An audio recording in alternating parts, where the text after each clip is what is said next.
the key to Mrs. Muncaster's house in his pocket. Yesterday's fog had gone, but it was a cold, dank afternoon. He had phoned the estate agent that morning, saying he represented a Swedish company interested in entering the English property market, renovating old houses. The agent had been very keen, and when Gunter arrived in his office, had been delighted to give him the keys so he could go and look round for himself. "You're wise to get into the housing market now," the agent had said with a sort of cheerful desperation. "Everyone says it will go up next year. The house does need a lot of work. An old lady lived there alone for years. It's ideal for a developer. The solicitor for her estate hasn't got probate yet, so I'm afraid we haven't been able to clear out the house." Good, Gunter thought. "The beneficiary who instructed the solicitor, and us, lives in America," the agent continued. "It's holding things up, but if we got an offer in, I'm sure we could move things along." When he reached it, Gunter saw the agent was right. The house was noticeably run down, paint flaking off the windowsills and door, the gate half-rotten, and the front garden rank with weeds. It was big for an old woman living alone. When he opened the front door, his nostrils were filled with the smell of damp and old dust. The house was dim and gloomy, and the electricity had been switched off. Something in the atmosphere reminded Gunter of Muncaster's flat. He wandered from room to room, looking into drawers and desks. The house hadn't been painted inside for years. In the kitchen, he saw some plates and cups left to dry on the draining board. 2 people had been here, not that long ago. Muncaster and the brother, probably. A big room at the front was a doctor's consulting room, with equipment that looked 40 years old. Mrs. Muncaster must have left it as it was after her husband died. Stupid woman, Gunter thought. She should have sold up and moved somewhere smaller. He opened the drawers of the doctor's desk, but they were empty. In a bureau in the lounge, he found a drawer full of household accounts and some old photographs, which again looked as though they came from before the Great War. This was disappointing. He coughed. The dust and damp were getting to his nose and throat. Gunter fared no better upstairs. There were a couple of bedrooms with single beds, maps and pictures of trains on the walls, small boys' rooms. A large bedroom must have been Mrs. Muncaster's.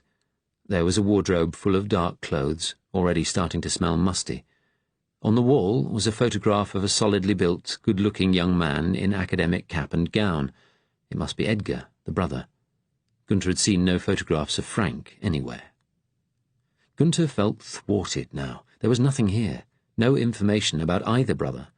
Another brick wall. It was getting dark, becoming hard to see properly. He opened another door, the last. It was another small bedroom, another single bed, a Victorian chest of drawers. But there was a table by the window as well, and on it he saw something unexpected and strange. A large photograph of a woman, in a big silver frame, covered in black crepe. In front of the photograph, a candle stood in a silver candle holder. There were spent matches in the bowl. Gunter went over and picked up the photograph, the crepe falling off it.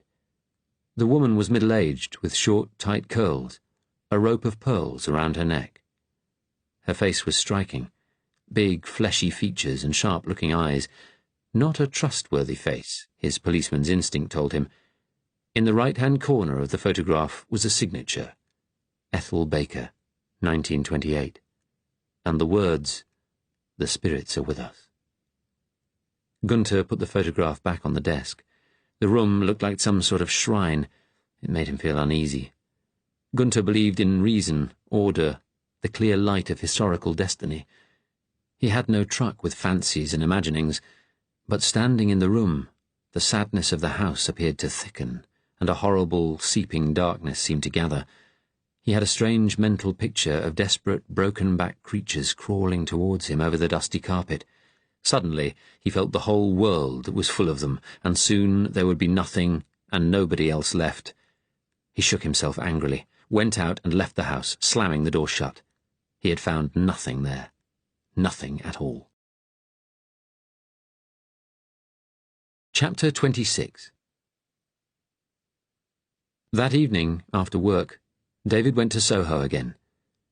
He had had a message from Jeff. Jackson wanted to meet them tonight. David had telephoned Sarah, saying he had to work late once more. She had asked, angrily, whether he really had to. He knew she was still shocked by what had happened on Sunday. He was apologetic, reassuring, and promised to be back as soon as he could. A day had passed since Hubbold had spoken to him about the missing file. Nobody had mentioned it further. But he guessed Hubbold was speaking to others, and that he had told them, like David, to keep the matter confidential. When he went up the corridor to the lift to go to lunch, he had seen Carol sitting smoking at her desk, a blank, vacant look in her eyes. For once, she did not even see him. She must have been questioned too. It was a cold, raw evening. The exotic Soho grocery shops were closing, assistants in brown overalls packing away stock and pulling down shutters. A couple of young men in trilby hats and coats with wide shoulders passed him, talking Italian. Under one of the tall, glass-panelled street lamps, a man in his 40s, dressed like David in a dark coat and bowler hat, stood looking round him nervously. David guessed he had come to find a prostitute. The street girls wouldn't be out until later. The man met his eye and looked away quickly. David turned into the alley beside the coffee bar. He was about to ring the bell when the door opened and a tall, attractive young woman appeared. She wore a green coat and had striking red hair under a fashionable saucer-shaped hat. She looked at him with bright green eyes, then smiled. "You're one of Natalia's friends, aren't you? I'm Dilys from the other flat. I'm just going out to the shops. I thought you was an early client. It's all right. I was given pictures of all of you to memorize. I watch out for you all, you know." "Go on up," she added, a little reproachfully. David realized he was blushing. Thank you." She smiled at his embarrassment, then walked away down the alley. David went upstairs and knocked on Natalia's door. She opened it a little, peering out at him anxiously for a second before she recognized him and her face cleared. She let him in. "I'm sorry," he said. "I didn't ring the bell. Dilys let me in. She was on her way out. She knew me. She said she had pictures of us." Natalia nodded. "Yes, Dilys is important. We would not have this place but for her. She is a good friend." Natalia wasn't wearing her painter's smock tonight, but a thick grey sweater that set off the paleness of her skin. "How are you?" she asked, looking at him with concern. "There's been a bit of a problem at work. So I understand. Don't tell me about it. Wait until Mr. Jackson gets here." She gave her sad, wry smile. "That's the way he likes to do things." "I know." There was a charcoal sketch on her easel, a narrow cobbled street with tumble-down houses on each side, figures walking along. She came and stood beside him. "I started that yesterday, after our talk. It is the old Jewish quarter in Bratislava. It looks a run-down sort of place. It was where the poorer Jews lived, shopkeepers and boot-menders, labourers." David said, "My father told me after my mother died that my Jewish grandfather was a furniture maker, a carpenter. It's not the sort of job you associate with a Jew, somehow." Her wry smile again. "Jesus Christ was a Jewish carpenter." "I suppose he was." "Where did they come from, your mother's family?" "Somewhere in the old Russian Empire. I'm not sure where. Poland, perhaps? Lithuania? Slovakia was part of the old Austro-Hungarian Empire, wasn't it? Before the Great War." He laughed self-consciously. "My father had an old school atlas from before 1914. I looked at it again the other night." "Yes, some called the empire the prison house of nations.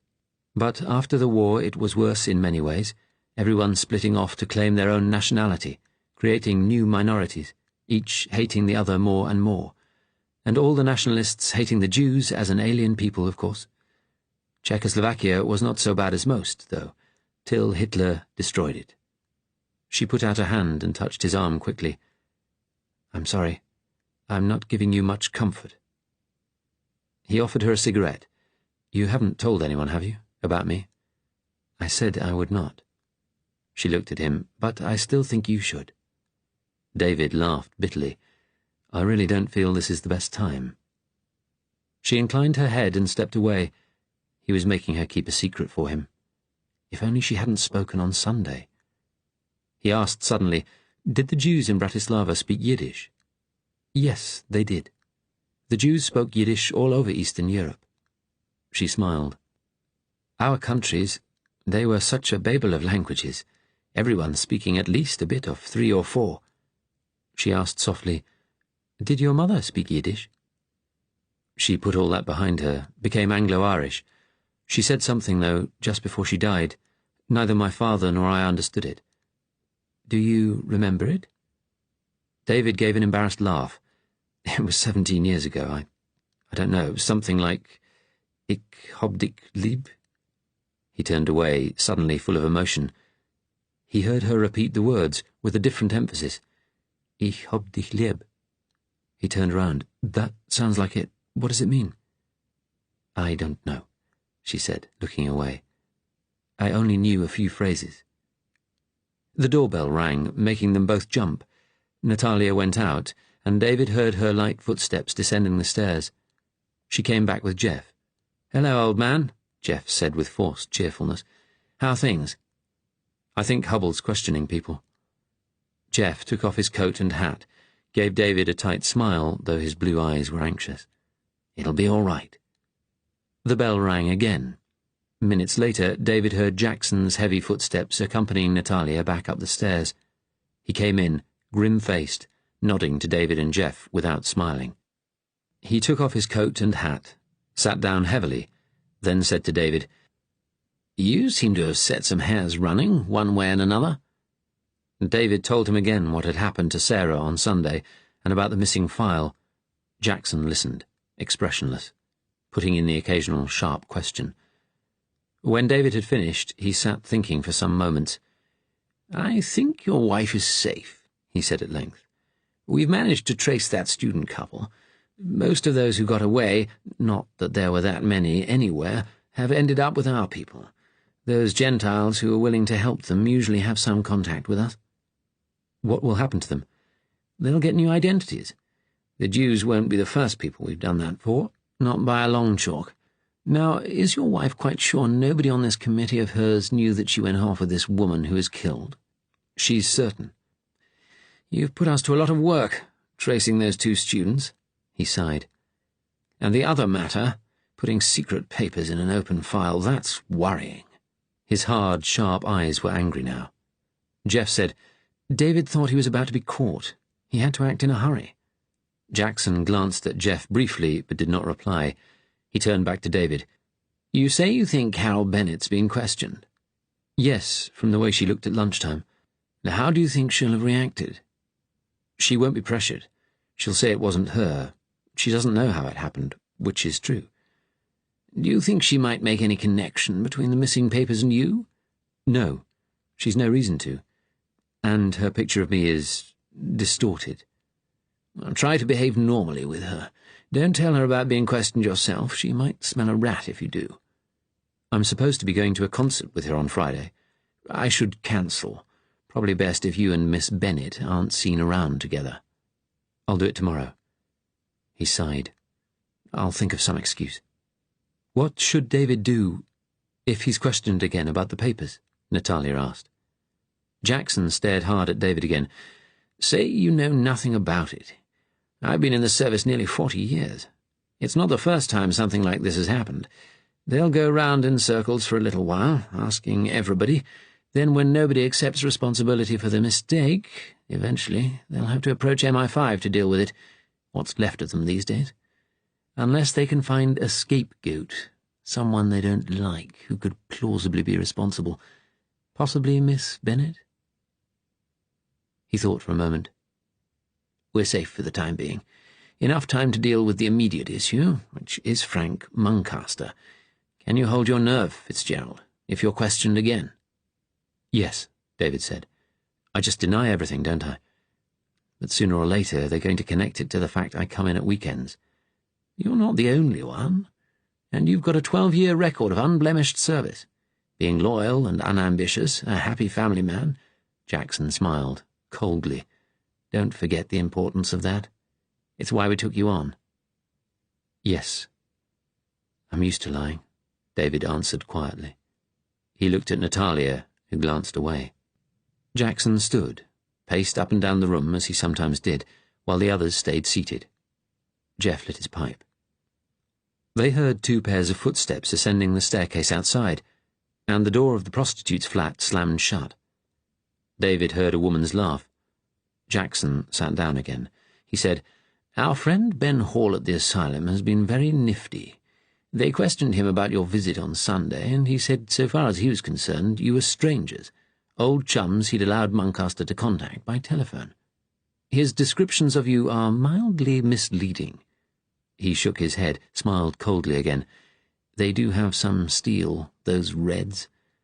Now, the danger, as it has always been, is that Muncaster spills the beans. But apparently he's on some sort of strike, won't talk. Well, that suits us." "I don't imagine it suits Frank much," David said. Jackson frowned. "Fortunately, Hall can keep an eye on him." "The suicide attempt?" Jeff asked. "Was it serious, or just a cry for help?" "Oh, it was very serious, according to Hall. But we can't rely on Muncaster staying quiet." Jackson took a deep breath. "The people at the top have said he is to be lifted, and soon." He looked around the room. "They want the three of you involved. You've been to the asylum before, and Drax and Fitzgerald know him. You may be able to get his cooperation." "How would it be done?" Natalia asked. Jackson got up, began pacing the room once more. "Ben Hall will get himself on night duty. He can't do it for a few days, unfortunately. He doesn't want to put in an urgent special request in case it arouses suspicion. Apparently all the patients are drugged at night to get them to sleep, and there's only a skeleton staff. It will be down to him to get Muncaster out, and you'll be waiting in a car outside. You'll take him down to the coast, short rides via a series of safe houses over 2 or 3 days. We're fixing that up now. And an American submarine will be waiting, at a point we're arranging with the Yanks, to pick him up. Ben Hall will go with you. You'll have to take leave, some sort of family emergency."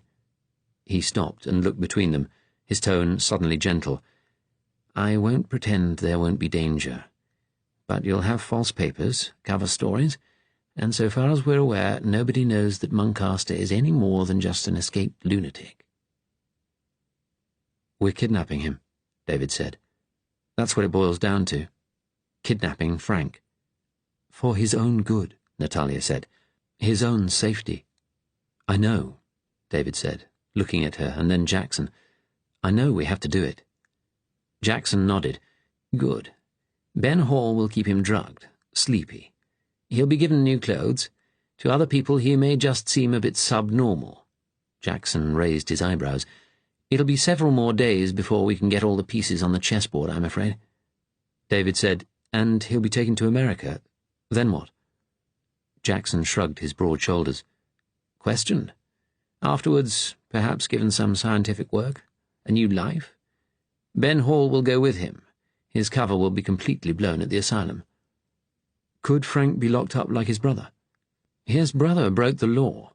Frank Muncaster's circumstances are quite different." "We've no way of knowing what they'll do to him," Jeff said. Jackson spread his hands. "What else can we do?" He spoke angrily. "What other chance does he have?" "None." David thought for a moment.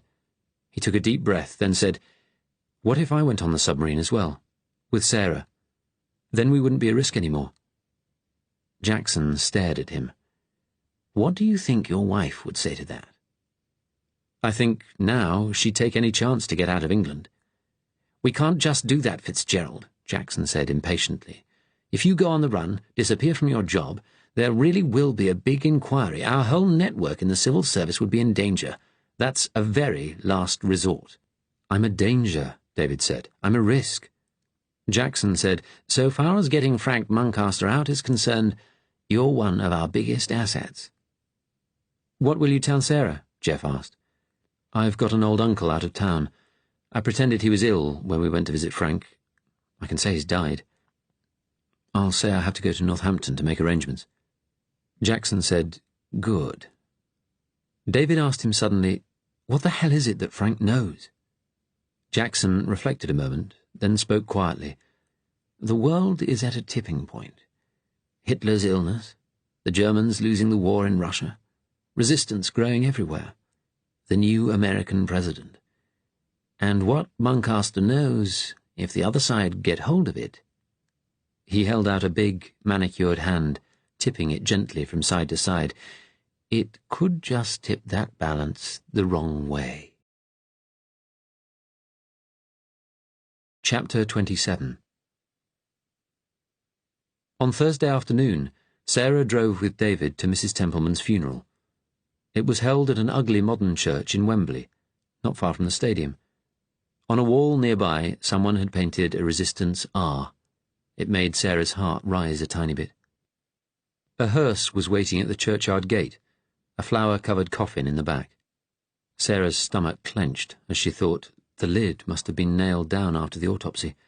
Nobody would be allowed to see that ruined head. It was cold for late November. As she walked up the path, arm in arm with David, she noticed frost on the grass around the graves. She remembered Mrs. Templeman, on the train last Sunday, saying brightly, "They say it's the coldest November for years." A little way off, two men in overalls stood by a newly dug grave, spades on the ground beside them, holding their caps as a mark of respect. Sarah clutched David's arm tightly, grateful to him for coming. People in black were gathering in the doorway of the church.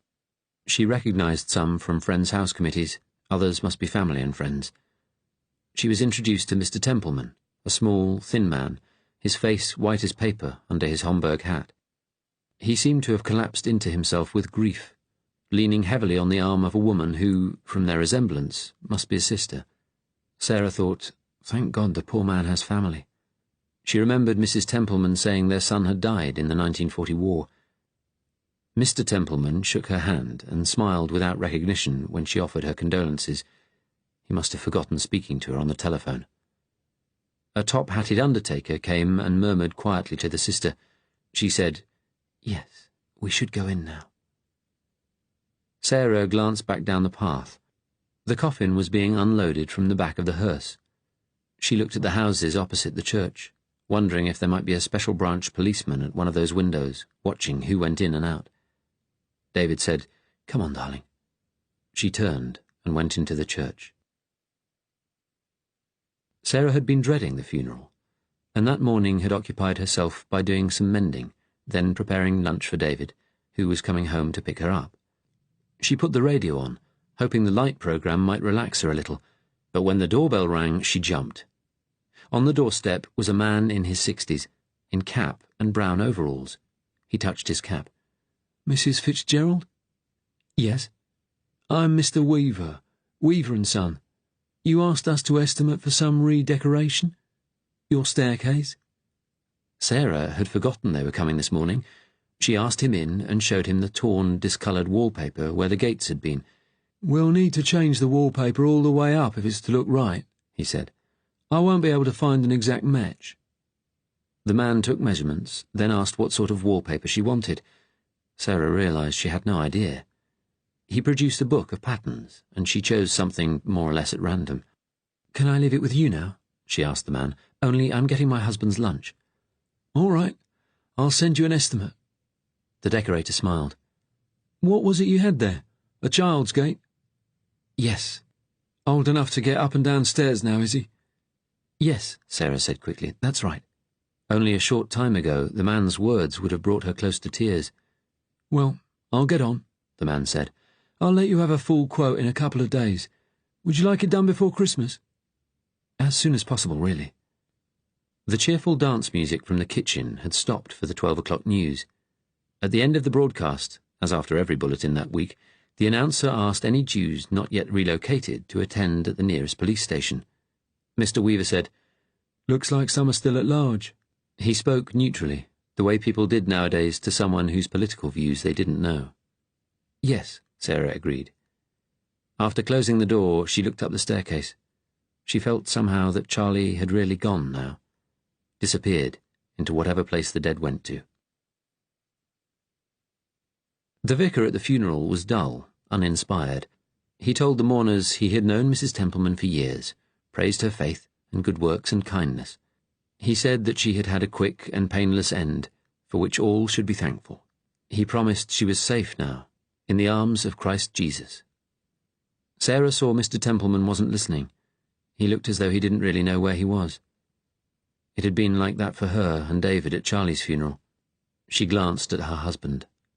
He was looking at the minister with a sort of uncomprehending anger. They sang a hymn, "Onward, Christian Soldiers." Her voice was shaky. David sang tunelessly in his heavy, flat baritone. Neither had ever been good singers. They used to joke about it. After the burial, they walked back to the gate. The reception was for family and close friends only.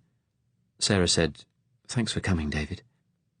"Everybody seems to believe the story about the heart attack," he said quietly.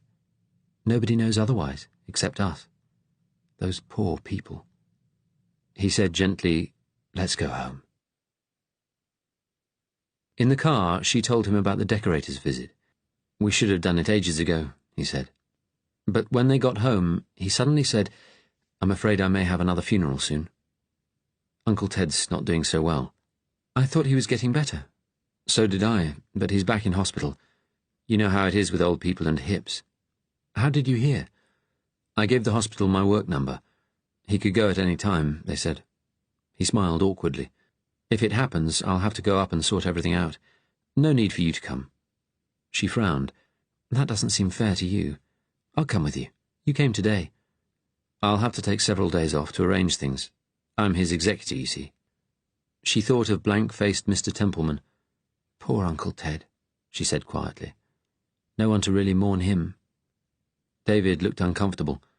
"No one left suffering, you could say, as we have with Charlie." She sighed. "I suppose we'd better get some wine to take to Steve and Irene's tonight." "I wish they hadn't invited us." Irene had phoned with the invitation the day before. "Well, they did. I'll go up to the shops. I saw they had some Belgian chocolates in. We can take them to Irene's. A box will cost the earth with the import duty, but still." "All right." The telephone rang. It didn't make them jump this time, but they both tensed. Sarah was closer and picked it up. "Hello?" For a moment there was silence at the other end. Then a woman's voice, cultivated and a little breathless, said, "I wonder if I could speak to Mr. Fitzgerald, please." Sarah turned and looked at David. "Who is it calling?" she asked. "My name is Bennett, Miss Bennett. I work with Mr. Fitzgerald. Is that Mrs. Fitzgerald?" "Yes, it is." "How can we help you, Miss Bennett?" Sarah asked, quietly and evenly, looking at David as she spoke. His eyes widened, but the rest of his face seemed to constrict slightly, go deliberately blank. The voice at the other end was anxious. "It's about a problem at work, something that's come up. I really would be grateful if I could speak to him." "Hold on a moment, please." She put her hand over the mouthpiece and looked at David. "What does she want?" he asked. "She says there's a problem at work, and she wants to talk to you about it." "Hell." David reached out for the telephone. Sarah stayed standing next to him so she could hear. She remembered Carol Bennett's face from office functions, thin, intense, predatory. "Hello, Carol," David said in a puzzled tone. "What happened? Why are you ringing me at home?" "Why did you leave that message cancelling tomorrow's concert? Did Mr. Hubbold ask you to?" Sarah could hear her. The woman's voice had risen in volume, sounding panicky. "No," David answered.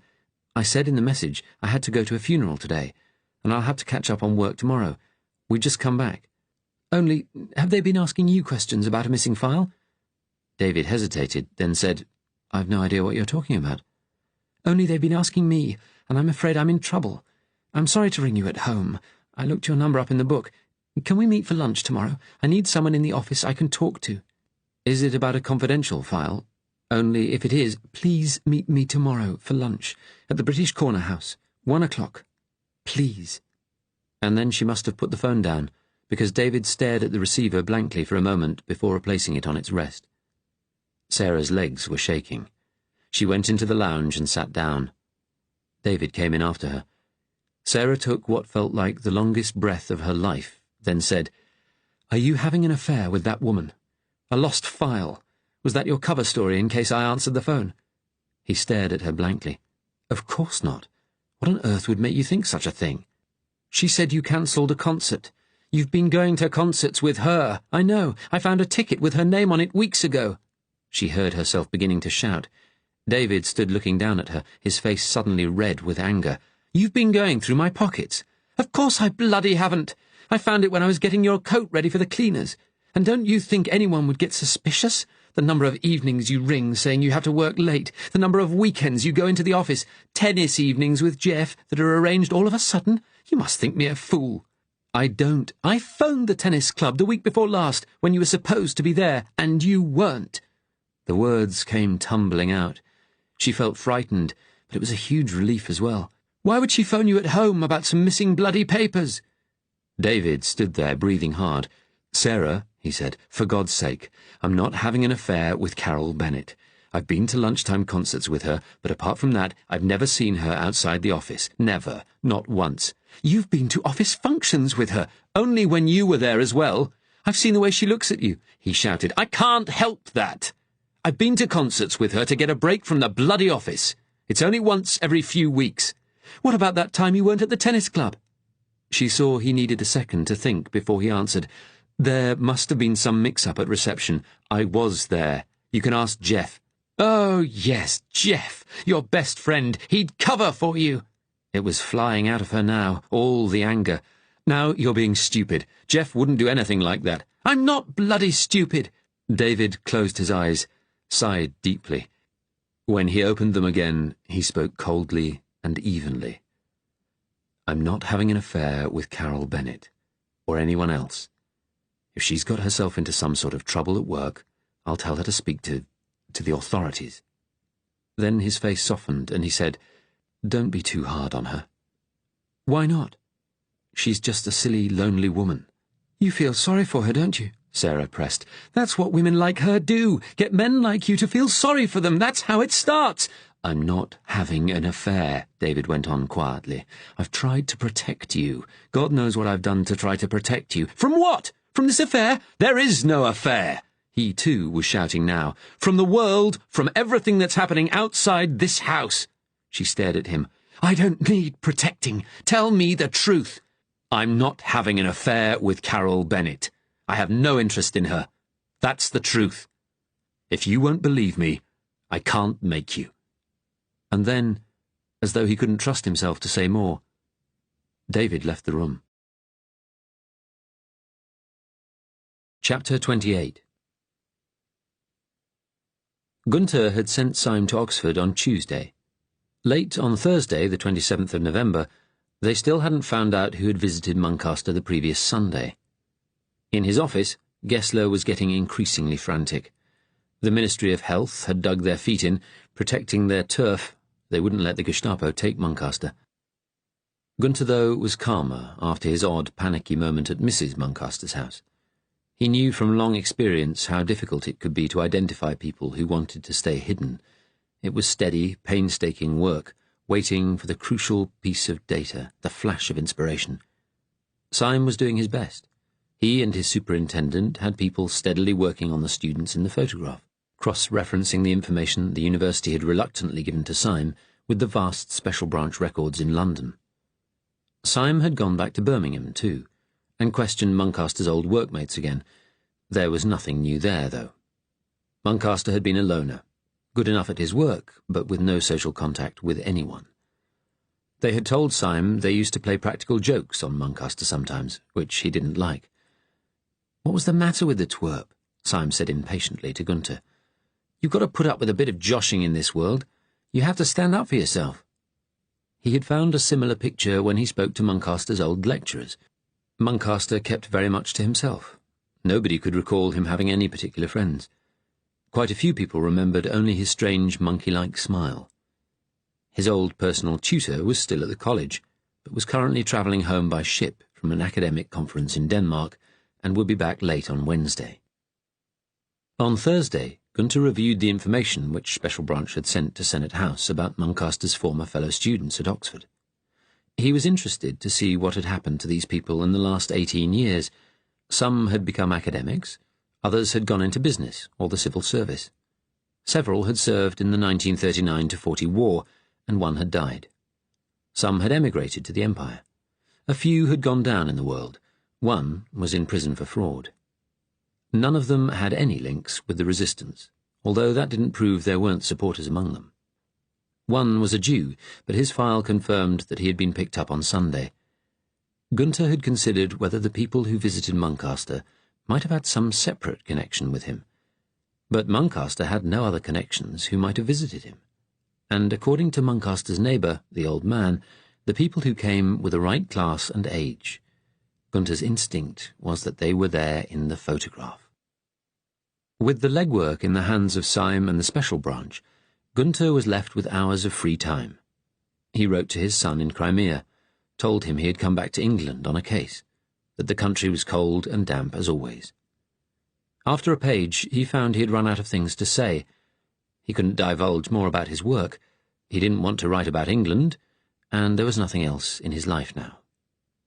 He got up and flexed his stiff shoulders, telling himself he'd become prone to gloom and fantasy since going to that miserable, empty house. Earlier that day, Gunther had gone to visit the officer in charge of the interrogation centre in the basement of Senate House, in his little ground-floor office. The man, Hauser, welcomed him as another Gestapo man. He was a little older than Gunther, solid and strong. He hadn't gone to fat as Gunther had. He said he had worked in Poland and Russia for years, but had begun to suffer from arthritis in his feet, brought on, he was sure, by too many winters in the East. He was fit again in England, despite the damp. "I was in Britain before, in the mid-40s, Gunther said. "We set your basement outfit up while I was here." "I was in Russia then. Hard days. Not that they're easier now. Their General Rosokovsky's in charge of this winter offensive they say has started. He's good, him and Zhukov. They must have German blood." He looked at Gunther meaningfully. "But we have to go on till the job's done." "We do. I lost a brother out there. It's amazing how they just keep coming at us, keep living. We know Stalin killed millions before we invaded, and we've killed about 30 million. But they keep on coming, out of the East. So many good Germans lost." Hauser clenched his big fists. "But we'll go on. We'll finish them. And then it'll be as the Führer planned. Everything west of Archangel to Astrakhan for German settlement. We'll let the Russians starve. Keep some of them to work as slaves. None of them allowed within a mile of a gun. When the war's over, we'll settle the whole country with our veterans." Gunther nodded. "And other Aryans, Dutch and Scandinavians and East Europeans who meet the racial criteria. We have to. It's Germany's destiny. German farms to the Caspian, eh?" "Yes," Gunther agreed quietly. "And the giant memorials to our German fallen, like my brother.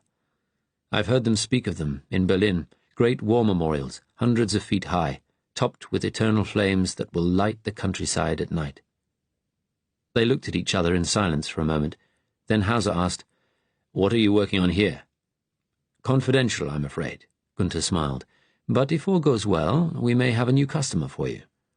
"We can always make room for another. We've got quite a few German Jews in from the roundups this week, ones that came here as refugees in the 30s and hid out with the British Jews when the German refugees were sent back in 40. Gunther shook his head. "The Jews always look out for each other. That's why we've got to see things through in Russia, get the ones behind the Russian lines." "Any news from Berlin?" "I don't think the Führer's getting any better." Hauser looked at him meaningfully again. "We have to make sure the right people take over if he goes." "We do. I saw Rommel striding across the lobby the other day in his uniform, stiff and frowning, and full of piss as usual." Hauser laughed. "Did you hear he got paint thrown at him at the Remembrance Day ceremony?" "Yes. Everyone has been talking about it." "Some little freelance British group. We dealt with them down here. If it had been the Resistance, they'd have shot his head off."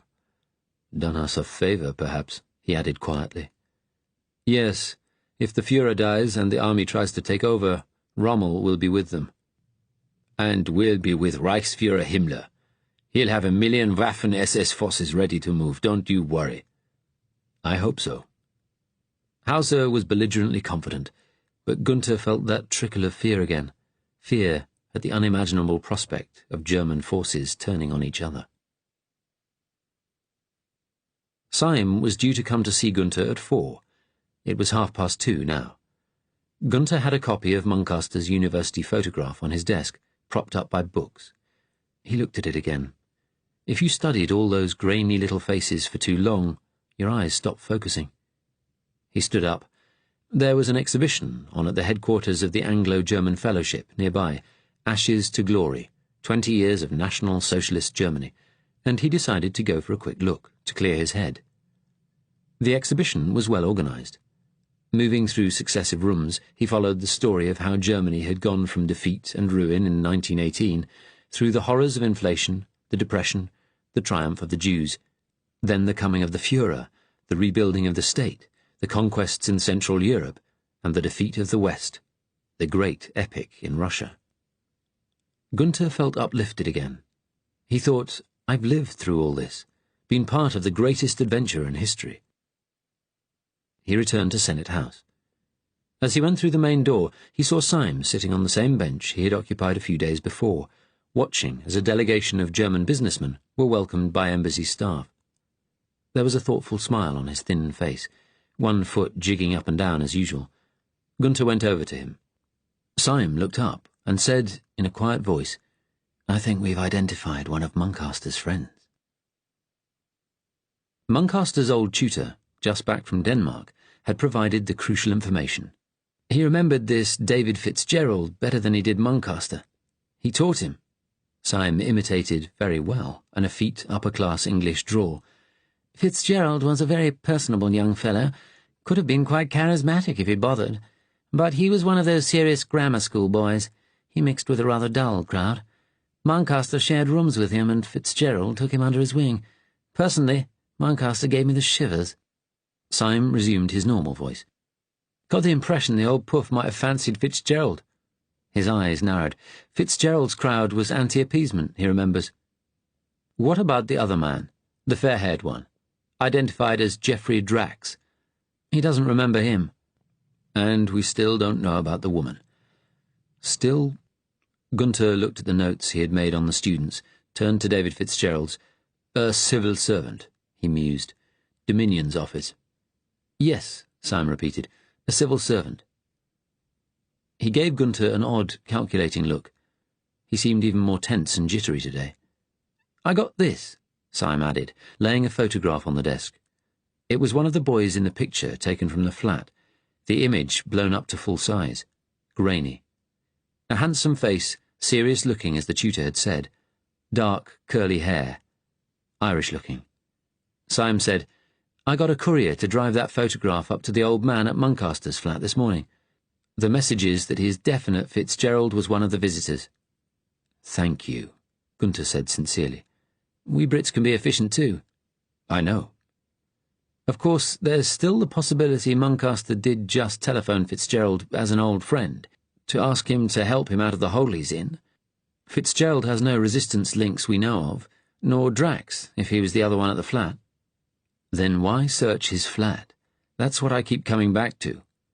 Gunther looked at his notes again. I see his wife comes from a pacifist family. But the pacifists don't like the resistance. Too much violence. Did you hear an armoured car was blown up in Liverpool yesterday, by the way? The bastards, Syme added.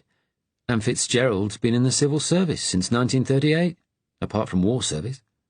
Yes, in Norway. Syme took a deep breath. He said, if Fitzgerald is resistance, and he's working in the civil service, then he's a security risk for Britain. We don't know what information he could have access to in his job, which he might be passing on to them. My superintendent says we have to question him about that. Us. Special branch. We can't just let you have him. Syme gave a quick smile, half nervous, half challenging. Gunther said, I understand your point. I think I should speak with Standartenführer Gessler.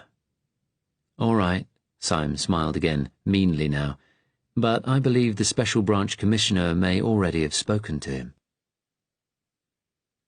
When Gunther went up to Gessler's office, the Standartenführer looked drawn and exhausted, too tired to shout and curse.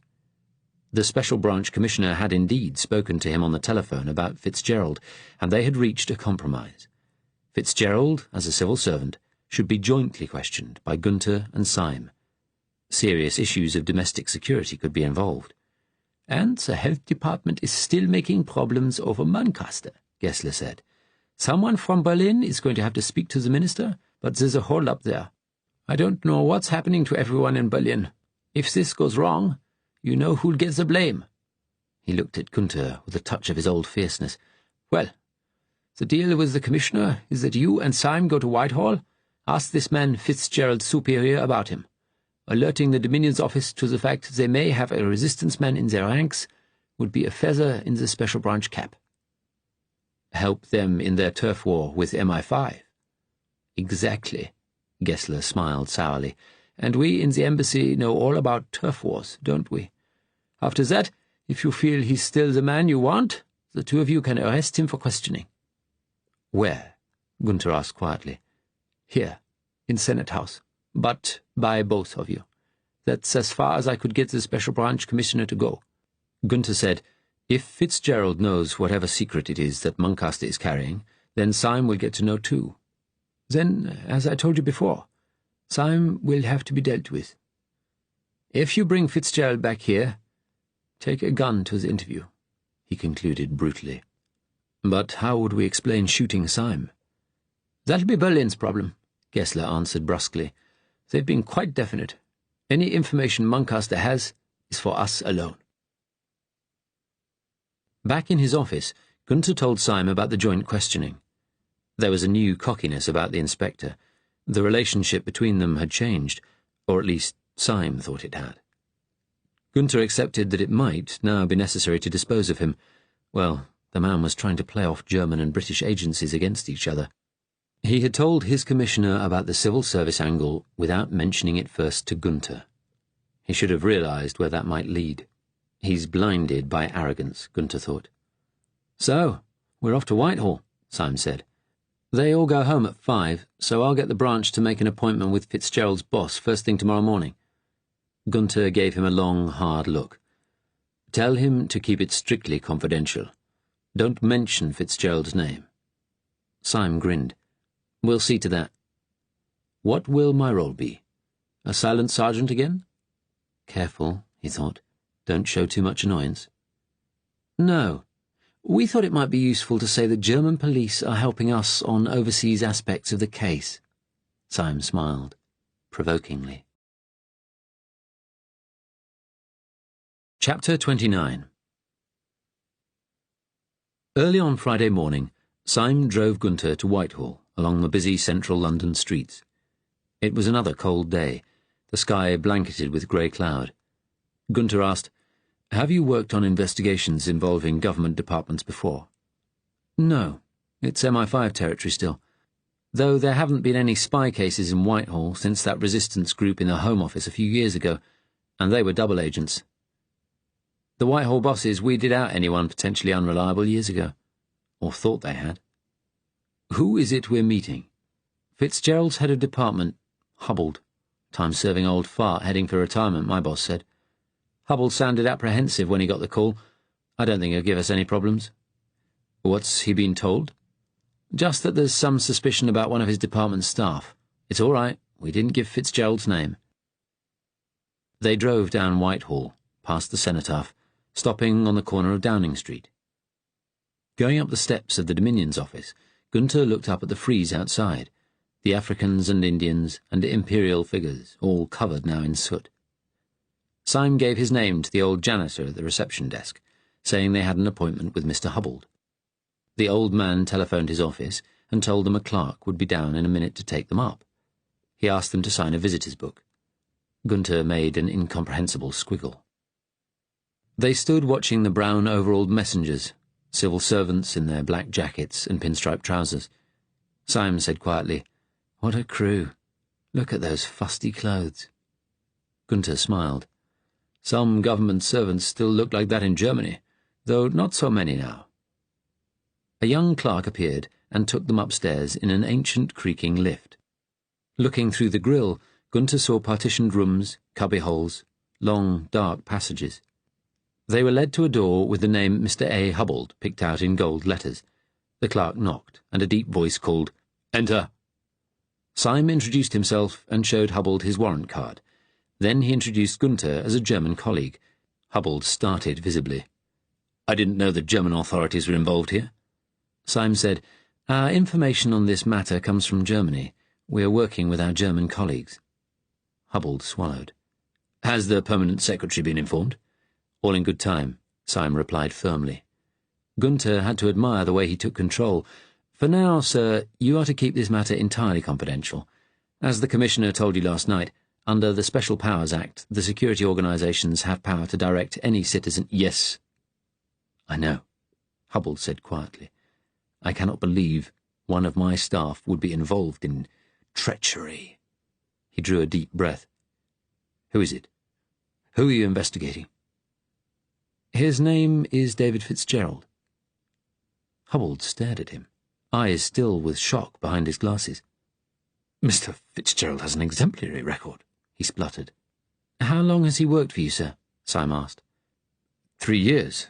He has always been hard-working, diligent, quiet, a settled family man. Do I detect a but in there, sir? Syme asked, with a little smile. Hubble looked down at his hands, which were small and delicate. His jaw worked slightly, then he looked up. There has been a question raised recently, a problem. Mr. Fitzgerald is, well, potentially involved, but only potentially. It's a problem in registry, which isn't under my control. Hubble told them then about the memorandum that had unaccountably appeared in the secret file. He spoke to Syme, but the eyes behind the thick glasses kept wandering to Gunther's impassive face. It's been my duty to help make inquiries, but it's a registry issue, as I said. The head of registry is speaking to the woman officer. A momentary distaste entered his voice. In charge of the restricted files room. But the open file, from which the extraneous document came, has been through several hands. Gunther said, And Mr. Fitzgerald has clearance for that file, but not the confidential files in registry. Hubble turned and looked at him with his wide, blank gaze. Correct. What was the secret file about? Hubble sat up, clenching his slim-fingered hands together. I can't say. Not without clearance from the permanent secretary. Could we have the head of registry up here, and the woman officer? See what they have to say. Gunther spoke quietly and politely, playing soft policeman to Syme's hard one. Then perhaps we might talk to Mr. Fitzgerald. Now? Hubble asked. Yes, please, Syme said. And perhaps you could have Mr. Fitzgerald's personnel file brought up too. Gunther added, I take it, by the way, he is at work today. Yes, I came up in the lift with him this morning. Gunther turned to Syme and said mildly, Perhaps the janitor on the desk could be asked to detain Fitzgerald if he sees him going out. Syme nodded and gave Hubble his nasty smile. Could you do that, sir? Make those phone calls. Now. This is some mistake. Fitzgerald— The phone call, sir. Syme spoke sharply. He was enjoying bullying the old civil servant. Hubble picked up the telephone and spoke first to the porter's desk, then the personnel office. Finally, he asked Dab to come up and bring Miss Bennet. A slight tremble had appeared in his deep, even voice. They waited. Hubble stared at his hands, clutched together now on his blotter. Faintly, from outside, came the sound of workaday voices. Hubble reached into his pocket, took out a little silver case, and, to Gunther's surprise, emptied 2 little pyramids of brown powder onto the back of one hand. Syme leaned forward. What are you doing, sir? Hubble stared back at him. Taking some snuff. Do you object, officer? Syme shrugged, laughing. I thought that went out with the Ark. Not at all. Much better for you than cigarettes. Hubble sniffed up the powder with a snort. He frowned for a moment, then said, Dab, the registrar, will tell you that Fitzgerald is rather friendly with this woman officer, Carol Bennet. Just friends, I'm sure, but, well, I should mention it. There was a knock at the door, and a clerk appeared with the personnel file. Hubble took it, and, after a moment's hesitation, passed it across the desk to Syme. He opened it. Gunther bent forward to read. Works well with colleagues, but displays a certain reserve. Rather a lack of ambition. As well as the wife, Gunther saw there had been a child, too, but he had died. Fitzgerald's mother was also dead, and his father was in New Zealand. There was a photograph of a young man in military uniform, the same erect pose as in the university photograph. It was typical of the British not to have updated Fitzgerald's photograph since 1940. Gunther memorized Fitzgerald's home address and looked up to see Hubble staring at him. All this is— Hubble struggled for a word— distasteful. Treachery is pretty distasteful, sir, Syme said. Hobbled winced. There was another knock, and 2 people came in, a thin-faced, intelligent-looking woman in her 30s, and a stooped old man in an old-fashioned wing collar. Hobbled invited them to sit, and they drew up chairs. He introduced Gunther and Syme as being from Special Branch. The old man's mouth set in a firm line, and he gave the woman a quick, angry look. Her eyes widened with fear. Hobbled spoke first. "This is about the, extraneous paper in that secret file." Dab looked aghast. He said sharply, "How has this become a police matter? The internal investigation hasn't finished yet." Hobbled shook his head wearily. "I can't say. Only that full cooperation is required of us." All at once, the fight went out of Dab. He slumped in his chair, then said, with quiet, angry intensity, "All these years, nothing like this has ever happened in my registry. People don't follow procedures as they should. Reprimands have to be issued, but a secret file under my control mishandled? Never." He shook his head in disbelief. "You're in overall charge of the confidential files, then?" Syme asked brusquely. "This separate room?" "I have supervision of the registry," Dab replied hesitantly, "but I have to trust my staff to be competent, not to make gross errors." As he spoke, he looked accusingly at the woman. She stared back at him, breathing hard. They're trying to shift the blame onto her, Gunther thought. "Have you any comments, Miss Bennet?" Syme asked. "I don't know how the Kenya document came to be in the secret file. I'd never seen it before." She spoke clearly and levelly. She wasn't a particularly attractive woman, Gunther thought, but she was striking, obviously bright. "So how do you think it got in there?" Dab asked wearily. "I suppose it decided to go for a little walk." "I don't know. I swear to that." Gunther thought, that's true, but there's more to it. "Can't be many women doing your sort of work," Syme observed. "Wouldn't have thought it was a woman's job, not like teaching or nursing." He was trying to provoke her, but she answered evenly. "I've worked in the service for 13 years. I have full security clearance. I don't think Mr. Dab has ever had cause to complain before." She flashed her superior a spirited look. Dab made a quick, angry pout. "You're compromised," he said bitterly. "Compromised." He looked at Syme. "I can't believe it's just coincidence that the file this document came from was handled by an officer Miss Bennet is known to be very friendly with." He looked accusingly at Hubbold. "Your subordinate, Mr. Fitzgerald." So Dab had made that connection too, Gunther thought. "Several others had the file," Hubbold replied, suddenly tetchy. Carroll looked at Syme. "Mr. Fitzgerald has been a friend of mine for years, but only a friend." "Men and women can't be just friends," Dab snapped. "It's not in the nature of things." "Something in that," Syme agreed, raising an eyebrow at Carroll. Her face was reddening now. He asked her bluntly, "Do you have an improper relationship with David Fitzgerald?" She answered firmly, "No." "They sometimes go to concerts," Dab said. "It's been department gossip for ages." Syme's smile became a leer. "Where do you go, eh? Little hotel somewhere?" "We go to lunchtime concerts. That's all we've ever done," Carroll answered. Her voice was trembling. "Inquire as much as you like. Ask David, Mr. Fitzgerald. You'll find nothing improper. Nothing. Ever. He's a married man." Gunther heard the undertone of bitterness and thought, "You wish he wasn't." He said, "A friendship. Just so. But would Mr. Fitzgerald have the opportunity, through this friendship, to gain access to secret material?" Carroll looked at him, swallowed, then took a deep breath. "You're German, aren't you? Please, how are you involved in this?" "That's none of your business," Syme said harshly. "He's working to me, that's what matters. Answer the question." "I can't think of any way David could have got access to the file room," she said. "I never discussed my confidential work with him. I wouldn't, ever. And he didn't ask me to." Gunther asked, "What about the keys to the room where the files are kept? You never gave him access to those?"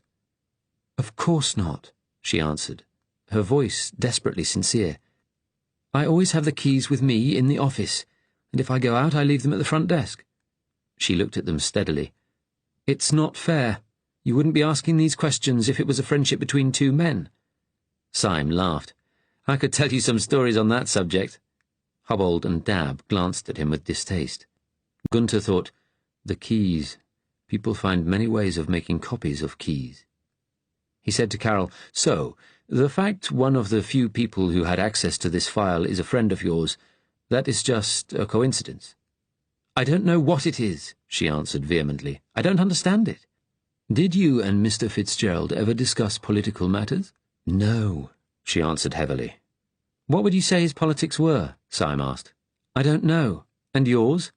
"I don't have any." Her voice sounded weary now. "I've a sick mother to look after, my job to do. I don't poke my nose into politics." There was silence for a moment. Gunther looked at Syme, then said, "I think that's all we need from Miss Bennet for now." He stood up, and the others followed. Gunther smiled at Carol. "Thank you, Miss Bennet." She looked at him uncertainly, then went out. When the door had closed, Dab said to Syme, "I've taken her off her usual duties. I'm looking after the secret files myself for now. Is that in order?" "I think so, for now. The permanent secretary should be told, at once. Police in the office." "We'll deal with that." Syme looked at Gunther. "I think he can go too now." Gunther nodded agreement again. Syme grinned at Dab. "Off you go then, matey." Dab made a sort of choking sound, then went out quickly. They were left with Hubbold. "Well?" he asked quietly. "Do people here ever work outside normal hours?" Gunther asked. "At weekends?" "When necessary." Hubbold hesitated, then added, "Mr. Fitzgerald deals with the Commonwealth High Commissioners' meetings.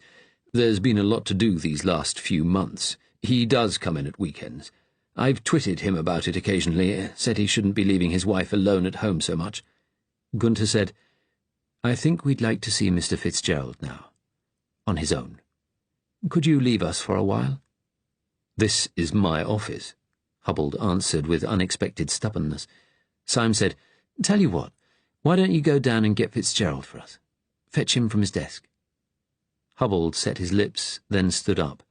He clenched his hands as though he would have liked to strike them, then said, "Very well," stiffly, and left the room. When the door shut, Syme said, "There's something fishy between Fitzgerald and that woman.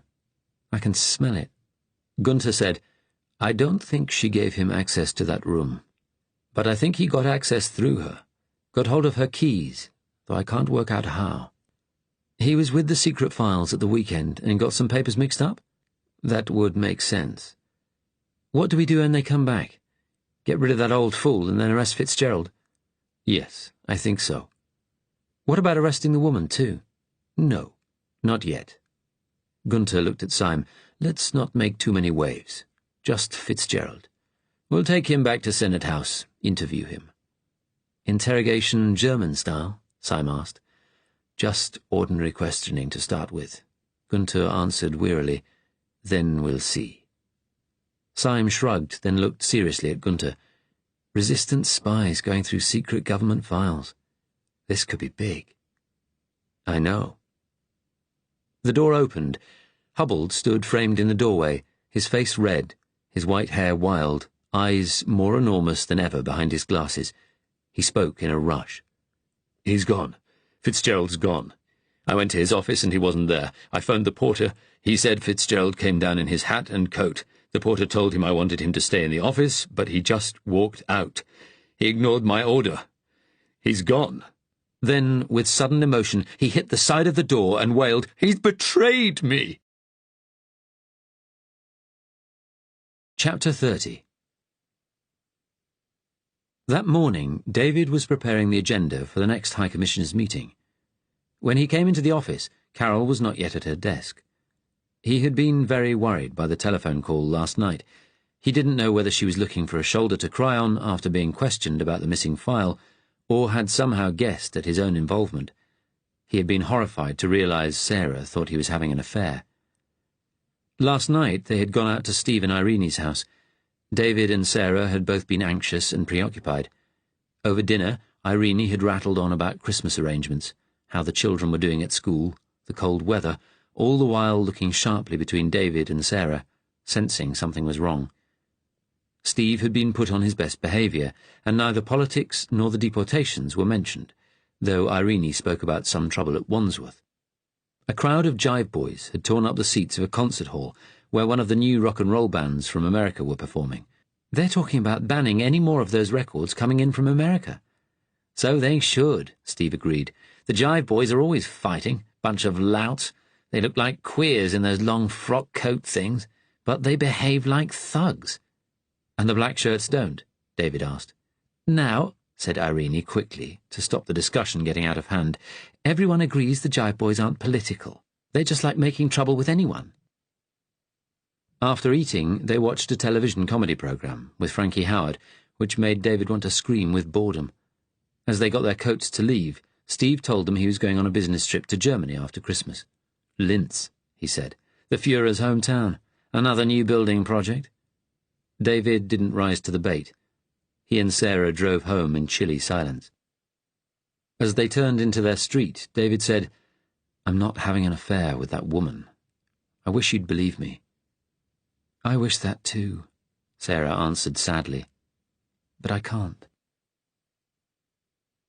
It was hard to give any attention to work that morning.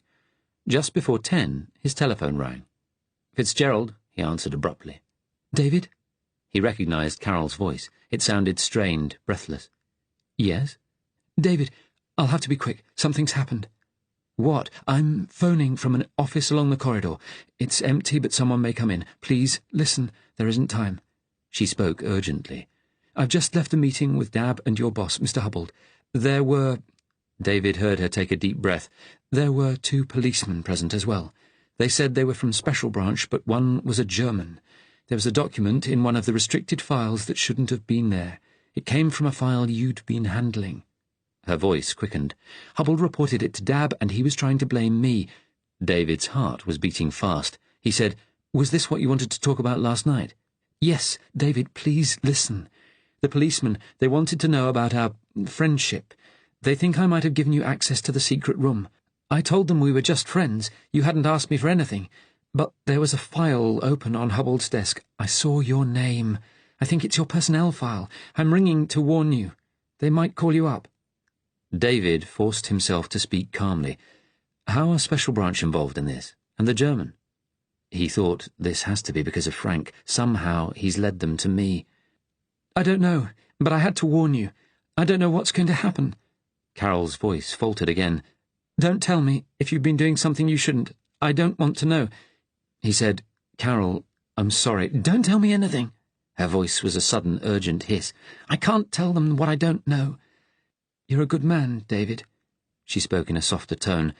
"Whatever you did would be for good motives. I know that." Then she said sadly, "You know what I've always felt about you. You do, don't you? I could tell." He didn't answer. He couldn't. There was a moment's silence.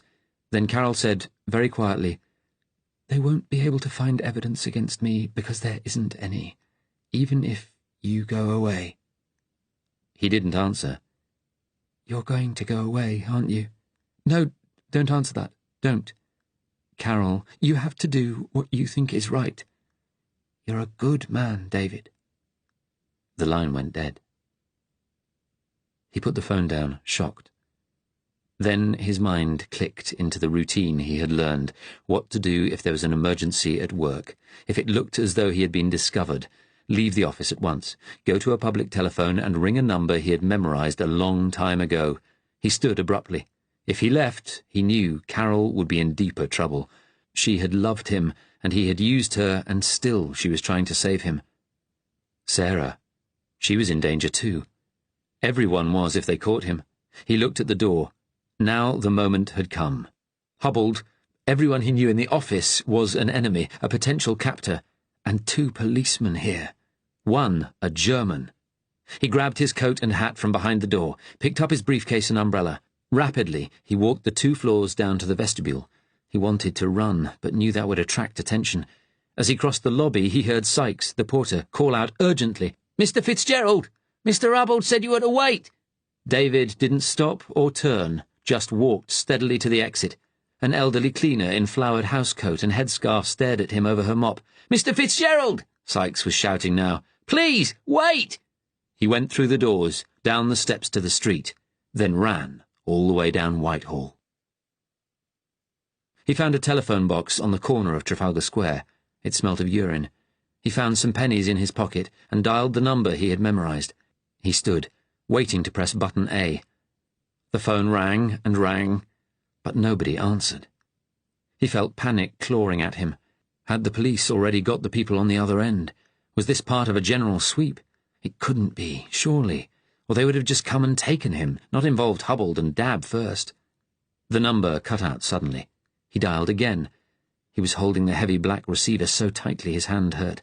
Again nobody answered. He slammed the phone down and stood staring through the dirty windows of the telephone box at the people walking by in the grey morning, the dirty pigeons fluttering round the foot of Nelson's column.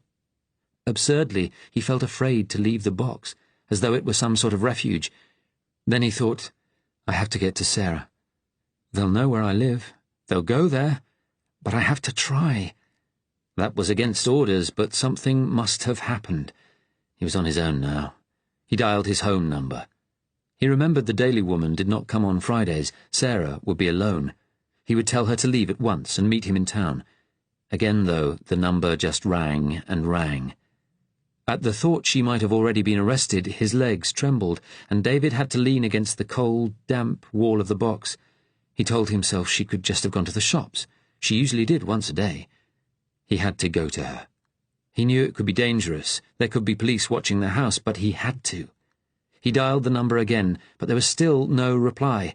He pressed button B to get his pennies back. He might need them, and stepped out of the telephone box. He noticed for the first time how cold it was. He walked towards the tube station, only feeling relief when he disappeared into the anonymity of the underground. Although he took the tube to work every day, it was years since he had used it in the middle of a weekday. The last time had been when Charlie died. That had been winter-time too. It had snowed heavily, and the trains had been delayed. He had felt sick on the journey, and when he got home, he had slipped on the path and fallen, and then, somehow, he couldn't get up. His limbs wouldn't move. Sarah had seen him and come to help him, letting go of Charlie's body at last. Someone had left a copy of the Times on a neighbouring seat. He picked it up. On the front page was a report of a meeting between Himmler and his Eastern European allies, a picture of him with the leaders of Slovakia, Romania, Croatia, Bulgaria. One of the leaders was a large, fat man with a slab of a face and a downturned mouth, wearing a clerical collar. That must be Tiso, the Slovak Prime Minister Natalia had told him about. Natalia, who attracted him. Carol, who stirred nothing in him. Sarah, his wife. What would happen to them all now? He put his head in his hands. Don't think, he told himself. Try to stay cold and clear. He looked down at the briefcase between his legs. He had picked it up by instinct. He would probably never use it again. Never see the office again. Never again be part of an ordinary crowd of bowler-hatted commuters. He got out at Kenton Station. Walking home, he looked around for anything unusual, fearing the sound of quickening footsteps coming behind him, tensed, ready to run. He remembered his father saying once, after a big criminal trial, that he could never understand why anyone took a life of crime, living in constant fear of a policeman's hand on their shoulder. Now David understood. He was a criminal himself. The house, the whole street, was quiet in the winter morning. He let himself in carefully, leaving the front door ajar in case the police were here and he had to turn and run. But the house was silent. The only sound the clock ticking steadily in the kitchen. Had Sarah been in, she would have heard him and come out, but she didn't. David walked from room to room, frightened of what he might see each time he opened a door, but the house was neat and still. He noticed that the telephone book had been taken out of its basket and lay on the telephone table, beside his mother's vase. He closed the front door and sat in the lounge, waiting for Sarah to return, watching the street from the window. He thought, this is crazy. The police could come at any time. But he couldn't leave Sarah, not now. It was utterly quiet in the house.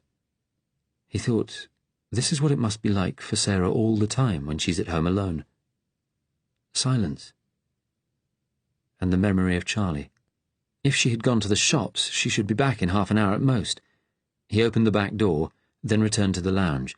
If he saw anyone coming in at the gate, he would run out the back, try getting over the fence. Or would it be best to let them take him? Would that stop them being interested in Sarah? But what about the others in his cell? Jeff and Jackson and Natalia and the man from the India office? He didn't think he could hold out if they tortured him. Half an hour passed. He had been pacing the room impatiently, and now he went into the hall and dialed Irene's number. She answered almost at once. He tried to make his voice casual. "It's David here. I've had to come home. I'm not very well. Sarah isn't here. Any idea where she might be?" "Goodness," Irene said. "Is it something serious? Can I help at all?" "A bad stomach. I've been sick. I'm just a little puzzled Sarah isn't home." "I'm sorry, David. I've no idea where she is. She hasn't got one of her meetings, has she?" "No, not today." He ended the call and stood irresolutely in the hall. He thought of ringing the contact number again, but he mustn't do that from home, since this number was probably already tapped. He shouldn't even have rung Irene. He remembered the miniature camera and the copy of the key to the secret room were upstairs. He went and got them, then put on his hat and went out again. There was a telephone box outside Kenton Station. He would try the contact number again from there. He might even meet Sarah coming back. But he didn't see her. He went into the phone box, rang the number again, and this time a male voice answered at once. The pips went, and he pressed the button, relief flooding through him. He said quickly, "This is Fitzgerald, David Fitzgerald. The police have come to the office about a document I misfiled. 2 of them. One's a German." The man seemed to know who David was and asked sharply, "Where are you?" It was a young voice with a strong Cockney accent. "In a phone box near my home, in Kenton. A colleague told me the police were with my boss, so I left the office at once. The janitor tried to stop me, but I got out." "Shit. I tried to phone you from near the office over an hour ago, but there was no answer. I had to go out. I was only 10 minutes. I shouldn't have. Hell, why did you go home?" The voice was loud, suddenly accusing. "I was worried about my wife. She's not home. I don't know where she is. Is your house all right? Any sign anyone's been there?" "No. I waited. I thought she'd gone to the shops." David took a deep breath. "What do I do? I was told if anything happened, you'd protect my wife." The voice became quieter, almost soothing. "Okay. We need to get you somewhere safe. Go to the safe house now. We'll send someone up to Kenton to watch the house and pick up your wife when she gets back. And Jeff Drax, we'll phone him. And the others in your cell. I'll arrange it all now. But you've got to get yourself to your safe house at once." David took a deep breath. "All right. I'm at the tube station now." "Good. The underground's the safest way to travel. We've got your home address. We'll send someone in a car to wait at your house for your wife." "I'm on my way." David left the telephone box and stood uncertainly in the station entrance. A woman looked at him curiously. He tried to pull himself together. He thought, how do I know they're telling the truth? That they'll really send someone for Sarah? But he had to trust them now. There was no one and nothing else. He understood suddenly how much of him, all this time, had remained anchored to the world he had been brought up in, and longed, deep inside, to believe still existed. Britain. His country. Dull and self-absorbed, ironic even about its own prejudices. But that Britain was gone, had instead turned into a place where an authoritarian government in league with fascist thugs thrived on nationalist dreams of empire, on scapegoats and enemies. And he was now, irrevocably, an enemy. Chapter 31. After David left for work on Friday, Sarah, alone in the house, couldn't settle. She still didn't believe his denials about Carol. Surely if he had nothing to hide, he would have explained, been open. But instead he had drawn himself in even more, and so, in response, had she. That morning she was due to begin chasing up the toy shops, ensuring they were making up the toy parcels for the unemployed, but she couldn't face it. She hadn't opened her case with the files in it since Tottenham Court Road. She went and sat in the lounge, trying to read her Woman's Own, which had been delivered that morning. It was cold, but she couldn't be bothered to lay the fire. She felt restless all over. She couldn't settle. She had a desperate urge to do something, anything. She went into the hall and took the telephone directory from its rack. She remembered, from meeting Carol at the last office social, that she lived with her mother, somewhere in North London. She found the entry almost at once: Bennett, Mrs. D. and Miss C., 17 Lovelock Road, Highgate. That had to be her. She thought, she'll be at work now. I'll go round there. I'll go this evening. I'll deal with this once and for all. And in the meantime, she had to get out of the house. She fetched her hat and coat and went to the door.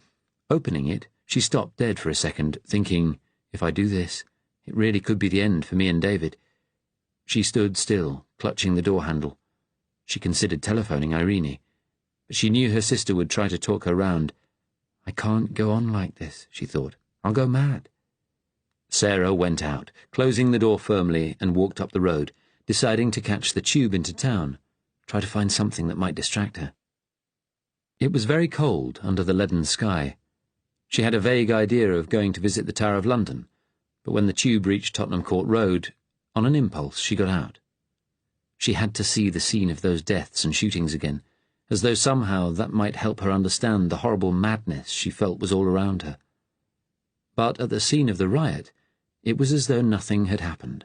Cars and buses drove down the street as usual, over the spot where Mrs. Templeman had died. The streets were full of women Christmas shopping. All the shop windows were full of coloured paper chains and little Christmas trees in pots. She stopped in front of one of the big stores, realising it was one that was helping with the toy appeal. A big wooden dummy in a Santa Claus outfit stood in the window, with painted red cheeks and a white false beard. A woman in a fake fur coat, a grizzling child holding each hand, almost barged into her and snapped, "Would you please look where you're going?" "I'm sorry," Sarah said, but the woman ignored her and passed on. Sarah thought how the shoppers all looked cross and anxious.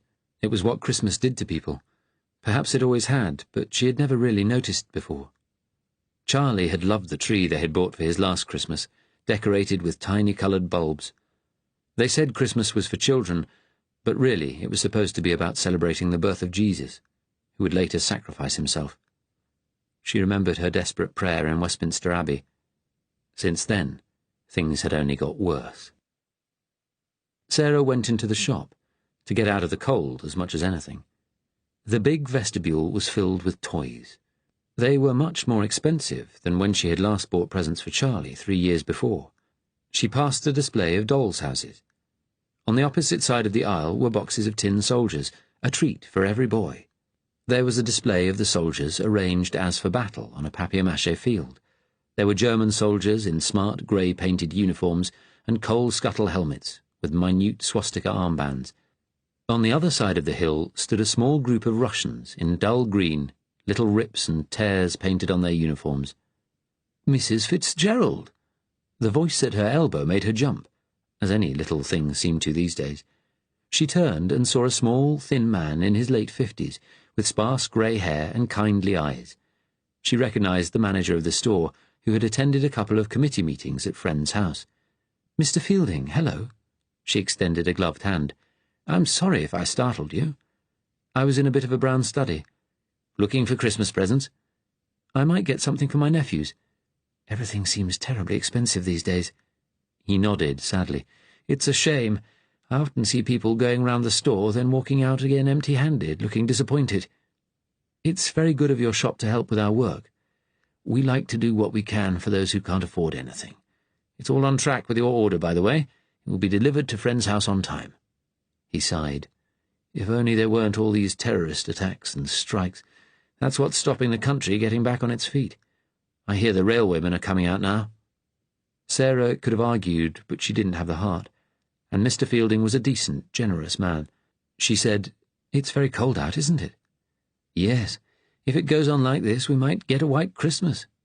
He paused a moment, then said, "I was sorry to hear about poor Mrs. Templeman. I couldn't get to the funeral, but we sent some flowers." "I saw them. That was kind. A sudden heart attack, I believe. Well, there are worse ways to go." He looked sad for a moment, and Sarah wondered if he was a great war veteran, like her father. He smiled. "She was a character, wasn't she?" "She was a very selfless woman." "Well, I must carry on with my rounds. Good morning, Mrs. Fitzgerald." Sarah watched as he went off down the store, nodding at the assistants as he passed the tills. His gentle touch had brought tears to her eyes. She went back out, into the cold. She had lunch in a cafe, then went to the National Portrait Gallery, and spent an hour with the pictures of kings and queens and statesmen. The gallery was almost empty, uniformed janitors dozing in dim corners. She came to the section where portraits of modern leaders were displayed. Although the gallery was dedicated to English portraits, a picture of Adolf Hitler was prominent. It had been painted about 5 years ago, before the Führer became so ill. He wore a brown double-breasted jacket, standing with one hand on the globe of the world, the blue eyes under the grey forelock gazing into the distance, contemplating destiny. He had spent 20 years building a world of blood and fear, and there seemed no end to it. Ever. She walked the streets for an age, thinking again how normal everything looked, as though nothing had happened the week before. She looked at her watch. 3:30. Her resolve was weakening. It would be so easy just to go home. She thought, I'll go to Highgate now, wait in a cafe or something. She walked to Embankment Tube, stopping at a newsagent to buy a London A to Z. She found Carroll Street and saw it was close to Highgate Station. She stood on the platform, waiting for the train. Workmen were altering the underground maps. There were black circles round several East London tube stations, Bethnal Green and Whitechapel and Stepney Green, and the men were painting on the words, closed to the general public. She thought those were Jewish areas. Maybe the black shirts are looting their houses and don't want people to see. The train came and rattled slowly up to Highgate. When she came out into the street, the gloomy winter's day was already starting to fade towards dusk. She took a deep breath and then, A to Z in hand, went to find Lovelock Road. It was a street of Victorian terraced houses, tall lime trees on the edge of the pavement, small front gardens behind dusty privet hedges.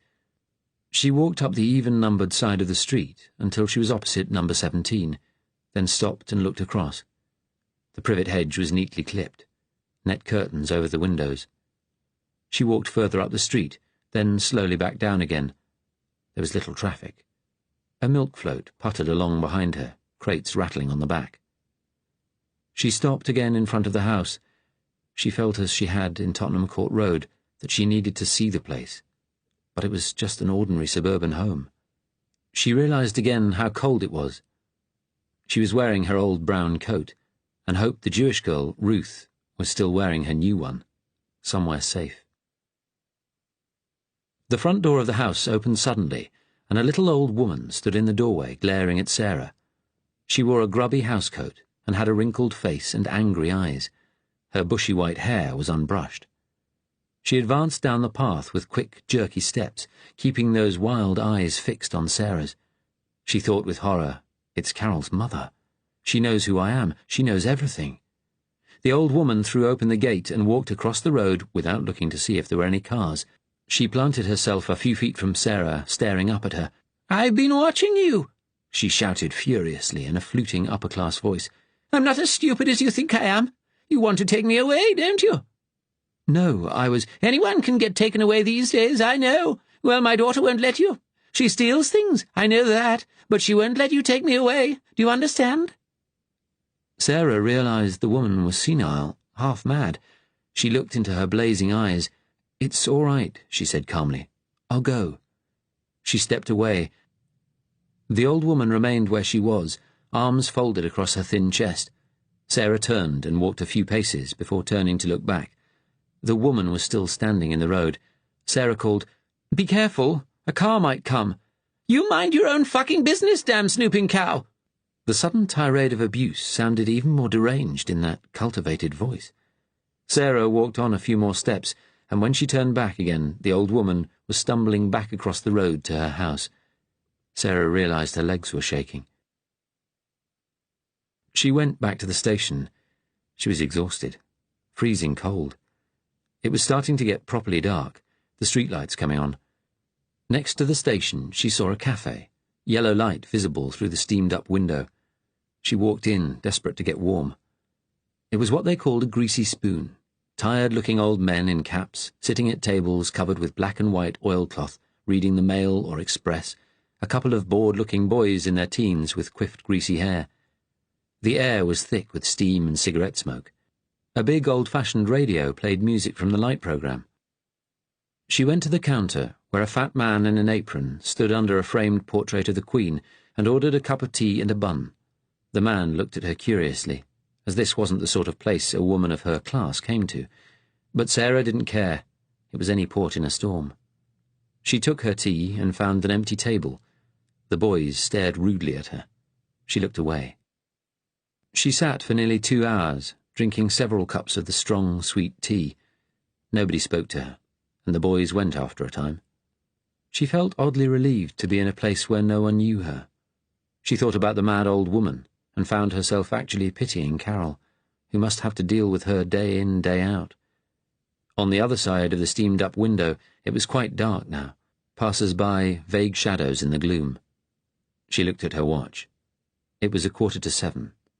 David would be on his way home now. He would return to an empty house. It was a strange thought. She could telephone and say she'd gone into town, been held up somewhere, but the obstinacy that had come over her that morning still gripped her.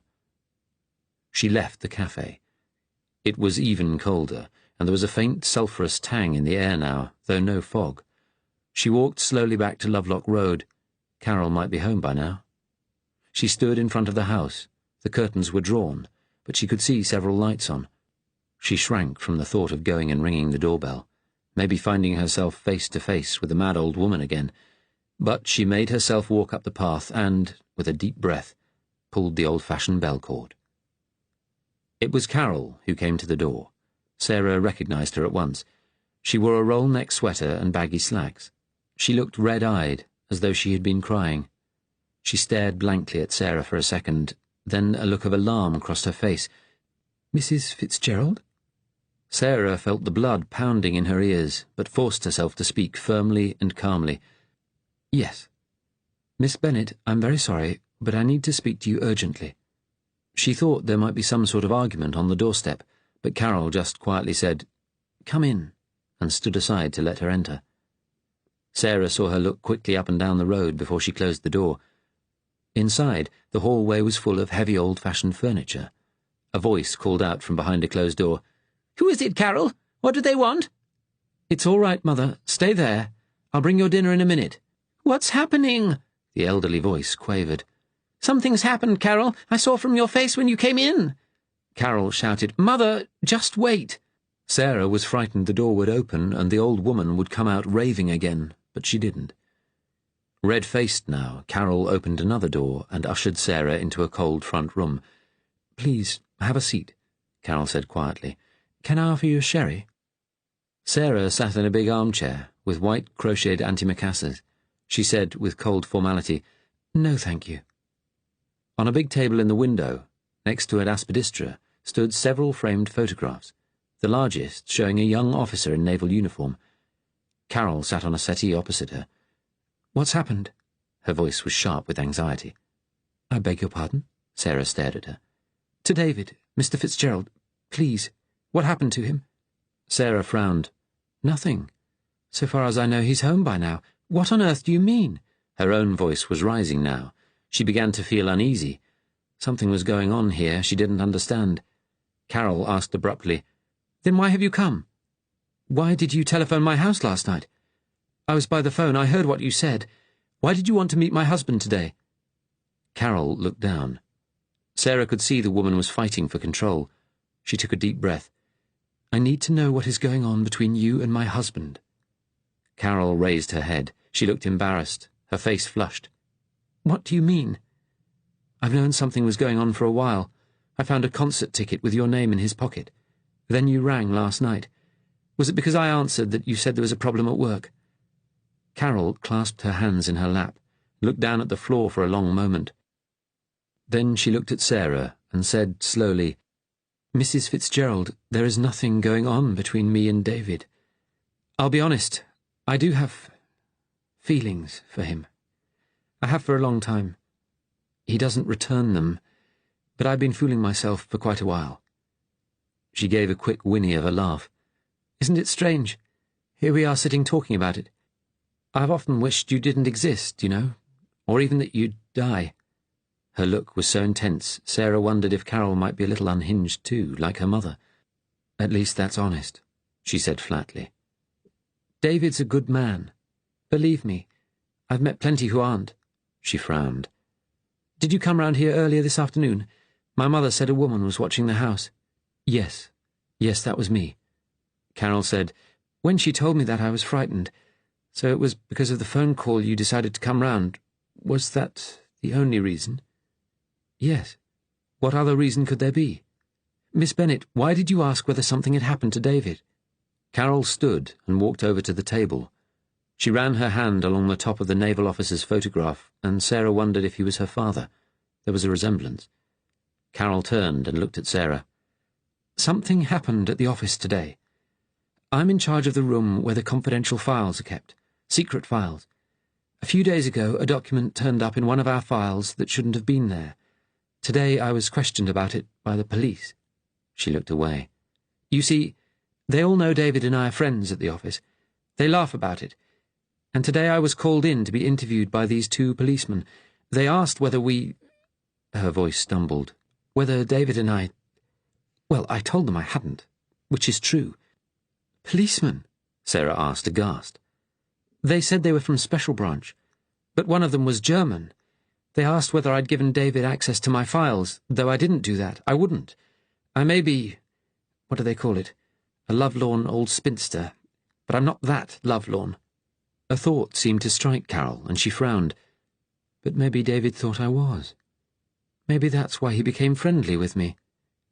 Fear washed through Sarah then, from her head to her feet, like cold water. A German. "Are you saying that they think he's some sort of spy?" "They had his personnel file on the desk. After they let me go, I phoned David. I had to warn him.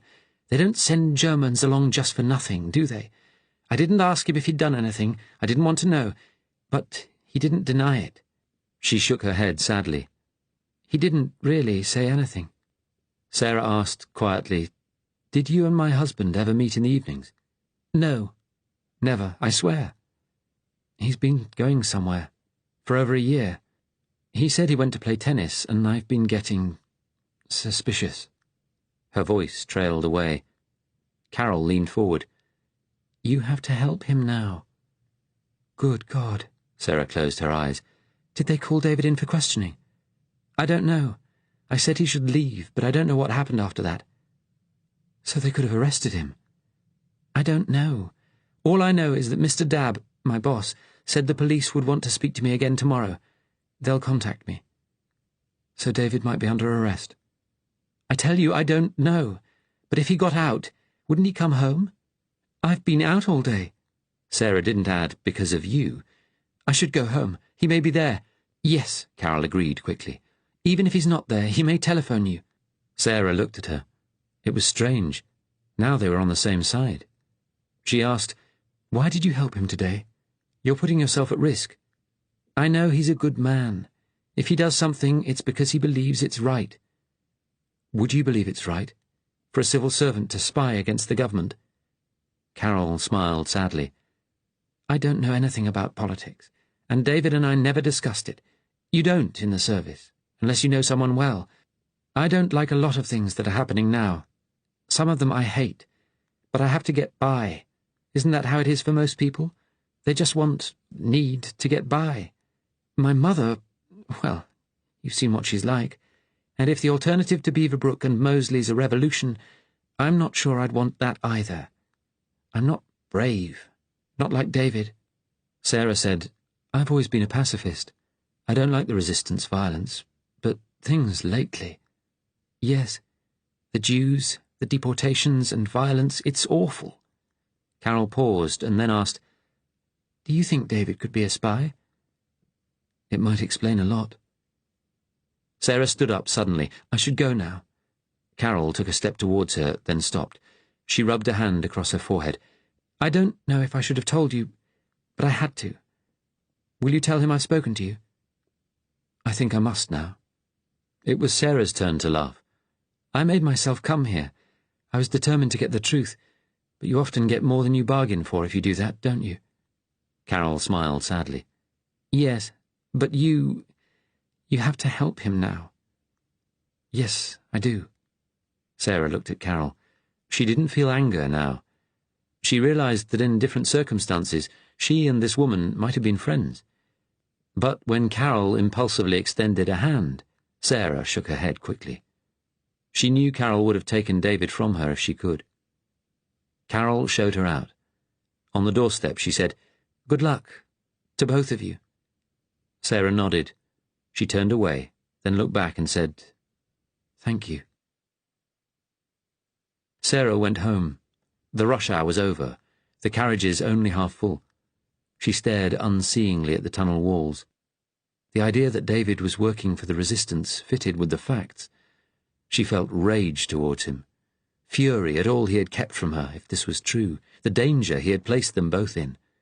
Then she thought of him lying in a police station somewhere, maybe even in Senate House, where they said the SS tortured people, and the thought of him in a cell, bruised and broken, made her want to scream out loud.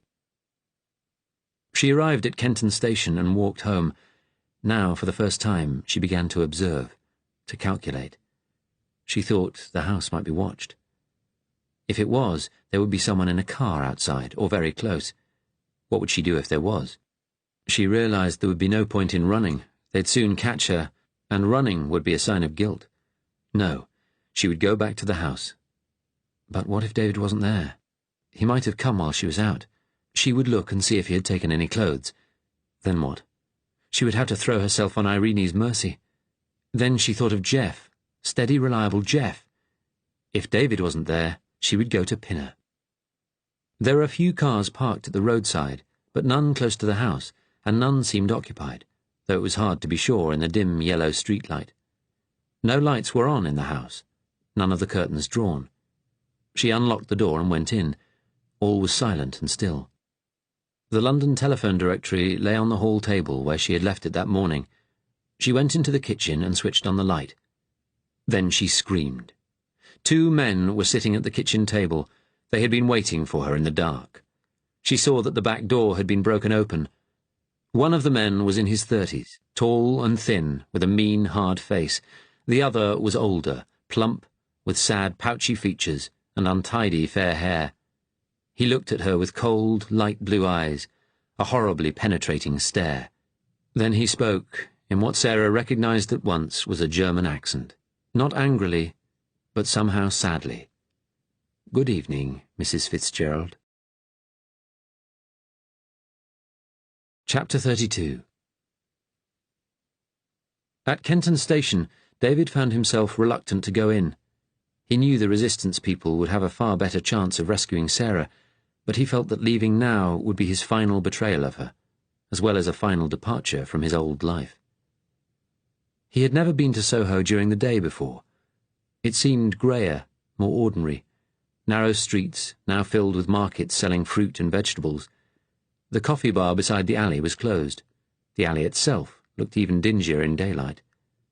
The door with the 2 bells beside it had, he saw, once been green, but most of the paint had flaked away long ago, revealing strong old planks. He pressed Natalia's bell. There was no answer. He waited and rang again, but still no footsteps sounded on the stairs. He tried the door, but it was locked. An old man in a threadbare overcoat, bent with age, shuffled down the alley and gave David a look of dislike as he passed. He must have thought him a client for the prostitute. David felt panic rising again, wondering whether something had happened here too. He wished he didn't look so conspicuous in his overcoat, pinstripe trousers and bowler hat. Eventually, footsteps clattered down the stairs inside. The door half opened, and the prostitute peered round the frame at him. She wore an expensive-looking silk dressing gown, her red hair curling around her face. "You've woken me, ringing the bell like that." She spoke crossly. Then she recognized him, and her face became suddenly alert. "Dilys, I need to speak to Natalia. She's just gone to the shops. Is something the matter?" "I need to see her urgently." The girl thought a moment, then said, "Come up." David followed her up the creaking stairs into a poky little bedroom dominated by a large, unmade double bed and a dressing table covered with pots and powders. The room was separated from the rest of the flat by a flimsy-looking door. It stank of cheap scent and cigarette smoke, and was stiflingly hot. a gas fire hissing away in the corner. The girl sat on a hard chair at the dressing table and waved David to the bed. "Sit down." She turned to the partition, and to David's surprise shouted, "Helen!" A middle-aged woman in an apron came through the inner door. Dilys said, "We're out of tea, love. Go and get some, will you? Get some groceries as well. Take your time." The woman gave David a stony look. "Be all right, will you?" "Course I will. This one's a shy boy, aren't you?" With a doubtful look at David, the old woman left. Dilys smiled archly. "First time you've been in a place like this?" "Yes. Yes, it is." She nodded at the door. "Helen, she's my maid. We girls always have an older woman working with us, to help us, keep us safe. Helen doesn't know about next door." Dilys took a deep breath. "Something's up, isn't it? I can see by your face." "I'm afraid so." "Am I going to have to go?" "I don't know. I'm afraid they're onto me." Dilys looked sad. "Luck always runs out in the end, doesn't it?" She spoke quietly. "Just give me fair warning when I have to go. Will you ask them that? I'm okay for money, but I'll have to look after Helen till we find somewhere else. I don't want her in the clutches of the bloody black shirts." "I'll tell them." "Thanks. Don't say any more," Dilys added quickly. "It's best I know as little as possible." "Yes," he agreed. It was just what Carol had said to him over the telephone. "You can only tell what you know." "Would you like a cup of tea?" Her tone was suddenly cheerful again. Poor girl, David thought. She must have to put on a cheery face all the time. No, thank you." She glanced at him wistfully. "Nice-looking chap like you. Bet you can get it whenever you want, eh? Don't need the likes of me." David felt himself blush. "I see you've a wedding ring. Bet you're the faithful sort." Her manner was bantering now, trying to keep her spirits up. "You got any Maltese blood in you?" she asked suddenly. "Not that I know of. You remind me a bit of my Guido. The bastards deported him 2 years ago. England for the English, as they say. And for the Germans and Italians, of course," she added bitterly. "That's when I joined up with you people. They put me here, to keep an eye out for you." "Thank you," David said. Dilys opened a drawer of the dressing table and pulled out a bottle of gin and 2 smeared glasses. "Want one?" "I'd better keep a clear head."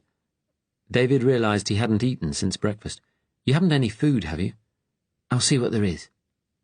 She went through the inner door, returning with some cold ham and bread and butter. David took it eagerly. Dilys sat at the dressing table, watching him eat while she swigged back her gin, the hand holding the glass trembling slightly. When he had finished, she said, "Should I get ready to open up today?" He looked at her blankly and she laughed. "For business. I usually open up at 5, and it's nearly 4 now." "I think maybe better not. There may be more of us coming." She took a deep breath. "I'll put a note on the door. Say I'm ill. I've a couple of Friday regulars. They'll be disappointed, but it can't be helped. Ah well, it'll save me the trouble of getting ready, won't it?" David looked at her curiously. "How did you get into this?" She frowned. "Shock you, does it?" "No, it's just, I never—" She smiled again. "You're quite an innocent thing, aren't you? My dad died at Dunkirk. He wasn't one of the ones that got away. My mum went to pieces, turned to drink. We hadn't any money. A friend got me into this game." He looked around the room. "Isn't it, well, dangerous?" She laughed suddenly. "You're asking, is what I do dangerous? That's the pot calling the kettle black if ever I heard it." It was 15 minutes before footsteps sounded again on the stairs. Dilys sat up, looking relieved. "That's Natalia." She went out, and David heard the 2 women talking quietly. They came back into the flat together. Natalia wore an old grey coat and hat, and carried a shopping bag. She looked dowdy and ordinary beside Dilys' colourful femininity. David thought it was probably a look she cultivated deliberately, so as not to be noticed. It was sad she had to. His heart had leapt at the sight of her, but then sank again as he thought of Sarah, out there somewhere, in grave danger. Natalia looked at him, then said quietly, "Come through. Dilys, I'll tell you what's happening as soon as I know." They went back to Natalia's flat. It smelt of paint as usual, but she had taken most of the pictures down, stacking them against the walls. Only the striking battle scene remained, the dead soldiers lying in the snow with the high white mountains in the distance. The room was cold. Natalia followed David's gaze. "Yes," she said in a low voice. "I'm packing up. I'll have to leave too. This is very serious." He turned to her. "I'm sorry." She smiled wanly. "It happens. We always have a fallback place ready." They stood looking at each other for a long moment. Then Natalia said, "Sit down." David took a seat and watched as she switched on the gas fire, bending to slot pennies into the meter. She said over her shoulder, "I am sorry I was out. One of our people came to tell me you'd had to run, and I had to make some telephone calls. Mr. Jackson will be coming soon. Jeff Drax, too." "Jeff? Oh, no." She stood up and spoke sadly, almost apologetically. "If they're making inquiries about you, they will soon find out you and he are friends.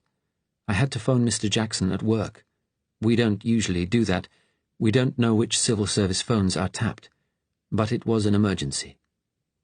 "What about the other man in the cell? Boardman, from the India office. He'll be warned, but there's nothing to lead them to him that we know of." She sat down opposite him, a fixed expression in those clear, almond-shaped eyes. "Please, tell me everything that happened today." She sat still and quiet as David explained, nodding occasionally. When he had finished, she asked, "The woman, Carol, you're sure she knows nothing of what you have been doing?" "Yes. But they'll question her again. She was the one who warned me. They'll make her talk. With luck, she will only lose her job, if she knows nothing." David took a deep breath. "The man I spoke to on the telephone said they'd send someone to fetch Sarah. That was always part of the deal. If anything happened, you'd help her." "We will. If only she'd been at home." "You shouldn't have gone back there, you know," Natalia said, her tone quietly reproving. "I didn't know what else to do. If that man had answered the phone the first time, yes. If he had to go out, he should have got someone to cover him. That was a mistake. I didn't know what to think when I didn't get an answer." He smiled at her ruefully. "Somehow, I'd thought you were all infallible." "Nobody is infallible. Not us, and not them either. They should have realized this woman, Carol, might go and warn you. Just occasionally, you see, they overestimate the power of fear." She gave him one of her long, steady looks. "This woman must be very fond of you." "And now I've landed her in it. I've landed everyone in it, haven't I? All because I misfiled that bloody document. As I said, nobody is infallible. But the question is, what led them to you in the first place? It all points to Frank Muncaster, doesn't it? They've got him to talk. That seems possible, I'm afraid. Then it's all been for nothing." David put his head in his hands. "Poor bloody Frank." Natalia didn't get up, but said gently, "I'm sorry. It's hard when you have personal loyalties." He glanced up at her. "Don't you have any?" She lit a cigarette from the pack on the table. "Not any more." She looked him in the eye. "Everyone I cared about is gone. That's another thing the enemy don't consider, that they might leave people with nothing else in their lives but to fight them. That's what they're doing in Russia." David pointed at the painting of the battle scene. "You've left that one on the wall." She said, "When my brother came back from Russia, he told me about the last battle he was in. His leg was badly injured. That's why he was sent home. He didn't talk about it much. He couldn't bear to. But one night he was in a bad state, and he did." Her voice had become monotonous, holding in God knew what feelings. "It was in 1942, the Caucasus offensive. The Russians were defending a strong position, and Peter saw a lot of his friends killed. Those are the Caucasus Mountains in the distance, all in German hands now." "I didn't know that your brother came back. I thought he'd been killed." "No. His leg was shattered. He didn't get good treatment at the field hospital, and he was never able to walk properly again. But it was his mind that really suffered. Some people can survive a war with their minds intact, but not Peter." David shook his head. "Yes, it always stays with you.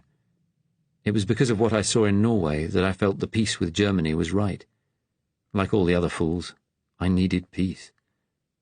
Although you are half Jewish." "I told you," he replied bitterly. "We kept that well hidden. I pretty much hid it from myself for long enough." He paused. "Since we spoke, I've wondered whether I might have family. Second and third cousins, perhaps, who are on the trains like the one you described. It makes me ashamed." "Why? Because you have been able to escape the trains and these new British camps? You shouldn't be." She spoke emphatically. "It's not your fault you happen to be different in a way that gets you singled out. And you are fighting them, fighting the fascists." David smiled bleakly. "Making restitution, eh? When the anti-Semitic laws got really serious, that's when I first began to feel ashamed. I suppose that's why I decided to join the resistance. Everyone probably thinks I'm just another old-fashioned Englishman, outraged by what's being done. But I'm not. For me, it's personal. It is personal for all of us, one way or another," Natalia said quietly. "You mean your brother?" They were talking intimately now, leaning forward slightly. The gas fire hissed gently in the background. "Partly. When he came back, I nursed him at home. My father helped, but he died later that year. Then it was just me and Peter. He wouldn't go out. The only place he felt safe was in the house, and even then he feared someone would come, Russians or Germans, and kill him. Not for any particular reason, but just because killing had become what people did. The strange thing was, Peter was so afraid of dying, but in the end, he killed himself. He jumped out of the window of our flat. We were on the 3rd floor. He did what your friend Frank tried to do." "I'm sorry." They were silent for a moment, then David asked, "What's happened to Frank?" "Mr. Jackson may know more." He looked at her, then said, "You hate the fascists, yet you had a German fiancé." Natalia's mouth set firmly. "He wasn't a Nazi, and I wasn't just his fiancé, I married him. I am actually a German citizen by law.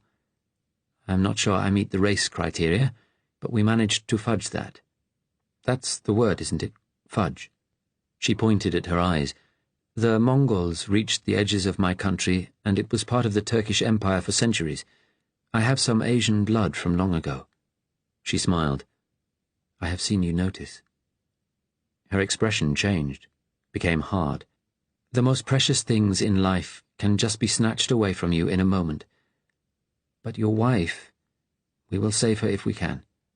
And she, well, she is your precious thing, or you would not care so much about leaving her." He looked down. Slowly, he stretched out a hand. He needed the contact. He needed it. They both jumped as the doorbell rang violently. Natalia's face worked for a moment, then she nodded quickly at David, got up and went out. David heard 2 more pairs of footsteps returning with her, Jackson and Jeff. Jackson seemed angry. There were red spots on his plump cheeks. He was carrying a briefcase, which he put on the table. He looked at David and said heavily, "Your chickens have come home to roost, I'm afraid, Fitzgerald." He walked over to the fire and stood with his back to it. "It's not David's fault," Jeff protested, but Jackson gave him an annoyed glance, took a deep breath, then turned to David. "Full story, please." David told them, leaving nothing out. "The woman, Carol, she was sure one of the policemen was a German?" Jackson asked. "I don't think she would make a mistake." Jackson put his hands behind his back, rocked on his heels, thinking. "It's the Gestapo, working from the embassy with Mosley's people at Special Branch. It has to be." He stared out of the window. It was dark now. He said, in a gentler tone, "We've sent someone to your house to pick your wife up. You're quite sure she knows nothing?" "I've never given her even the vaguest hint." Jackson looked at Natalia. "Well, it's the end of this cell," he said heavily. "We closed everything up here tonight." "What about Dilys?" Natalia asked. "She has to go too. Tomorrow if she can. I suppose someone in her profession is at an advantage in a way. She can soon find somewhere else, continue working. I almost envy her." Jackson looked at David and Jeff. "I'm afraid you two are finished as agents. Done. Exposed. On the run. It's better you both realize that now." David turned to Jeff. "You too?" "I left this afternoon, when they rang. Besides, I think they were beginning to have doubts about me. Lack of enthusiasm for the settlement program in Africa. I've never been a brilliant actor. Of course, I didn't have to act at first. I really did come back because of a broken heart." Jeff gave his little bark of laughter, "But that was a few years ago. Anyway, they'll make the connection between you and me soon enough. It's no secret we've been friends for years." He looked at Jackson. "I can stick it, sir, but what about my parents? Is there any chance you could get them away somewhere?" Jackson shook his head. "That's not the best idea. If they disappear, they'll be hunted, and at their age, well, life with us isn't easy." "They know nothing?" "They wouldn't approve if they did. My dad's a Rotarian. They're both members of the Coalition Conservative Party, even now." "All that will protect them," Jackson said.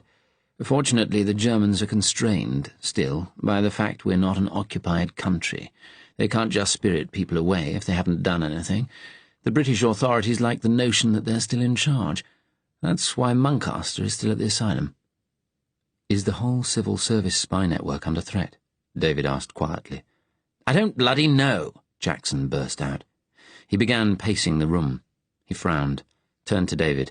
"I'm sorry," he said. "We're all under stress." Natalia said, "David and I think the Germans must have been investigating him because of some lead from Muncaster." Jackson shook his head. "I don't think so. We've been in touch with our man at the asylum this afternoon. Muncaster's still not speaking, and nobody's tried to interrogate him. Our man thinks Dr. Wilson may be trying to protect him. Muncaster's become a sort of pet patient." Jeff asked, "Your man? You mean Ben? That Scottish attendant we met?" "That's the name you know him by. We've always made contact via shortwave radio. He, too, is more at risk now." Jackson looked at the anxious faces around him, then gave his sudden disarming smile. "I must stop this habit of pacing around, mustn't I? Bad for everyone's nerves. Come on, Drax, let's sit down. I have to tell you all what's been decided, what's going to happen next. And we don't have much time." Jackson took the armchair by the gas fire. He took a deep breath. "I've spent today having conversations with people at the highest level, the very highest level." David wondered if he meant Churchill. "And it's been decided Muncaster is to be taken from the hospital. We're going to turn this into an opportunity. You three will go. Natalia will lead you again." "How do we do it?" she asked. "At 11 on Sunday night, the attendant, Ben Hall, will fetch Muncaster and bring him to the gates. We'd have liked to go sooner, but Hall couldn't swap a night shift till the day after tomorrow. The hospital give the patients a sedative to get them to sleep, and there's only the night staff on the wards.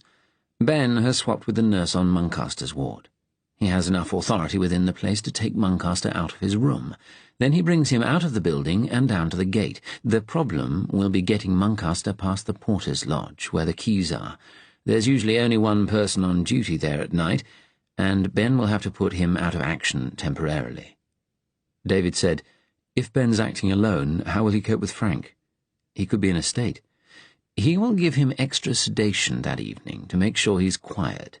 Muncaster should just about be able to stagger along if Hall gets the dose right. Let's hope he does. A great deal rides on that." "Poor bloody Frank," David said again. "Poor bloody Frank will be a lot more bloody if the Germans get him." A touch of asperity had returned to Jackson's voice. "Hall will bring him out, and a car with you three in it will be waiting by the gates." "It makes sense," Jeff said. "We're on the run anyway. We've nothing to lose." He took his pipe from his pocket, began filling it with tobacco. "Exactly," Jackson agreed. "Afterwards, you'll all go to another safe house some way from the asylum. Hall, too. When the authorities find out what happened, they'll be after him as well." He looked hard at David and Jeff. "As Drax says, you're the ideal people to do this. You've been there before, and you've got to disappear anyway. But also, it's easy to foresee possible problems with Muncaster when the drugs wear off. God knows how he'll react when he finds himself out of the asylum, in a strange place, guarded by people with guns." Jackson looked at David. "That's why it's important you're there. If anyone can convince him we're acting in his best interests, you can." "And if we get Frank out, what happens then?" David asked. "In a few days, an American submarine will enter the English Channel. Muncaster, and you and Drax and Hall will be picked up. The plan is to get Mrs. Fitzgerald there too. Next stop, if all goes well, New York." "My God," David said. "We always do our best to get our people out." Jackson pointed to his briefcase. "I've got your false identity cards in there." "Do I stay in England?" Natalia asked. "Yes, if all goes well," Jackson answered. "Your identity isn't compromised, and we have other work planned for you." He gave her a searching look. "Unless, of course, you'd rather leave too." Natalia glanced at David, then said, No, I should stay here." "Good." Jackson turned to David and Jeff. "Any questions? Comments?" "I'll do it," David said. He had done all he could for Sarah now, and Jackson was right. They must try to get Frank out. Jeff spoke next. "Okay. I suppose my parents will never know what's happened to me," he added slowly. "I know it's hard," Jackson said, "but we all knew that one day we might have to go on the run, never see our loved ones again. It's the same for all of us. Me too." He smiled sadly, seeming momentarily as vulnerable as the rest of them. David thought of Irene, Sarah's parents. Sarah would probably never see her family again either. Would they be all right? Steve's black-shirt connections will help, he thought. Jackson got up, crossed to the table and opened his briefcase. He pulled out 2 brown identity cards and handed one each to David and Jeff. David opened his. A couple of years ago, he had gone to a photographer's to have his picture taken in case he ever needed a fake identity, and here was the photo, impressed with what looked like the Home Office stamp, on a card which named him as Henry Bertram of Bushey, Hertfordshire. Married, a civil servant in the Department of Transport. Jackson said, "You're both down as civil servants, close enough to what you actually do to let you talk convincingly about your work if need be. There are still a lot of police around in the cities, and some of the roads that lead to the new Jewish camps have roadblocks. It's possible you might be asked to show your IDs, and a lie is always more convincing the closer it is to the truth." He put his hand on the briefcase again and pulled out a bulky white envelope. "There's one more thing." He looked between them, his eyes hard now. "If you get caught by the Germans, it'll be the full works, I'm afraid, from the Gestapo, in the Senate House basement." David glanced at Jeff, who took a deep breath as Jackson opened the envelope and carefully tipped 2 small, circular rubber pellets into his hand. "These are cyanide capsules," he said. "Natalia knows what they are. She has one. Carry them in your trouser pockets, loose. For God's sake, don't lose them. If you're captured, if they're coming for you, and you know you can't get away, put the pellet in your mouth. Don't swallow it. Crunch down. There's a glass vial inside. It's very quick." He held out his hand, and David and Jeff each took a capsule. As he put the thing in his pocket, David thought, death weighs almost nothing. "We've all faced dying, I suppose," Jackson said. "I was in the trenches in the Great War. Fitzgerald was in the 1940 war, and you, Drax, you must have faced some tricky situations in Africa. It's a funny thing. I found that in action you always have to be prepared for death. You must keep it in a separate compartment, but you have to be ready to open that compartment at a moment's notice. Look death squarely in the face, knowing it might be the last thing you see." He smiled with unexpected awkwardness. "I guess every human being knows they're going to die one day. Everyone has that compartment locked away somewhere. It's easier if you've got religious faith, I suppose." David touched the pill in his pocket. He looked across at Natalia, but she was staring into the middle distance, her face stony. She had probably had a capsule ready for a long time. Jackson clapped his hands together, making David jump slightly. "Well," he said, "looking on the bright side, the mission has every chance of success. You could all be heroes. And if we get you to the States, we've an arrangement with our sympathizers there. They'll get you to Canada, give you new papers as British immigrants." David thought, it won't matter if I'm a half-Jew there. Or not much. I could maybe even get to New Zealand, be with Dad. He wondered if Sarah would come with him, or whether, as he feared inside, that was all over now. Then he realized something else and looked up sharply at Jackson. "There isn't a pill for Frank," he said. Jackson shook his head. "There's no guarantee he'd take it, or he might take it the moment it was given him. If it comes to it, Natalia will be armed, and we'd rely on her to stop Muncaster from being taken." David looked at her. She said, "David, I have to be the one with the gun. They don't expect a woman to carry arms. I am experienced, and it gives me that little extra element of surprise." "Which can be useful if you have to act quickly," Jackson agreed. He closed his briefcase. "Natalia, I'm afraid I've got to ask you to prepare to leave within the half hour. Just take what personal things you need, and make sure there's nothing here that could be of use or lead them to us. I've got an address for the three of you to stay the next couple of nights. Go through and see Dilys first. Tell her to make arrangements to move." "I suppose I have to leave my paintings," Natalia said. "Yes, I'm afraid so." Jackson gave his apologetic smile again. David thought, he respects her, he trusts her. But Jeff and I are underlings, and I've already failed once. Natalia went out, shutting the door quietly behind her. Jackson raised his eyebrows. "Well," he said, "this is it." Jeff said, "It'll be strange if Frank Muncaster turns out to know nothing important." "Oh, no," Jackson said heavily. "We're pretty sure he does." Chapter 33. Gunter took the woman back to Senate House.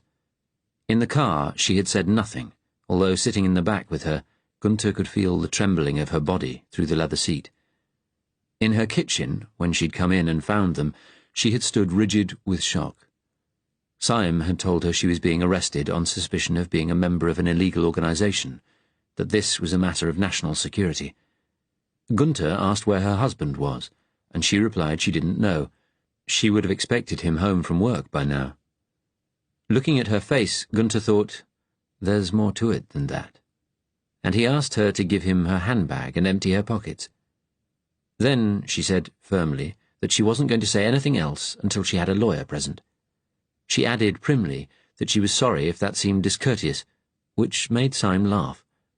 After that, she didn't say another word. At Gunter's direction, once they were through the Senate House gates, Syme parked the car beside a side door. A Wehrmacht guard stood to attention outside. They got out, Gunter taking Sarah's arm. He saw her eyes widen. Perhaps the penny had dropped that she was on German territory now. He thanked Syme and told him he would take matters from here. I'll telephone you later. Syme's face flushed. He leaned in close to Gunter and whispered, I should be in on the interrogation. That's what was agreed. That was agreed about the man. You need to find him. It's urgent. You can talk to her later. Syme's eyes narrowed. This is a joint project. I know, but we need to find the man. It's you that has the resources for that. Syme still looked suspicious. When they had broken into the house in Kenton earlier that afternoon, he had insisted on searching the place with Gunter. They had found nothing. Gunter now wondered whether the time was coming for Syme to be dealt with too. All right, Syme said. He turned back to the woman, who was looking up at the immense flood-lit wall of Senate House. Her eyes followed Syme as he got back into the car, leaving her in German hands. Gunter said gently, It's all right. We just want to ask you some questions. He smiled reassuringly. She gave him a look of fear and hate. The guard let them in, and Gunter led Sarah along an echoing marble corridor. At the end was a metal door, with another soldier on guard, this time wearing the black uniform of the SS. Gunter nodded, and the guard opened the heavy door. Gunter took the woman down the stone staircase to the basement. As he had told Hauser, when the Germans took over Senate House as their embassy in 1940, they had converted the basement into interrogation rooms. The busiest time had been in 1943, when the Abwehr, German army intelligence, had been found to include elements plotting to kill Hitler, and been purged, the loyal elements incorporated into the SS. Gunter had still been in England then. It had been a difficult time. A couple of officers he had known had been brought down here before being shipped back to Germany. There were, he knew, cells equipped for carrying out severe physical interrogations, but also rooms which looked like the places where police questioned suspects in British television programmes like Sergeant Dixon. He took Sarah into one of these. There was a table bolted to the floor, a few hard chairs, and a telephone fixed to a bracket on the green-painted wall. He said he would have to leave her for a short time and asked if she would like some tea. Sarah shook her head. She hadn't spoken since they left her house. Gunther closed the door on her and walked up to the far end of the corridor, past other closed cell doors, to where a stocky young Gestapo man in his 20s sat reading the German army magazine Signal. The cover showed a group of German soldiers sitting on the edge of an ornate fountain, talking to some girls. The pleasures of service in Rome. Gunther nodded at the telephone. "Get me Standartenführer Gessler, please." Gunther watched as the soldier dialed. Gessler had been furious, wild with rage, when Gunther telephoned him earlier to say Fitzgerald had escaped. Gessler had told him that they still hadn't got clearance to take Muncaster. "This is turning into the biggest fucking balls-up in history!" he had screamed impotently down the phone. The soldier passed the telephone to Gunther, and he told Gessler he had Fitzgerald's wife in custody. Gunther replaced the receiver. "He's on his way," he told the soldier, who quickly put Signal in a drawer of his desk and brought out a sheaf of forms. "How are things at the moment?" Gunther asked. "I hear a few German Jews have been picked up." The boy wrinkled his nose. "Pieces of shit who thought they could hide in the bigger cesspool." Gunther shook his head. "They never learn." Gessler arrived a few minutes later. He carried a thin file. Gunther thought how tired he looked, ill, red-faced and unshaven, a complete contrast to his confident, schoolmasterly manner when Gunther had arrived. Yet he was still managing it all, just keeping control. The Gestapo boy stood to attention and saluted. Gessler turned to Gunther. "Where is she?" Gunther led him to Sarah's cell, pushing aside the cover of the little spy hole in the outside of the metal door. Gessler bent and looked, then straightened up. "Have you started questioning her?" "She wouldn't say anything in the car. Said she wanted a lawyer." Gessler laughed. Gunther smiled. "I thought I'd leave her here for a few minutes, let reality sink in." "She's just sitting, staring into space." Gessler considered. "You know, Dr. Zander's in tonight. You could show her some of his handiwork. That would soon open her mouth." "With respect, sir, I'd like to try a bit of question and answer first. I can soon work out whether she has any training in dealing with interrogation. If she hasn't, that would indicate she hasn't been working with her husband. If she has—" "We hand her over to Zander straight away." Gessler tapped his wristwatch. "Time is short." "Interrogation is an art," Gunther said. "It's a science as well," Gessler answered bluntly. "A branch of medical science." Gunther knew torture was necessary sometimes, had seen it applied in training films and in interrogations, but he could never enjoy it.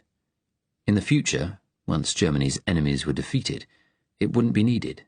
But, he knew, they were still a long way from that.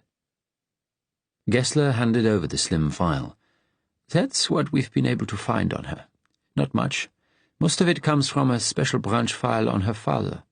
An active pacifist before the war, one of the ones who didn't like us.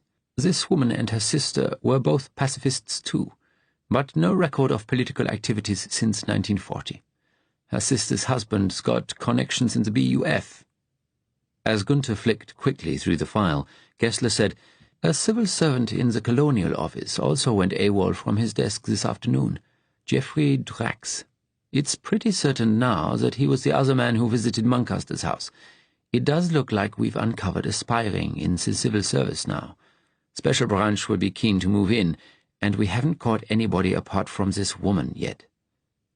Gunther tapped the file with his fingers. "Who warned Fitzgerald we were in the Dominion's office? I'd like to get that Carol Bennett woman in here too." "Later," Gessler said. He pointed at the door of the cell. "Get this one to talk first, Holt." "Is someone watching the Fitzgerald's house?" "Yes. In a car a little further up the road. Our people. That won't be so easy in daylight. People sitting in cars on suburban streets get noticed. Net curtains twitch." Gunther nodded. He had had a thought about that. Gunther went back into the bare, windowless cell. The woman was sitting in a chair. She hadn't taken off her coat, although it was hot down here, and she looked at him with that same mixture of fear and defiance. She had a strong face. She had probably been quite attractive once, but she was beginning to age. She wasn't trembling now. She was holding her fear in. He laid the file on the desk and sat opposite her, smiling again. "I haven't introduced myself. My name is Holt. I'm from the German security police. I'm not a soldier, just a detective." "Gestapo," she said suddenly, with an utter bleakness. He inclined his head. "That's a very broad term." "I want to speak to a lawyer." Gunther shook his head. "You don't have that right." He continued in the same mild tone. "You see, you're at the embassy. You're on German territory now. I want to ask you some questions. That's all, just some questions. Now, your name is Sarah Fitzgerald, yes?" She just stared at him. "Come on now," Gunther laughed. "It can't do any harm to answer that one." She hesitated. "Yes." Gunther guessed that she knew nothing about interrogation techniques, or it wouldn't have been so easy to get her to answer. "Good, good," he said. "And you were born on the 17th of May, 1918. She looked startled. He smiled again. "It's on your identity card. Remember when we took your handbag and got you to empty your pockets at your house? I'm sorry we frightened you then, by the way, but we couldn't leave the lights on. You wanted me to walk into your hands, and I did." "Yes." She stared at him, uncertainty now as well as fear and anger in her face. She obviously hadn't expected to be treated so gently. Gunther tapped the file. "I see your father was a pacifist in the 30s, along with you and your sister. Well, I wish your people had won the day then. We'd never have had the 1939-40 war." "Where did you get all this information?" she asked. "The Home Office have records of people who were active in politics before the war." He spoke almost apologetically. "But according to the records, your family seems to have accepted the status quo after 1940. Certainly your sister. And after 1941, your father." "The government must have files on thousands and thousands of people then," she said quietly, almost to herself. Gunther spread his hands. "With all the trouble from the resistance, you can see why they think it's necessary. The violent demonstrations, the bombings, the assassinations. It's as bad here now as in France. Though I know as a pacifist you wouldn't be involved in any of that." She did not reply. Gunther smiled. "I want peace as well, you know. Germany's sick of war. I long for the day when the world is at peace. With everyone under your thumb," she said bitterly. "I wish you could understand." Gunther couldn't keep a touch of irritation from his voice. He did wish for peace. This woman, a nice educated woman, pure Aryan by the look of her, should be happily at home, caring for her husband and children. He said, "Where were you this afternoon, Mrs. Fitzgerald?" "I went out for the day. I went into town, to Blakely's stores, to the toy section. I spoke to the manager there. You can check that with him if you like." "How do you know the Blakely's man?" "I do voluntary work for a charity that sends toys to the children of poor people. Mr. Fielding has been helping us." "Ah, something like our winter relief in Germany." "No," she said, "not like that." Then she thought a moment and said quietly, "Or maybe it is." "You and your husband have no children?" She looked at him. "We had a son, but he died in an accident." "I'm sorry," Gunther said. She was clearly surprised by the catch of real sympathy in his voice. "Have you children?" she asked. "A son, Mikhail. He is with his mother, out in Crimea. I miss him." "Why have you arrested me?" she asked suddenly. "What have I done?" "In a moment. Now, where did you go after visiting the shop?" "To the National Portrait Gallery. I had lunch before." "It was after 8 when you got home, Mrs. Fitzgerald. The gallery closes at 5. What did you do after your visit?" She hesitated. Gunther saw that. "I walked." "On a cold, dark winter's day?" She was starting to lie now. He felt it. "I sat in a cafe for a while." "Where?" Somewhere near Victoria Station. Now, why would you do that? Wouldn't your husband expect you to be home when he returned from work? Sometimes he works late. He caught a little bite of anger in her voice. He thought, things aren't so good at home. She asked, do you know where he is? No. Look at me.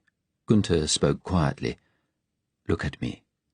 I know you're keeping something back. She was silent a long moment. He could see she was thinking. Then she said, almost in a whisper, I've been afraid my husband was having an affair. I noticed little things, changes in his manner, the way he behaved to me. Our son dying was a bad blow. Who did you think he was having an affair with? I don't know. Women have always found him very attractive. Gunther saw it now. He said, was the woman concerned named Carol Bennett? Sarah drew in her breath sharply. Her eyes widened. It was, wasn't it? How do you know? We had information that your husband might be involved in illegal activities. We questioned some people at his work today, those who knew him well. Miss Bennett's name came up. Sarah said she wasn't having an affair with him. She'd have liked to, but he didn't. I spoke to her this evening, you see. I went round to see her. That's where I went. I wanted to confront her. Gunther smiled. I believe you. Tell me, he asked, how long have you been married? 9 years. My wife left me after 7. She didn't like the hours I work. She looked at him curiously. Where did you learn to speak such good English? I studied in Oxford. Then I worked here at the embassy for several years. She shook her head. You're one of those who believes it all, aren't you? All the Nazi poison. Remember where you are, Mrs. Fitzgerald, he said, an edge to his voice. She gave a little humorless laugh. I'm not likely to forget, am I? Were you expecting your husband to be at home when you returned, from Miss Bennett's? Yes. I've no idea where he is, nor why you want him. She paused. He always told me political action was useless. We had to get along with the system. All these years he's said that. He was protecting you, perhaps. She didn't answer. The evidence is pretty conclusive, I'm afraid. It seems your husband was part of a larger ring of spies inside the civil service. You'll know his friend, of course, the one he went to university with, Jeff Drax. Jeff? There was real surprise in her face. Yes, they both disappeared from their offices this afternoon. They were going to be arrested, but somebody warned them. Carol Bennett, he guessed, but he didn't say. Why should I believe anything you tell me? She asked. Why else would we have broken into your house? You're saying I may never see David again. She said it bleakly, a statement. You really never knew? No. No, I swear he told me nothing. You swear? Are you a Christian? He thought suddenly of the woman he'd caught sheltering Jews in the Berlin flat. No, I've stopped believing in God. She looked him in the face again. After all, how could he allow the world to be like this? Maybe this is the world that destiny intends for us. A safe, clean world. And it is the forces of evil and violence that prevent us from building it. Gunther smiled wryly. Did you ever think of that? No, she answered vehemently. What's just been done to the Jews, that order came from Germany, didn't it? What's going to happen to them now? With respect, Mrs. Fitzgerald, you are here to answer my questions, not I yours. Does the name Frank Muncaster mean anything to you? She seemed puzzled. He's an old university friend of my husband's. They write occasionally. I've never met him. She had a very readable face. He wasn't sure she had told him the entire truth about this afternoon, though she had told most of it, but he was certain her husband had never taken her into his confidence, and that she knew nothing about Frank Muncaster. He left her and went up to Gessler's office. Gessler was on the telephone, his face angry but his tone deferential. He waved a hand for Gunther to sit while he finished his call. The Home Office can't just order a Health Department civil servant to release a mental patient. The civil servant would take it to the minister. If we're involved, it would go to the Prime Minister. And you know how unpredictable Beaverbrook is. Gessler broke off and listened to the voice at the other end. Whoever it was seemed to be shouting. "With respect, sir," Gessler said eventually, "it's only one section of Special Branch who are cooperating with us, and even they've no idea what it's about." More shouting from the other end, a harsh, tinny sound. At length, Gessler said, "My man who's been questioning the woman has just come in. Let me talk to him, and I'll call you again." "Yes, in 10 minutes. Yes. Heil Hitler." He put the phone down. "Heydrich's people," he snapped. "I've told them about the civil service spying. Will Syme keep his mouth shut?" "For the present." "His superintendent's attitude is that they need to act soon on the spying. They'll want to do a proper clear-out. We can't keep the lid on this for long. What's the woman told you?" "I'm pretty sure she didn't know what her husband was up to. She suspected him of having an affair. I asked if the name Muncaster meant anything to her, and she said only as an old friend of her husband whom she never met. I believe her." Gessler frowned. "The fewer people know we're interested in him, the better." I asked very casually. "So, you're saying she's a dead end?" Gessler looked at him accusingly, as though the dead end were Gunther's fault. "I wonder, sir, could I make a suggestion?" Gessler nodded. "When we were waiting for Mrs. Fitzgerald tonight, I noticed a big lawned area opposite her house, a little park. There's one of the old concrete air raid shelters at the other end, 200 or 300 yards away. It looks pretty run down, but if we could get a man in there, with a radio and powerful enough binoculars, he could watch the house. We could let her go, order her to stay at home, and see who comes to visit. It's a point of honor for the resistance people to get agents' families out. They won't telephone her. They'll know the phone will be tapped. If they come for her in a car, someone in that shelter could take the number and have them picked up. But if we keep her here, they won't do anything. They can't get at her. And I don't think she can be of any more material help at the moment." Gessler looked at him, eyes narrowed. "You really don't want her to get rough handling, do you? It's all very well to be sentimental about women, but spies, well, they're not normal women." "I don't think she's a spy, sir, but I think the way I suggest would give us a better chance of getting hold of those who are." Gessler thought again, then nodded. "You've had a lot of experience with this sort of thing, haven't you?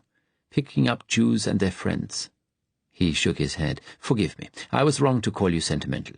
Your work in Germany certainly wasn't that. I know." "Thank you, sir," Gunther replied humbly. He hadn't thought Gessler a man capable of apology. "If we do this, we'll have to provide the manpower from the embassy." "I think we should do it, sir," Gunther pressed, his voice quiet but determined. "I think we could get them." Chapter 34. Frank was in a padded cell now, somewhere deep inside the asylum. The walls, and the floor too, were covered in a coarse, thick material. It was like being inside a huge, stifling mattress. There were nasty-looking stains on the padding, and the whole room smelt faintly of disinfectant and vomit. Frank had blacked out after jumping off the chair. When he came round, he was lying on the floor of the quiet room with a terrible pain in his throat, attendants gripping his arms and legs. "I'm still here," he thought sorrowfully, offering no resistance as they put him in a straitjacket and hauled him away, his feet dragging on the floor, people turning to look. They had taken off the straitjacket when they put him in the padded room, but told him he would be here for a while, and if there was any trouble, he'd be restrained again. Dr. Wilson had come to see him a couple of times. He seemed disappointed, as though Frank had let him down, annoyed too. "I thought you were settling in," he said reproachfully. "What was so bad you wanted to end your life?" Frank saw something calculating in Dr. Wilson's look, at variance with his manner. He also seemed, in an odd way, afraid. He guessed Wilson had put two and two together, connected his suicide attempt with the visits from his old friends and the police. Frank had already decided the only protection he had left was not to talk at all, maintain complete silence. He looked away. Dr. Wilson was probably involved in the conspiracy too. Wilson said, "You'll have to stay in here if you won't talk, Frank." Frank was tempted to cooperate for a moment, doing whatever was necessary to get out of this room. But he knew that even if they let him out of the padded cell, they would be watching him. He wouldn't have an easy chance to kill himself again. But he would do it. He would take the first opportunity that came. Wilson looked at the plastic beaker of iced water on a tray on the floor. He said, "Drink as much as you can. It'll help your dry throat." Frank just looked at him blankly, feeling a strange, perverse satisfaction in defying him. He was on a double dose of Largactil all the time now. That had been days ago. They brought in all his meals on a tray, and Frank had to knock on the door and wait whenever he wanted to go to the toilet. The staff who brought his meals made sure that he took his pills, but as with the lower dose, he found there was a period just before his next dose was due when the effects wore off and his mind was clear. Too clear, because his head filled with images of jangling terror. But it was better, safer to have a clear mind for part of the time. Along with silence, it was the only weapon he had left, and he would use it as long as he could. Ben brought his supper that night. Frank had been lying on the floor of the padded cell, dozing, his head on the pillow they had given him, when the door opened with its metallic creak. Ben came in with a tray balanced on one hand. There was something different in the way he looked at Frank, sharp and calculating. He smiled his usual cheerful smile, though, and said, "Wakey, wakey, Frank, dinner time." Frank sat up. He wanted to ask the time, but he wouldn't. He wouldn't speak. Ben was part of whatever conspiracy was going on. He must be. It was he who had brought David here. His watch had been taken away, and there were no windows in the cell, only a light in the ceiling, protected by an iron grill, which dimmed during the night. Apart from that, meals were the only way Frank had of knowing the time of day. If it was dinner time, it must be around 6. "Another cold night. At least you're warm in here," Ben said. He laid the tray on the floor. Plastic tray, plastic plates and utensils. A chunk of grey fish among soggy vegetables. A bowl containing a bright yellow jelly and, in a plastic cup, next to another containing water, his pills. Frank noticed they were different. The same white colour, but bigger. Ben bent down on his haunches. "Come on, pal," he said encouragingly. "It's me. Talk to me, Frankie." Frank looked at the pills again. They were definitely different. He remembered the stories among the patients about being given something to drink that would make them sterile. Or was it something else Ben was giving him? He couldn't ask. He mustn't speak. He stared up at Ben. The attendant sighed and shook his head. "Jesus, Frank," he said. "That's some nasty look. It was better when you grinned." Frank reached over and picked up the glass of water. He put the pills in his mouth and swallowed them, then opened his mouth for Ben to inspect as usual. Ben frowned. "Okay, if that's the way it is." Ben nodded at the tray. "Go on, get your dinner." Frank didn't want it. He went and sat against the rear wall. Ben sighed heavily. "Look, Frank," he said, "you've got to eat. Wilson'll get worried if you won't eat on top of everything else." His look and words were gentle, but there was still something else in his face, too. Frank closed his eyes. After a moment, he heard Ben leave. The smell of the fish on the tray made him feel sick. Soon he began to feel sleepy, and his head nodded.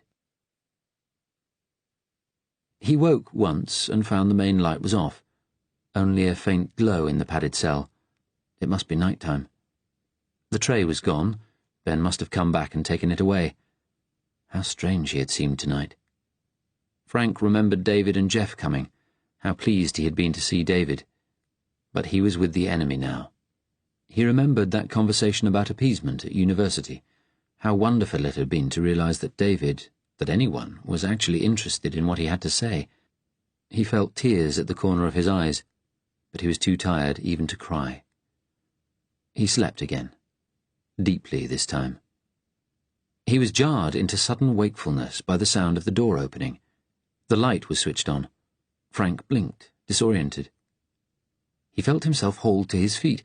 What? Strong arms twirled him round, and Frank found himself looking into Ben's face. The attendant's expression was hard, the mouth below the broken nose a thin line. Ben spoke very quietly, but in a deadly serious tone. "You've to come with me, Frank, right now. I'm taking you somewhere safe. Come on. But don't say anything. Don't pick now to start talking, please, or I'll have to knock you out. I don't want to, but I will." Frank blinked at him, still in a stupor. Ben took him firmly by the arm and led him out of the room, into the corridor. He blinked again, his mind swimming. The corridor was dark, only the nightlights on. He let Ben lead him away. He thought, "This is it. He's taking me to the Germans."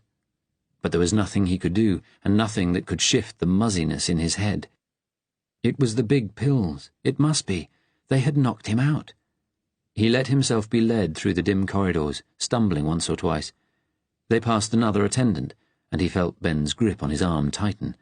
The attendant, a young man, looked bored and tired. He gave Ben a curious glance. "Where are you taking him at this time of night?" "He's no well. I'm taking him to the duty doctor." "Good luck. Blackstone's on duty tonight." "Aye. He'll be stocious by now." They passed by. Ben led him on, past wards where rows of drugged men slept, each with an attendant sitting at his table, reading by the dim light of a lamp. Then Ben opened a side door, and freezing cold air hit Frank, who was dressed only in a hospital pullover. He gasped. "It's all right. We've just to walk to the gate." Ben started taking Frank down the path, quickening his pace. Frank stared muzzily around him. It was a clear, cold, moonlit night. Frost sparkled on the grass. He began to shiver. They walked right down to the porter's lodge, by the closed gates. Frank glanced through the little window of the lodge, which was open on the inner side. He caught a glimpse of a man lying sprawled on the floor, unmoving, and saw with horror that his arms were tied behind him with a rope, and that there was a streak of blood on the man's face. He jerked back, terrified. Ben said, "He's okay, Frank. Honest, he's okay. I'm getting you out of here, Frank. I'm helping you escape. For fuck's sake, come on." Frank groaned, but let Ben lead him to the gate. His legs were shaking badly. He thought he might fall as Ben reached into his pocket and pulled out a key, a big one, not one of those he carried on his chain. Still holding Frank with one arm, Ben opened the gate. Frank looked back at the dark, blank windows of the asylum. Ben hauled him through the gate into the roadway. Their breath steamed in front of them. It was very dark. The road seemed deserted. Then, a few yards away, headlights came on, and Frank saw a car, a big car. A door opened, and a tall man in a hat and coat got out and started walking rapidly towards them. Another followed, then a woman. Frank thought, "It's the Germans. They've come to take me. I won't be able to keep quiet." Then his legs did give way, and he would have fallen to the ground if Ben hadn't grabbed him and held him up. The man halted a couple of feet away. Frank didn't want to raise his head and look at him. It would be one of the policemen, the German perhaps. Then he felt a hand on his shoulder, and a familiar voice said, "It's all right, Frank, it's me. Jeff's here too. We've come to help you." He looked up. "David?" David smiled. His look was full of concern, as it had been when he came to visit. But there was something different about him. In the light lancing from the headlights, his face looked years older. Chapter 35. David and Jeff had spent 2 nights in a flat above a grocer's shop in Brixton. Natalia had left them there, saying she would come and fetch them on Sunday, when they would drive to Birmingham. Sunday the 30th, David thought, the last day of November. It seemed a long time since the demonstration on Remembrance Sunday. The grocer, Mr. Tate, was a middle-aged man with sandy hair and a brusque, cheerful manner.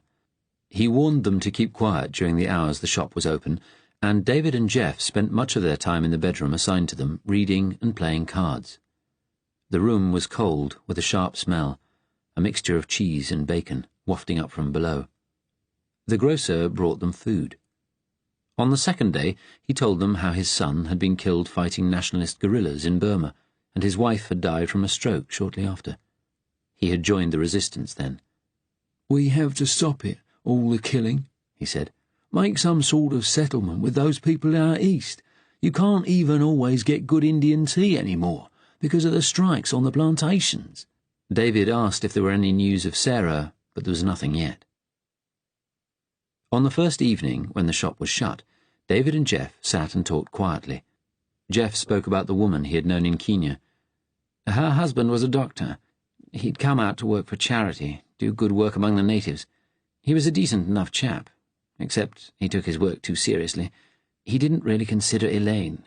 She was left, well, adrift. Local white society looked down on her as a do-gooder's wife. The irony was she hated the blacks, was really frightened of them. She'd been brought up to that, like most people. I think I educated her a bit on that one. A bit. He smiled crookedly.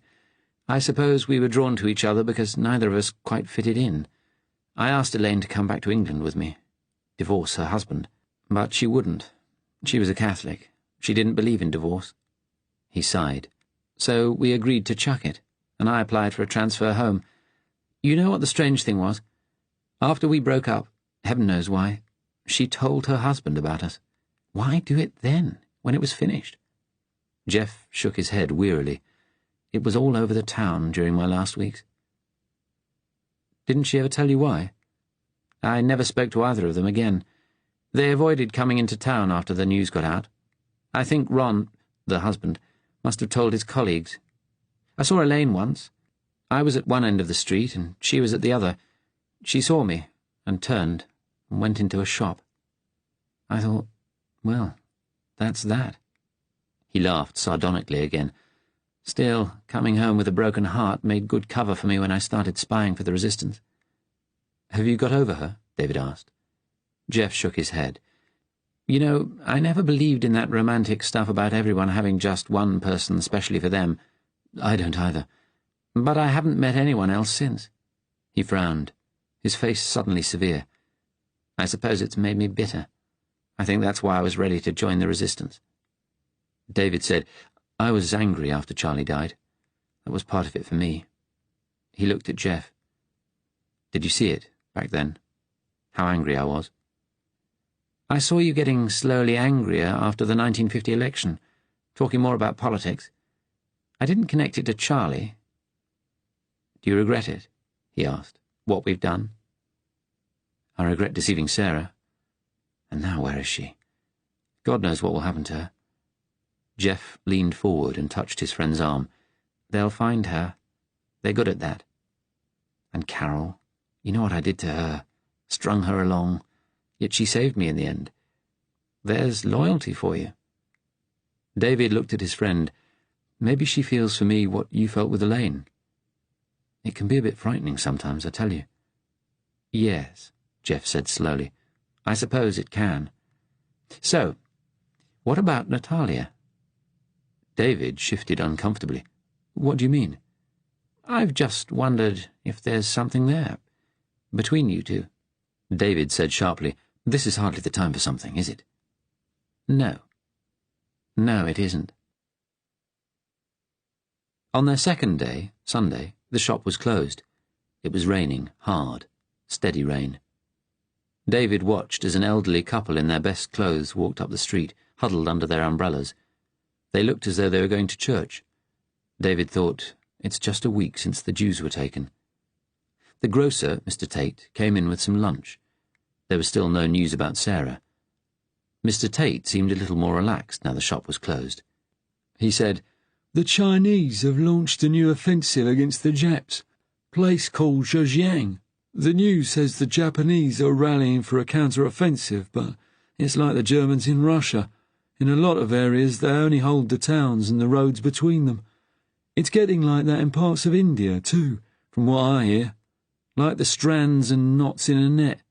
Break enough strands and the whole thing falls apart. The German army knows that. That's why they'll make peace with Russia if Hitler dies. Any more word from America about what Adlai Stevenson will do when he takes over as president? Jeff asked. Mr. Tate shook his head. No, not on the BBC anyway. They've been very quiet about the Jews as well. I think they're hoping we'll all forget about them. David thought, in time, if the government encourages us, perhaps everyone will. Natalia arrived shortly after 3 that afternoon. She had brought a change of clothes for Jeff and David, cheap suits, trilby hats, and dark overcoats. David was still wearing his dark jacket and pinstripe trousers from the office, a little creased and crumpled now. She was in a brisk, businesslike mood, telling them they needed a shave, they must look respectable. Jeff went into the bathroom first. Left alone with David, Natalia said, "I'm sorry, there's still no news of your wife, but one of our radios is down. It's very possible she is safe, that whoever has her can't get through." She gave him a quick, uncertain smile. "Quite likely, in fact." "So much for modern technology. We will get her to safety. We'll get you all to America." David said, "I don't think she'll want to be with me. Why should she, now? She always thought I was safe, stable, honest. She didn't know about all these layers of deceit." Natalia looked him straight in the eye. "From what you have told me of her, she will understand what you have done." She smiled sadly. "I know it's been hard for you to do the things you have. It's easier for me. In an odd way, I'm free. Where I come from, people never had the sort of secure identity you British middle classes have. My part of the world was always mixed, people shifting their routes. Perhaps that makes things easier for those of us who have got out. We're not so tied down." "Easier? Despite everyone you've lost?" "Yes, even so. Easier than for you with your ties," she said with sudden tenderness. "When we get you away, you will have the chance to rebuild those again." She hesitated, then asked, "Do you want that chance?" "I don't know." "You should try." He looked at her. "And you?" "I go where the struggle takes me. That is my life now." She looked at him tenderly again. "You must understand that. And now, get ready. We have an important job to do." Chapter 36. Jeff offered to drive this time. Natalia sat in the front with him, David in the back again. As Jeff put the car into gear, David looked at his watch. 6:00 already. They must arrive at the asylum by 11. Ben would come out at 15:15. The porter's lodge should be lit. Ben would have dealt with the porter. Jackson had told them that once they collected Ben and Frank, they were to drive at once to a safe house in the countryside, 15 miles from the hospital, in case the alarm was raised quickly. Once they arrived there, they would be sent further instructions about getting back to London. They would stay in London at least one night before driving on to the south coast. If Ben and Frank did not appear by midnight, they were to drive to the safe house anyway. They said little in the car. Jeff put the radio on and they listened to the light program, cheerful music and, every hour, the news. The announcer said in his clipped, even voice that the threatened rail strike had been called off. Ben Green, the Minister of Labour, as well as coalition Labour leader, had reached agreement with the railwomen's unions. "Didn't think that would happen," Jeff said. Natalia agreed. They were talking yesterday about using troops to run the railways, arresting men who didn't turn up for work. Public sector strikes are illegal. David said, "Maybe they think they've got enough on their plate just now, without taking on the railwaymen as well." They drove on through the dark, along almost empty roads. Near Stratford, they saw that one of the exits from the motorway was blocked off, armed auxiliary police standing beside a hastily erected wooden guard post. David wondered if one of the new camps for the Jews was down there. He put his hand in his pocket, where the tiny rubber pellet was. He knew he shouldn't fiddle with it, but his hand was drawn to it like a tongue to a bad tooth. He thought of the gun Natalia was carrying, somewhere under the big trench coat she wore. He was very conscious of her presence, as well as his terrible anxiety about what might be happening to Sarah. But he knew he didn't feel her loss, her absence, in his heart as a lover should. The journey went without a hitch. There was no sign they were being followed, and the narrow wooded lanes leading to the hospital were deserted, lights from farmhouses the only sign of life, everyone indoors on the cold, frosty evening. The rain had stopped outside London, and it had got steadily colder as they drove north. They came in sight of the hospital, its big dark shape outlined against the top of the hill, only a few pinpoints of light visible within. It was well past 10 o'clock now. The patients would be in bed, in their sad, drugged sleep, with only a few night staff on duty. They waited in a lay-by until almost 11, then drove slowly along the asylum fence towards the porter's lodge. There was a dim light within, but no sign of any occupant. On Natalia's instructions, they drove past, drawing up a little way beyond and turning off the headlights. Natalia, briskly professional, said, "I'll have a look. Jeff, if there's any trouble, drive away." She got out and walked steadily down the road. She had a hand in her pocket, holding on to the gun, no doubt. David shifted to the middle of the back seat so he could see more clearly through the windscreen. He thought, how many missions like this has she done? She approached the lit window of the lodge. She stood on tiptoe to get a good look inside, then turned and walked quickly back to the car, looking relieved as she got back in. "The porter's tied up under his desk," she said. "He seems to be out cold. That means Ben is in the hospital now, fetching Frank." Unlike Jackson, she used his first name. "Put the headlights out for now, please." Jeff switched them off. "Will the porter be all right?" he asked. "He should be. He's gagged. If he wakes up, he can't move or shout." "If someone's gagged and unconscious, there's the risk of them being sick when they wake up, choking to death. There was a case in Kenya when I was there. A robbery that went wrong." "Ben is a professional," Natalia replied steadily. "He knows how to do these things." "I'm just saying, you know what's at stake here," she answered sharply, her accent stronger. "There are risks we have to take." She broke off. Something was happening at the gates. David saw one of them was slightly open. He leaned forward to look more closely. "Someone's coming out. No, two people." As he watched, a short, stocky figure slipped through, leading someone else, slight and stumbling, by the arm. Natalia leaned over and switched the headlights on. Frank and Ben stared at the car, blinking. David opened his door and got out. Natalia and Jeff followed as he walked over to them. He saw Frank sag suddenly, almost falling, but Ben held him. His head had flopped forward onto his chest. David touched him gently on the shoulder. "It's all right, Frank," he said. "It's me. Jeff's here too. We've come to help you." Natalia took the wheel. They drove through a sleepy village. Just beyond it, she slowed the car. Frank seemed to have fallen asleep, his head lolling on his chest. David gave him a little nudge. He grunted but did not wake. The country road was very dark.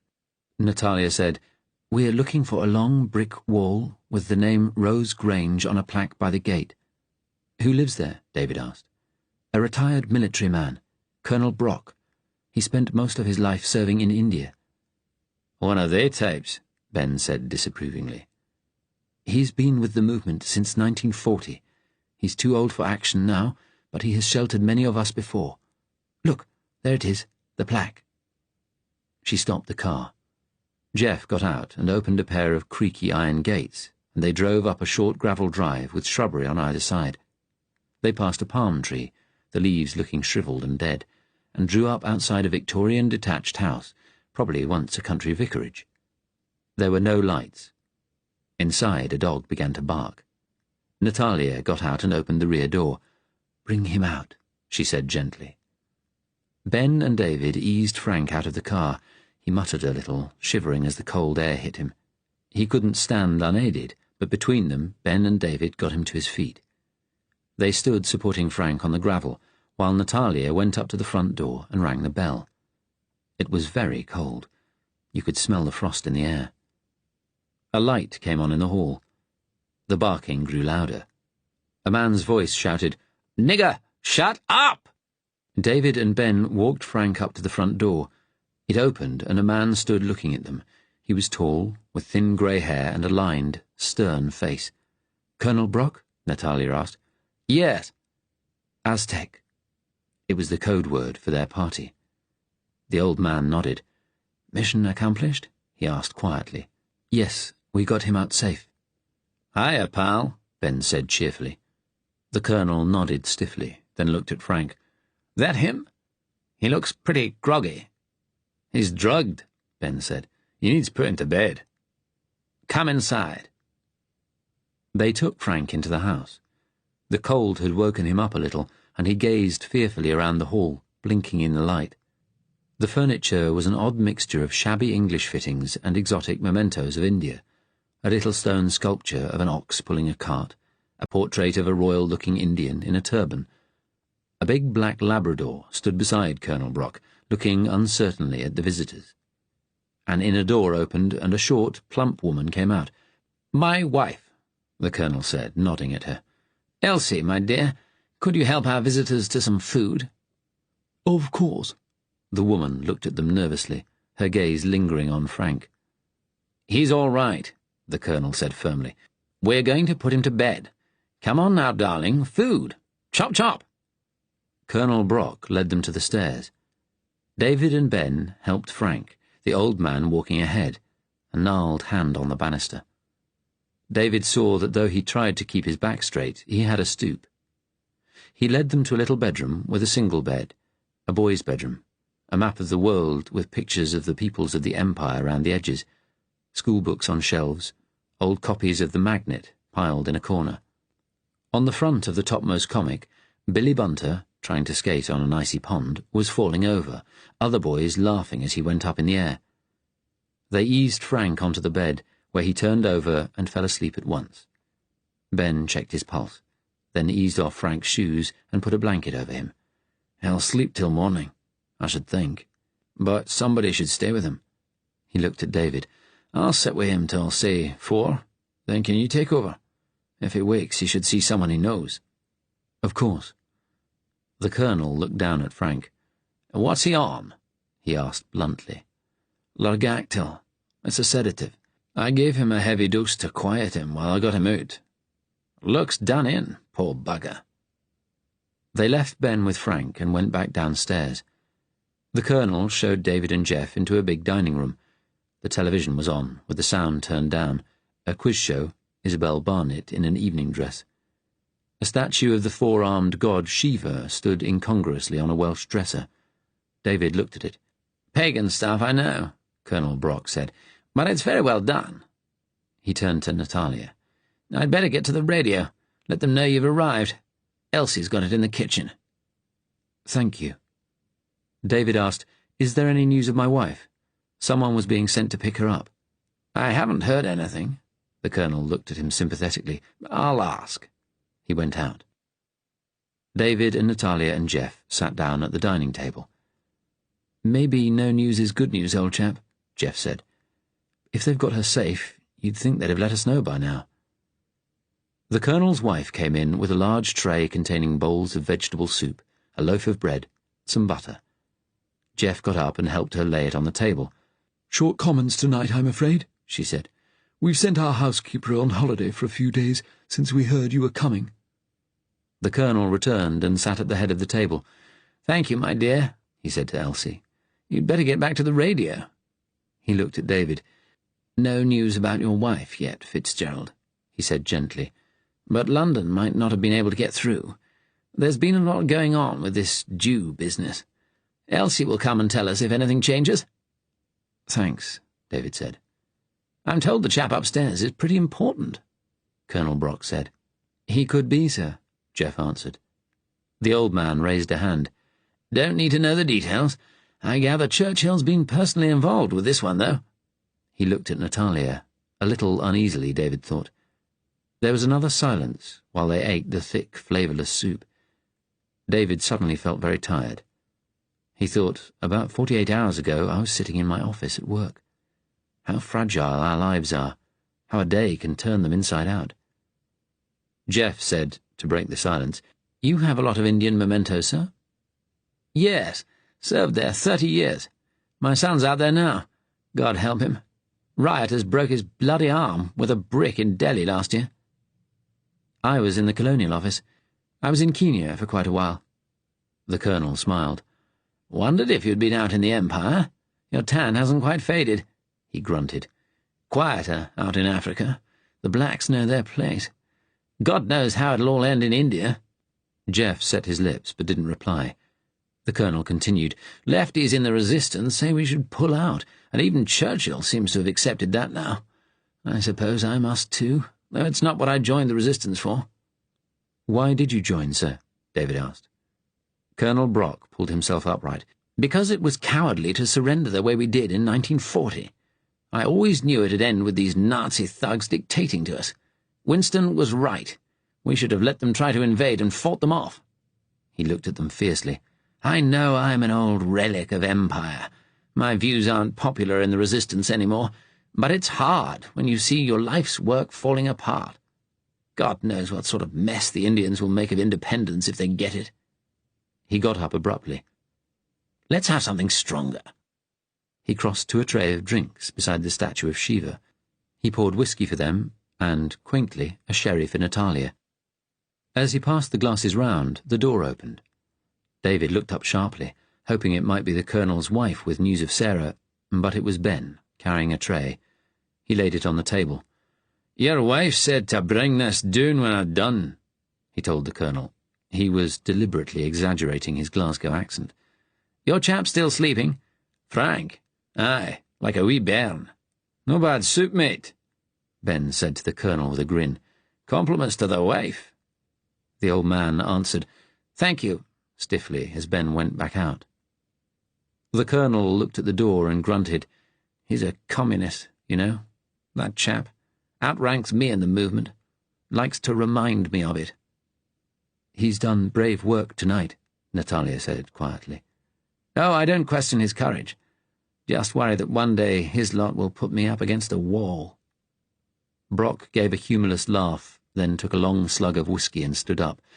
I'd better take that dog for his evening walk, or he'll be restless tonight. David was deeply asleep when Ben woke him at 4. For a second, he thought he was in bed at home, and it was Sarah shaking him awake. Then he remembered everything, and his stomach went as cold as the dark little room. Ready to take over? Ben whispered. David nodded and got up. Jeff was still asleep, breathing regularly. David asked quietly, Is there any news about Sarah? Ben shook his head. I'm sorry, pal. Not yet. David dressed quickly, then followed Ben across the corridor to Frank's room. Inside, Frank lay curled up, his hands one on top of the other by his head, like a child praying. Not a peep out of him, Ben whispered. Here, the colonel's left a cardigan out for you. It's cold. He's no such a bad old sod, I suppose, he added grudgingly, for one of his sort. David nodded. He didn't want to wake Frank. He thought, let him sleep through, wake in daylight. He looked at him, deeply asleep. He thought of the hell Frank must have been living through, his attempted suicide. He wondered if he had been trying to take his secret with him. He wished he had written to him more often these past few years. Even back at Oxford, Frank's hopeless, desperate vulnerability had made David fear that one day something bad would happen to him. He looked at the orange and blue covers of the Magnet in the corner. He remembered reading it himself as a boy. Colonel Brock's son would have lain on the bed reading the same public school stories. He was out in India now, on the wrong side so far as the resistance was concerned. David remembered his mother telling him off sometimes for reading comics. Such nonsense, she called them, so common. He realized now how lucky he had been, the only child of devoted parents, top of the class and good at sport, like the heroes in the Greyfriars stories. Yet he had always resented the demands people made. He didn't want to be special, just ordinary. But had people really asked that much of him? He looked down at Frank's thin, unhappy face and felt a renewed sense of purpose. Frank knew something that could help the Germans, and they had to stop them getting it, whatever it took. He had meant to stay awake. He had been on night watch plenty of times during the Norway campaign, but the armchair was comfortable, and he must have fallen asleep because suddenly he was being shaken again, and it was full day. He blinked in the sunlight, then stared at Natalia. She was looking down at him, smiling a little ironically. She wore a white roll-neck pullover, like someone in the Navy. It suited her. "Oh, God," David said. "I fell asleep." He turned round quickly. "Frank, He's fine. Frank was still asleep. He hadn't even changed position. I'm sorry. You had a hard day yesterday. It's all right. Ben and I have been up all night manning the radio and watching to make sure nobody came near the house. We looked in on you from time to time. We sent the old people to bed. The radio, is there any news? Of your wife? No, I'm sorry. Not yet. David rubbed a hand over his stubbly face. Natalia stared at him hard with those green, slightly slanted eyes. Your wife is safe, I'm sure. We'll get her out. You will all get to America. David laughed hollowly. Sounds like a dream, a fantasy. He looked at her. He wanted her. He knew she wanted him, but she had been right to say he must put Sarah first. And she was staying behind, in England. David sighed and turned to Frank again. I suppose we need to wake him. Yes, I'll get Ben. It will be good if he sees you both when he wakes up. David said, The Colonel says Ben's a communist, like your brother was. She smiled. You remember me telling you that? Yes. Peter was not a communist after he went to Russia. She looked down at him. Maybe I will tell you all about it one day. On the way to the submarine, eh? She smiled and left the room. David wondered where Natalia stood on politics. Where did he stand himself, for that matter? He wanted democracy, an end to authoritarianism and fear, and to the persecution of the Jews. Beyond that, he didn't know. He leaned over and shook Frank's hand gently, feeling the thinness of his wrist under his sleeve. He didn't move at his touch, just lay there, breathing heavily. The door opened and Ben came in. He too looked tired, unshaven, but his eyes were sharp and keen as usual. David said, I've tried to wake Frank. I shook his arm, but he didn't move. Ben walked over to the bed. He's just in a deep sleep, poor wee man. It's all right. I'll wake him. He pinched Frank's arm. He stirred and groaned. His hands shifted, revealing the right one with its withered fingers and scarred palm. Come on, Frankie boy, Ben said encouragingly. He gave him another, harder pinch. Frank's eyes opened and he blinked. He stared at them in terror, then sat up and screamed. Chapter 37. Sarah had sat on her own in the cell for an hour after the German left her. She was still in shock at being there, at what David had done. Where was he? After a while, through sheer tiredness, the cogs of her brain stopped turning, and she just sat staring round the bleak room. But fear soon grew again. She thought of the weight of the great building above her, all the power of the Third Reich it represented, the terrible rumours about what they did to people here. She felt faint and had to grip the edge of the table. Shortly before midnight, there was a rattle of keys in the door. Heart beating fast, she looked up, expecting to see the big, fair man again. She feared him. For all his civility earlier, there was something implacable about him. But it was a young man who entered, in the black uniform of the SS, with a pudgy face and heavily oiled brown hair. He carried a leather bag, which, for a horrible moment, Sarah thought might contain instruments of torture, but when he emptied it on the table, her own possessions tumbled out, handbag and identity card, purse and keys. "You can go, Mrs. Fitzgerald," the SS man said in a strong German accent. His tone was formal, polite. "I will escort you out. You are to go straight home and to remain there until further notice. The British police may wish to speak further with you. My husband, you must tell the police if he tries to contact you. And now—" He looked at the items on the table, then waved an arm towards the door. Sarah gathered up her things and followed him out of the room and down the corridor. 2 more SS men approached, half carrying an elderly man in a rumpled suit with a yellow badge. He was unshaven, his face bruised, grey hair standing up in tufts, eyes wide with fear. They walked past Sarah and her escort. Behind her, she heard a door slam. She looked at her guard. He took her back up the same flight of steps Gunther had escorted her down, along empty corridors, then through a side door and out into the cold night air. He led her round to the front of Senate House, the building and its immense swastika flags flood-lit. The guard walked Sarah to a gate in the side of the high wall, bars of thick iron with barbed wire on top, and unlocked it for her. He actually bowed slightly as she passed him and stepped out into Gower Street. A British policeman, standing on duty outside the embassy with a submachine gun, turned and glanced at her without interest. The gate closed behind her with a little clang, and she stood staring blankly down the dark street. Then she began walking away, fast. She caught the last tube back home. There were not many people on it at that time of night. There was a man, though, a small man in a heavy overcoat, who got into the carriage with her at Euston Square, who also got off at Kenton. But he turned in the opposite direction as she left the station. By the time she arrived home, she was so frightened and exhausted that when she tried to put her key in the lock, her hands shook, and it took several tries to open the door.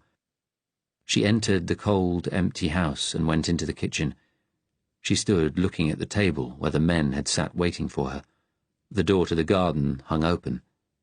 She closed it. The lock was smashed, and went upstairs, kicked off her shoes, and lay on the bed. She fell asleep in an instant, still in her coat. Alone. She was woken by the sound of the doorbell ringing loudly and insistently. Her body shuddered. She had been having a terrible dream. She was back in the cell with the German, but this time David was there too, a prisoner. His face was turned away, and when she called out his name, he wouldn't look round, and she knew it was because they had done something terrible to his face. She sat up with a groan. It was daylight. She had slept through the night. She heaved herself up and walked shakily downstairs in coat and stockinged feet, terrified they had come to take her away again. But it was Irene standing on the doorstep, smart in her coat and her little circular hat with the red feather. Her eyes widened. "Darling, what's happened to you?" Sarah swallowed, her throat dry. Irene reached out and took her arm. "I rang and rang last night. How's David? Is he better? How ill is he?" Sarah stared blankly at her sister. "Ill?" "He telephoned me yesterday. He said he was ill. He'd been sent home from the office. He was trying to get hold of you." "David was here? Yesterday?" "Yes, in the morning. Sarah, what's happening?" "Come in." "Why are you in your coat? Have you been out? Come into the lounge. Let me get the heating on. My feet are bloody frozen." Irene took charge, lighting the fire and going to make a cup of tea. Sarah stretched her numb feet to the warmth. The clock on the mantelpiece showed 10 o'clock. Irene came back with a tray and set it on the coffee table. Sarah saw that her sister was forcing herself to be calm. She thought, I have to tell her what happened. They might question her and Steve. She took a cigarette, passed one to Irene, and had a sip of the hot, sweet tea. It tasted wonderful. She took a deep breath, then said, "David wasn't having an affair, Irene. He was spying for the resistance, passing them files from his work. His friend Jeff Drax was, too. They're both on the run. I spent last night being questioned at the German embassy." Irene stared, her blue eyes wide. "David was working for the resistance? I'd no idea. I couldn't tell them anything because I didn't know. They'd let me go. I've been told to stay at home. I think I was followed home on the tube, though I'm not sure. Did they do anything to you?" Sarah shook her head. "They were very polite. Though as I was being taken out, I saw another prisoner who looked bad." She told Irene everything that had happened. Then she said in a low voice, "I'm scared." "The swine!" Irene exclaimed. For a moment, Sarah thought she meant the Germans, but then she continued, "Bombings and riots and killing policemen. They're murderers. I knew David had gone anti-German the last few years, but this! What other choice have they left people who oppose them? We've always believed in peace." Irene's voice rose in indignation. "He's placed you in terrible danger. All of us, the whole family, spying for those resistance thugs." Sarah put her head in her hands. Irene, suddenly apologetic, reached out. "I'm sorry," she said. "It's just such a shock." Sarah looked up. "I know. Thank God Charlie was spared this. But then I think, If he hadn't died, David wouldn't have done this. I wasn't enough, you see. All these times he's not come home till late, disappeared at weekends. God, his Uncle Ted, that must have been a lie too. He knew what you'd think of what he was doing, Irene said bitterly. Sarah looked at her sister. I wonder if he cared. She frowned. You said he phoned you from here. He must have come back to look for me. She took a deep breath. He must have wanted me to go with him. On the run? You're not saying you would have gone? I don't know. But even as Sarah said the words, she knew that she would have followed David. Irene said, he always looked down on Steve and me, always seemed to think he was better. I don't think it was like that, Sarah said quietly. I think the anger just grew in him these last few years. Anger at what Britain's become. Are you saying you agree with him, after what he's done? Irene's voice took on its familiar self-righteous tone. Maybe I do. Sarah thought of Mrs. Templeman. I've seen some things I hadn't told you about, what Mosley and his people are doing. She spoke with sudden fury, helping the Germans build their empire of sadism. Oh, Sarah, Irene answered impatiently, what would the resistance bring if they won? More violence, more scapegoats, maybe even communism. And how can you think they could ever defeat the Germans? Are the Germans really so invincible? Maybe that's the mistake we've been making for the last 12 years. They're being beaten in Russia. People say the regime would fall apart if Hitler died. But they're having trouble in France, now they're trying to force French men to work in Germany, and in Spain. And we're not exactly doing a brilliant job of keeping the empire together, are we? Sarah shook her head. Dear God, here we are arguing bloody politics again. Irene's face softened. I'm sorry, dear. I don't know. I don't think it's right what's happening to the Jews, putting them into camps like this, but... Her eyes filled with tears. I fear for my children, you see, the boys. If order breaks down, I'm so frightened for their future. This isn't the world any of us wanted, is it? Irene shook her head. No. Do you remember when we were young? All the piecework we did with Daddy? It seems so long ago. Poor Mummy and Daddy, Sarah said. I think this'll just about finish Daddy off. I wonder if David ever thought of that, she added bleakly. Irene stood up. I'm going to stay with you for a while, she said decisively. Steve's at home. I'll ring and tell him he can jolly well look after the boys today. Now come on, let's get you washed and dressed. When did you last eat? She took Sarah's arm and helped her to her feet. I had some tea and buns yesterday afternoon. Sarah realised how hungry she was. She remembered the cafe in Highgate, her encounter with Carol, and thought, what will happen to her? She groaned. Irene held her close. Come on, dear. Let's get some food inside you. Irene looked after her as though she were a child again, running a bath and cooking a meal, then sitting talking to her about their childhood, not their peace activities, but ordinary family memories, life at home and at school. The morning was cold and clear. Sarah said gratefully, You've always taken care of me, haven't you? It's what a big sister has to do. Remember when I was little and used to be frightened by Daddy's face mask? Mummy would get cross, but you'd comfort me. I always felt guilty about that, how it must have hurt Daddy. Those masks people wore just after the Great War were terrible things. It was easier for me. I was older. Any little girl would have been frightened. Irene led Sarah upstairs and saw her safely into bed again. She drifted off to sleep once more, to the reassuring sound of Irene washing up downstairs. She slept another couple of hours. When she woke again, she felt properly awake. It was nearly 3. Irene was sitting in the lounge, drinking tea. She looked tired herself. There were streaks of grey in her sister's hair, Sarah saw.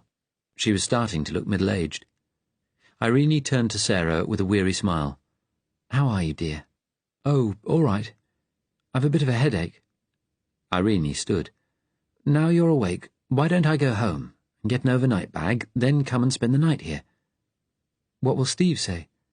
He'll be all right. I'll tell him you're not well. I'll just go to the loo, then get my coat. She went upstairs, touching Sarah's arm as she passed her. Sarah sat looking out of the window. Across the road there was frost on the lawn of the little park with the old air raid shelter at the end. She thought of David, looking dapper in his suit and bowler hat, dancing with her the night they met, collapsing in the snow after Charlie died, his cold withdrawal recently. Why had he come back for her? Was it just his sense of duty, a reluctance to throw her to the wolves, or something more? If I'd known what he was doing, she thought, would I have supported him? That's the pity of it. He didn't trust me enough to ask. A cold anger began to grow inside her. A ring at the doorbell brought her back to reality with a jump. Fear clutched at her again as she walked to the front door. She called out tremulously, "Who is it?" "Police." She opened the door a crack. A tall, middle-aged man with a bushy moustache stood on the doorstep, the sergeant's stripes on the blue sleeve of his coat. He looked like the traditional image of a British policeman, but he wore the flat cap of an auxiliary, and there was a bulge of a gun at his waist.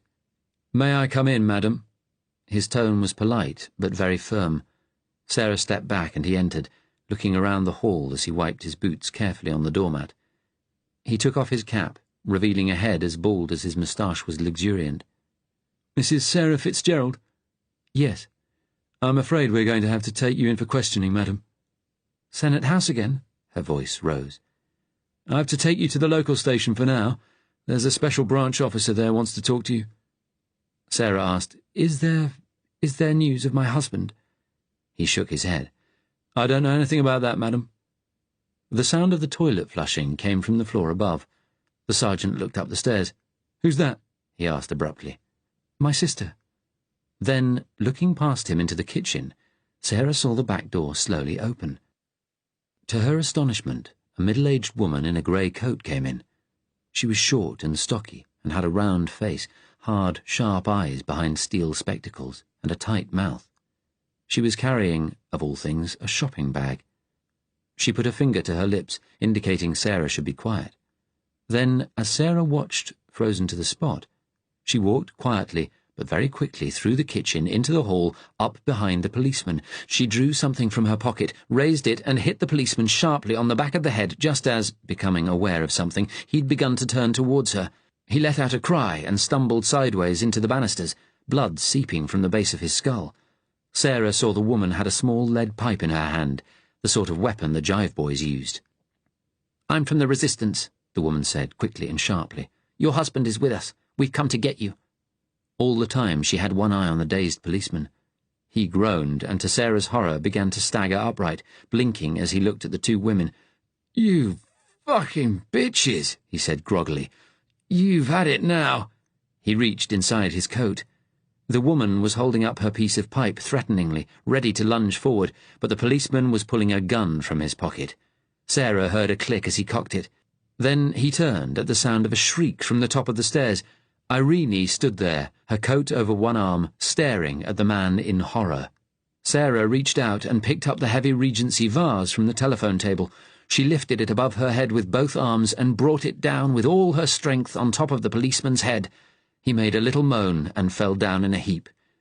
Irene put her hands to her face. "Oh, my God! Oh, my God!" she moaned over and over again. The stranger reached down and picked up the gun. Then she put a hand to the policeman's neck. All her movements were swift and professional. "He's alive," the woman said in a sharp voice. "You did well there."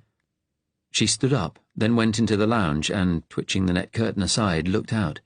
Irene came down the stairs and stood at the bottom, staring. Sarah put her arm round her. The woman came back. "Mrs. Fitzgerald," she said sharply. "We must go now." She looked at Irene. "Are you her sister?" "Yes. Are you from—" "The Resistance. Does anyone else know you're here?" "No." "Then you get out of here, now. Get into your car and drive away. We'll go out the back way. Go on. We won't have much time. They'll soon start wondering what happened to him." She looked down at the unconscious policeman. "I'll deal with him." "What do you mean, deal with him?" Irene asked, her voice horrified. The woman looked meaningfully at the gun, then back to Irene. "No!" Sarah shouted. "You're not going to kill a man in my house." "He saw me," Meg answered levelly. "And worse, he saw your sister.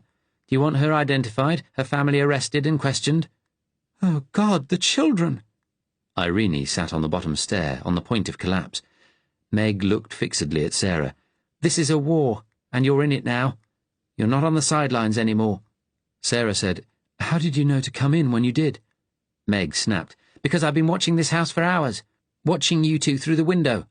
I was just about to come and get you this morning when—" she inclined her head at Irene. "You drove up. I've been walking up and down the road, waiting for you to leave, pretending to be a woman shopping. I saw the police car come, and I thought it was now or never." "All right." Her voice rose angrily. "Go now," Sarah said to Irene. "Now." She went to her and gave her sister an immense hug. "I'm sorry. I'm so sorry." Irene pulled away. She looked at the body by the stairs, the brightly coloured pieces of the broken vase. She said to Sarah, "I love you. I love you too. Now go. Think of the children." For an unbearable moment, Irene stood irresolute. Then she put on her coat, walked slowly to the door, and went out. The woman turned to Sarah. "You better get your coat too. It's cold. Go on." "What's your name?"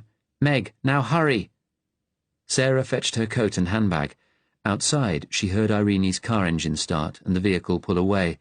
She wondered if she would ever see her again. Meg said, "Go and wait in the back garden. I'll join you in a moment." Standing in the cold garden, looking at the brown flower beds she and David had worked on not much more than a week ago, Sarah heard a muffled bang from inside the house. She closed her eyes. Meg came out.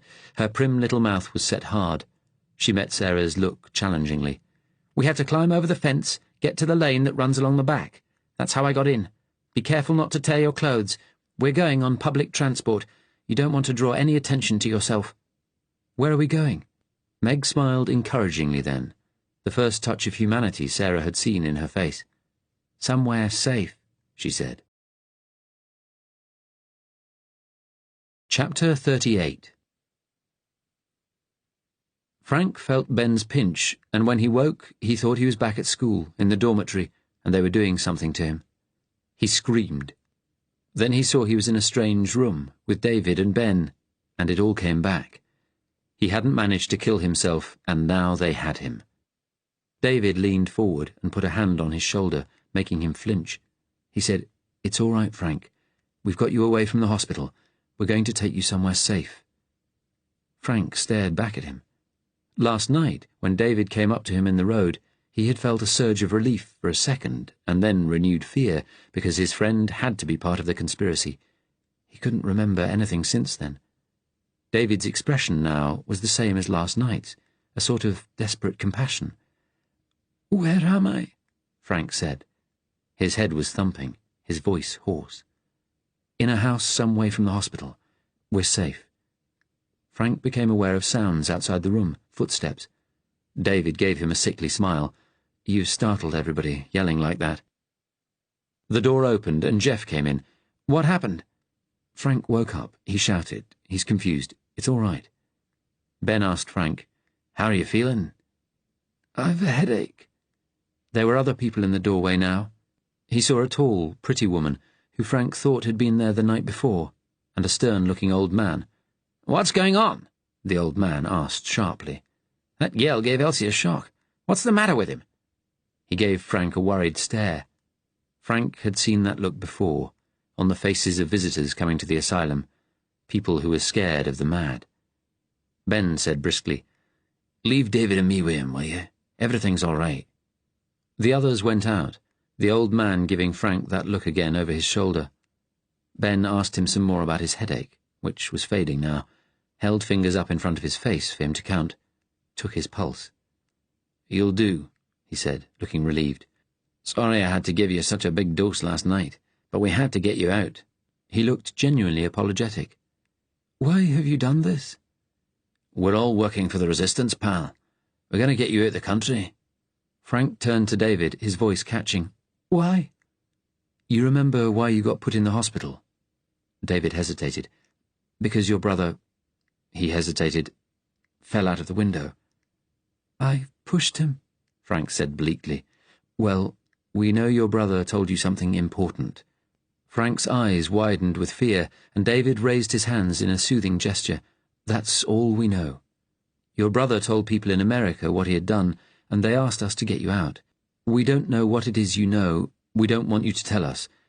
We probably wouldn't understand it anyway," he added in an attempt at humour. "Where is Edgar?" "Still in America. He's being held somewhere safe. That's all we've been told. You see, the American security services got in touch with us. They asked us to free you." "We're going across country to the south coast," Ben continued. "The Americans plan to pick us up in a submarine. What about that, eh?" Frank tried to think. He said, "But 2 policemen came, just after you did. One of them was German. I thought you were all working together." "No." David looked hurt. "How could you think that?" "How would I know any different?" Frank asked with sudden anger. Ben said, "We think the Germans also know you have important information. That's why we had to get you out straight away." Frank looked between them. It was hard to take in. Ben said, "Did you tell the police anything when they came to see you that day?" "No, and I'm not saying any more to anyone. Maybe I don't know anything," he added defiantly. "All right, Frank," David said soothingly, "but please, you have to trust us." Ben asked, "Is that why you tried to kill yourself? Because you were scared someone would force you to tell what you knew?" Frank nodded dumbly. His head still ached, but he had to concentrate. He still couldn't quite believe what David and Ben were saying was true, but he was starting to feel flickers of something he hadn't known in a long time. Hope. He said, "They'll be after us." "Yes," David agreed heavily. "We have to hide out here till our people tell us it's safe to continue to London." A thought struck Frank. "What about your wife, David? Your job?" "My job's finished. I'm on the run like you now." His eyes were bleak. "My wife didn't know I was working for the resistance. Our people are trying to get her out too." Ben said, "Why don't we get you a shave? Then you can get dressed in some nice new clothes we've got for you, and get something to eat." He reached out and grasped Frank's shoulder, making him cringe again. "It's okay. You don't have to tell us anything. Just go along with us. That's how we'll stay safe.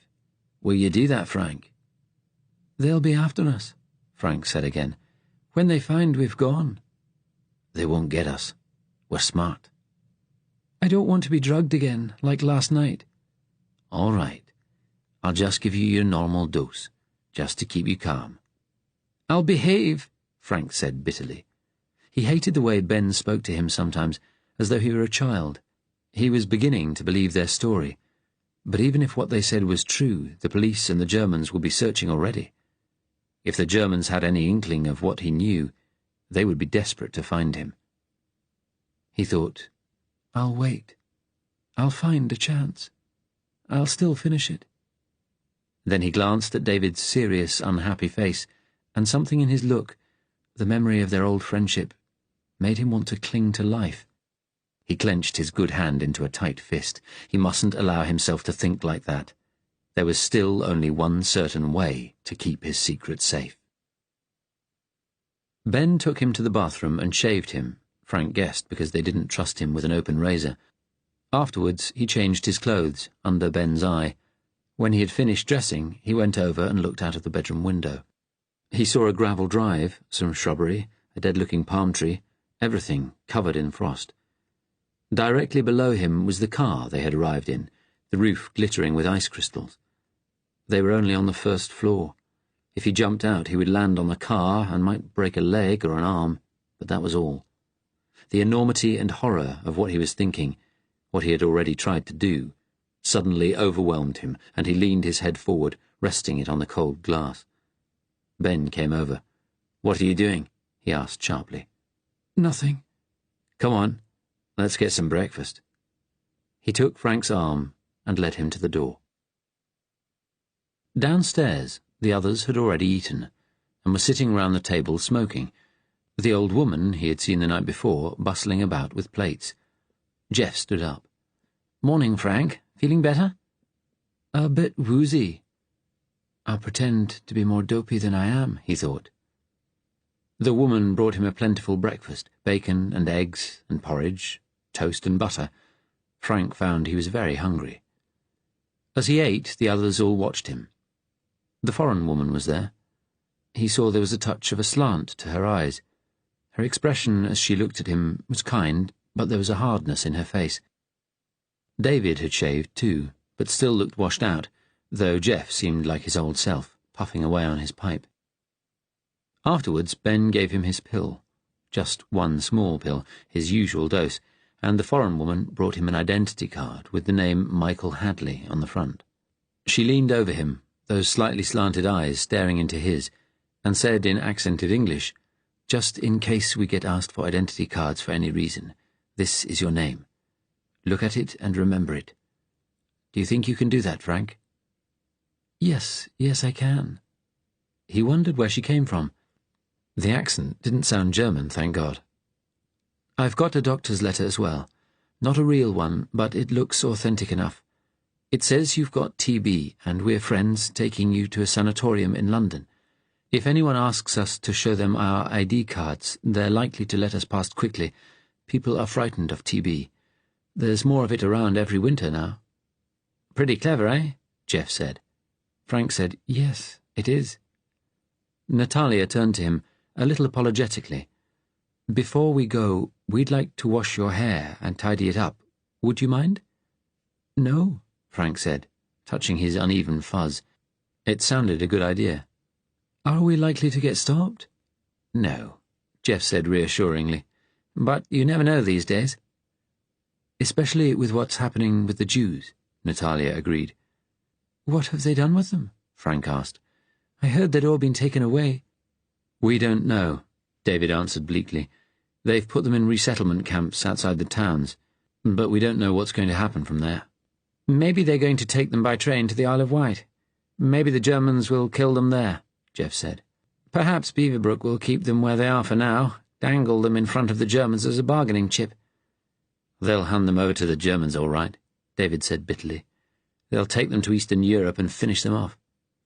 "Barbarians!" Colonel Brock burst out suddenly, standing up. "Never had too much time for the Israelites myself, but it's barbarism! Barbarism!" The door opened and his wife came in, excitement glowing in her face. She looked at David. "I've just had news over the radio," she said, "from our people in London. Your wife's safe. Our people have got her." David's whole body flooded with relief. Colonel Brock came over and shook his hand vigorously. "Thank God! Congratulations, old chap!" Jeff clapped him on the shoulder. Frank saw David look over at Natalia. She gave him a tight little smile and a nod. Mrs. Brock continued, "You've all to stay here a few days." She had seemed nervous last night, but the news seemed to have energized her. "There are roadblocks around Birmingham. That's good, though, because they must think Dr. Muncaster's been taken there." She gave Frank a quick look. Like her husband, she seemed a little frightened of him. "The submarine will be off the south coast to pick you up at the weekend. In the meantime, when it looks quieter, you'll all go down to London." Her husband asked, "Do we know where on the south coast?" "No, they're not telling us yet." Colonel Brock nodded. "That's wise." He looked around the group. "Well, looks like you'll be here for a while. Please don't go out, and stay away from the first-floor windows. Passers-by can see you up there from over the wall." "We're safe here?" Jeff asked. "Yes. So far as the neighbours are concerned, we're just a couple of retired local worthies." He nodded at his wife. "Mrs. Brock's the producer of the village Christmas panto." Natalia said, "We ought to hide the car, just in case." Colonel Brock nodded. "Quite right. I'll put it in the garage, under a dust sheet." "So," he said emphatically, "we all know where we are then, eh?" They stayed there 4 days, not leaving the house. The weather remained cold and dry, with frosts each night. Frank spent most of the time in his bedroom. There was always someone with him, usually David or Ben.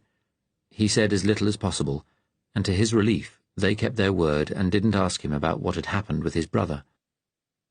Sometimes they played chess, a game for which Frank had always had a gift. Ben gave him his drugs regularly and always watched carefully to make sure he swallowed the pill. At night, as at the hospital, he had a double dose to make him sleep. He wondered how much Ben had given him on the night of their escape. He saw little of Natalia or the Brocks, though from his window he could see Mrs. Brock's going out from time to time, presumably to the village, and twice a day Colonel Brock took the black Labrador, like its master, stiff and elderly, for a walk. When they met for meals, Ben would sometimes try to provoke the Colonel into an argument. One evening, the Colonel showed them a gold-gilt carving of the Hindu elephant-headed god Ganesh. A beautiful thing. "Picked it up in Bombay for a song," he said proudly. "Looted it from the subject peoples, eh?" Ben said. The Colonel reddened, and Frank thought he would explode, but he only snapped, "I paid a fair market price." Frank wished Ben wouldn't do things like that. He still intended to do away with himself if he got the chance, but they watched him constantly. Meanwhile, he tried to find out as much as possible about what was going on. In their room, he asked Ben about his past, how he came to be working in the asylum. "I was already there when you came," Ben said. "There's a lot of people in the resistance now. We're everywhere. There's sympathizers and activists in most of the bigger asylums." "How did you come to be in that job?" Ben smiled, showing crooked teeth. "A few years ago, I'd been in trouble up in Glasgow, fighting the fascists. They decided I needed a new identity and a new job. I'd got into trouble when I was a lad, too. So I got a new name and applied to train as a mental health nurse. It's easy to get into. Even these days, the job doesn't exactly attract thousands of applicants. And I can handle myself. That's important in the job." "So Ben's not your real name?" He shook his head. "Nope. Mind, I've been Ben Hall for so long I've near forgotten my old one." "What sort of trouble did you get into when you were young?" Ben shrugged. "I got put in a bostel when I was 17. I got radicalised in there. Afterwards I was a union organiser in Glasgow, for the party, trying to get people to stand up for themselves. A few fights, too, when they sent the Oxys in." "The party? You mean the Communist Party?" "That's right." He looked at Frank. "We've never been frightened of getting our hands dirty." "Killing people, you mean?" Frank said. "You can't make an omelette without breaking eggs." Frank thought of Russia, all the prison camps the Germans had discovered. "Poor eggs," he said. "You've no idea what life's like for poor people." Ben glowered. "Prices going up, wages going down, locked up if you protest or strike. That last strike I organised, in the shipyards. We marched into Glasgow, a peaceful demonstration, plenty of labour and non-political people with us. But as soon as we got near the city centre, the Oxys came out with batons, just hitting out at anybody. And when we tried to run, they had a crowd of SNP thugs waiting for us in the side streets. They laid into us with knives and knuckle-dusters, while some cunt in a kilt stood on some steps playing the bloody bagpipes. One of them hit me on the head. I'd have been a goner if some of my pals hadn't got me away. That's when it was decided I needed a change of identity. They'd had me marked out." Frank looked at him. "We had a teacher at Strangman's who was a Scottish nationalist, history teacher, always going on about the English landlords and the Highland clearances." "It wasn't much good then. It was mostly Scottish landowners who cleared the Highlanders out of their crofts for sheep. The SNP." His face wrinkled with distaste. "There were some fascist sympathisers among them that founded the SNP. Everything for the glorious nation. Some romantic-minded left-wingers too, but they got kicked out after 1940. You know, the Nats opposed conscription in 1939, saying it was against the Act of Union for Scots to be conscripted into the British Army. That was more important to them than fighting the Nazis." Ben laughed bitterly. "Whenever a party tells you national identity matters more than anything else in politics, that nationalism can sort out all other problems, then watch out, because you're on a road that can end with fascism. Even if it doesn't, the idea that nationality is some sort of magic that can make other problems disappear, it's like believing in fairies. And of course, nationalists always have to have an enemy, the English or the French or the Jews. There always has to be some other bugger that's caused all the problems." Frank didn't answer. He was a little scared by Ben's passion. "That Edinburgh school you were at, did you get bullied for being English?" Ben asked. "Not really, though sometimes they'd shout English, well, and a rude word. But I'm half Scottish. My dad was Scottish."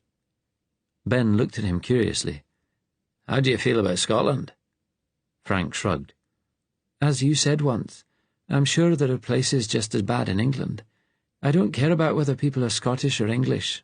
All this stupid nationalism. I agree with you there. But I'm not a communist either. Ben nodded, smiled sadly. You're a good man, Frank. You've nae malice in you. Frank hesitated, then said, You remember you told me it was in my hospital notes that I got my bad hand through an accident at school? Aye. Well, it wasn't an accident. You mean somebody did it deliberately? Ben looked shocked, though Frank wouldn't have thought anything could shock him. Frank shook his head. His head felt a little odd suddenly. He had said too much.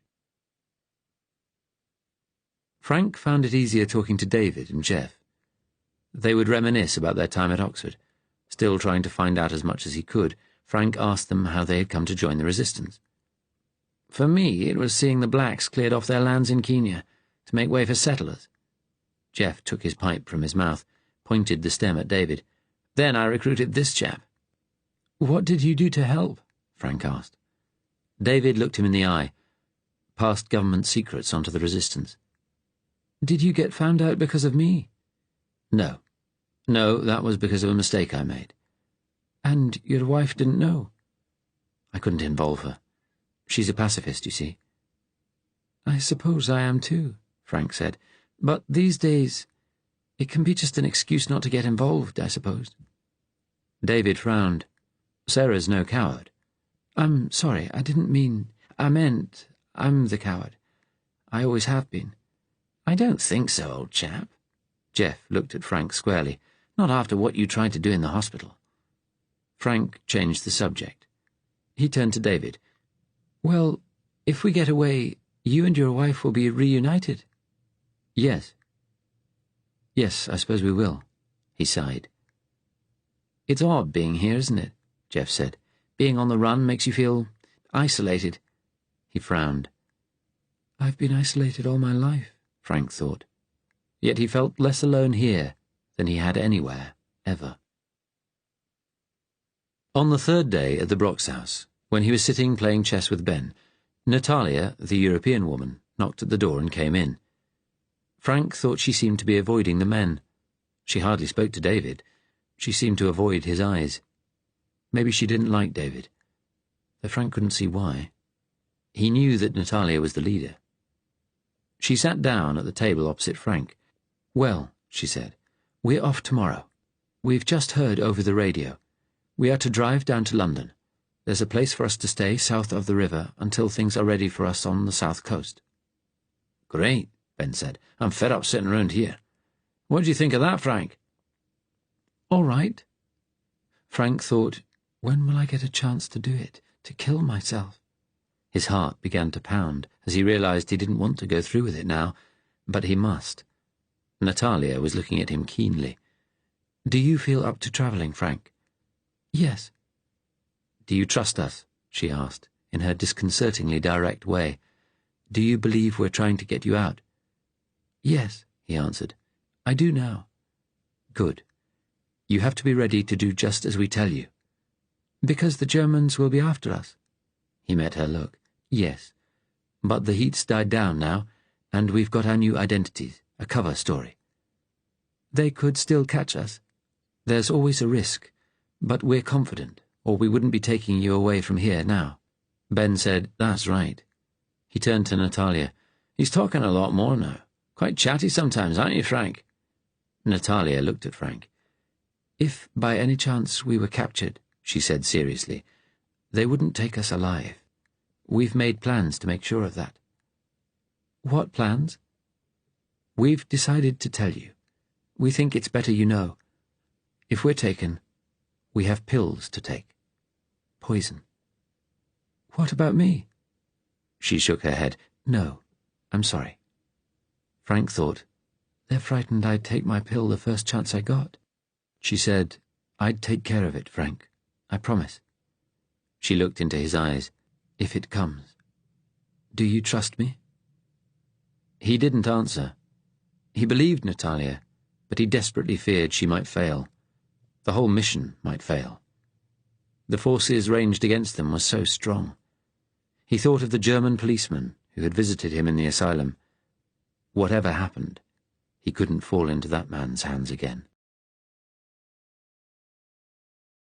Chapter 39. They left on the morning of Friday, the 5th of December.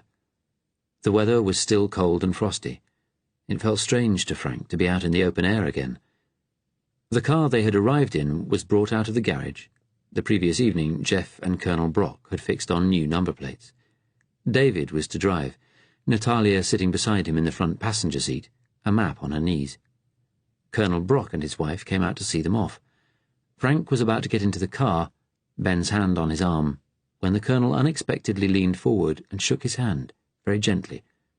"Good luck, old chap," he said awkwardly. A weak sun was starting to melt the frost covering the trees and hedgerows.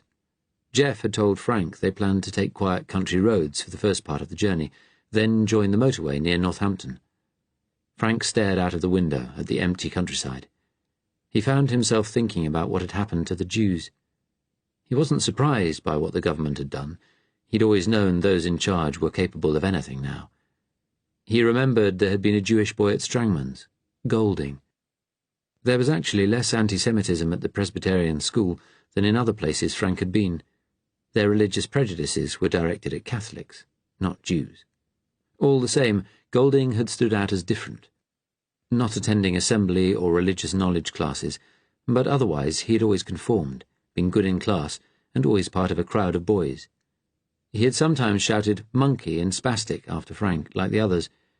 Frank had asked himself how Golding, an outsider, had been able to belong while he couldn't. What was it about him? They had gone for him since the first day. It had been like a snowball that rolled on, getting bigger and bigger, nothing and no one to stop it. Well, he thought with heavy desperation, it doesn't matter now.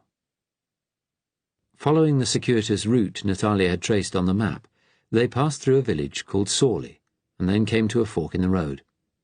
To his horror, Frank saw a black Mariah turn sideways to block the entrance of the right-hand turning, the one they were going to take. Two young auxiliaries in heavy blue greatcoats, rifles slung over their shoulders, stood blocking it, stamping their boots in the cold. Frank felt everyone in the car tense.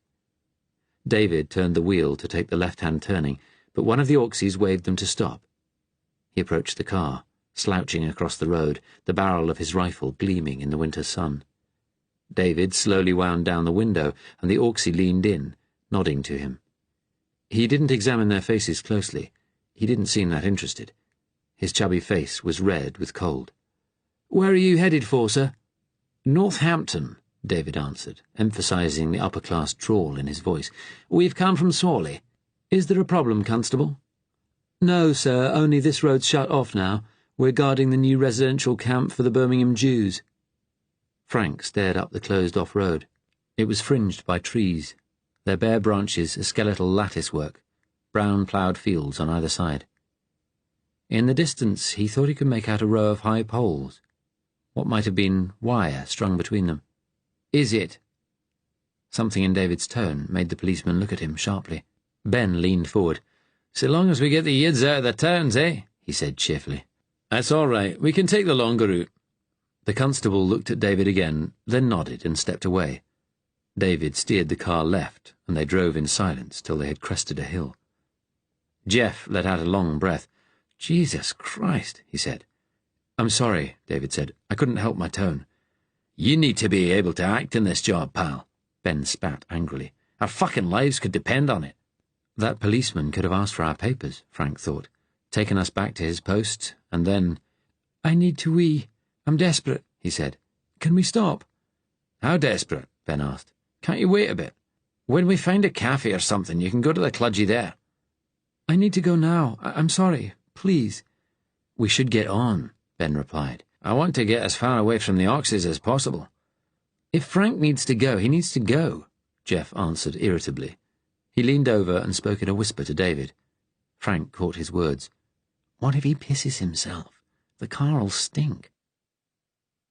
They turned down another lane, high laurel hedges beside the road. David stopped the car beside a little gap, just big enough for someone to squeeze through. Ben got out and held the door open for Frank. It was strange to be out in the empty, undulating countryside. It made his head swim after his weeks confined in the hospital. He was glad of the winter coat they had given him before they left the house. He really did need to urinate, but he was also thinking this was a chance to get away. The effects of his morning pill were wearing off. He thought he would be able to run. There was a brown ploughed field beyond the hedge, the furrows still white with frost, and what looked like a thick wood beyond. He would head there. If he could get in among the trees, all he needed was to find one with a large branch, then use his belt. "Come on, Frank, wake up," Ben said, not unkindly. He pointed at the gap in the hedge. "We can just about squeeze through there." "I can go on my own." Ben hesitated. Natalia had wound her window down. She said with unexpected sharpness, "Let him go. Stop treating him like a child." Ben frowned, and Frank wondered if he was going to argue. He started walking across the verge, frosty grass crunching under his feet, and bent to get through the gap. Ben didn't follow. Little thorny twigs clutched at his clothing, making him wince. On the other side of the hedge, Frank quickly opened his coat, unzipped his flies, and urinated copiously onto the ploughed earth. As he did so, he looked round quickly, heart thudding fast. He took a deep breath. Then he began running, fast as he could, across the field. It was much more difficult than he had thought. The frost had made the ground hard, but he had to jump from ridge to ridge, earth cracking and flaking under his shoes. He hadn't run for a long time, and his legs began shaking. There was a pounding in his ears. Then he felt something irresistibly strong clutch his legs, and he tumbled over, face forward, his chest landing on top of a ploughed ridge. He lay there, winded, gasping for breath. Hands grabbed his shoulder, pulling him roughly round. David was kneeling over him, his own face red with effort. "For God's sake, Frank!" he shouted. "What in hell do you think you're doing?" Frank sat up, wheezing. Jeff and Ben and Natalia had got through the hedge and were running towards him. David raised his hand, and they halted a little way off, standing like scarecrows in the empty field. He shouted angrily, "Why did you run away from us, Frank? Why?" His voice, echoing across the fields, startled some crows at the edge of the wood. They rose into the air, cawing. "I'm sorry.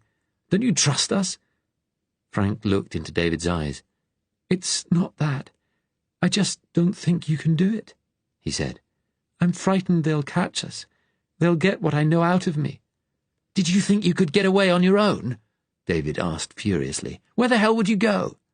He grasped Frank's shoulder and shook him roughly. "Where were you planning to run? If you've got someone who might help you round here, Frank, you've got to tell us about it. We're risking our lives to get you out." Frank looked into the woods again. The crows had circled and were settling back in the trees. "There's nobody, David," he said quietly. "I was going to kill myself. That's what I've got to do. It's the only way I can be sure they don't win. Can't you see that?" David knelt beside him. "You shouldn't hold your life so cheap, Frank." "You don't know what it is that I know. I'm so tired, David." He whispered, "It's the bomb. Edgar was working on the atom bomb, and he told me something about how they built it. If the Germans find out, it would let them build atomic weapons, too." David stared at him, open-mouthed. "For God's sake," he breathed, "don't tell me any more, not another word. Wouldn't it be easier if you just killed me? Wouldn't it be safer? I haven't spoken to anybody else about what Edgar told me. Nobody." "You really mean this, don't you?" Frank nodded slowly. David said, "You know that if it comes to it, we won't let them take any of us alive." He sighed. "There's no turning back. We all depend on each other now. We have to trust each other. We've got a good chance if we stick together and keep our heads. There's a whole network of people helping us, Frank. Please, promise me you won't do anything like that again. If you try it again, you could risk everyone's lives." He hesitated, looking into David's eyes, then nodded. David helped him up. They began trudging back to join the others. David held his arm. "You always hated the Nazis, didn't you?" Frank said. "So did you." "That's why I die rather than help them." "Better to confound them and live," David answered fiercely. Frank said, "All those years ago at university, I must have been a bloody nuisance hanging round you and Jeff." "You were our friend." "All I ever wanted was to be ordinary, to blend in. But I can't." David smiled wryly. "It's been the same for me, always." He laughed. "Even more so now, after what you just told me." "For God's sake," Frank whispered, "don't tell the others." David looked at him. "All right, I won't. But you've got to stay alive for all our sakes, Frank." David got him back in the car, then stood outside for a few minutes talking with the others. Frank wondered if they might be angry with him now, especially the woman, but she caught him staring at her and smiled. Frank thought, she understands. As they started off again, Ben said, "You've had a hard time, Frank, I know that. You did bloody well holding out against the police in the asylum. But you're with us now, and we'll see you through. We will. You've got to see that." "All right," Frank replied. He was too weary to say anything else. They continued on through the countryside, then onto the Great North Road, now driving fast. They're all willing to die to get me out, Frank thought. Though he was still full of dread about what might happen, he felt a rush of warmth towards his companions. Around 1 o'clock, after Jeff had passed round some sandwiches the Colonel's wife had prepared, and Ben had given him another pill, Frank dozed off, dimly aware of the steady hum of the wheels beneath him. He woke up at the sound of voices. It was getting dark. "That's the second train we've seen stopped on the line," Ben was saying. "Maybe there's a problem with the signals or something," Jeff said. "It always seems to happen on a Friday evening," he added lightly, as though they were ordinary people off for a weekend drive. Frank looked out of the window. On an embankment beside the motorway, he could see a stationary train and, through its lighted, steamed-up windows, passengers in their hats and coats. "Where are we?" "Another 20 miles to London." Natalia smiled at him as she turned to answer. They drove on. Frank dozed again. He was woken by the car slowing down. He became conscious of a strange, unpleasant, sulphurous smell. He sat up. It was dark outside. They were in a long queue of traffic, moving very slowly. He realized he couldn't see any lights from street lamps or houses, and looking ahead, he saw a thick, greasy, swirling vapour in the beam of the headlights. Fog, as thick as he had ever seen it. He sat up. "What's happening?" "We're stuck," David answered. "That's the last bloody thing we need tonight. It started half an hour ago, and it's getting thicker the closer we get to town." Jeff whistled. "This is some bloody fog," he said. Chapter 40. It was the densest fog David had ever seen, and he had lived in London all his life. Not ordinary fog, but a sulphurous chemical smog, with a greenish-yellow tinge. Swirling in the headlights, it looked almost liquid, flowing in little waves and eddies. Through it the traffic crawled along inch by painful inch. The sharp, sulphuric smell in the car grew stronger, and David felt a stinging at the back of his throat. Behind him, Jeff coughed, and David remembered his friend was affected by smog, that he sometimes wore one of the little white face masks you could buy from the chemists now. "Where are we?" David asked Natalia. She looked at the map, holding it up to her face. "Just outside Watford, I think." David pulled down the car window. He could see almost nothing outside. Even the streetlights were just hazy yellow smudges, distance impossible to judge. He wound the window up. The car in front juddered forward, and David followed, but he could only drive a few yards before halting again.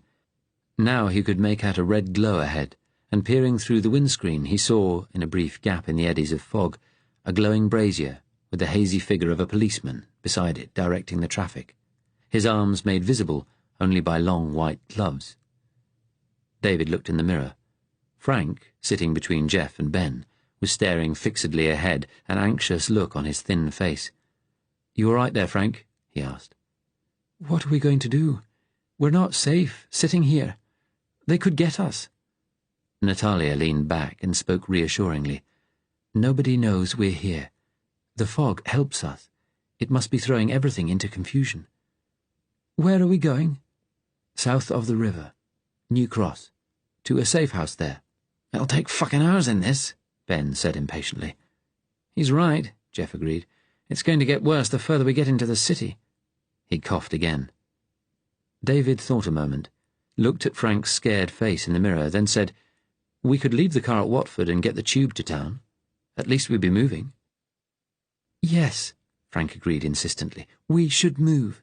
We must move. It's not safe stuck in one place. Ben looked at him dubiously. "You'd have to stay with us. No more running off." "I will, I promise." The car in front jerked forward again. Slowly, painfully, they approached the roundabout. The policeman raised a gloved hand for them to halt. The light from his charcoal brazier cast a strange, dim red glow inside the car. Frank shrank back in his seat. The policeman waved them on, and they passed into Watford High Street, moving at a snail's pace. There was less traffic here, but the cars still crawled along. You couldn't see the tail lights of the car in front until you were almost on top of it. All the shops were shut, but eventually they saw the station entrance, indistinct figures moving to and fro in its light.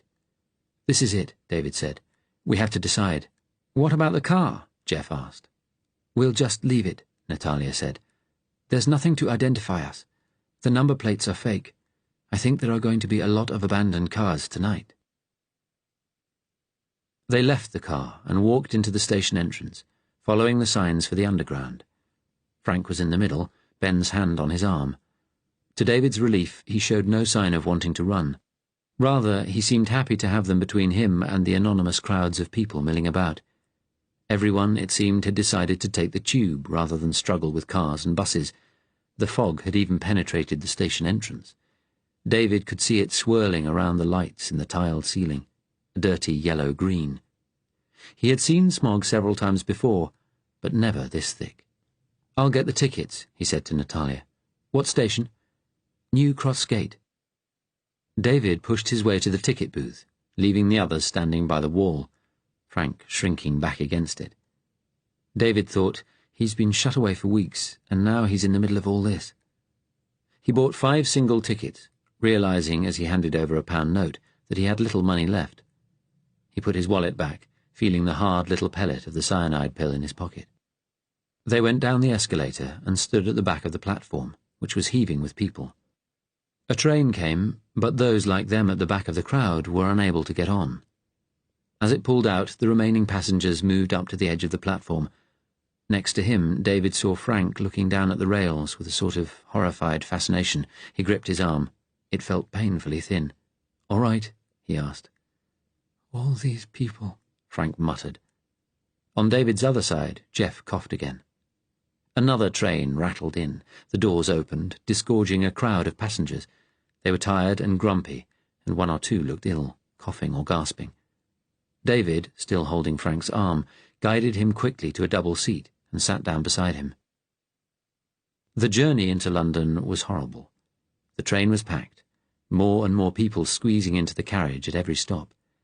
People were complaining about the smog, saying they had never seen anything like it. Some parts of the city were worse than others, they said. You could have a patch that was almost clear, and then suddenly you couldn't see a hand in front of your face. It was as though the fog moved about, like a living thing. Frank sat staring down to where someone had dropped an empty bottle of cream soda, which rattled to and fro on the dusty wooden carriage floor. He watched it intently. "Bearing up all right?" David asked. "Yes." He did not look up. "That bottle." "What about it?" "You'd think you could predict how long it would take to roll from one side to the other, where it's going to end up. But you can't. Just little variations in the way the train moves change its trajectory." He looked at David seriously. "People can't predict things the way they believe they can. Too many variables." David knew he was thinking of their journey, the hope of reaching safety. "Well, don't you go rolling away anywhere." Frank glanced up. "I won't. I promised you."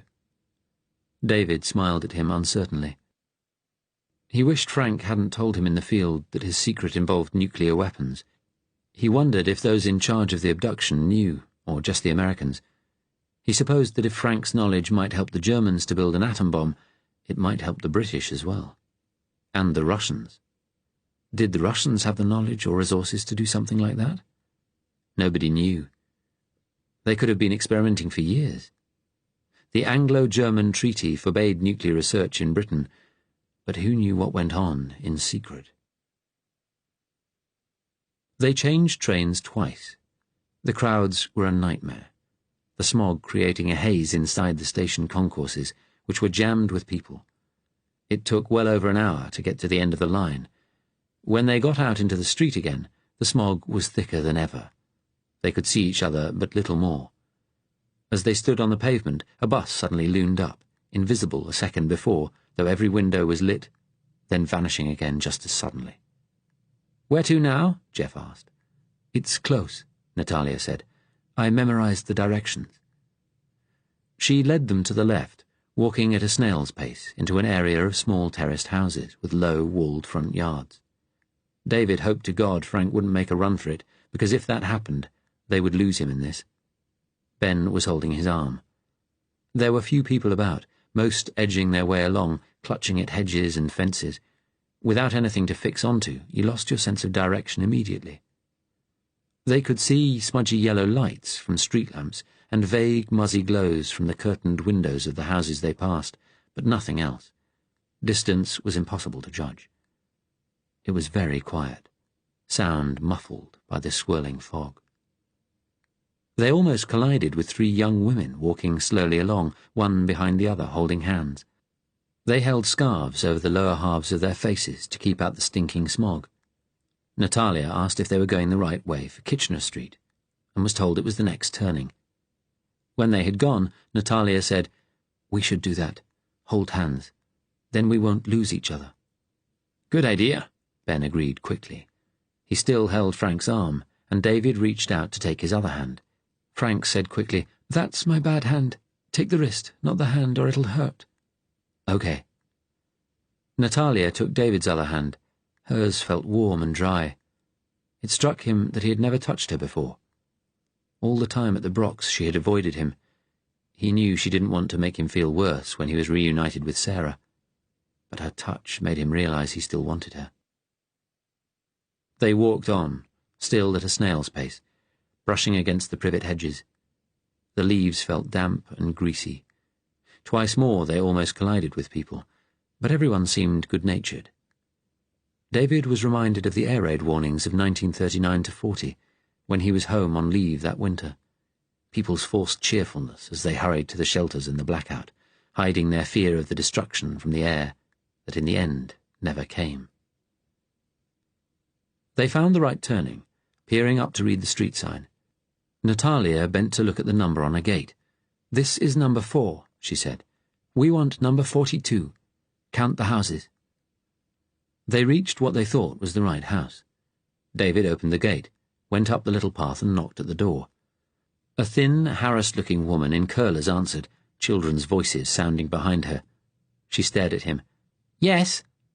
The code word was the same as they'd used at the Brocks, Aztec, but David sensed it was the wrong house. "I'm looking for number 42, he said instead. The woman frowned. "2 doors along."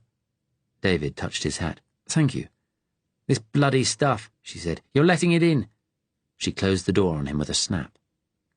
As he walked away, David saw a curtain had been pulled back from the front window. A little boy was staring out at him, eyes hostile and unblinking. They went to the next house but one. This time the door was answered by a big, dark-haired man in his 40s, in a vest and braces. He looked at David inquiringly. "Mr. O'Shea?" "That's me." His Irish accent made David think of his father. "Aztec," David said, feeling oddly foolish. "You all safe?" the man asked quietly. Yes, we are." He took them along a narrow hall, into a crowded living room at the back of the house. A coal fire blazed in a grate. An old-fashioned television with a tiny screen was on in a corner, showing a program about a new dam the Italians were building in Ethiopia. A small, squarely built woman in a flowery pinny, with greying black hair, sat working a sewing machine on a large table that dominated the room. She stood up as they crowded in. The man spoke quietly. "They're here safely. 5 of them, like they said. The woman smiled. Her face was lined, kindly but strong. Everything go all right? She too was Irish. Like a dream, Ben answered, apart from that fog. The woman's eyes went to Frank. Are you the scientist? Frank had been staring with that wide-eyed, fearful look again, but something about Mrs. O'Shea seemed to reassure him. Yes, he answered calmly. She looked to the others. Now, which of you is Mr. Fitzgerald? David stepped forward. I am. She came up and took his hand. For a terrible second, he thought it was bad news, but then she said softly, Your wife is still safe, dear. Just to let you know, all's well there. David took a long, shuddering breath. Thank you, thank you. Is she coming here? He realized suddenly that he feared the prospect. No, we felt it safer to get her out of London straight away. You'll meet up later. It's all taken care of. Now, where's my manners? Sit down, all of you. They gathered round the big table. Mr. O'Shea switched off the television and sat in a sagging armchair beside it. He took up a pipe and lit it, his eyes darting between them. Natalia said, What is to happen next? You're to stay here a couple of days, Mrs. O'Shea answered. Then you'll go south to the coast. By train, probably. We'll have to wait till this fog clears. It's too thick for anyone to move about safely, and there's something up at the railway timetables just now. I work in the goods yard, her husband said. They were arranging some big transports to Portsmouth this weekend. We think that's why they settled the strike. But whatever they were going to do, they've had to call it off because of the fog. We think they were planning to move the Jews across to the Isle of Wight, into German hands. Mrs. O'Shea smoothed down her pinny with work-roughened hands. It's a terrible thing. David was appalled. As soon as this? Mr. O'Shea nodded through a haze of pipe smoke. I think so. We should have seen this coming. We know the army have been ordering vast quantities of barbed wire for months, to build the detention camps, of course. And when they were all lifted from their homes, the Sunday before last, it was done so quietly and smoothly, most people didn't even notice. We've heard today the same things happened to the French Jews. Oh, they've been planning this a long time, the devils. There was a moment's silence, then she continued. Anyway, moving you all is going to be a bit more complicated than we thought, and while you're with us, you'll have to stay indoors, I'm afraid. There's too many of you to be visitors. People notice things round here. We're getting used to it, Ben said. Hey, Frank? We went to another house by mistake before this one, Natalia said. 2 doors down. It would have been number 38. Mr. and Mrs. O'Shea exchanged a sharp glance. Mr. O'Shea asked, Who did you speak to? David said, A woman, and there was a little boy peering out of the window. I didn't give her the code word, just asked for number 42. She shut the door on me, saying I'd let the fog in. That's the Sperrins, Mrs. O'Shea said. He's active in coalition labour. He's got black shirt friends. She thought for a moment. Did she see all of you? I don't think so. The fog's so thick. I think they just saw me. She'll be at the shops tomorrow. I'll tell her you got the wrong street in the fog.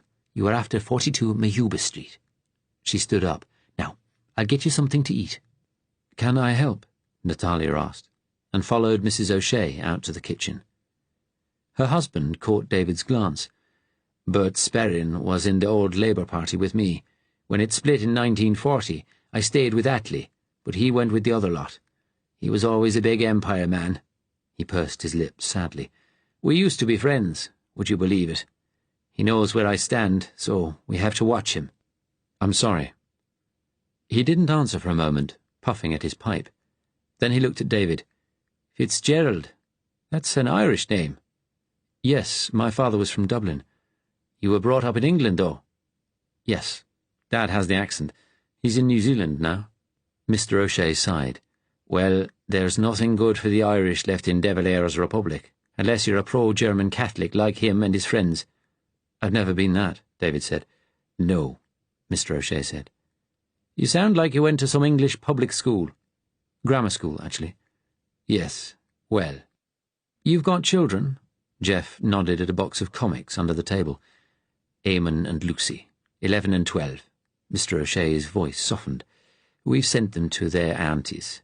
Little pigs have big ears, and even at their age the school goes on at them to beware of terrorists everywhere. That, and teaching them about the endless glories of English history, he added bitterly, bringing civilization everywhere, even to Ireland. The history teaching's got even more nationalistic and imperialistic since that fascist fellow traveller, Sir Arthur Bryant, got made education minister. He looked curiously at Frank. Well, so you're the man everybody wants. Frank shrank back in his chair. I can't say anything about it. I mustn't. You wouldn't believe the effort that's been put into getting you out of the country. Leave him, pal, Ben said firmly. Is he safe? Mr. O'Shea asked brutally. I know he's been in a loony bin. He's safe. Frank said, I don't feel good, Ben. My mouth's dry. My heart started jumping. I think you need your pill, Frank. I'll get you a glass of water. Frank looked at Mr. O'Shea. I don't want to take it in front of everyone, he said with a touch of defiance. Mrs. O'Shea came in from the kitchen. Got a clodgy I can take him to, missus? Ben asked. Yes. I might as well show you where you're sleeping while I'm at it. She smiled at Frank. Poor lamb. There were 3 small bedrooms upstairs. Mr. and Mrs. O'Shea had one, and mattresses had been laid on the floors of the other 2, little children's beds pushed into a corner. Frank and Ben would have one room, David and Jeff the other. Natalia would sleep downstairs. As they had at the Brocks, they would each take turns to stay awake during the night, though, as Mrs. O'Shea said, there would be little enough to see in the fog.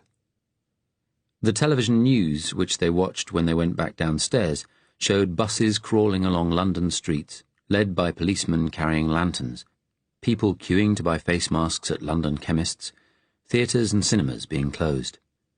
2 women had been attacked and robbed in the Smog. There was no sign of it lifting, and people with chest problems were being urged to stay indoors. Natalia and Mrs. O'Shea brought in the food, and they all crowded round the table. Frank was quiet, half asleep. Natalia began by thanking the O'Sheas on behalf of them all. "We know what we are asking of you," she said. Call me Eileen, Mrs. O'Shea said. This is Sean. Her husband nodded briefly. I'll go out tomorrow and get some supplies. Then I'm meeting my contact to get some news. She looked at David. I'll get them to tell your wife you're safe. Thank you. Sean will be leaving early in the morning for his shift. I may be out a good while. It won't be easy getting around even in daylight by the look of this. Remember, you mustn't go out, any of you.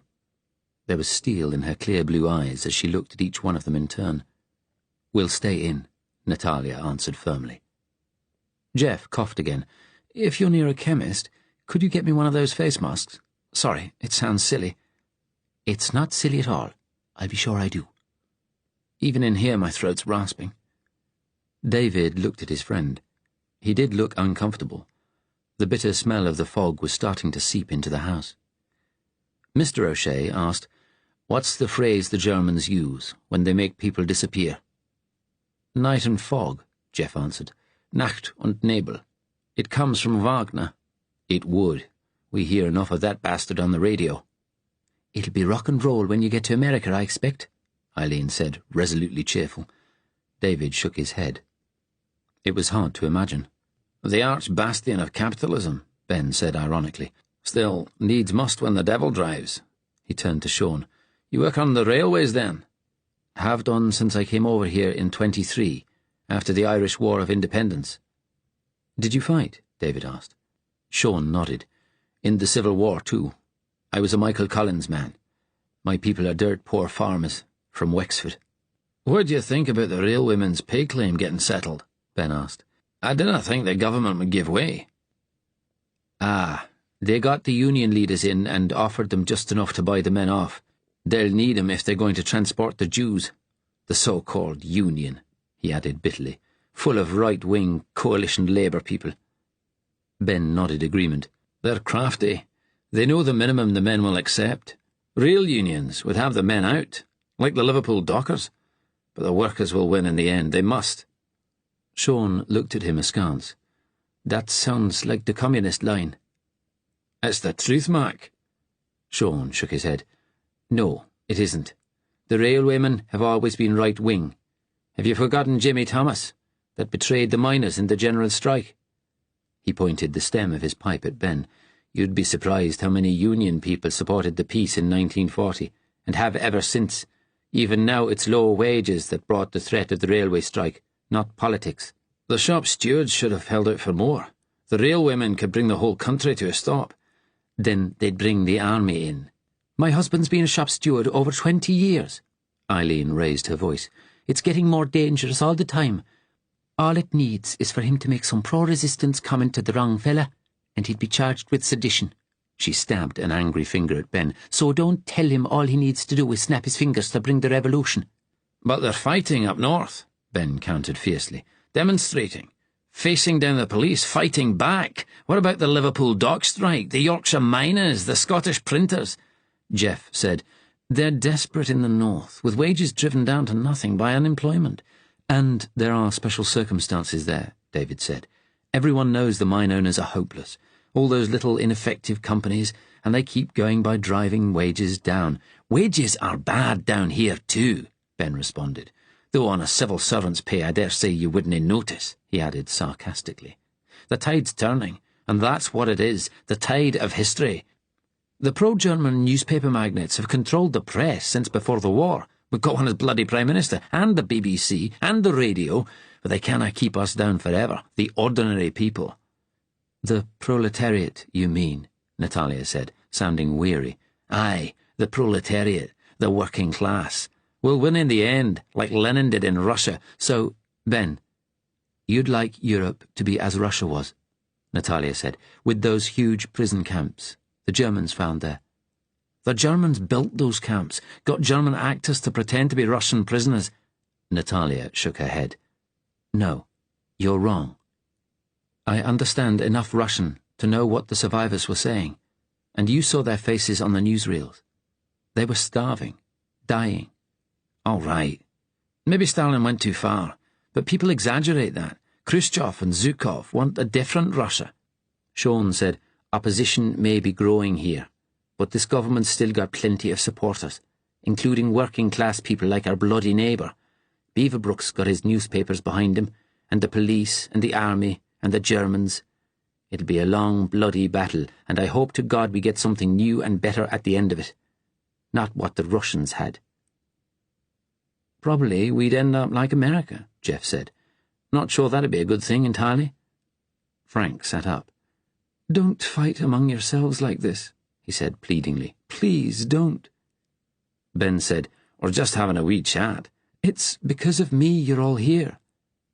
There was a sudden silence round the table. You're the brave ones, the ones who decided to fight. You need to stand together. They went to bed after the meal, tired out. In their room, Jeff undressed and got under the covers. Are you all right? David asked. I'll survive. Jeff nodded at the mug full of water he had brought up. My throat's so damn dry. I keep drinking. I'll be getting up to piss in the night, I'm afraid. Funny how this damn fog affects some people more than others. He smiled. Good news about Sarah, eh? Yes. I can't help worrying about Mum and Dad. But like Jackson said, they don't know anything. And they've got contacts. They'll be okay. How do you think Frank is? He's in a state still. You could tell from what he said at dinner. But I don't think he'll try to run again. He promised me. I think I'll just drop in on him now, before bed. David knocked at the door of the next room. Ben had stripped to his underwear and was folding his clothes neatly beside his mattress. David saw a big round scar on the side of his stocky torso, a row of long scars on the back of his thighs. The round scar looked like a bullet wound. He realized how little he knew about Ben, what he had been through. Frank was just taking off his shirt, his white body painfully thin. Everything all right? David asked. Aye, Ben answered cheerfully. Just settling down for the night, aren't we? I'm very sleepy, Frank said. I've had my nighttime pills. We all are, Ben said. Still, we can rest up tomorrow. That's war, isn't it? All action one day, and sitting round doing nothing the next. David realized Ben was happy. He was enjoying the danger. We can have another game of chess tomorrow if you like, he said to Frank. You can beat me again. David said good night. He wanted a cigarette. In case it made Jeff's throat worse, his friend hadn't had his pipe out all evening, he went downstairs to the kitchen. Natalia was standing there, quietly smoking. He felt the sudden rush of physical attraction again. She nodded at him, smiled. "I just had a look outside," she said. "You can't see a thing." David lit a cigarette and leaned on the edge of the cooker. "Safer for all of us if we can't be seen." "Yes." "I think you got the better of that argument with Ben earlier, about the Soviets. Ben is a good man. He cares more about Frank than he shows, but he is naive about Russia." She sighed heavily. "He needs something to cling on to, I suppose, like all of us do who have turned our backs on normal life." "What do you cling on to?" She blew out a cloud of smoke. "Beating the fascists." David said, "I hope this smog goes on. If it stops them moving the Jews to the Isle of Wight. The Germans would take them east then, wouldn't they?" "Yes." Natalia cast her eyes down. "I'm afraid the fog can't go on forever." He hesitated, then said, "Natalia, you haven't told anyone, have you? About me being half Jewish? Only there was something in the way Mrs. O'Shea looked at me earlier." She frowned. "No, I have said nothing. I promised." She looked at him seriously. "You should tell our people about yourself," she added. "We are all against what is being done. You know that." "Perhaps, only I've kept it secret so long." "Are you ashamed," she asked, "that you are a half-Jew?" "There are no half-Jews left in Europe, Natalia. You know that. You're either a Jew or you're not. No, I'm not ashamed of being Jewish, though I've no idea what it's like to be a Jew, and why should it matter what your parents were? Why should it mean anything? But nationality and race, that's all that matters now." "I know. All over Europe. What I'm ashamed of is secrets. Even though my parents kept mine to help me get on." He smiled sadly. "It was good practice for being a spy, I suppose." She nodded, sympathetic now. "You know," David said suddenly, "I'm afraid of seeing her again, my wife." "Don't you want to?" "All the secrets I kept from her." He shook his head. "So many. You know, this is the first time I've been away from Sarah since we were married. But in other ways, we've been apart for years. I really don't know if we can come together again. I've taken away her house, her safety, any reason for her to trust me again. I don't know if she'll even want to try." He bit his lip, then said, "Or if I do." He looked down. He felt Natalia step closer, put a hand on his arm. He glanced up at her in surprise. She smiled softly. She was giving in to him. She had wanted to all along, and he wanted to cling to her. To cling to a woman, but especially to her, more than he ever had in his life. But then, abruptly, he shook his head. "No, you were right, not now." She smiled sadly and stepped away. "I'm sorry," he said, turning away to the stairs.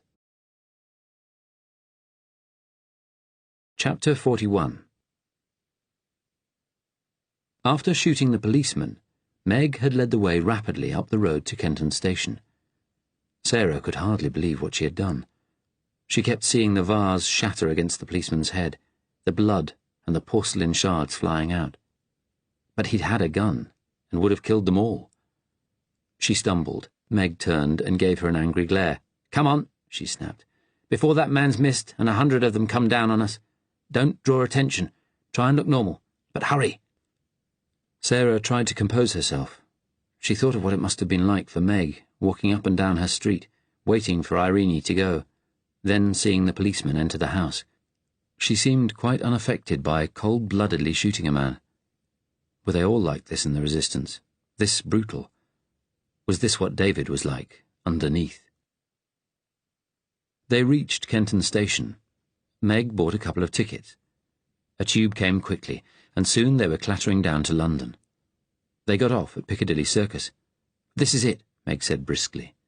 A queue of excited children and their parents, wrapped against the cold, waited outside a shop where a large poster over the door proclaimed, "Santa Claus is here this afternoon." Meg looked at it, disapproval glinting in her eyes behind their steel spectacles. "Christmas is supposed to be a time to remember the birth of our Saviour," she said. They crossed the road. The traffic was heavy. It was starting to get dark. Sarah thought of her house, the dead man lying there. Meg led her into a maze of streets full of coffee bars, shops selling exotic foods, run-down pubs, and shop fronts with black-painted windows. "Godless place," Meg muttered angrily. "What? Den of Satan. Nobody cares about morality anymore. It's all because of the Catholics." "What is?" Sarah began to wonder if Meg was a little mad. "The black shirts, the Nazis, they're all tools of the Pope. It started in Rome with Mussolini, didn't it? Look at Italy, or Spain, or France. The Catholics are hand in glove with the fascists. They run everything, really." "I know the Catholic Church collaborates, but they're not in charge, undermining Protestant morality. That's what they're doing. I used to teach in a secondary school. I've seen it. Boys swaggering around in black shirt uniforms, making obscene comments to teachers and getting away with it. That's why I left." She stopped, so suddenly that Sarah almost walked into her, and turned into a dirty alleyway. She rang a bell beside a door with worn green paint, turned to Sarah, and smiled grimly. "I hope you're not easily shockable." There was the sound of footsteps, and a young woman opened the door. She was tall, with striking red hair, wearing a green polo neck sweater. She looked at Meg, who gave her a prim nod. "Oh, it's you," the woman said without enthusiasm. Meg nodded brusquely towards Sarah. "I brought her." The woman gave Sarah a friendly smile. "Hello, I'm Dilys. Come on in." She led them into a tatty hallway, up a flight of stairs, and through a door into some sort of waiting room, hard chairs around the walls. A man was sitting on one of the chairs, a big man in his 50s, in a dark coat with a velvet collar, a bowler hat and umbrella on the chair beside him. He stood up and extended a hand to Sarah. He smiled, but his eyes were cold and hard. "I'm Mr. Jackson," he said. "Mrs. Fitzgerald?" "Yes. There was trouble," Meg said bluntly. "She had her sister with her, and I had to walk up and down the street for ages. Then a copper came. We had to get rid of him." She looked at Sarah. "She knocked him on the nut. I shot him." Jackson frowned. "They won't like that. One of their own. They'll be redoubling their efforts." "He could have identified me, and her sister." Sarah staggered. Suddenly she thought she was going to faint. She said, "I'm sorry, I just can't believe what I did," as Dilys helped her to a seat. "This is war, dear. Better get used to it," Meg said implacably. Jackson frowned at her. He said over his shoulder to Dilys, "Get us a cup of tea, will you? There's a good girl." Dilys, who had been glaring at Meg, went away. "What is this place?" Sarah asked. "It's a brothel," Jackson answered, his voice quite matter-of-fact. "Meg here doesn't approve, but there we are. It takes all sorts." Jackson smiled again, condescendingly, Sarah thought. "I expect all this has been a bit of a shock for you." "Please, do you know where my husband is? I'm desperately anxious." "He's safe. With us. Jeff Drax, too. They'll rejoin you later." "Please, you must tell me—" Jackson's tone hardened. "There's no must about it, Mrs. Fitzgerald. We've gone out of our way to rescue you, and as Meg said, she put herself in no little danger." "How long has David been working for you? Can you tell me that at least?" "Quite some time. He's a good man, your husband. Tenacious. Trustworthy. He's been helping us, getting information from his department. Unfortunately, something went wrong and he risked exposure. We're lucky he got out." "I didn't know," Sarah said. "The Germans questioned me at Senate House, but I had nothing to tell them." Jackson and Meg exchanged a sharp look. He leaned forward. "They asked you about your husband?" "Yes, but I didn't know anything." "Did they mention the name Frank Muncaster to you?" "Frank?" She frowned.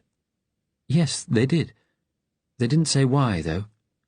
"What did you tell them?" "That I've never met him. David gets Christmas cards and the odd letter from him. I just know he was a friend of David's at Oxford. Had problems. Mental problems, I think. David used to sort of protect him. Is he one of your people too? They told me Jeff Drax was." Jackson looked relieved. He gave her a gentle smile. "Drax is, yes. I'm sorry you've been caught up in all this, but we take pride in getting our agents' families to safety. I understand you're a pacifist," he said, still smiling. "Perhaps you don't approve of us."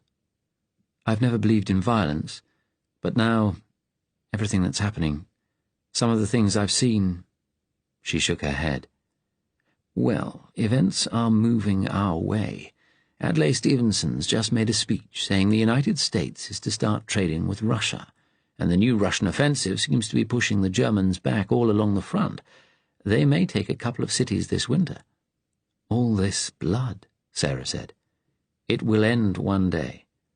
Your husband is part of a network of civil service people I hope will take over running the country, stop the Reds running wild. And the Catholics too, eh, Meg?" Meg bristled. "I know you think it's a joke." Jackson gave a wintry smile. Sarah didn't like him, and Meg was some sort of Protestant fanatic. Dilys returned with a tray. Jackson rubbed his hands together. "Ah, tea. No bickies? Well, never mind." He took a cup and handed it to Sarah. "Now, Mrs. Fitzgerald," he said slowly and seriously, "this is the plan. Dilys is going to dye your hair, cut it in a different style, give you some new clothes. People will be looking for you, you see. Then we're going to send you down to the South Coast." "The South Coast? Why?" "That's where your husband will be going, quite soon. We'll be able to send you tomorrow, I hope, though the trains are a bit erratic this week. We're shutting up shop here. Dilys is leaving tomorrow. We'll give you a new identity card and a cover story. You're a widow, going to the South Coast for a bit of a break. You'll be staying with some of our people. Now, is all that clear?" "Yes." "Are you reasonably good at memorizing things?" "Yes." "But when will my husband arrive?" "In a few days, we hope. Then we have a plan to get you all away. I can't say more than that for now, Mrs. Fitzgerald." He smiled again, that patronizing smile. "You have to trust us." Jackson and Meg left shortly after. Dilys took Sarah into an adjoining room with peeling wallpaper and a big, dirty, unmade bed, and sat her down at a dressing table. Sarah had flinched a little as she realized she was in a prostitute's bedroom, but Dilys was friendly, a relief after Meg. She put a hairdresser's cape around Sarah's shoulders. "I'll cut it short first, then dye it. You're going to be a redhead, dear." Sarah smiled bravely at her in the mirror. "Well, my life's been turned upside down already. I suppose a different hair colour won't make much difference." She sat still as Dilys cut her hair, quickly and efficiently. Sarah wondered if she had been a hairdresser once. "I met your husband, you know," the woman said. "Careful, dear, don't jerk your head. Mr. Jackson used to meet his civil servants in the flat next door, and your husband came yesterday, after he went on the run. He's a nice chap, isn't he? Good looking, too. I like dark men. I asked him if he had any Maltese blood." "He's Irish. I know you wouldn't think it to hear him talk." "He's got a nice voice, like Mr. Jackson, but not so pompous." They both laughed. "So you have to move," Sarah said. "We have to change houses quickly sometimes. I'll miss the woman who used to stay at the old flat. East European, very smart. She's a painter. She was a bit upset at having to leave her pictures behind. I saved a couple in case I ever saw her again. There's one over by the wall there. I knew it was her favourite." Looking in the mirror, Sarah saw the painting, snow and mountains, and what seemed to be fallen soldiers in the foreground, grey figures with red splotches of blood. "So this woman knew David too," Sarah said. A whole world of people she had had no idea about. "Yes." Dilys smiled reassuringly. "But don't worry. I could see your husband's the loyal type." Loyal, Sarah thought. And Jackson had called him trustworthy. They didn't see the irony, though they must all have known that he had lied and lied to her for years. Chapter 42. Dressed in a bathrobe, Gunther stood looking through the window of his flat into the smog. It was horrible, poisonous, greasy stuff. It had appeared in the middle of the day and got steadily worse. Walking home from Senate House, he had had to feel his way, one of thousands of shadowy figures groping along the dark streets, his throat smarting painfully. He had just watched the weather forecast on television, and it was going to continue. Some expert had appeared and talked about high streams of warm air trapping cold air underneath, the effect of millions of coal fires in the Thames Valley. This will make our task even harder, Gunther thought. He turned away, tiredness and a sense of failure in his very bones. At the embassy, Gessler was a pale shadow of his old self. Gunther often found him sitting staring blankly into space, helpless. After the events of the past week, it was an easy state to fall into. 5 days. 5 days since the lunatic Muncaster was lifted from the asylum, and they still had nothing. Every inquiry had drawn a blank. Gessler had been very different on Monday, when the news came through that Muncaster had been taken. He had raved and shouted, full of angry panic. Gunther, though, had stayed calm, the remote calm that often came upon him in a crisis, though inside he felt a sinking in his stomach, as though he were in a lift whose descent went on and on. "This is a hunt now, not an inquiry," Gessler had said when he calmed down a little. "If only we'd got Muncaster out before. It's not my fault. I won't be blamed." "The important thing now, sir, is to find him." Gessler flicked him an angry glance. "I will be blamed, you know, and so will you. If he gets away, we'll be shot. Scapegoats for Berlin's failure to get him." "More likely we'll both be sent to some dangerous posting out east," Gunther thought. That was what he craved, anyway, an honourable end to his lonely life, though something in him resisted the idea now. He wanted very much to find Muncaster, to complete his mission. He said, "If we're to find him, and those who took him, we'll need to bring Special Branch in fully now. We'll have to let them have everyone involved in the civil service spiring." "I know. I've spoken to Berlin." A note of self-pity, then a sharp glance. "I've had to tell them about the mess-up at the Fitzgerald house." "Yes," Gunther replied. On Saturday afternoon, Gunther had learned how the SS man, in plain clothes, had got to the old air raid shelter, broken in, and then spent hours watching the house through binoculars. As nobody entered or left, and no lights came on as it got dark, the man realized there was nobody there.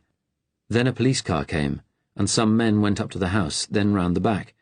The SS man ran across the little park to the house and knocked on the door. An angry policeman answered. Behind him, another uniformed officer was lying dead in the hall. Sarah Fitzgerald was gone, had been before their man arrived. Gessler said, I was hours on the phone yesterday. I couldn't get hold of the right people. Nobody was available. The senior people are all in meetings. Something big's happening over there, but there's nothing we can do about it. More hours wasted." He drew himself upright in his chair. "They confirm that from now on it's full cooperation with the British Special Branch. I don't know what the information is that Muncaster has, only little hints, but if the British police find out—" He shrugged. "It'll be up to Berlin to sort it out with Beaverbrook. And forget what I told you about eliminating Syme if he got hold of anything from Muncaster. As I say, full cooperation. The branch are being asked to devote major resources to finding Muncaster. A nationwide manhunt. You and Syme will work on the Fitzgerald angle. Dabb and Hubbold and the Bennett woman are being arrested tonight and brought here. You and Syme are to question them, then chase up everyone connected with Fitzgerald and Rax. Everyone. They're clever, our enemies, the Bolsheviks and Jews," Gessler continued with quiet anger. "We always knew that. We knew how hard the fight would be." He shook his head. "The Jews were going to be moved to the Isle of Wight today, but this damned Smog's put paid to that." "It won't last, sir, and we will win," Gunther said. But along with relief that he would not have to kill Syme, doubt was flickering inside him now, about the possibilities of success for the mission and what was happening in Germany. It was eating him up, exhausting him. When he met Syme in his office, late on Sunday, Gunther expected the Special Branch inspector to be full of himself, triumphant that the branch were taking the lead, but he wasn't. Syme was angry that Muncaster had escaped, that, as he put it, the bloody bastard resistance had scored, and killed a policeman, one of their own. Gunther could understand that. "We'll get that fucking loony," Syme said viciously. "I'm glad you feel like that." Syme gave him a hard look. "You should have taken Muncaster earlier." "I know. We met with all sorts of political difficulties. We think we found the identity of the attendant, the one who left with Muncaster, a Scottish communist. We've been after him for years. We think they gave him a new identity and a new trade when things got too hot for him up north. He was already working at the mental hospital, so they used him with Muncaster. Some of the things that Scottish bastard's done. He shook his head. Even before he got involved in politics, you wouldn't believe the sort of scum they recruit. Syme continued, It seems likely Fitzgerald and Drax were already working as spies, and then were brought into this because they knew Muncaster. That makes sense. According to Fitzgerald's personnel file, there's some old uncle in Northampton. I wish we could get hold of his father, too, but he's beyond our reach. I'm told the Dominion's office people we spoke to last week are being brought here for joint interviews with us tomorrow. Let's scare them a bit. Gunter said mildly, Will you let me take the lead on the interviews? He thought Syme might go at them too hard, especially the woman. Syme smiled grimly. All right. The old Dominion's office registrar, Dab, was first. He was fetched into the interview room where Gunter had interrogated Sarah by one of the young SS jailers. He was terrified, sweating so profusely Gunter feared he might have a seizure. Please! Dab stared at them with desperate appeal. I'm just a clerk. I'm nobody. I don't know anything. I don't have any politics. You shouldn't have politics in the civil service. That Fitzgerald, he's nothing to do with me. He's one of Archie Hubbell's protégés, he added with sudden viciousness. Gunter asked, And Miss Bennet? Dab lost control completely now, shouting out a string of obscenities. Fucking traitorous whore! Eyeing Fitzgerald like a bitch in heat. Don't think I encouraged it. I didn't. I was always watching them. It seems you did not watch carefully enough if Fitzgerald got access to the room with the secret files. At that, Dab collapsed. I did my best. All my life, I just tried to do my best at my job. Just my best. My best. Soon, Gunter realized there was nothing more to be got out of the ridiculous old man. He had never even heard the name Muncaster. He was taken back to his cell, and Archibald Hubbell was brought in. In contrast to his colleague, Hubbell stepped into the room quite coolly, took a seat, and stared at Gunter and Syme with an air of injured innocence. Gunter thought, He's got courage. The limited courage of the stupid. He didn't realize what they could do to him if they wanted. Behind his thick glasses, Hubbell's eyes moved like slow, heavy fish. Have you ever heard the name Francis Muncaster? Gunter asked mildly. Hubbell frowned, thought a minute, then shook his head. He's not Dominion's office establishment. He set his lips. Is he another traitor in some other department? Fitzgerald never mentioned the name to you. Hubbell thought again. Never. Syme said with a grin, Old Dab told us Fitzgerald was one of your protégés. I liked Fitzgerald, yes, Hubbell said, his tone pompously sorrowful. I brought him along, gave him more responsibility. He seemed conscientious, loyal, clever too. He lacked ambition, but clever people don't always have that. It sounds like an almost filial relationship. Hubbell's face darkened a little. I thought it was, almost. I trusted him. Did you know about his friendship with Carol Bennet? There was some gossip within the office. I don't take notice of petty gossip. I valued Fitzgerald's work, he added heavily. Syme said, Took some of the load off you, did he? He was a hard worker. And you never had any inkling he might be a spy? Gunter asked. No, why should I? Hubbell set his lips hard, smoothed a hand over his white hair. He leaned forward, and then said in a voice trembling with anger, A civil servant, betraying him. No, mate. Doubt you'll be going there any more. You stay at home. The branch will be wanting to talk to you again. Hubbell looked stricken. He'd realized. At last. The SS man who showed Hubbell out gave Syme a telephone message. He showed it to Gunter. A special branch man had driven up to Northampton to speak to Fitzgerald's uncle. He turned out to be a crotchety old man in his 80s who couldn't tell them anything about his great-nephew. The old man had said David Fitzgerald and his wife had airs and graces. David had forgotten his Irish roots. Then he had started insulting the English. The note ended with the words, "Reprimand issued." Syme laughed. "That means our man gave him a bit of a smack. It doesn't matter, does it? We don't want any unnecessary attention, so be careful in future, please. Now, let's have Miss Bennet in." Carol Bennet came into the interview room looking dishevelled and frightened, her big eyes staring. Gunther had decided to be direct and sharp. He leaned back, folded his hands over his stomach, and said, "Your foolishness has landed you in a mess, Miss Bennet. That is, if it was indeed just foolishness. If you've actually been helping the resistance, you'd be better off confessing everything now and appealing to your government for mercy." "I haven't." She looked terrified. "Dear God, I haven't." She took a deep breath, tried to collect herself. "Please, when I was arrested this morning, I had to leave my mother. She's ill. She might go wandering the streets. Can't you at least let me arrange someone to look after her?" "Your mother will have to fend for herself for now. Your friend David Fitzgerald ran away from the Dominion's office on Friday. The question is, how did he know we were there? I've been thinking. You were the only one in a position to tell him." Syme joined in. "If you don't tell us, there are people down here who'll get it out of you.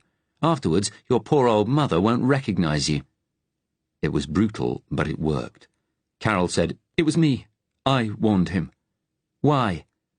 She put her head down. "I love him." Gunther said, "Did you give him access to secret files?" "Look at me, please." She looked up, her large eyes full of tears. "No. I didn't know anything about all this until you came to the office. I didn't help David. I never gave him any access to my files. I wouldn't have if he'd asked, but he didn't, ever." "You never gave him your keys?" "No, I swear. I always used to keep my key in my handbag, and I had to hand it in whenever I went out." Gunther thought a minute, picked up a pencil and tapped it on the table. "Is the key numbered?" She looked puzzled. "Yes, there's a number on the tag." "And who makes the keys?" "I've no idea. The Ministry of Works, I suppose." Gunther remembered a case his father had been involved with long ago, a locksmith who made keys for safety deposit boxes at a bank, and who, given a number, could make a duplicate. Could he have seen the number on the key? She looked stricken. That was it, Gunther thought. That was why Fitzgerald had befriended her, in the hope he could get a look at the key. He saw that she realized it too. Syme looked puzzled, then very interested. "There's someone who makes locks for the government involved in this?" "Possibly."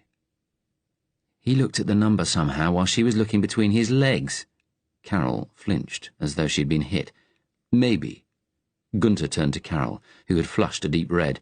"Did Mr. Fitzgerald ever mention the name Muncaster?" "Who?" "A friend of his, Frank Muncaster." "No. The only friend of his I knew of was a Mr. Drax." "Are you sure?" "I swear, in God's name." Gunther saw that she was telling the truth. The disappointment must have shown in his face, because Syme said, "I want her when you've finished. I want to find out more about how Fitzgerald got hold of that key. We'll take it to Special Branch HQ." "Agreed." "Please," Carol said. "Can I make arrangements for my mother?" "Fuck your mother," Syme replied. Carol looked at Gunther, desperation flashing in her eyes. "There's something else I can tell you," she said. "It's all I know. It's the last thing I've kept to myself." Gunther raised his eyebrows. "It's about Mrs. Fitzgerald. I've thought about it. If I tell you, it can't hurt her, because it shows she wasn't working with David." She spoke in a rush about Sarah's visit to her, her belief that David had been having an affair with her. "I told her about warning him that day. I told her it looked as though he could be a spy. She was shocked. She didn't know. So you see, now I've told you everything." "You warned her, and before that you warned him," Gunther said levelly. "If it wasn't for you, we would have got him. The British authorities will deal with your treason." Gunther couldn't feel sorry for her. This was the sort of woman who wrecked marriages, ruined other people's lives. "How well did you know Geoffrey Drax?" he asked. "Not well," she answered, her voice shaking. "I met him a few times, but he's a reserved man. Not easy to know." "Did you discuss politics with any of these people?" No, you don't in the civil service, unless you know someone well. David and I never crossed that barrier. He asked bluntly, "So, you and Fitzgerald never slept together?" She shook her head. Tears had begun to roll down her cheeks. "He was almost certainly using you, you know." She looked at him with a sudden fierceness. I loved him. I kept hoping he'd... It's hard for a woman, you know. You can't make the first move the way a man can. She gave a fractured laugh. Just seeing him, just going to concerts with him and lunch, it was almost like a drug. A little makes you want more, doesn't it? Fucking tart, Syme said. She looked down again, spent. "Well, Miss Bennet," Gunther said heavily, "now the scales have fallen from your eyes." He thought of his wife. He had loved her too, right up to his discovery of her betrayal. She looked at him. I still love him. Think of me how you like. I can't help it. It was pathetic, yet said with an odd dignity. Gunther felt a twinge. He looked at Syme. "Perhaps you could get the local police to visit her mother. See if they can arrange something. After all, we don't want the old woman making a public scene." Syme shrugged. I suppose so. But I want this one taken to Special Branch HQ. "I'd get our people to arrange a car." Carol cringed back in her chair. "I advise you to talk as freely, Miss Bennet," Gunther said severely, "as you have here." Syme smiled. "We'll make sure of that." Afterwards, he and Syme went up to his office to talk. So far as Muncaster was concerned, they had found out nothing. They had found nothing the next day either, or the next. Muncaster and Drax and the Fitzgeralds were gone, vanished, no doubt hiding somewhere in the network of resistance safehouses. Muncaster's fellow workers were questioned again, and some of his old fellow students at university. Drax's parents, too. None of them knew anything. Gunther learned from Syme that all sorts of inquiries were going on in the civil service. MI5 had been brought in now. Gunther said he was glad, but he wasn't really interested in the spying. On Friday afternoon, a week after Fitzgerald's flight, a thick fog came down in the afternoon, smothering London. Gunther's office was at the top of Senate House, and from the window he saw an odd thing. The smog did not quite reach the top of the building, so from his office he could look down on it. He had an extraordinary view of a greyish-yellow sea stretching to the horizon. It was like the poisonous atmosphere of some alien planet, with only the very tops of the tallest buildings visible. It was one of the strangest things he had ever seen. Above the smog, the air was milky white, the winter sun just visible as a pale red orb. Syme came in. He walked across and joined Gunther at the window. "Jesus Christ," he said. "I hope it doesn't last." Gunther looked at him. "Any news?"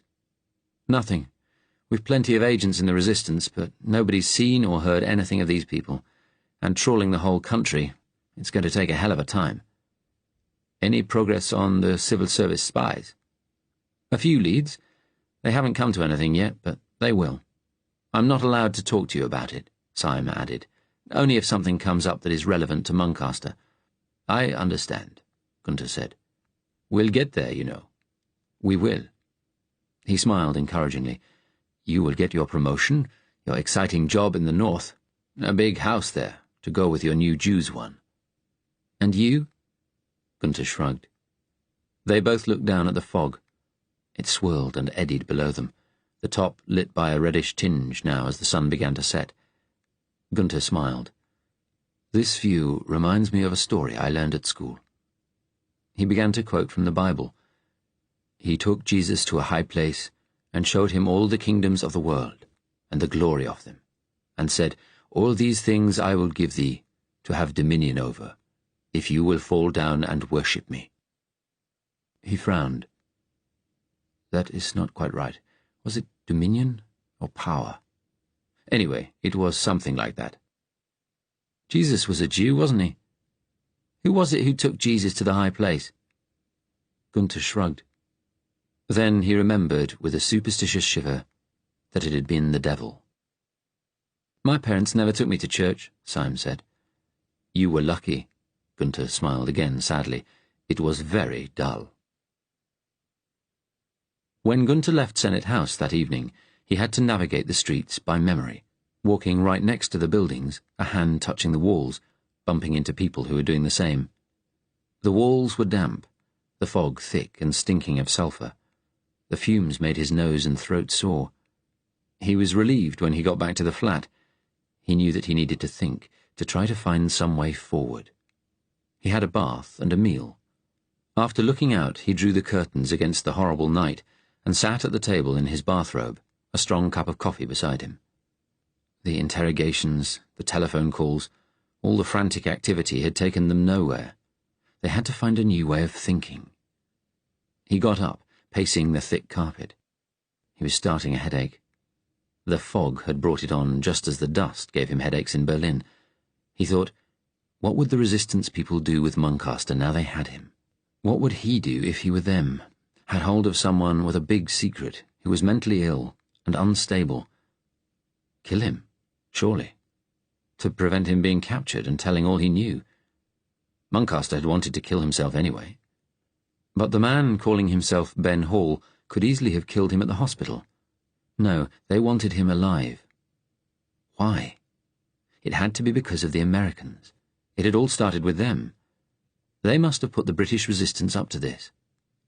He thought, they're going to try and get Muncaster to America. He went to the window and pulled aside the curtain again. Outside, thick, gluey darkness, the faintest fuzzy glow from a streetlight below the flat, car horns breaking the silence, distant, muted, like sounds from a ship out at sea. Was that how they would try to get Muncaster away, on a merchant ship going to America? Descriptions and photographs had already been circulated to the ports. He thought, in his mental state, and with his damaged hand, Muncaster would be easy to spot. No, they wouldn't risk a ship. An aircraft? He dismissed that too. Security at the airports would be even tighter than at the ports. A submarine? That was surely the most likely option. An American military submarine. It was known they sometimes came into the Channel. He crossed to the bookcase. He pulled out an atlas and looked at the map of England. Birmingham, where they had started from, was right in the centre of the country.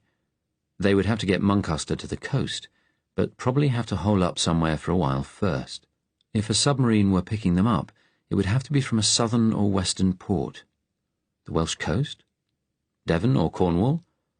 Certainly nowhere too near the Isle of Wight, under German control. Sussex or Kent. He thought, if it were me, I'd set it up so they could go due south, the shortest way, via London. He ran his finger down the long, straight line of the motorway from Birmingham to London. They could hide up in the city. They would have to wait for the right weather, a calm sea and a moonlit night, then travel from there to the Sussex or Kent coast. He thought, if it was a submarine, it would communicate with the coast by radio. But how to find the wavelength, the code? He took a slug of coffee. He thought of Muncaster, that piteous little man, led down a beach somewhere. A picture of his own son, playing on the sand in Crimea, came unexpectedly into his mind. He thought it all through again, looking for holes in his theory. Then he went to the telephone. He would call the embassy, tell Gessler the German authorities on the Isle of Wight should be told to watch for a submarine, listen for radio signals. First, though, he telephoned Syme, at home. He took a little while to answer, and he sounded sleepy. It was past 1 o'clock. Gunther had lost track of time. I have been thinking, William. I believe Muncaster and his people may be in London. How many agents inside the resistance do you have in the city? A good few. I think you should concentrate here. Try to sweep up as much of the London resistance as you can. Do you think that will be possible? Syme said, usually we only do that if we've hopes of netting some big fish. Muncaster is a very big fish, and his people have killed one of yours in the city. This weather won't make it easier. It won't help them either. It'll make it harder for them to move around. Can we meet early tomorrow? First thing. I'm at home now, but I'm going to the embassy straight away. In this fog? It's the middle of the night. Justice never sleeps, Gunther said. Chapter 43. David woke next morning to the sound of voices downstairs and the smell of frying bacon. He heard the quick murmur of Eileen's voice, Sean's slow one. Only a dim grey half-light penetrated the thin curtains of the room. Jeff was still asleep. He didn't look well. Several times in the night, David had woken to hear him coughing. He got up and dressed in the change of clothes he had been given the day before. Jeff sat up, coughed again, and took a drink. David pulled aside the curtains. In daylight, the smog was a dense greyish yellow, pressing against the windows, which were dotted with greasy smuts of soot. He could make out, dimly, a brick wall surrounding a little yard. "It's as bad as ever out there," he said to Jeff. "How are you?" There was a sheen of sweat on Jeff's forehead. "Not brilliant. My throat's still sore. I've a headache. God, how that filthy stuff seeps in. I can smell it. Sorry if I woke you last night." "You couldn't help it." "Funny. I had a dream I was back in Africa. I was going to see Elaine. Her husband was away, and I was walking up the steps to her bungalow, but it was my parents who opened the door, Mum and Dad. They looked young, like they were when I was a child." He lay staring pensively up at the ceiling. David had never before heard him talk with such lack of reserve. "They'll be all right," he said. "It's just the thought I'll probably never see them again." "Unless we kick out the Germans, eh?" Jeff smiled weakly. Sarah must feel the same, David thought, about her family. It was all right for him. He just had his father now, and he was safe in New Zealand. He might even go and join him. Downstairs, they found Ben and Natalia already eating breakfast, Eileen bustling round with plates. A radio in the kitchen played Housewife's Choice. Sean was pulling on a pair of hobnail boots. "Bacon and eggs?" Eileen asked David. She looked at Jeff. "How are you feeling?" "A bit groggy." "I'll get some headache pills. I'm afraid this pea soup looks set to go on all day, according to the radio, maybe longer. They're worried about the Smithfield cattle show. Some of the animals are getting ill. Filthy stuff. Here now, sit down." As they sat, David met Natalia's eye. She smiled sadly, half conspiratorially. She had washed her hair. It was brown and lustrous. David saw that Jeff had caught the look between him and Natalia and quickly glanced away. "Where's Frank?" he asked Ben. "He's no feeling too good either. I'm going to take his breakfast up in a minute." Sean stood. "I'm off to work. Back about 6. He nodded at his guests, then kissed Eileen tenderly on the brow. "You be careful, you hear? Keep everyone safe. Get off now." She touched his cheek briefly, then hurried back out to the kitchen. The front door shut behind Sean. "Frank thinks Sean's got it in for him," Ben said quietly.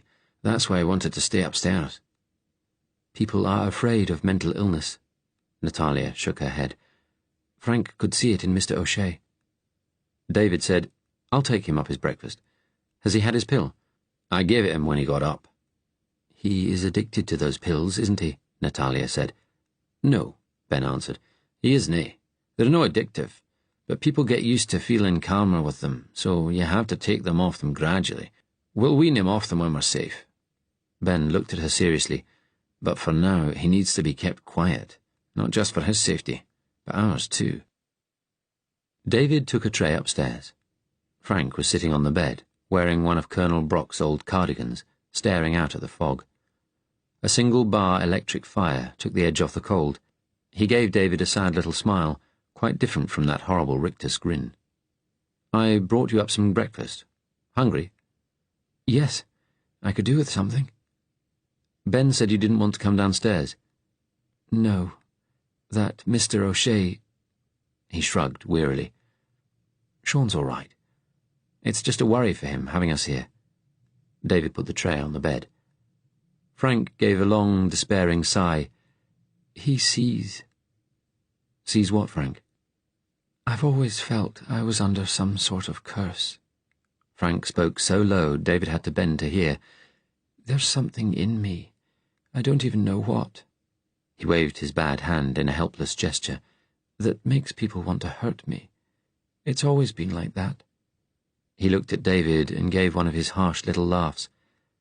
"You think it's my madness talking? I can see."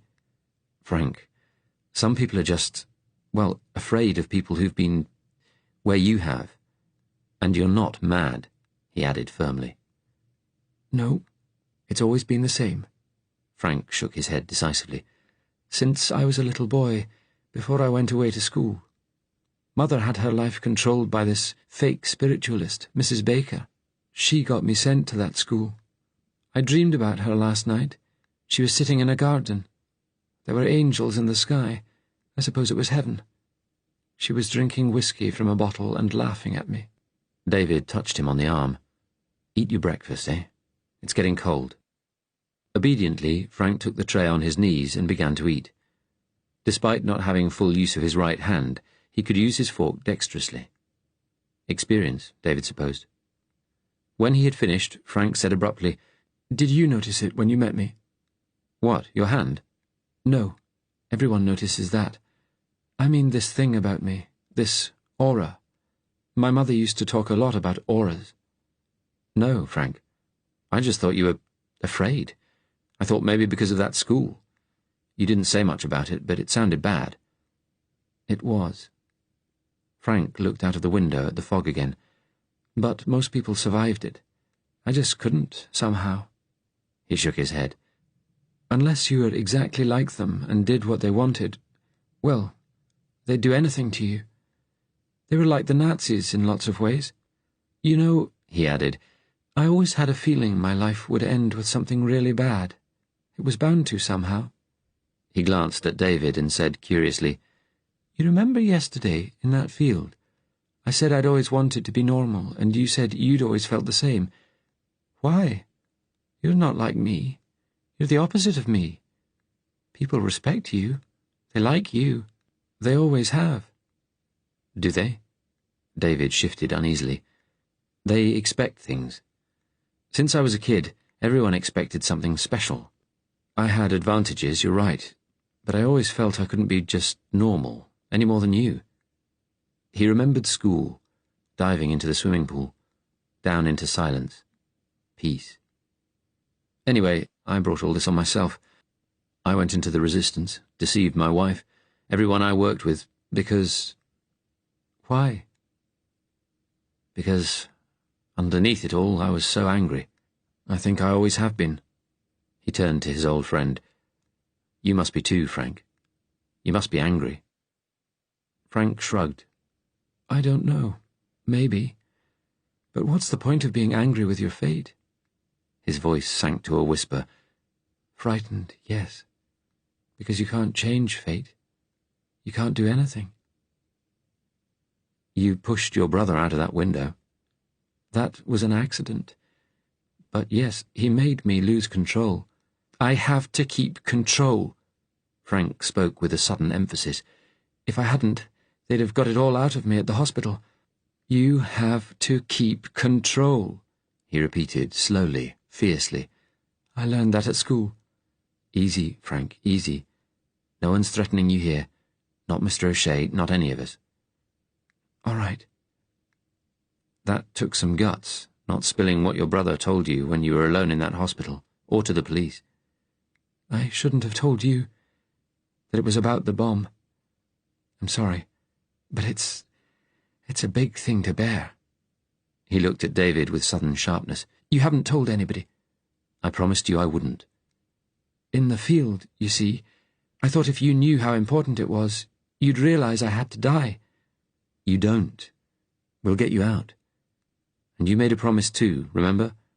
To stay alive. I know. There was silence for a few moments. Then Frank said, What will it be like in America? I've met a few Americans. They always seem so noisy. Then there's all the gangsters in the films.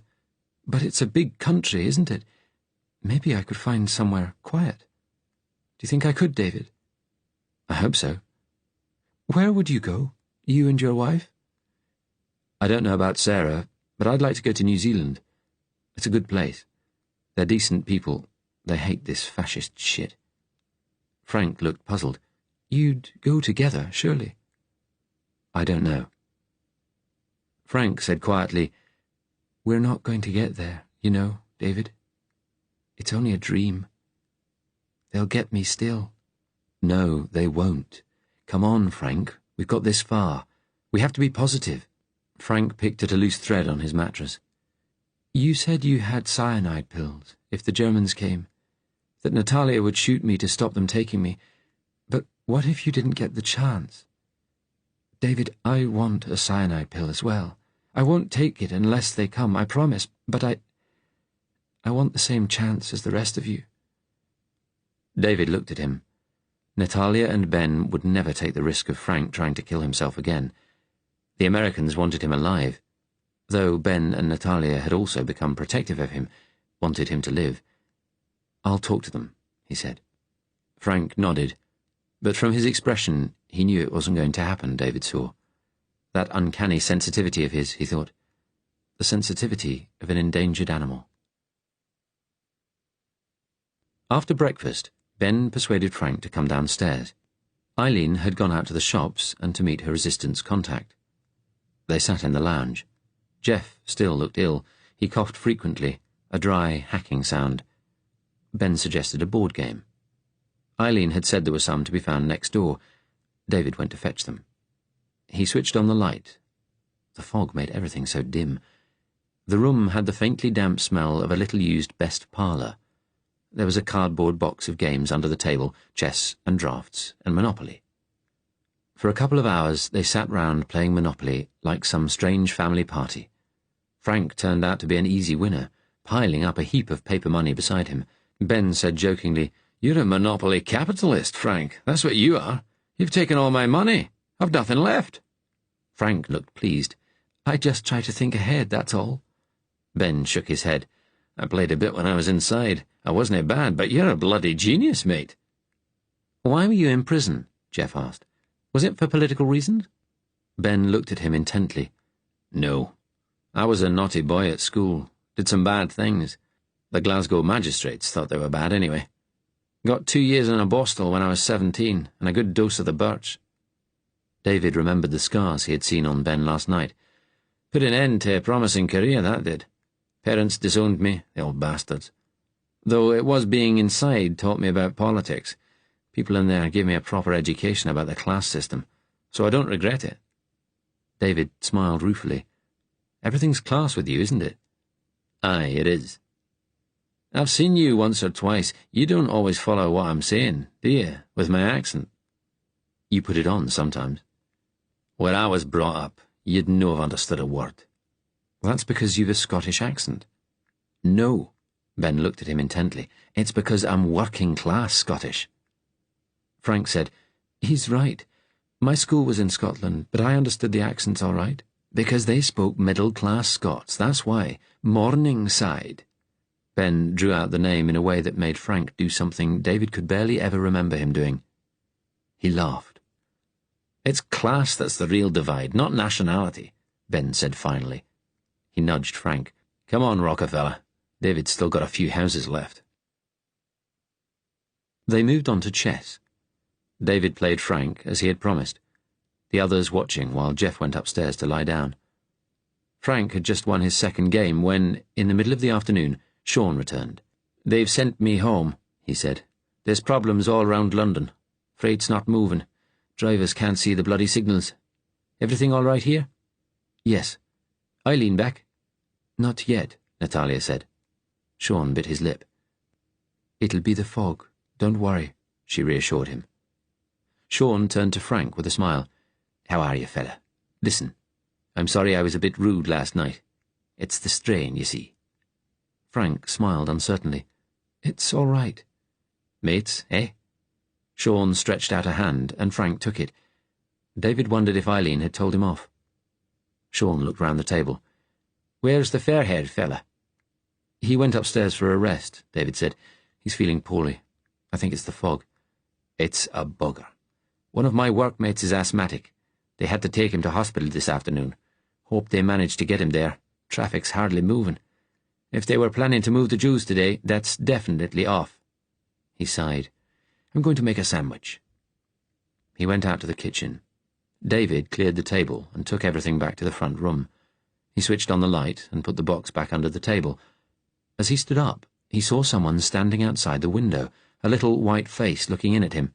He stood stock still for a second, then stepped forward. He glimpsed a cap and child's raincoat as the figure darted away into the murk. He went quickly back to the living room. "What's the matter?" Natalia asked sharply. There was a little boy standing in the front garden looking in. It might have been the one from 2 doors down. "Shit!" Ben said, half rising. Sean came out of the kitchen and ran to the front door, throwing it open. A minute later he came back, breathing hard. "I heard the door slam at number 38. That little fucker. He's always nosing around. He watches the TV programs, telling people to keep an eye out for terrorists."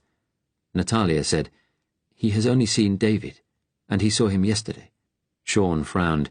"He'll tell his dad the man with a posh accent is staying here now." He sat down, chewing anxiously on his knuckles. "I don't bloody know. We'll have to see what Eileen says."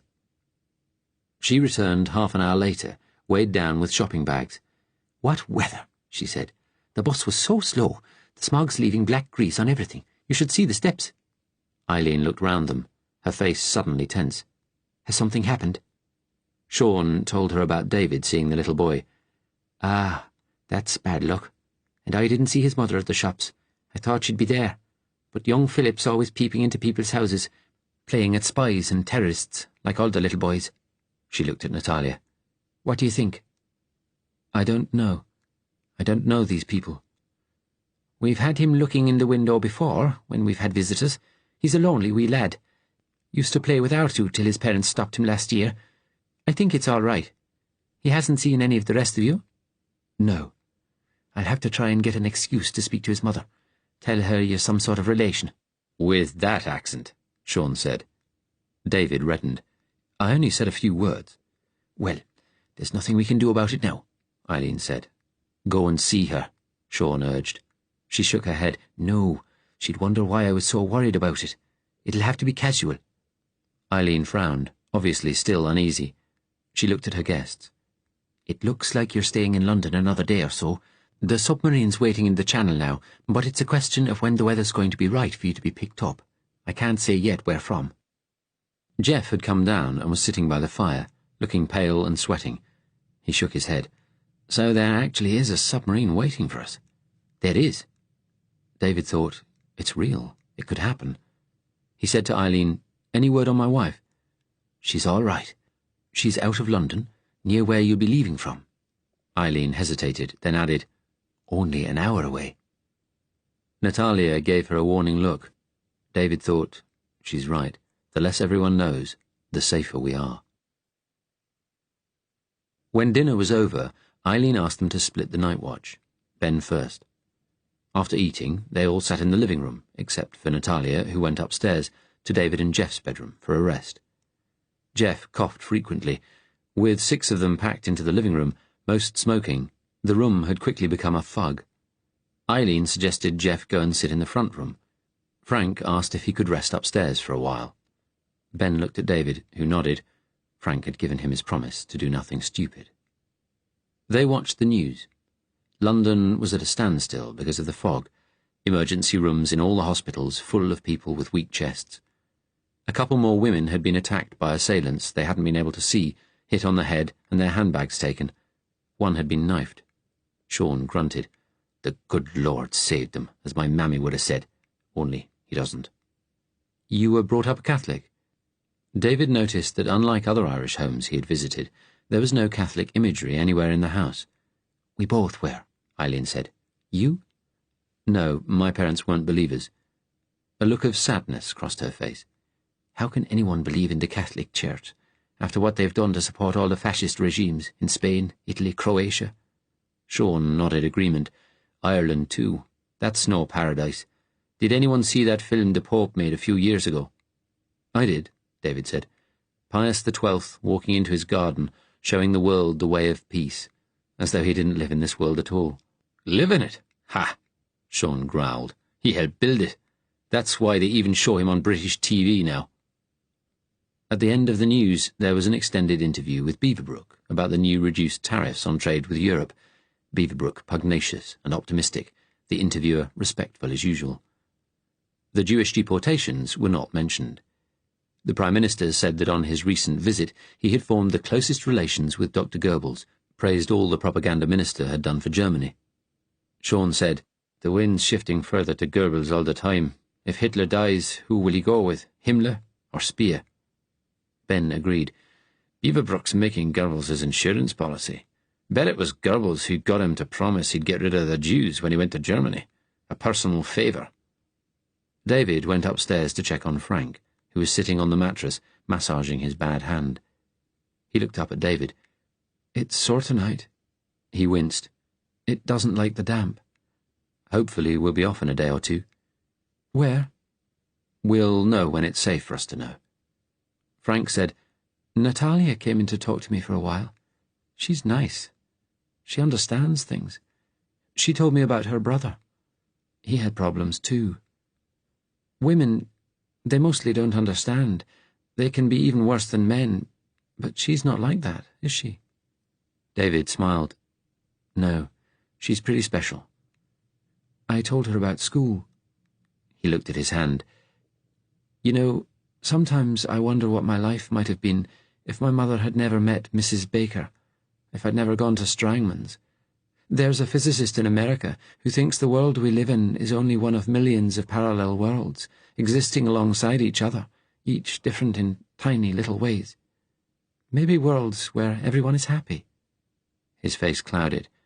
And maybe ones where everyone was killed by the atom bomb. I try not to think about that. We're stuck in the world as it is, David said. It's a bad place, but we have to do the best we can. That's what Natalia said. I'm going to sleep here while Ben goes on watch. Leave Natalia to rest in my room for a bit. I'm ready to go to bed too. I'll leave you to get ready. Go and have a last fag. Okay. Frank smiled a gentle little smile again. Thanks, David, he said. Thanks for everything. David passed the room where Natalia was resting. He heard movement inside.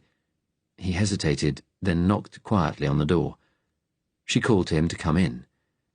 She was sitting on the side of the mattress, the one he had slept on last night, brushing her hair. She smiled at him. "Couldn't you sleep?" he asked. "No. Usually I can sleep anywhere, but not this evening." "I've been thinking about what you said last night." David closed the door. "You're right. I will tell people I'm Jewish, but I want my wife to be the first to know." Natalia looked at him. "Will she be unhappy about it?" "I don't think so. I don't know. But she'll care about there being yet another secret, so I want to tell her first." "That sounds right." He shook his head. "Ever since our son died, it's strange. You'd think tragedy would bring people together, but just as often it drives you apart." She looked at him seriously. "My husband, he had a secret from me too. I told you he was German army intelligence, you remember? The Abwehr?" "Yes." "He was posted to England at the end of 1942, the year we had seen the Jews taken away in the summer. We married just before we left, in Berlin. My brother was not long dead. He was a cipher clerk at Senate House." "Hasn't the Abwehr been dissolved? There was talk of some plot to kill Hitler." "Yes, in 1943. I don't know what sort of Germany the officers would have created." She smiled sadly. "Something old-fashioned and proper, I think. Gustav was a very old-fashioned man." "Was he involved?" "Yes. He never got over that time we saw the Jews on the train. Someone betrayed the plotters. We never knew who. A lot of the Abwehr people were executed. Others who the Nazis weren't sure of, like Gustav, were sent to the east, to posts they would not return from. There were even suspicions about Rommel, you know, but nothing was proved." "How did you find out your husband was involved?" "When he was posted to Russia, I stayed behind. He arranged it." She sighed deeply. "Then one day, not long after he was killed at the front in 1945, the resistance contacted me. That was in their very early days. Churchill was still in Parliament, but he could see what was coming. They had already set up networks of supporters, people who could help with intelligence, and I was working as an interpreter. I met many of the Germans who came here. The resistance had been in touch with my husband, you see. He was working for them. He had become what you call a double agent. He told them I might help them, if anything happened to him. But while he was alive, he never told me. He wanted to protect me, as you wish to protect your wife. I think he also wanted me to know he had opposed the Nazis." She looked at David, smiling her sad smile.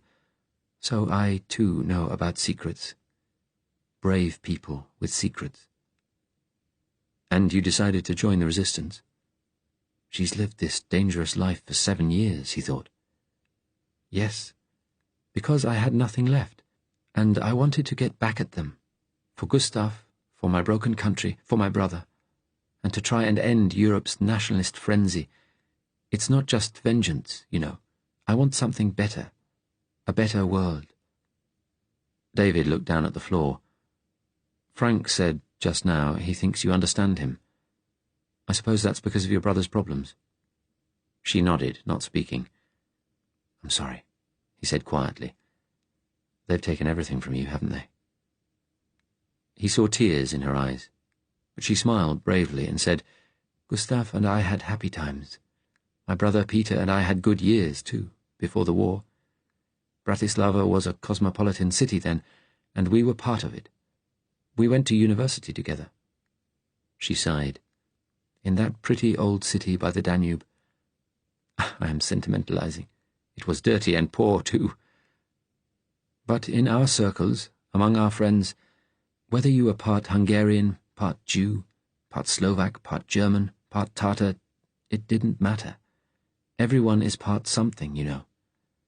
In the 19th century, not having a fixed national identity was perfectly common in Eastern Europe. But then nationalism turned that into a danger." David hesitated again, then sat down on the bed beside her. "We English think we're special."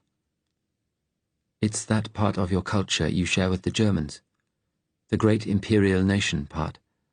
I think in the 30s you thought fascism would never come to Britain. You had been a democracy so long, and you felt, as you said, special. But you were wrong. Given the right circumstances, fascism can infest any country, feeding off the hatreds and nationalisms that already exist. Nobody is safe." "I know. We have our own little fascist leaders in Slovakia, people for whom nationalism is everything. And your leader is a priest." "Yes, Monsignor Tiso. The ruling party has fascist sections and Catholic components. The Vatican and the fascists work together in most of Europe. They both like order, though when the Jews were taken away, some Catholic priests came out and protested." She shook her head in puzzlement, while others said they deserved all they got. "My husband, Gustav, was a Catholic, you know. A good Catholic." She turned to him. "A good man. Like you." She hesitated, then laid a hand on his.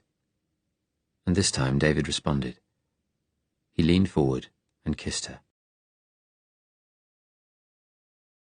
Chapter 44. Since coming to Sean and Eileen's house, Frank had, for the first time in over a week, passed hours at a stretch without thinking of death. Sitting with the others, talking to them, he would feel a strange warmth inside, towards these people who were endangering their lives for him. He had been frightened of Sean at first, but then he'd apologized for his behavior, something Frank couldn't remember anyone ever doing before.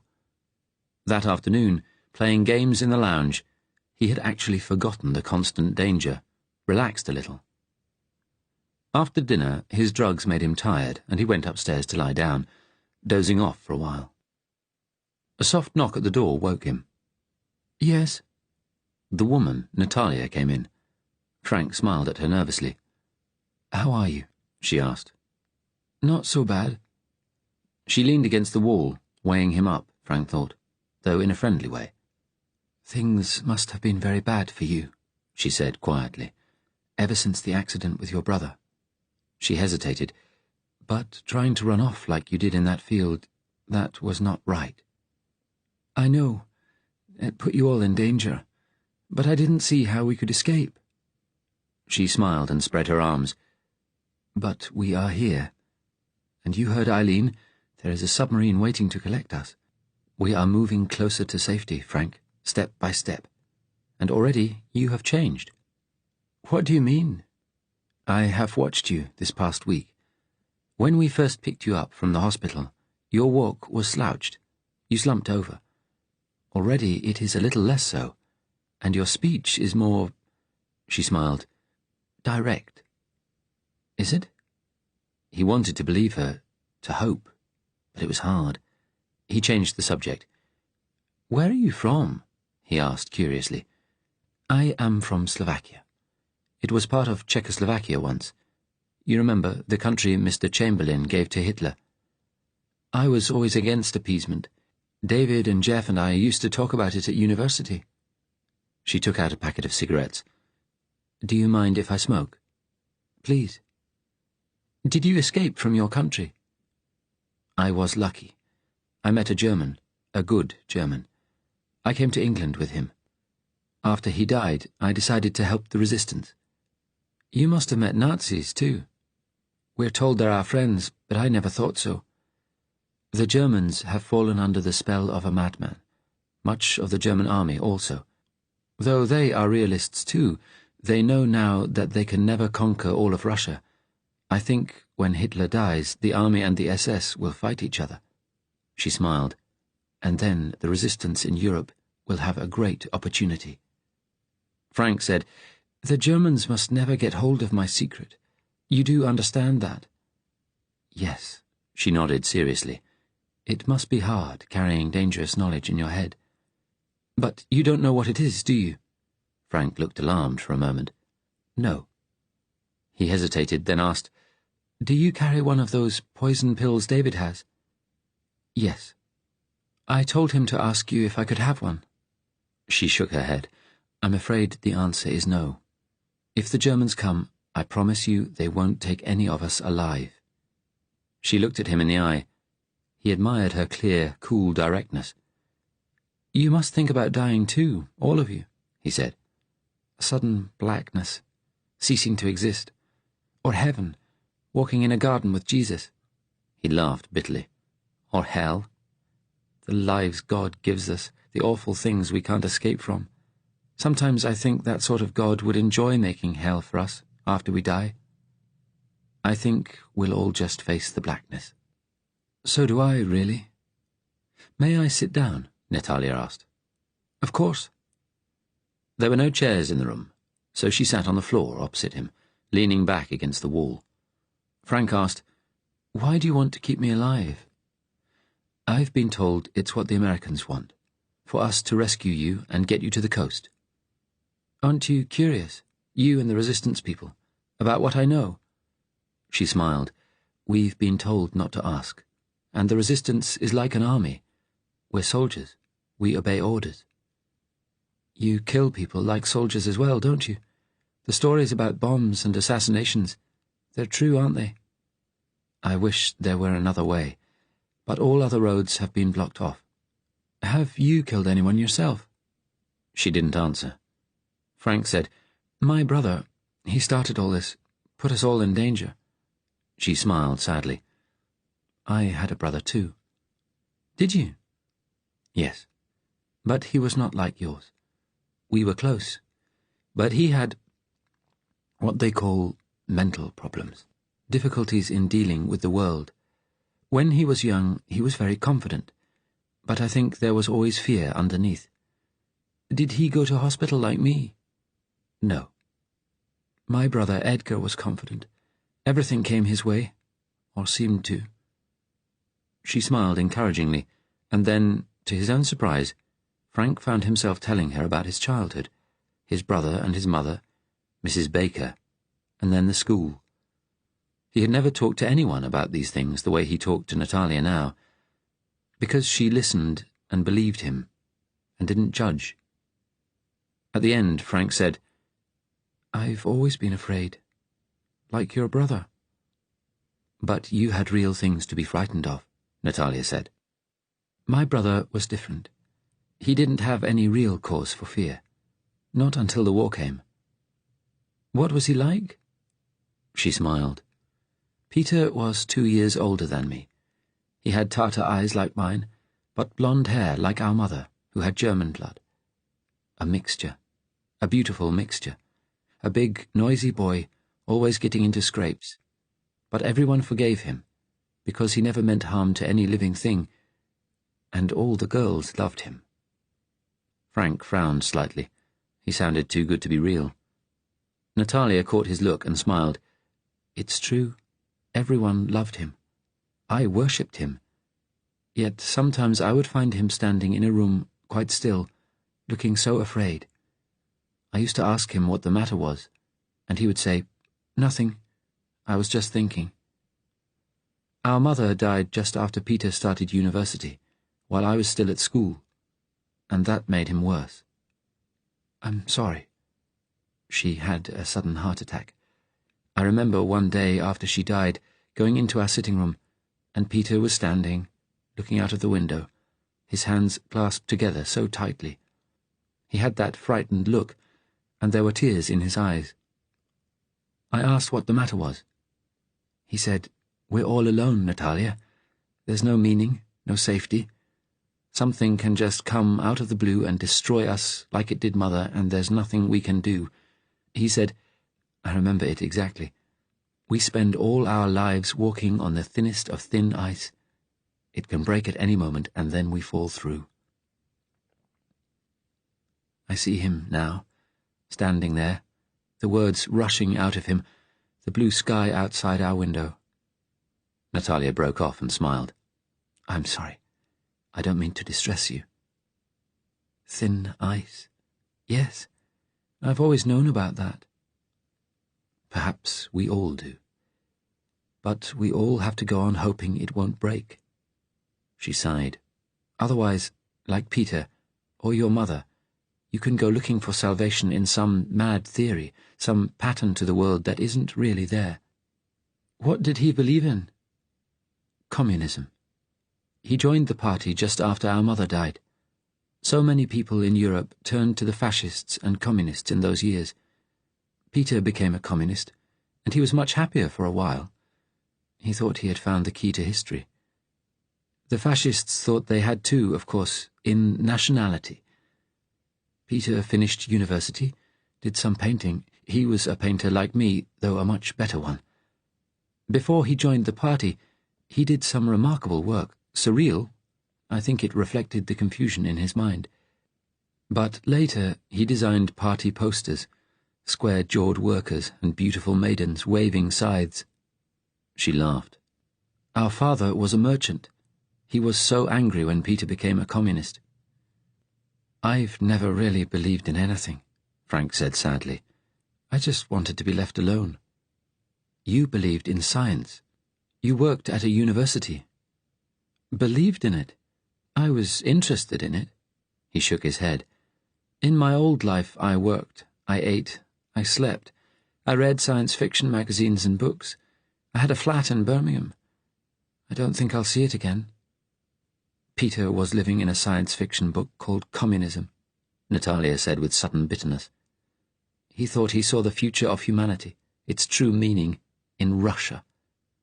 But then he went there, on an official tour. I had been away studying English in London. That's why you speak it so well. She lit another cigarette. I remember when I came back, Peter was getting ready for his visit to Moscow. He was full of it.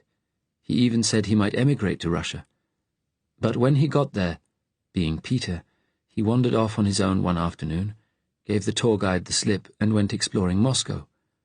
The communists were destroying the old city then, putting up big blocks of flats, bright and white, accommodation for the workers' future. They're starting to build them here too, the high-rises. There were some near where Peter was staying. They were new. They hadn't even laid the pavements yet. Peter told me how he walked over the muddy ground, opened the door of one of the blocks, and went inside. He said it was indescribable. Filth everywhere. People had been going to the toilet on the floor. The flats were full of families crammed into single rooms, more than one family sometimes, just a tatty curtain to divide them and give some privacy, all swearing and fighting with each other. They screamed abuse at him when he wandered in, and somehow, seeing the inside of that block of flats, seeing how people really lived in his communist paradise, he was never the same after that. Frank thought of Peter stumbling through the mud of that Moscow building site. "Poor man," he said. "Yes, poor Peter. I don't know what he expected to find there. A palace?" Her voice was angry. "He got into trouble with the tour people for that. He was lucky he had a foreign passport. That was 1937, during the worst of Stalin's Great Terror. When Peter came back to Bratislava, he left the party and spent more and more of his time indoors, alone in his room." "A room, a home. It's a place to hide, isn't it?" "Yes." She blew out a cloud of smoke, sighed. "Meanwhile, out in the world, things were getting worse. Next year, Hitler took the Sudetenland. Then, in 1939, he made Slovakia an independent puppet state. And then the war broke out. Father was retired by then, but he had money and I was working as a translator, so I was able to take care of Peter. I looked after him for 2 years. Father helped too, but he was old. He did not really understand. Peter was lucky, having someone to look after him. I did what I could. Then, in 1941, the Germans invaded Russia. The Slovak government sent soldiers to help them. My brother was conscripted. He was young and fit, and they didn't care about his mental state. He fought all the way to the Caucasus. He came back with a shattered leg. It healed, but the effects on his mind— She shook her head sorrowfully. He was terrified people were going to come for him. Terrified. Communists or fascists or priests. I don't know who. Anybody. Father had died while he was at war. In the end, he jumped out of the window. She gave Frank a long, hard look. It was a terrible thing to do to me. He couldn't live with his fear, Frank said simply. The whole world has had to learn to live with fear now. She got up, her knees creaking. It reminded Frank that she was his age. She wasn't young. "I'm sorry," she said quietly. "I did not mean to talk of all these sad things. It's all right." She walked over to the window, pulled the curtain aside. The fog was as bad as ever, thick, cloying, almost liquid. There was nothing to see but darkness. "No sign of this ending," she said. Then she turned to face him, smiling. "Thank you." "What for?" he asked, surprised. "Because you understood about Peter." After she had gone, Frank thought, was her brother really like me? He felt a little awed that she had talked so openly to him. Then David had come to check on him. He tried to doze again, but he was restless now, all the conversations he had had that day coming back into his head. After a while, he decided to go downstairs. As he passed the door of the next room, he was surprised to hear low voices. He wondered whether they were talking about him. He stood next to the door. He heard Natalia's voice, very quiet. "You need a woman as much as I need a man." He stepped away, suddenly filled with betrayal and loss and jealousy. Then he felt numb. Downstairs, Ben was sitting with the O'Sheas, still playing cards. He looked up. "All right? Thought you were asleep." No, I couldn't settle." Ben looked at him keenly. "Sure you're all right?" "Yes." "It's a bit early for your bedtime pill. I'll give it you in an hour. That'll get you to sleep." "Would you like a cup of tea?" Eileen asked with a smile. "A bit of cake, maybe?" No, thanks. Where's Jeff?" She nodded to the door of the front room. "He's asleep in there. Why don't you go and see how he is?" Frank opened the door. He felt their eyes on his back. The light was on. Jeff was asleep in an armchair, but he woke as Frank came in. He coughed. "I'm sorry," Frank said. "Did I wake you?" "I was only half asleep." Jeff sat up, coughing again, a harsh rasp. He didn't look well. There was sweat on his brow. "What time is it?" 9 o'clock. How are you feeling?" "A bit rotten." He looked at Frank. "How are you? Holding up?" Yes, I suppose so. I've got a bit of a tickle in my throat. but it's not getting any worse. I think I might go up to my room and lie down. Frank raised a hand. No, I don't think... He stumbled over his words. Not yet. Jeff gave him a puzzled frown. Why not? I think David and Natalia are up there. Frank felt himself blush. Together. Jeff nodded his understanding, gave a sad little smile. I wondered if something was going on there. Thanks for the warning. He frowned. But I wouldn't have thought... He looked at Frank intently. Listen, if we get to meet up with Sarah, David's wife, you mustn't say anything. He and Natalia... Well, these things happen when everyone's thrown together under such strain. I won't say anything, I promise. Jeff sat back wearily in his chair. I suppose I better stay down here for a while, then. David and Natalia, Frank said. His wife. They shouldn't. Who are we to say? Frank looked down. I don't know. Jeff shook his head. Only 15 years ago, you and I and David were at university. It was a different world then, wasn't it? Yes, it was. Jeff smiled. Do you remember the day when we were all in this pub, and there was that idiot loudmouth from our college, I've forgotten his name now, arguing that Hitler only wanted to revive Germany's national spirit, just wanted territories that were historically German, and he was entitled to them? Carter, Frank said. That's right. And you said, they're not territories, they're places where people live, and it's the people that matter. I remember he just sat and stared at you. I think he was a bit surprised you'd answered him back. Frank said, You remember that, after all this time? Oh, yes, Jeff broke off suddenly at the sound of a tremendous crash from the front door. Frank turned, so fast he almost lost his balance. Another followed. Jeff looked at him, then threw open the door from the front room to the hall. Outside, in the hallway, Sean had come out of the lounge and stood, a gun in his hand, facing the front door. As they watched, it splintered and flew open. 3 men burst in from the fog, pistols drawn. 2 were uniformed auxiliary police. 1 was carrying a sledgehammer, and the other a pistol. The 3rd was in plain clothes, and to his horror, Frank recognized Syme, the tall, thin policeman from the hospital. He had a gun too. Sean fired at the auxiliary, who had the pistol. A tremendous noise in the confined space. The policeman toppled back onto the other 2, unbalancing them, blocking the doorway, blood gushing from his neck. The plainclothes man, though, had time to fire at Sean, and the big Irishman went down with a crash, his body hitting the floor with an impact that shook the boards. Frank stood paralyzed. As the 2 intruders struggled with the body of their dead colleague in the doorway, Jeff grabbed his arm and pushed him towards the open doorway of the lounge. Ben stood there, also holding a gun.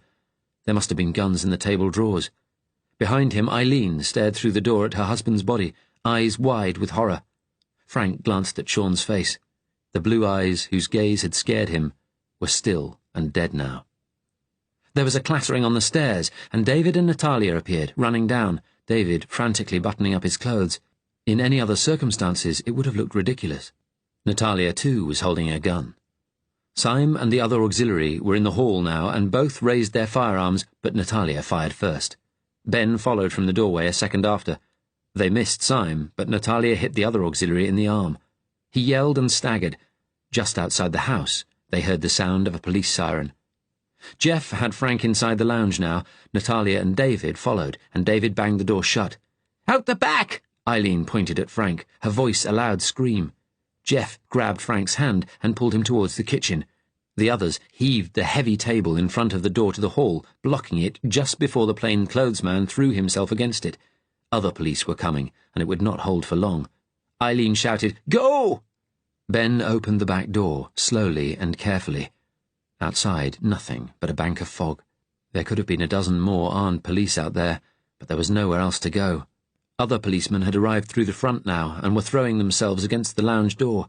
Frank looked back at Eileen. She smiled weakly, then reached into her dress between her breasts. She pulled something out and put it in her mouth. Frank had a momentary glimpse of her body convulsing. The back door was half open, Ben peering round it, gun in hand. He waved to the others to stand back. Frank braced himself for another rush of blue uniforms from the backyard, but there was nothing, just the fog. Ben took another deep breath and stepped outside, gun raised in both hands. David and Natalia followed, then Jeff hauled Frank out too, slamming the back door shut to cut off the light. He had taken the key from the side of the door and turned it, locking it. They were out in the yard, in the dark and fog. There was a flash of light from somewhere, and a bang. Beside Frank, Jeff gave a cry and toppled over, letting go of Frank's hand. He lay still on the ground, blood spreading across his chest. He twitched violently once, and then was still. Ben and Natalia both fired blindly back into the murk, and Frank heard the sound of someone falling, cursing and swearing. There must have been only one policeman round the back. Then Ben had Frank's hand, pulling him through the fog, across the yard. Frank cried out, "Jeff!" "He's dead," Ben said. He hauled Frank across the little yard. A brick wall loomed up. There was a big metal dustbin beside it.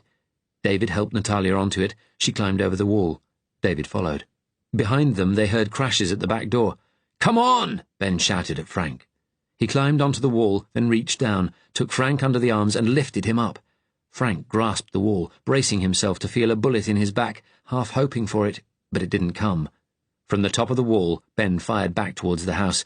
"Fucking come on!" Ben screamed in Frank's ear. Then Frank was hauled bodily over the wall. He fell on wet cobbles with a crash that winded him. Ben and David pulled him up and half carried him down an alley into a street that was just a choking yellow-grey mass of fog.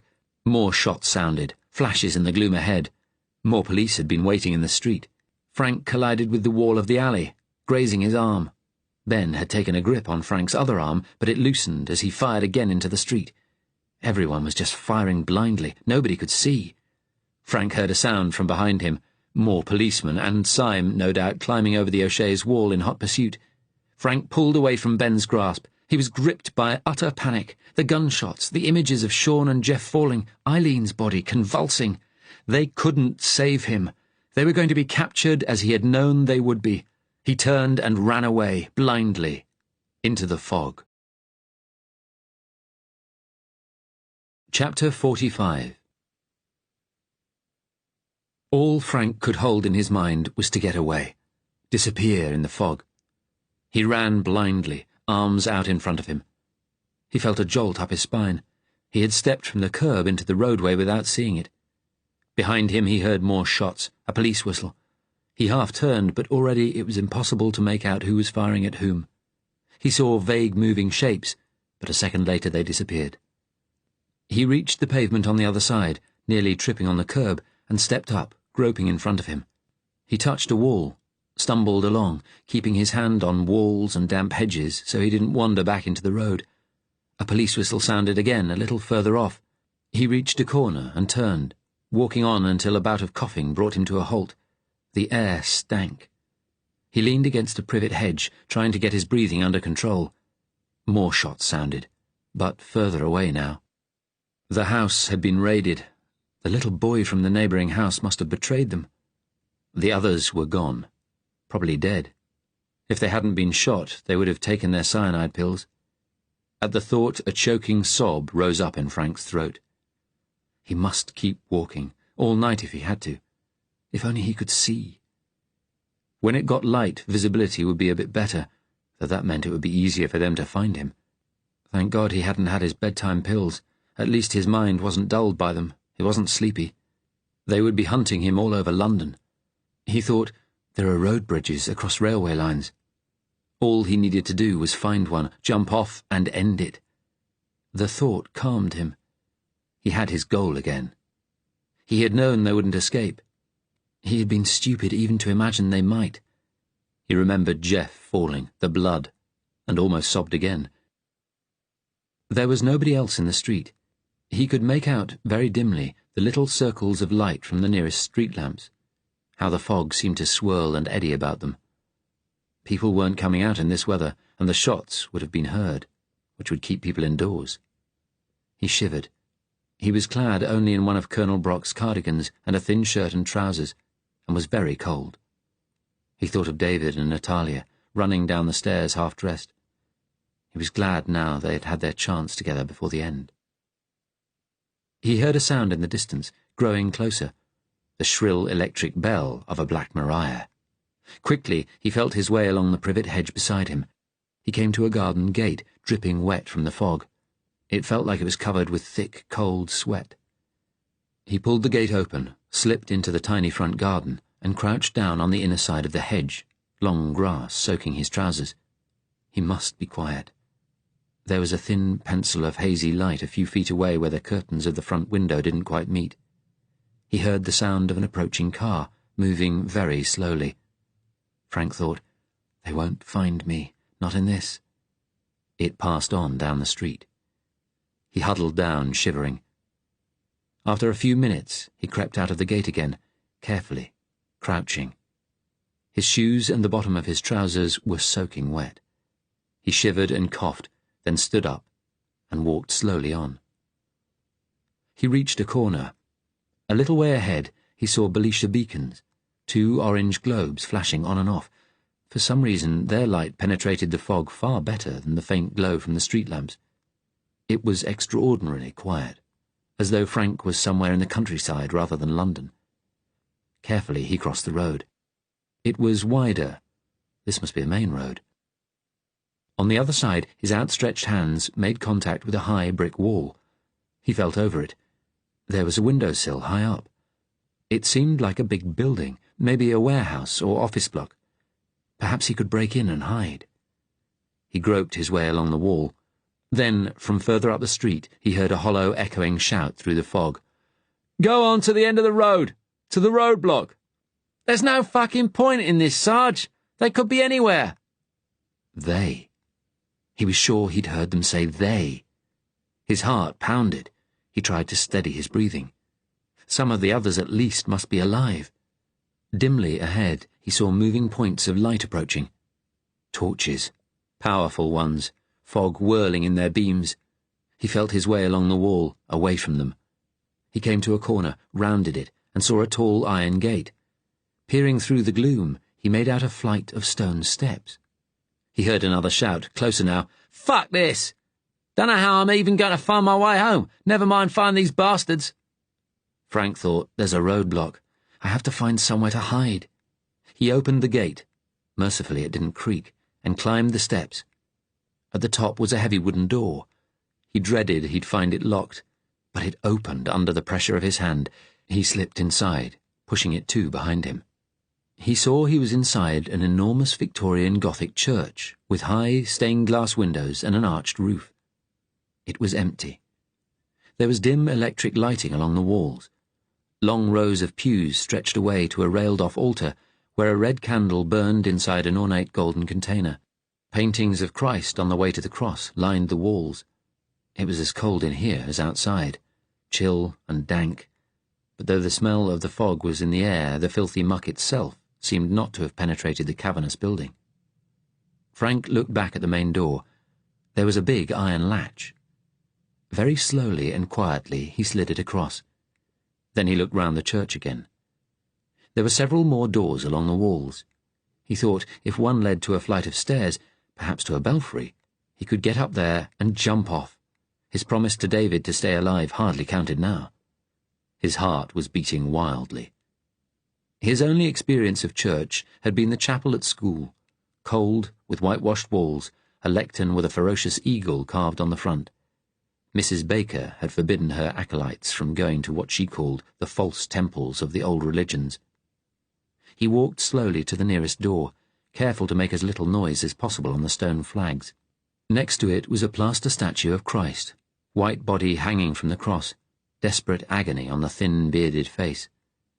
According to his mother, Mrs. Baker said Christ was always waiting in a white robe, smiling in a garden, to welcome those who passed into spirit. But this figure was quite different, an agony of suffering. Stealthily, Frank opened the door. It gave onto a long corridor. At the end was a closed pair of double doors. Behind them, he could hear voices. For a second he stood rooted to the spot, terrified they had found him and were gathered there, waiting to pounce. He stepped backwards, suppressing a cry, as one of the doors opened. A tall young man came out, wearing a shabby apron over a black shirt with a white clerical collar. He had a shock of untidy brown hair and a round, tired, good-natured face. The smell of cooking drifted from the room. The man saw Frank and smiled. "Hello," he said cheerfully, in a loud upper-class voice. "Come for some grub?" Frank stared at him. He had no idea what he was talking about. He half-turned, about to run, but the man said gently, "Wait. It's all right. You look as though you could do with some food." With an encouraging nod, he stepped back and opened the door wide. Frank saw a room filled with wooden trestle tables, where ragged-looking men and women sat eating bowls of soup. 2 women stood by an enormous tureen on a table, passing out bowls and plates of bread. Frank realized it must be a soup kitchen. He knew there were more and more of them these days, with all the unemployment, but he had never seen one himself before. He wasn't hungry, but he was desperately cold, and there was a gust of warmth from a big coal fire. He stayed where he was as the man came up to him. "Hello, I'm the vicar here. Call me Terry." Frank knew some churches supported Beaverbrook and Moseley and others were against. He hesitated, but then walked slowly towards the warmth of the big room. Inside, it smelt of unwashed bodies and damp, fusty clothes. Most of the people at the tables were beggars, such as you saw on street corners, with matted hair and beards, tattered coats tied with string, lined, dirty, worn-out faces. 1 or 2, though, wore stained, shiny suits in attempts to keep a former respectability. There were ragged women, too, one holding a tiny baby. "What's your name, friend?" the vicar asked. Frank hesitated. "David." Terry looked at him curiously. He said quietly, "Never been somewhere like this before, eh? Where did you hear about us?" I forget."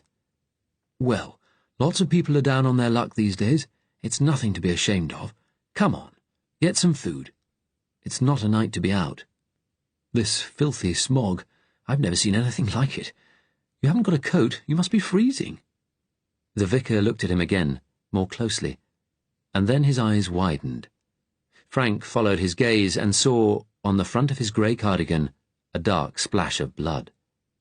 He drew in a horrified breath, thinking he had been hit after all, then realized it must be Jeff's blood. "You're hurt," Terry said quietly. "It's nothing. I cut myself. Let me have a look." Frank whispered, "It's not my blood." He swallowed. "It's my friend's. He's dead." Terry hesitated, then leaned close. "Please, come with me." Frank looked into the vicar's tired face. Something in his voice and manner made him allow the man to lead him to a side room. It was a little office, with a steel filing cabinet and a table with a telephone on it, a black jacket slung over a chair. White surplices hung from a row of pegs. The vicar shut the door. He said, "A couple of people who've just come in said they heard shots nearby, police cars. They thought it was the local jive boy gangs. Was it something to do with you? Don't worry," he added quickly. "I won't give you away." Frank leaned against the table. He didn't answer, but a desperate sigh escaped him. Terry looked at him. He said, "I know there's something going on today. There have been raids all over town in spite of the fog. Are you resistance?" Frank didn't answer. "I can help you, but you have to trust me. I'm taking a risk even telling you I'll help." He took a deep breath, and Frank saw that Terry, too, was afraid. Everything in the vicar's face told Frank he was sincere, but if Ben and Natalia and David hadn't been able to save him, how could this man? Telling him anything was a desperate risk. The vicar stepped over to a door in the wall and opened it. A wave of cold, stinking air and tendrils of yellow fog came into the room. He left the door open and went and stood by the other door, the one that led to the soup kitchen. "See," he said, "if you want to leave, you can. You might be able to get away in the fog, but you might not. I'll help you, but you have to tell me what happened." "I was with some friends," Frank said. "They're from the Resistance. We're trying to get out of the country. We were at a house a couple of streets away. There was a raid. Some of my friends were killed. I ran away to stop them getting me. The Resistance don't want the Germans to take me alive. I'm important. I wish I wasn't, but I am. Please, please shut the door. Someone might see, and it's so cold." Terry closed the door. He took the jacket from the chair behind the desk.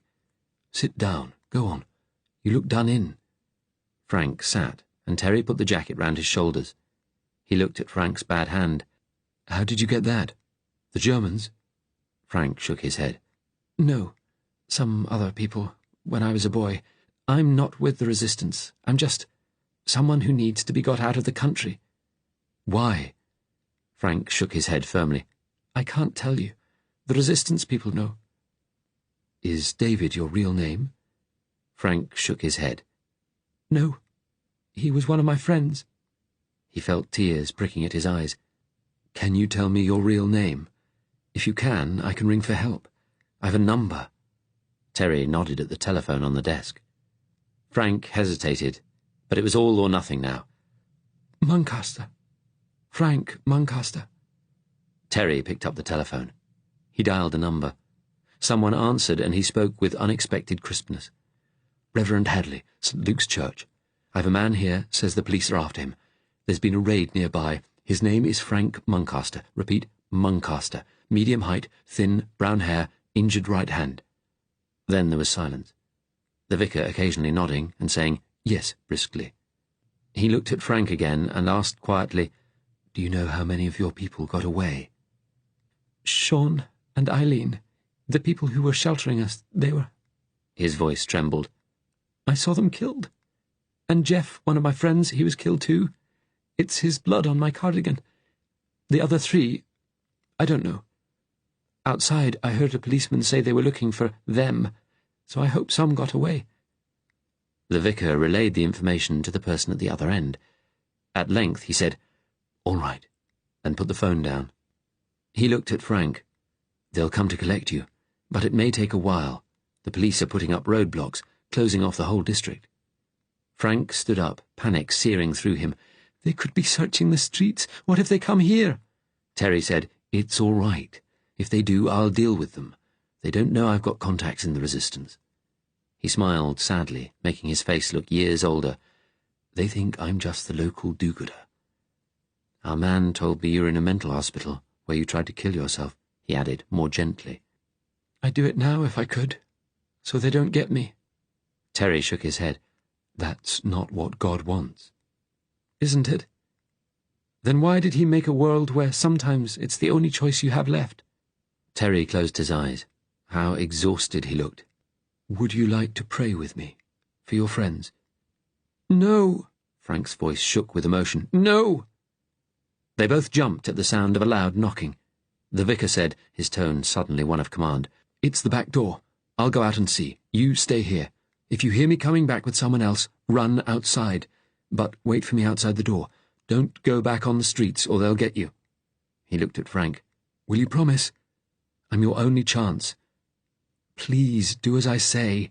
My wife's in the soup kitchen," he added, his tone suddenly pleading. Frank nodded wearily. It was like David had said in that field. He had responsibility for other people's lives now. And all because Edgar had wanted to show him how clever he was, that evening weeks ago in Birmingham. The vicar went outside. Frank got up and put his ear to the door. He heard voices from the church, echoing in the cavernous space, but couldn't make out the words. Then footsteps, several of them, in the soup kitchen. He stood by the vestry door, ready to jump outside. But when he heard footsteps approaching the door, there was only one set. Terry came back into the room and sat down on the chair. He let out a long breath, running his finger round the inside of his dog collar, then produced a packet of cigarettes from his pocket and lit one. He said, "They've gone. Did you put the latch on the church door when you came in from outside?" "Yes." "Thank God. I've convinced them I did it hours ago, and so no one could have got in from outside. Otherwise, they'd have searched the whole place. The only other way in or out is through that back door, you see. That's where people come for the soup kitchen. They gave me your description. They said there were 2 men and a woman as well." So David and Ben and Natalia had all got away, at least so far. Terry said, "It seems to be it's you they're keenest to find." He looked at Frank curiously. "Are you a Jew? These roundups are unspeakable." No, I'm not a Jew." "Cigarette?" "I don't smoke. We had quite a few Jews coming to the soup kitchen, till they took them all away. Poor people, not even allowed to work in their professions anymore." He sighed. and all the others without work and homes. My predecessors started the kitchen back in the 30s, when the Depression and mass unemployment began. It's been used ever since. It's gone on for 20 years, apart from when everyone had work in the 1939-40 war. The police know me. They took my word nobody of your description came in. I hate lying, you know, even to them," he added. Frank said, "Thank you. Thank you for what you did." The vicar smiled. He said awkwardly, "Perhaps the Lord is watching over us, eh?" "He didn't watch over my friend Jeff, did he?" Frank answered bleakly. "Or Mr. and Mrs. O'Shea?" He looked up at Terry. "He doesn't protect anybody. Not really. Don't you understand that?" Chapter 46. David and Ben and Natalia stood, trying to quiet their rapid breathing. In the entrance to the alley they had taken refuge in, they saw two thin, weak beams of light. David thought, if it wasn't for the fog, we'd all have been caught. But Jeff was gone. Both the O'Sheas too. And Frank was lost. They would catch Frank now, and it would all have been for nothing. "Where the bloody hell are they?" An angry voice asked from the road. "We'll never find them in this. They're putting a cordon round these streets. We're going to have to pen them in, do a house to house." The policeman's footsteps faded away. They heard the sirens of Black Mariah's in the distance. Suddenly, a yard door opened right beside them in the alley. Ben and Natalia instantly turned and covered it with their guns. David saw a shape in the entrance, made out a fat old man in a cap and raincoat, his mouth falling open with shock. There was something white at his feet, a small mongrel dog on the end of a lead. "Dinna move, pal," Ben said quietly but fiercely. "Dinna say anything, and you'll no get hurt." The dog stared at him, then at his master. It growled softly. The old man gestured wildly at one ear. "Deaf," he said. "Fucking hell." Ben leaned into him. "Do you live in that house?" "Yes." "Alone?" "Yes." The dog growled again. "Quiet, Rags," the old man said. "Don't hurt him," he whispered pleadingly. "He's old. He won't hurt you. Please, he's all I got since me wife died." Ben said, "We need coats." He gestured with his gun. "Go on. Go back inside." "Who are you?" the old man asked pathetically.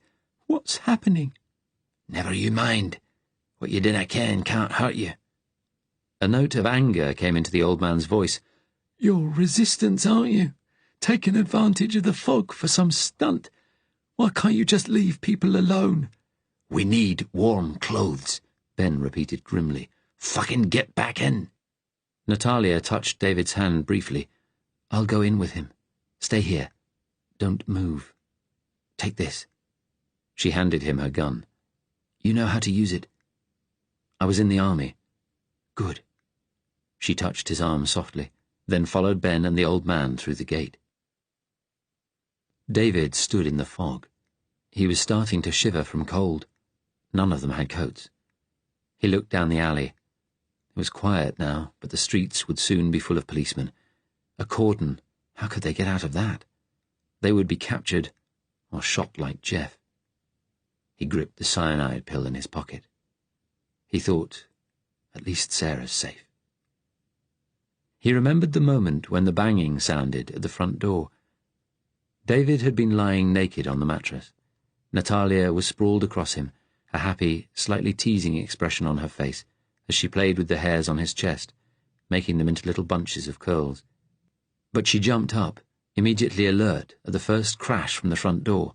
She said, "Get dressed," her voice fierce, already throwing on her clothes. David had learned in the army to dress in moments. A second splintering crash told him the door had been broken in. As he pulled on his trousers, he felt the cyanide capsule. She had given him a smile, fleeting, of infinite regret.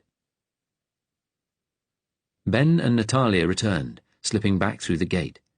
Natalia was wearing an old-fashioned fur coat that reached almost to her ankles, and Ben had on the heavy coat and muffler the old man had been wearing.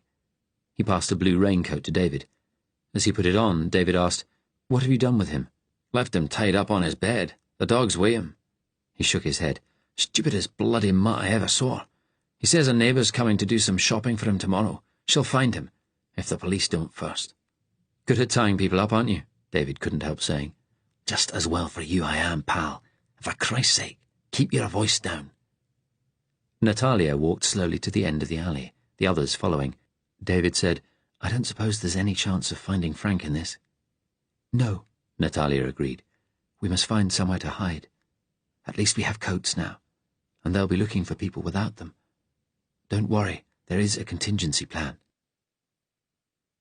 They spent over an hour feeling their way through the dark, deserted streets, not talking above a whisper, walking slowly to avoid bumping into things and to make as little sound as possible. They didn't hear any more police cars.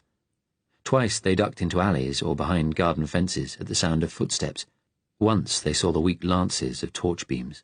They stood huddled by a wall until they faded away. Natalia whispered, They'll need hundreds to search the streets properly in this fog. Remember one of them was talking about a roadblock, Ben said. That's what I'd do. Cordon the area off. Let's keep moving. We might be able to get out before they can set it up. They came out into a wider street and walked slowly along, pressing against the walls. Then the brick gave way to spiked iron railings, bushes behind and the dim shapes of trees. There was a gate with a sign on it. Natalia bent down close to read it. Hanwick Park. She looked along the road. A little way ahead was a tall, fuzzy rectangle of light, which after a moment David realized was a telephone box. Natalia whispered, Let's go in the park. We can hide among the trees, and I can telephone our people, get someone to try and collect us. What about the roadblock? David asked. They'd never get someone here in time, in this. There's a plan for something like this. What? Shooting their way through? Maybe not. She gripped his hand. I can't tell you, in case we get caught first. Wait and you'll see. Come on, Ben said. He took off his coat and laid it over the spiked railings. David did the same, and he and Ben managed to climb over. Natalia walked away up the street, invisible almost at once. Inside the park, David saw the hazy light from the telephone box dim, saw a shape in there. His heart lurched. She was exposed. Any police coming close could see her. It seemed an age before she came out again, disappearing at once into the murk. She reappeared at the side of the railings, and they helped her over. I got through, she said, a triumphant note in her voice. They're coming. The three disappeared into the dripping vegetation of the park. They followed the inner side of the railings right round. It was small, an open lawned area in the middle.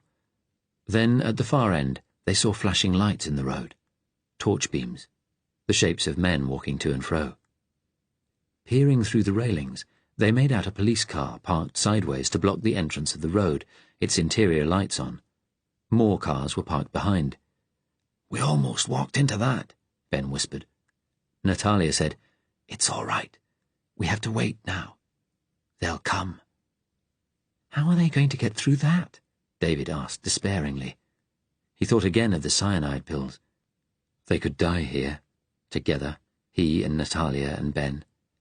He felt a rush of fear. Trust me, Natalia whispered. They fell silent, straining to see and hear as much as they could of what was happening ahead. They heard a hiss of static, then a man's voice, talking loudly. It's going to have to be a bloody powerful light to do anything at all in this damn stuff. Is it on a lorry? Other figures passed to and fro, bulky shapes revealed briefly by the car with the lit interior. Natalia said, Move a little further into the trees, away from the railings. They eased their way through the bushes, holding branches aside for each other to avoid making a noise. They came to a spot surrounded by trees, but with a view of the roadblock. Ben said, If they shine a searchlight on the park, will they be able to see us? I don't know, David replied. Like he said, it would have to be a pretty powerful beam. He looked at Natalia. Should we go back to the street? No, we have to stay here. This is where I told our people we would be. They were quiet for a minute. Then David whispered, They killed Jeff, didn't they? Natalia said quietly. "I think so. He was the best friend I ever had." She touched his arm. There was a rustle behind them. David whirled round, but it was only a grey squirrel, sitting on a branch looking at them. It made a chittering noise and disappeared. "Something's happening out there," Natalia whispered urgently. They turned back to where the police were. They heard a sound, a jangling bell, but much louder than a police car, approaching very quickly. "The lorry with the searchlight," David said. "Jesus, why is it moving so fast?" His hand went to the pill in his pocket. Was this it? "No," Natalia whispered. "That's our people." The sound grew louder. There was something familiar in the tone. Then a huge shape, red behind powerful headlights, loomed out of the fog, travelling at a dangerous, reckless speed along the side of the park towards the roadblock. It passed the spot where they were standing and came to a screeching halt just in front of the police car blocking the road. David saw to his amazement that it was a fire engine, huge, solidly and squarely built, the turntable ladder on top. The bell stopped, and the light in the cab came on, illuminating the figures of several men in tall helmets who stepped down to the street. Staring through the railings, David saw 3 policemen approach the firemen. He whispered to Natalia, "The fire brigade. Those are our people." Ben turned to him with a grin. "Always been the most left-wing union in Britain, the firemen. Good socialists. Let's just say this is no real call." The firemen and policemen were talking urgently now.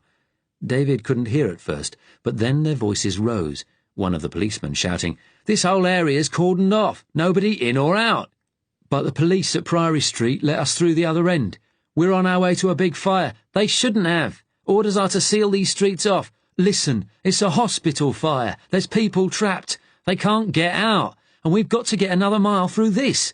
Do you want to be responsible for kids and old folk getting burned to death? Do you?" David saw another figure slip down from the back of the fire engine, quiet and stealthy. He walked across the pavement, slipping along the park railings, and Ben shook a bush to attract his attention. A man in fireman's uniform stood before them, a pale young face under a helmet that looked too big for him. "Quick," the young man whispered. "Get over the fence. Climb on the back of the engine." The police hadn't seen them through the fog, and a few yards away the argument was still raging. The fireman ran back across the pavement to the back of the engine, half crouching, the others climbing over silently and following. "Come on," the young man breathed. "Up the back." It was a difficult climb, over 6 feet up the side of the fire engine on slippery metal steps. There, David found himself in the open back of the vehicle, and they all crouched down, beside the long, coiled hose and the lower end of the turntable ladder, crowded closely together. The fireman whispered, "Hold on to something. We'll be going fast." David grasped the rail as tightly as he could. Like everything in the smog, it felt wet and slippery. He saw the fireman was clutching a pistol. He heard footsteps returning to the fire engine, the cab doors shutting, and the revving of a motor. The fireman must have persuaded the policeman to move their car. Then he was jolted backwards as the fire engine started up. In a blare of noise they were off, the police car and the shadowy figures around it, disappearing in a blur. They sped on down the main road at what seemed a mad, suicidal pace. They passed a car that was crawling along ahead of them, grazing it, the jolt running through their bodies. Beside David, the young fireman let out a whoop. "We did it! We fucking did it!" He brandished a fist in the air. "We'll go down in fucking history for this!" On David's other side, Natalia's hair was flying in the wind. She said to the fireman, "There was another man with us. He's very important. He panicked and ran off." The young man turned to her. "We've got him too! He turned up at the local church. They've got him safe." There was a loud hoot from a car coming in the opposite direction, only visible for a second before the fire engine managed to swerve aside. David hoped to God they didn't hit a pedestrian, or a wall. But he knew that fire engine drivers were incredibly skilled, and the huge, powerful vehicle could knock any other vehicle aside. He looked at the fireman. "He's all right. Frank." The young man's face was alive with excitement. "Yes, that's what I mean. We're going down in fucking history." It sunk in then. Frank was alive. Chapter 47. Gunther sat at his desk in Senate House, 4 photographs laid out on his desk. There was also a blank sheet of paper. Unknown woman written on it in his small, neat hand. He looked at the pictures. Muncaster, his admission photograph from the hospital, the thin, beaky face, wild-eyed and distorted in a monkey-like grin, showing every tooth in his head, the civil service personnel photos of Fitzgerald and Drax, and finally a young man holding a card with a prison number written on it, his face scowling and angry. Special branch filing clerks had laboured hard to match Ben Hall's personnel photographs from the asylum with this man. Real name Donald McCall, jailbird, member of the Communist Party since the 30s, and other things too, some very unpleasant. Gunter looked again at Drax's photograph, the only one those special branch clowns had managed to catch in the raid. Shot in the chest, but still alive. Gunter looked at the long nose and chin, the fair hair and moustache, a strong face, but not a happy one. Gunter had been right. The questioning of resistance informers in London, which he had set in train, had thrown up the O'Sheas, known opponents of the regime, and loyal neighbours had spoken of a visitor with an upper-class accent who matched Fitzgerald's description. But when Simon and the police raided the house, there had been a firefight, and only Drax had been taken alive.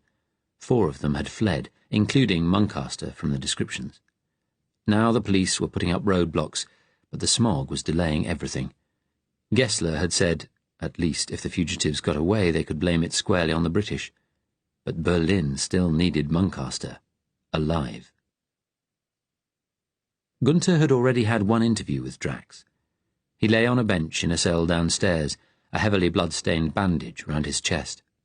Normally, it was a good idea to leave prisoners to stew alone in their cells for a few hours, work up a panic about what might be done to them, but Drax was too ill. He was coughing when Gunter came in. He looked at the end of his physical tether. He looked up at Gunter, the expression in his blue eyes one of helpless anger. Gunter said, "They've patched you up, I see."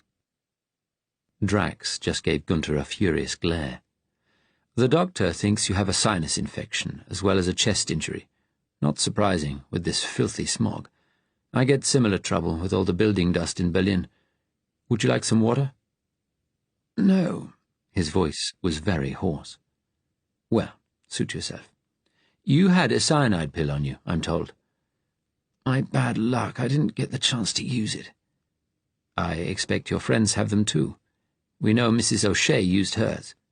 "I won't tell you anything," Drax said bleakly, without bravado. "I know what you do to people who don't talk. You might as well just get started." Geoffrey Simon Drax.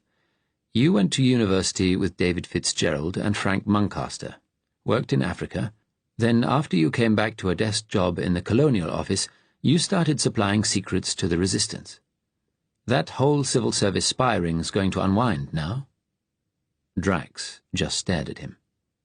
Gunter studied his exhausted face. A very Aryan face, probably of Saxon or Norman ancestry. The sort of Englishman, he guessed, who believed in noblesse oblige, bringing civilization to the poor natives of the empire, as though an empire could be built on anything but power. He admired Drax's sort in a way, though. They were tough. "I'm not planning to hurt you," he said gently. "Why did you join the resistance?" "I've told you. I'll say nothing." Gunter shrugged. "It was just curiosity. We're not interested in the civil service spies. The British authorities can deal with that. It's Frank Muncaster we want to know about. Why you took him.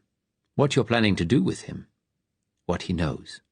Why you're keeping him alive." "I'll say nothing." It was the answer Gunter had expected, though it was a pity. Well, he had his plans. He turned to the door. "I'll get you that water," he said. Gunter made some telephone calls. Then he had a long conversation with the naval people at Portsmouth about monitoring radio activity on the south coast. Finally he spoke to Gessler, who wanted to be present at the next interrogation stage. Half an hour afterwards there was a knock at the door, and Syme came in. He looked tired and discontented, and brought the sulphurous reek of the fog in with him. Gunter invited him to sit. Syme sat with one leg over the other, jiggling his foot. Gunter said, "You haven't found them, have you?" Muncaster and his people. If they had, Syme would have been cock-a-hoop. No, there's been another balls up. We think they've got out of the area they were holed up in. We cordoned it off. We were starting a house-to-house search. He shook his head. But the police allowed a fire engine right through the closed-off area. The firemen said they'd been called to a hospital fire. They waited till it had gone through before checking with the fire station and found out there was no sodding fire. We're afraid they picked up Muncaster and his people. A fire engine and its crew have gone AWOL. Gunter leaned back in his chair. He didn't feel angry. He seemed to be past anger now with this mission. Syme continued, the Fire Brigades Union were always fucking lefties. We made the union illegal, as it's a public service, but some of the bastards are still there. He shook his head again.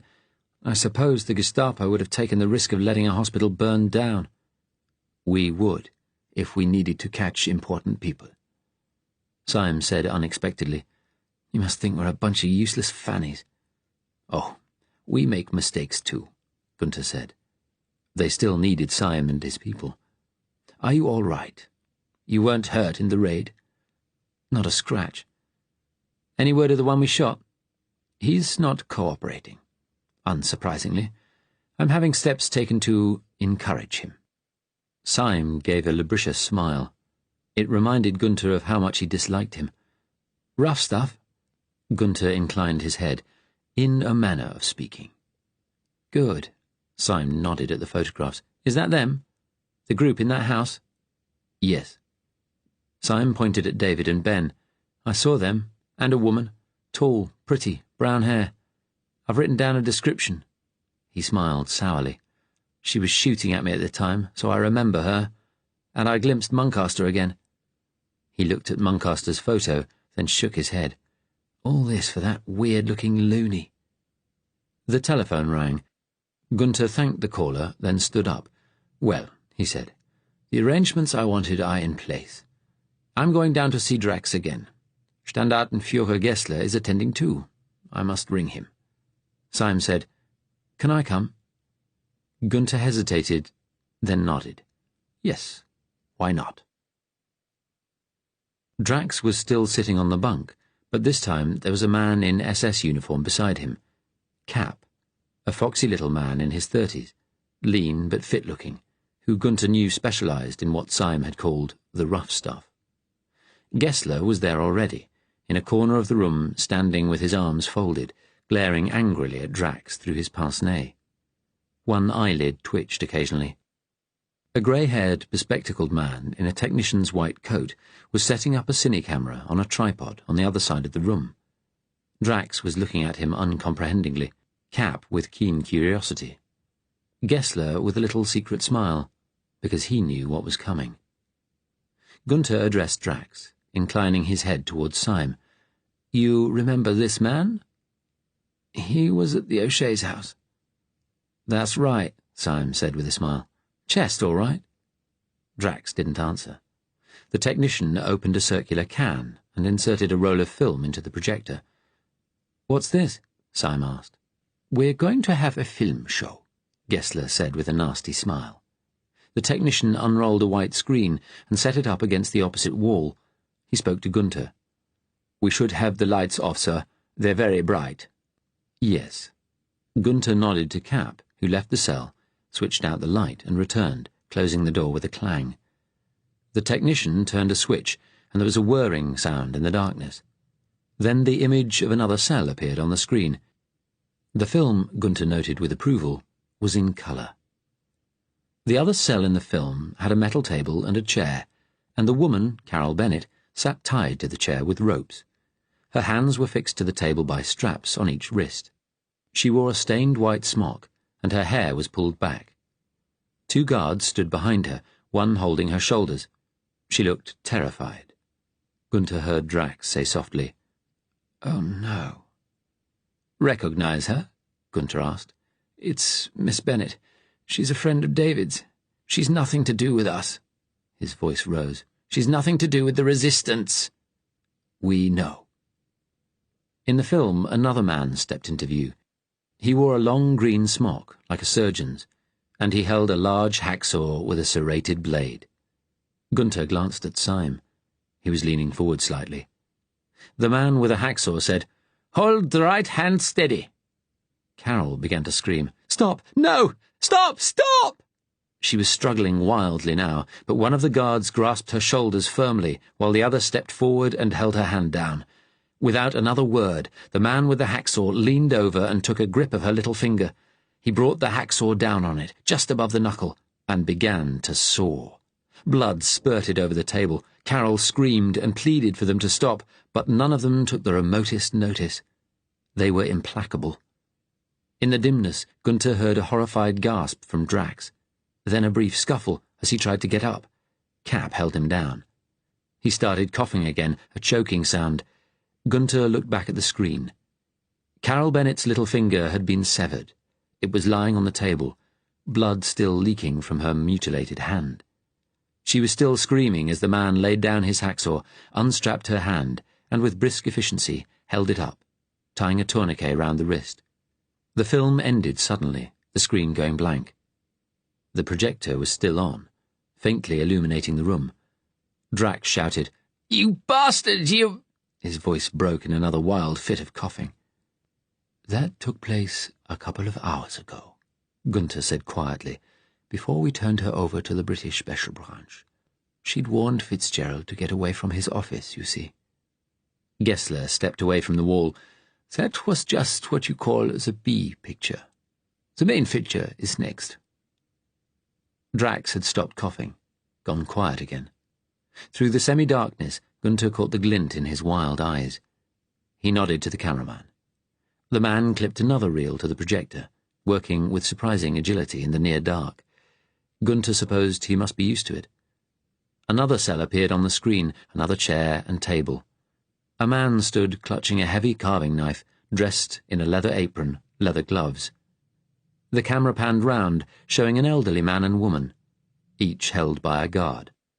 They were naked, white wrinkled flesh exposed, the woman's breasts long and sagging. They held each other's hands. Both were shaking, faces full of fear. Drax screamed out, "Mum! Dad! No! Stop!" The screen went blank again. Drax was still screaming, "Stop! No!" "Lights, please," Gunther spoke quietly. Cap went out and switched the light on again.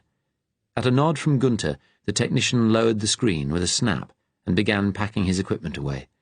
He kept his head averted from the others in the room. He had not looked at anyone the whole time. Syme was leaning against the wall, rather pale. "We've only made that first scene so far," Gessler said to Drax, voice full of sarcastic amusement. "It could be quite a long film if you want it to be." Drax turned to Gunther with a desperate look on his thin face.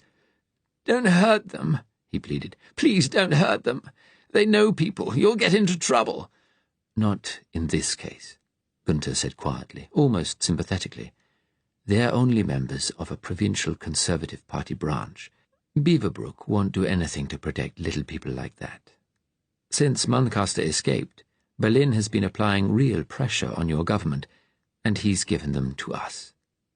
He added, "I'm sorry you had to see that, but we need you to talk. Heroics won't help here. Your parents are just a few doors away. We filmed what you saw 10 minutes ago." He took a deep breath. "We've shown you what we're prepared to do, and if you don't tell us what we want to know, we'll start on them. And afterwards, we'll show you the film." Gunther hoped Drax would talk now. He hadn't liked any of this, and would be pleased if one woman's finger was all it cost. Cap turned to him cheerfully. "Otherwise, you know," he shrugged. "First the fingers, then the toes. This little piggy went to market, then this one. None of them stay at home. Then we go for the eyes." "We don't need them alive, you see," Gunther continued. "And then, if you still don't talk, it'll be your turn. Though in your case we'd probably combine the physical methods with drugs. We learned a few things from the Russians there. So you see, however brave you are personally, it won't help in the end. But we'd rather have you fully awake. You'll talk tomorrow at the latest. You should understand that." He looked intently at Drax. "There's no shame in talking to save others. 4 people are on the run. 4 lives. They'll probably get caught, but even if some of them get away, the Americans will almost certainly kill them once they've got what they want out of Muncaster. Drax's head jerked up at that. Gunther didn't know what the Americans had planned for them, though he wouldn't have been surprised if they killed Muncaster, given he had a head full of dangerous knowledge. He could see, though, that the thought hadn't yet crossed Drax's mind. Weigh that against your parents being tortured to death. There was silence for several seconds. Then Drax said, his voice desperately weary, "I don't know anything. That's how we do things, on a need-to-know basis only. I haven't a clue why the Americans want Muncaster. I've no idea." Gunther nodded. "We know more than you think." He took a deep breath. Time for his bluff, while Drax was in a weakened, shocked state. He said, "You were planning to leave the country. A submarine, we believe, from the Sussex coast. The coasts are being watched. We'll pick them up." Gunther saw from Drax's surprised expression that his guesswork had been right.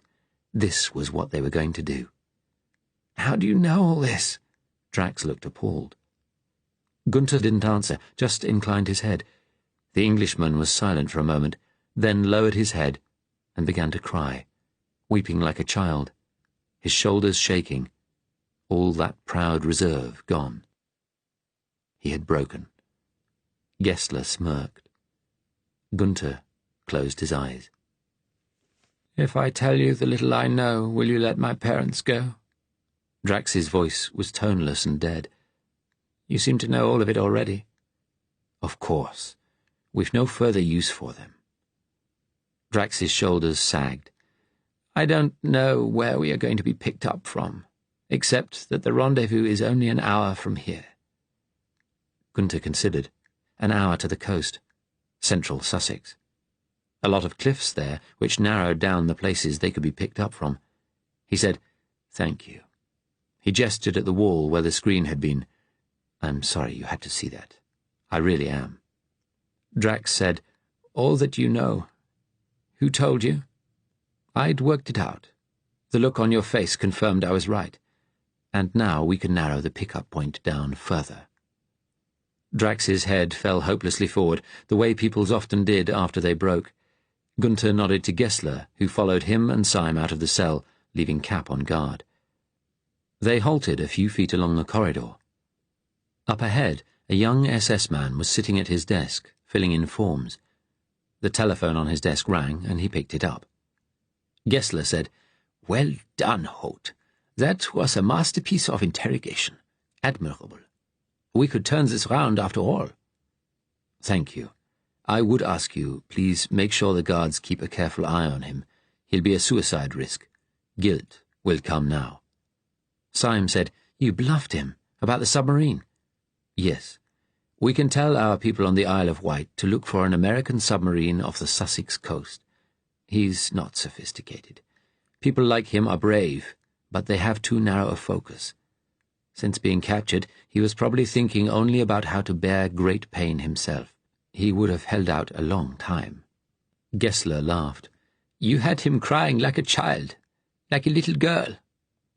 Gunther said sadly, "My brother used to say that for him that was the hardest thing to see, when grown men cried like children, kneeling beside the graves his men had made them dig." Gessler frowned at the unexpected remark. He said a little stiffly, "Well, keep me closely informed." He nodded at Syme and walked away down the corridor, boots clacking on the marble. The young SS man had put the phone down and was standing up. His face was very pale. He saluted Gessler, then said something to him in a low voice. Gunther turned to Syme. "You need to work out the best methods for each individual, you see. I learned that a long time ago." He saw that Syme's face had a film of sweat on it. He was blinking fast. He looked as though he might faint. "Are you all right?" Gunther asked, extending an arm. "Yes," Syme said brusquely. "I was just expecting something a bit rougher, a bit more basic. The film, I was a bit taken aback." "It was too much for you." Odd, Gunther thought. What sensibilities appeared in the unlikeliest people. If they'd beaten Drax up, Syme would probably have been happy to join in. "Course not," Syme answered sharply. It's just it was so bloody hot in there, all those people. And the camera. Those things generate a lot of heat. A lot of heat, he repeated fiercely. Sudden footsteps. Gessler was walking quickly towards them, his hands raised as though he were trying to ward off something terrible. Behind him at the desk, the boy had put his head in his hands. "What?" Gunther asked. Gessler's face was stricken, his lips trembling. "It's the Führer," he said. "He has had a heart attack. Our Führer is gone." Chapter 48. On Sunday, the 30th of November, Sarah had travelled by train to Brighton. She had been told where she was going the previous evening by Meg, who had returned to Dillis's with a suitcase of new clothes, some money, and new identity papers. Briskly, Meg went through the details of Sarah's new identity. From now on, she would be Mrs. Sarah Hardcastle, widow of a London schoolteacher. She would be staying in a Brighton boarding house until David and some others were ready to join her. The cover story was that she had wanted to get out of London for a few days following her husband's death in a car crash earlier that year. Meg didn't know, or wouldn't say, where they would be going after that. Dillis had dyed her hair. It was dark red now, the colour surprisingly convincing, the style quite short. By the time Meg left, it was late evening, and Sarah was very tired. She spent the night on a camp bed in the room where she had met Jackson, and where, Dillis told her, her customers waited. "I've gone from a suburban lounge to a prostitute's waiting room, all in a day," Sarah thought. She wanted to laugh hysterically. Next morning, Dillis walked with Sarah to Piccadilly Circus tube station, Sarah carrying her suitcase and wearing a pair of tough, sensible shoes. In the crowded foyer, Dillis hugged her tightly. "Thank you," Sarah said. She added, "Will you be all right? Where are you going to go?" "A new flat. Good luck, love." Then Dillis hugged her again and left. Sarah forced herself to move. She shouldn't just stand there. She would draw stares. A little group of young black shirts, the electric flash of the BUF on their armbands, strolled along on their way to some function. She walked rapidly away to the ticket booth. She caught a tube to Victoria and bought a ticket for the Brighton train. Waiting on the platform, her heart jumped at a glimpse of a patrolling policeman. She was glad to get on the train. After the horrible chaos of the last few days, the normality of the train journey felt surreal. Sarah stared blankly at the Southern Railway Company crest, embossed on the seat opposite her. Someone had left a newspaper there. It was The Guardian, the old Liberal newspaper which her father always took. Beaverbrook had bought it last year, and now it was laden with right-wing propaganda like all the other papers. An article said there had been an incident in France. Communist agitators from the resistance had attacked a lorry taking Jews to the internment camp at Drancy. Some gendarmes had been killed, a couple of Jews too. She wondered how much of it was true. She knew the French resistance was said to be growing larger and to be even more violent than the British. There was an article too about a senior civil servant working for the junior health minister, Church, being suspected of having relations with a prostitute, visiting brothels with his cousin, a mental hospital superintendent, Dr. Wilson. She was dubious. People said the government often blackened the names of people they wanted rid of by leaking such stories to the press. Either way, he would soon be gone. There were few people on the train, and by the time it left Haywards Heath, her carriage was almost deserted. Sarah had been to Brighton a few times as a child, on summer day trips with her family, the train full of eager, excited children. At the thought she might never see any of her family again, she burst into tears, sat hunched over in the empty carriage, sobbing quietly. She knew she should do nothing to draw attention to herself, but couldn't help it. She had been told to get a taxi to the hotel. Brighton station smelt of smoke, but when she stepped outside, the air was wonderfully clean, bitterly cold, with a salty tang. She hailed a taxi, and it drove her through dingy streets, then came out into the broad avenue of the Steine. She saw the domed roofs of Brighton Pavilion, George IV's Indian Palace. The taxi drove across the Steine and turned into a side street of narrow three-storey buildings with flaking paint, hotel signs above the doors, boards with vacancies in the windows. At the end of the road was the sea, startlingly close. The hotel was called Channel View. There was no porter, and she dragged her suitcase into a dark, poky vestibule. Behind the little counter sat a small, tired-looking woman in her 40s. Sarah put her identity card on the desk. "Mrs. Hardcastle," the woman said, then looked at her anxiously. "Come through and meet my husband." Her voice had a gentle burr, an almost rural sound. She opened a flap, and Sarah followed her into a little office, where a plump, balding man in shirt-sleeves and waistcoat sat working on some accounts. His wife gave him Sarah's identity card. He read it, then looked up and studied her. "You got down here all right?" "Yes." "You look as though you've been crying." His tone was reproving. "Yes, on the train. There was no one else in the carriage." He looked at her severely. "Someone might have come in." Sarah took a deep breath. 2 days ago, I was a normal housewife. Now I'm on the run. I've learned my husband's a spy, I've no home, and I don't know if my family are all right or whether I'll ever see them again. So, yes, I'm sorry, but I had a cry." "You didn't know your husband was working for us?" "He never told me." "Well, that's often best," the man said, his voice less hostile. "Your family are all right, by the way. We know that. We've been watching their houses. Your sister and parents have had special branch visits, but that's all. Your brother-in-law has a lot of black-shirt friends." He looked at her sharply again for a moment. "That will have helped."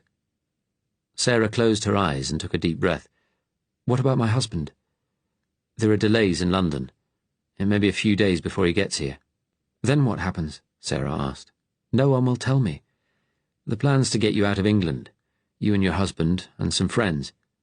"How? Where to?" The woman said, "Somewhere safe. We can't tell you any more for now. I'm sorry." She added, "I'm Jane, by the way, and this is Bert." Bert handed back her identity card. "We've got you a room here. You can go for little walks round the town if you like, but don't stray too far. We don't have many residents this time of year, just a few commercial travellers who come and go. Best if you keep yourself to yourself." "I've been told to say I wanted to get out of London after my husband died. I can say I don't like all the fuss about Christmas. It's true, I hate it."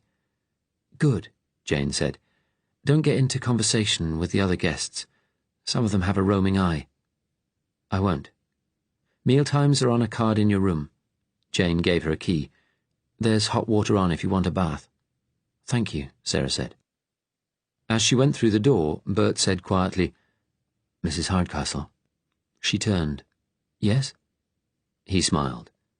"Just making sure you remember your new name."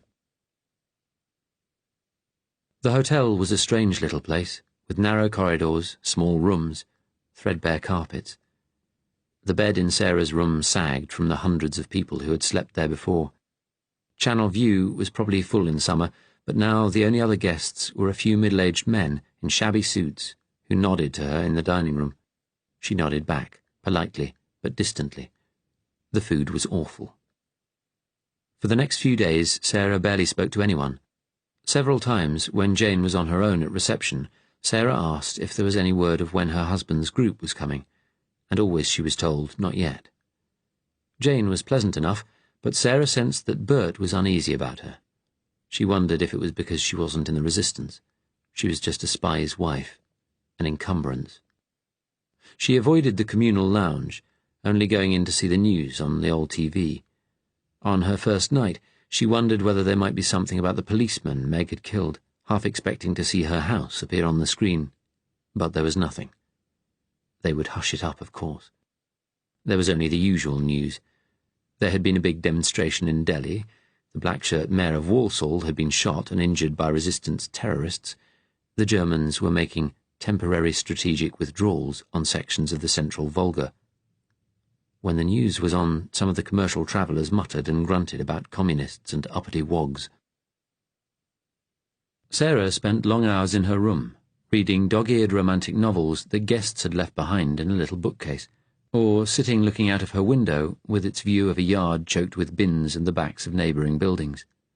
During the short December afternoons, she went for walks around the almost empty town, drinking tea in little cafes. Once or twice she saw small groups of jive boys on the corners in their long, colourful coats and drainpipe trousers, but they looked listless and pasty, smoking roll-ups. Probably just unemployed lads, she thought, as she steered away from them. Occasionally, on walls, she saw the resistance logos V and R painted, just like in London. The weather was sunny, but very cold. There was ice on the pond in a little park she walked round. She thought constantly about David, where he could be, what he was doing, when he would get here. She ached with worry and longing, but she was also filled with fury about his lies to her, going over his absences in her head. She knew David had loved her once, but then Charlie had died, and he had turned aside from their quiet home life together to become a spy, without a thought of telling her, taking her into his confidence, making her into what Bert thought she was, an encumbrance. She remembered her desperate jealous anxiety when she thought David was having an affair with Carol. She determined she would never put herself through anything like that again. If David didn't love her any more, they had to part. If they survived this, if they did go on to new lives, she would not cling on to something that was dead. Walking the cold streets, the seagulls making their sad cries above her, she could have cried out too, with desperation and anger and sorrow, at the thought of losing the only man she had ever loved. On her 6th night at the boarding house, she saw a thin man in his 40s with a big, untidy moustache at the next table, reading the London Evening Standard. The headline caught her eye: "Fog brings London to standstill." Hesitantly, she asked the man if she might see the paper when he had finished with it. "Of course," he said. He nodded at the headline. He had friendly brown eyes, like a dog's. Sarah noticed there was dandruff on his collar. "I've just come down from the city. It's brought chaos up there. Worst ever, some say. Lot of people in hospital. Are you from London?" he added. "Yes, just having a few days away." She heard the coolness in her voice. The man smiled gently. "I'll leave you the paper when I'm finished." He nodded and returned to his meal. Later that evening, Sarah sought out Bert and Jane in their little office. She said she was worried there was still no news, and asked if the smog in London was part of the problem. Jane smiled nervously. "I'm sorry, dear. We don't know any more than you've been told. It's always a worry for us, too, the waiting time." From the way Jane had spoken, this wasn't the first time they had helped people get out of England. On Sunday, she went for another walk, down to the promenade. It was still sunny, but very cold, the sea completely still and calm, the promenade deserted apart from a few elderly people walking dogs. The sea looked freezing cold. She walked towards the Palace Pier, past closed booths advertising their summer wares in faded paint. She went onto the pier, her shoes clumping on the wooden boards. She passed the carousel and the shuttered freak show, and walked on towards the end of the pier. There was a little breeze out here, cold as a knife, the sound of the sea all around.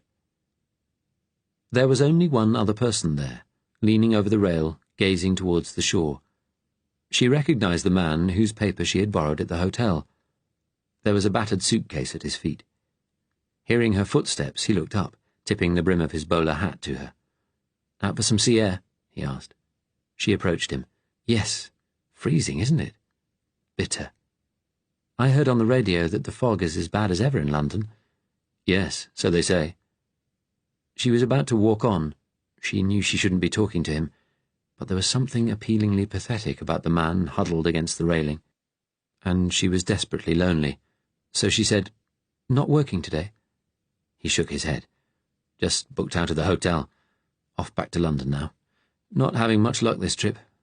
I travel in toys and novelties, you know, going round the Sussex resorts. People normally buy in for the next spring at this time of year, but times are hard." He smiled ruefully. "I'm not going to be splashing out on Christmas this year, I don't think." "Toys and novelties?" She remembered her committee, the Toys for Poor Children in the North, Mrs. Templeman. "Yes," he smiled. "I'm from Brighton originally. Everyone knows me round here."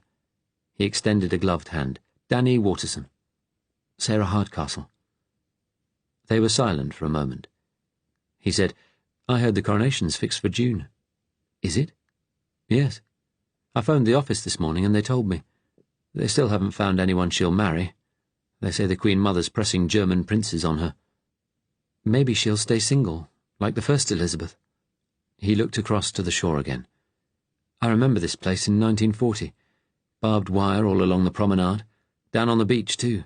Concrete tank traps in the water. You can't believe it now. No. And the rationing. Remember that? Yes. Now you can buy what you like, so long as you can afford it. He spoke with a touch of bitterness. I was in the Home Guard for a couple of months. Remember them? She did. Old men and boys on the newsreels, parading with wooden sticks because there weren't enough rifles. She had thought of how they would all be slaughtered in an invasion. Danny went on, I was just too young to be called up.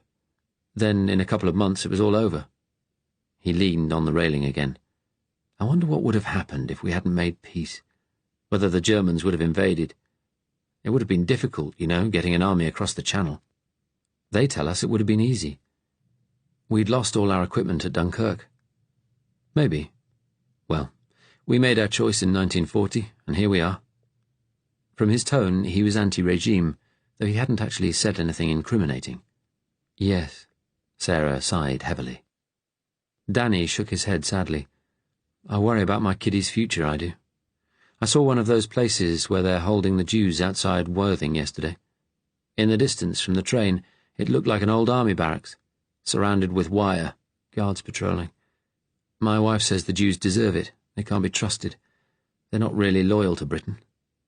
He shook his head again. Well, there's nothing we can do. Sarah realized she had hardly thought about the Jews over the last few days. There's been nothing on the news, she said. No. People will forget soon. They do if it's things they can't see and don't affect them. How old are your children? She asked. 2 boys, 6 and 8. You? No, I'm a widow. From the 1940 war? No, recently. My husband died in a car crash. Ah, I'm sorry. Maybe I should be getting back, Sarah said. It's cold. He looked at her. Must be a hard time for you, Christmas. Yes. That's why I had to get away for a few days. She realized that lying was already coming easily to her. Had it been like that for David? She looked into Danny's sad face and felt guilty. He said nervously, Perhaps you'd like to come for a drink? Lots of nice little pubs in the lanes, warm coal fires. They'll be opening up about now. She thought, he's trying to pick me up. But maybe not. Perhaps he was just looking for companionship on this bleak morning.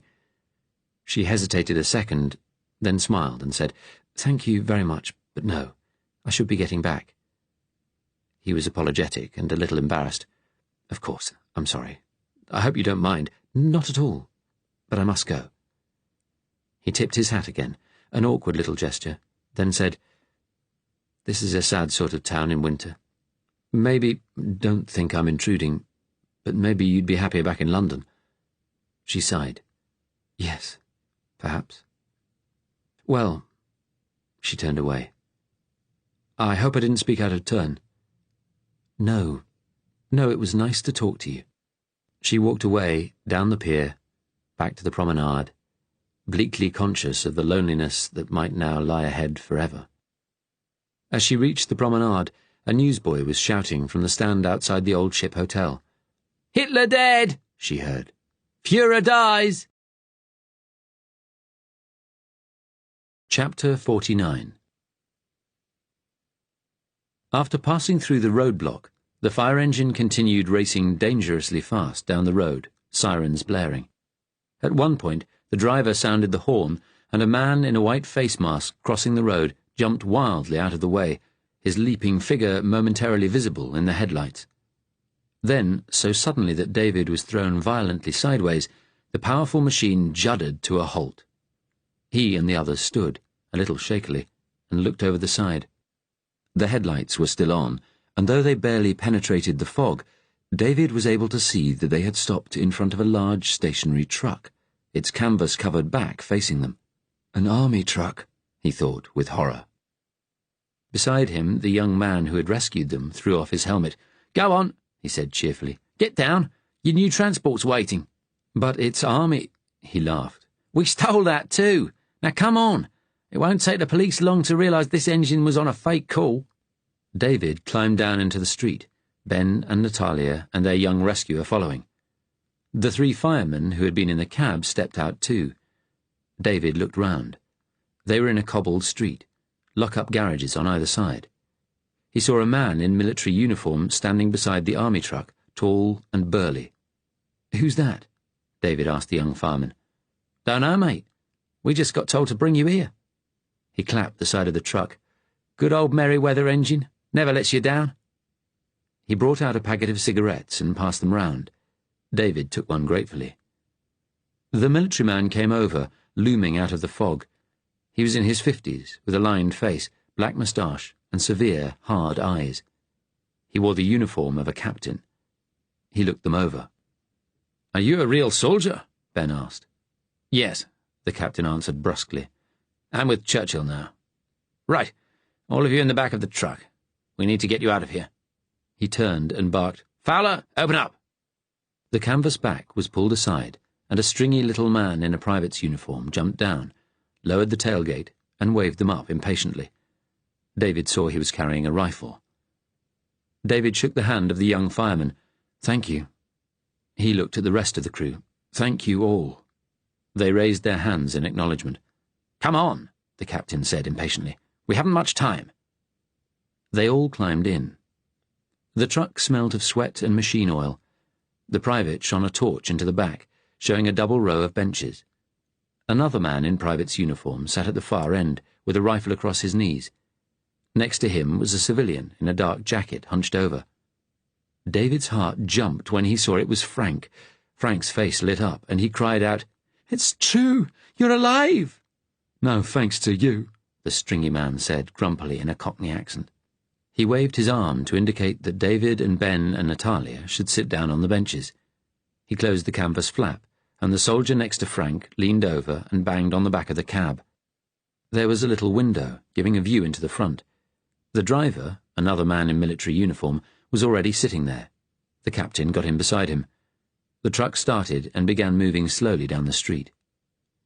The stringy private played the torch across their faces. Right, he said. We'll get into one of the side streets, and then you're all going to change into uniform.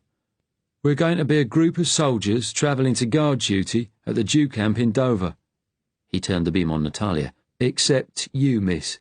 They'll not take you for a soldier if we've stopped. You're going to be dropped off and debriefed about today. You'll rendezvous with the others later. Where? Ben asked. You'll find out when we get there. The soldier next to Frank answered quietly in a Yorkshire accent. Can't really say anything more. He was a big man with a wrestler's build, but his manner was friendlier than his comrades. Who are you all? David asked. The man in front's got a captain's tabs. Used to be regular soldier until Churchill left Parliament, the Yorkshireman answered. Decided to help him set Britain ablaze. Remember that speech? And you two? We're soldiers of the resistance, the Cockney answered. Not forces of the fascist state. We steal army uniforms as well as trucks. 2 of the men who brought you here were real firemen, though. That's their job's finished because of this, he added reproachfully. They're on the run now. So am I, pal, Ben said, an edge to his voice. I had a safe job nursing in a loony bin for years till last week. That's the price of serving the cause, eh? We're all in it together, the Yorkshireman said gently. The truck halted. They had only travelled a few streets. The thin Cockney shone his torch under the seats. David saw a number of canvas bags there. Right, the Cockney said briskly. Everybody take a bag, get out and get changed. I want to know where we're going, Ben said stubbornly. The Cockney shone the torch full in his face. Listen, Jock, we lost good people tonight in London, thanks to you lot. So do as you're fucking told. Now out, all of you. They were in a narrow street beside what looked like a small factory. A man was waiting there, a thin man in a bowler hat and a long coat. He looked like a rent collector. He went over to the captain, who had stepped out of the cab, and exchanged a few whispered words. Then he came over to Natalia. You ought to come with me, please, miss. Natalia glanced at David. She said to the man, Can you give us a few moments? He nodded reluctantly. All right, but just a minute. David and Natalia stepped away from the others. He said, I'm sorry that... She smiled. I'm not. How could I be? We'll meet again soon. David looked at the group of soldiers, a dim huddle in the fog. Frank and Ben were changing into army uniform. Will we? Yes. I'll see you soon. She hesitated, though from what Eileen said, your wife will be joining us. David took her hand. Do you know, that was the first time I've ever been unfaithful to her. Natalia took a deep breath. Then perhaps you were right, and it is over between you. She looked uncertain. He didn't answer. He couldn't. The captain came over. You have to leave now, miss, he said sternly. And you, he gave David a look of disapproval, you have to change into uniform. Now. Natalia leaned up and kissed David quickly. Till later, she said with a sad smile. She touched his hand briefly, then went over to the man who had come for her. Without another word, the two walked away, their shapes instantly swallowed up in the fog. Come on, Ben called impatiently. David wondered what the Scotsman thought of him and Natalia. He hadn't given any sign. Jeff might have disapproved, but Jeff was dead. They changed quickly into thick, itchy army uniforms. They were all privates now. The uniform felt familiar to David, took him back to 1940. He adjusted his cap and felt in his pocket for the cyanide capsule he had transferred there. They climbed into the back of the truck again, and it set off once more, rumbling slowly through the empty streets. Through the window into the cab, David looked past the heads of the driver and the captain, outlined against the weak beams of the headlights. The road ahead was full of swirling fog. "How are you doing, old friend?" he asked Frank quietly.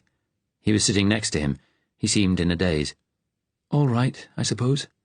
It's strange wearing this uniform." He took a deep breath. "I'm sorry I ran, David. I broke my promise. But I thought we were going to be captured, and I was the only one who didn't have, a pill." "Where did you go?" "A church. The police were coming. This vicar found me. He helped me, got me to the resistance people, gave me his jacket." He was silent again. Then he said, "I keep thinking about Jeff." "I know. He was a brave friend." He glanced at Ben, sitting on his other side. He was frowning. "You all right?" David asked quietly. "I just wonder what they're going to do with us," Ben whispered. He looked at the Yorkshireman, then asked, "Where are we going now?" "Out of town, that's all I know." They passed through a busy area, the truck slowing to a crawl, inching along in the fog. Then they speeded up again for a while. Outside, the fog seemed to be lifting a little. Then David heard the captain say from the cab in a tense tone, "Here we go." Looking into the cab, David saw a roadblock ahead, a wooden barrier across the road. The Cockney got up and pushed David aside to watch through the glass panel as the truck pulled to a halt. The Yorkshireman leaned across and tapped Frank on the knee. "We're being stopped, but the captain will get us through, okay?" He spoke as though to a backward child. "You just keep quiet, all right?" David whispered to Ben, "I suppose Frank's pills are back at the O'Shea's." "The Lagactyl?" "Yes." A policeman appeared then, shining a torch into the cab. The captain wound the window down. "Evening, officer," he said confidently. The policeman saluted. "Where are you going, sir?" he asked. His tone was respectfully polite, but there was something worried, David thought, about his look. "Taking some men to the Jew camp at Dover. Guard duty. I'm going to be assisting the commander." He handed a document to the policeman, who studied it by the light of his torch. "Having trouble with the Yids?" he asked apprehensively. "No. Why should we be? But the camp needs guards. Why the roadblock?" "Escaped terrorists. 3 men and a woman, all in their 30s. They got away from a raid at New Cross. The branch is pulling all the stops out on this one for some reason." "Locking the stable door after the horses bolted, eh?" "That's about the size of it, sir," the policeman answered heavily. "We haven't seen anybody, though it's hard to see your own hand in this fog." "I know. Never seen anything like it. Strange night for what's happened in Germany." "What do you mean?" "Hitler's dead. It's official." The men in the back of the cab looked at each other, their faces suddenly bright. Frank said, "Did he say—" The Yorkshireman leaned forward and put a hand over his mouth. "Shh! Are you sure?" David heard the captain ask. "They're saying at the police station that it's true." "Good God," the captain said. "What'll happen now?" "Who knows?" the policeman answered. "I hope the Jews don't hear. That's why I wondered if there might be trouble at the detention camps. Anyway, we've got to check all vehicles going out of London. Mind if I just have a look in the back?" "Be my guest." The captain leaned back and called out, "Open up!" The Cockney private opened the canvas flaps. The policeman leaned in and shone his torch over the men and under the benches. Ben said in a joking voice, "Wasn't he anything to do with me, Constable? That missing crate of spam in Aldershot?" The others laughed. The policeman grunted and closed the flap. He waved them on, saluting the captain again as they passed. Everybody let out their breath and relaxed, except Frank, who sat staring rigidly ahead. The captain slid open the glass partition. His face was animated now, excited. "You chaps hear that? They're saying Hitler's dead. That bastard. Gone at last," the Yorkshireman said feelingly. They weren't stopped again, and they drove slowly but steadily on. David thought they were heading east rather than south, but he wasn't sure.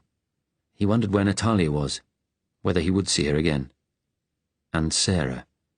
Was it over with Sarah? He still didn't know. The fog thinned further, eventually vanishing to leave the starry darkness of a December night. Twisting his head to look into the cab, David saw they were travelling along country roads now, the skeletal shapes of trees appearing and vanishing again, ghostly white in the headlights. He thought, "We're not going to the coast. We'd have been there by now." He glanced at Ben, who sat looking ahead of him, frowning. The roads became worse, the truck banging and clattering over them. As the journey continued, heads began to nod, despite the jolting. David leaned across and whispered to Ben, "Frank's asleep. He wasn't looking too good earlier. He needs another dose, but I had to leave all his stuff at the O'Shea's. Where the hell are they taking us?" "Why are you so worried?" David whispered. "I want to know where we're going. Why won't they tell us? There's something in their attitude. I don't like it. They've lost people tonight. So have we." David sat back. After a while, his eyes closed from sheer weariness. He woke with a jolt as the truck came to a halt. The captain opened the cab window. "Everyone out!" he called. They all climbed down. David helped Frank, who was shaking. They stepped into pitch darkness, onto what felt like gravelled driveway, tall trees on either side just visible as shapes outlined against the sky. It was very cold. There was a smell of wet, freezing air. No lights were visible anywhere. "David," Frank whispered urgently, "where are we?" "I don't know." "No talking," the captain snapped. "Follow me." The three soldiers had surrounded them, their rifles held at the ready. Beside David, Ben took a deep breath. The thought flashed through David's head. "They're going to shoot us. We've caused them so many problems they've decided to get rid of us, somewhere quiet, out in the country. Or perhaps they'll keep Frank alive, interrogate him, find his secret. If Hitler's dead, everybody's calculations will change." He looked at the dim outline of the captain, marching steadily ahead of him. He didn't like him. There was something cold and implacable about the man. They were led down the pitch-dark driveway, footsteps crunching softly. Then the shape of what looked like a large country house loomed ahead, and David glimpsed tall chimneys against the sky. They walked slowly on towards it.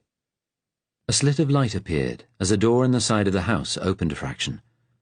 "Aztec," the captain said quietly. The slit widened. David's party was led up a short flight of stone steps and through the door. They found themselves in a long corridor lined with pictures, blinking in sudden light. A young man in khaki uniform with a Union Jack sewn on the breast pocket was posted at the end, a rifle over his shoulder. The corridor windows were all heavily curtained, the sort of thick material David remembered from the 1939-40 blackout. In the distance, he heard voices.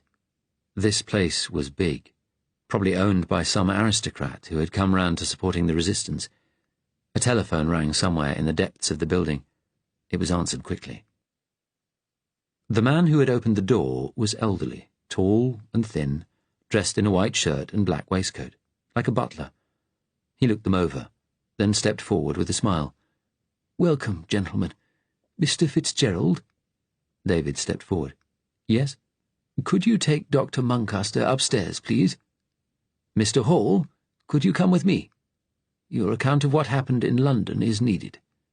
"All right," Ben said. "See you soon, Frank." Ben followed the man away down the corridor. The captain accompanied them. The man with the Union Jack on his uniform stepped forward, addressing David and Frank in a friendly tone with a strong Welsh accent. "Come with me, please." He turned to the uniformed men. "You chaps, go outside and someone will show you where to park your truck and bunk down." He led David and Frank down the corridor to a hallway with a wide central staircase. Through a half-open door, David glimpsed furniture covered with white dust sheets. Another man in a uniform with a Union Jack and a rifle joined them. They walked upstairs. From behind a closed door nearby, they heard a murmur of male voices. Another telephone rang somewhere. David guessed this place was some sort of headquarters.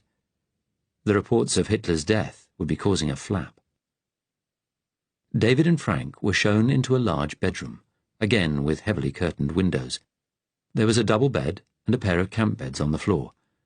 "Keep the curtains closed, please," the Welshman said, his tone still amicable. "There's a toilet just up the corridor. We'll have some food brought up. Mr. Hall will join you later. I'm Barry, by the way." He was the first person they had met since their rescue who had given them his name.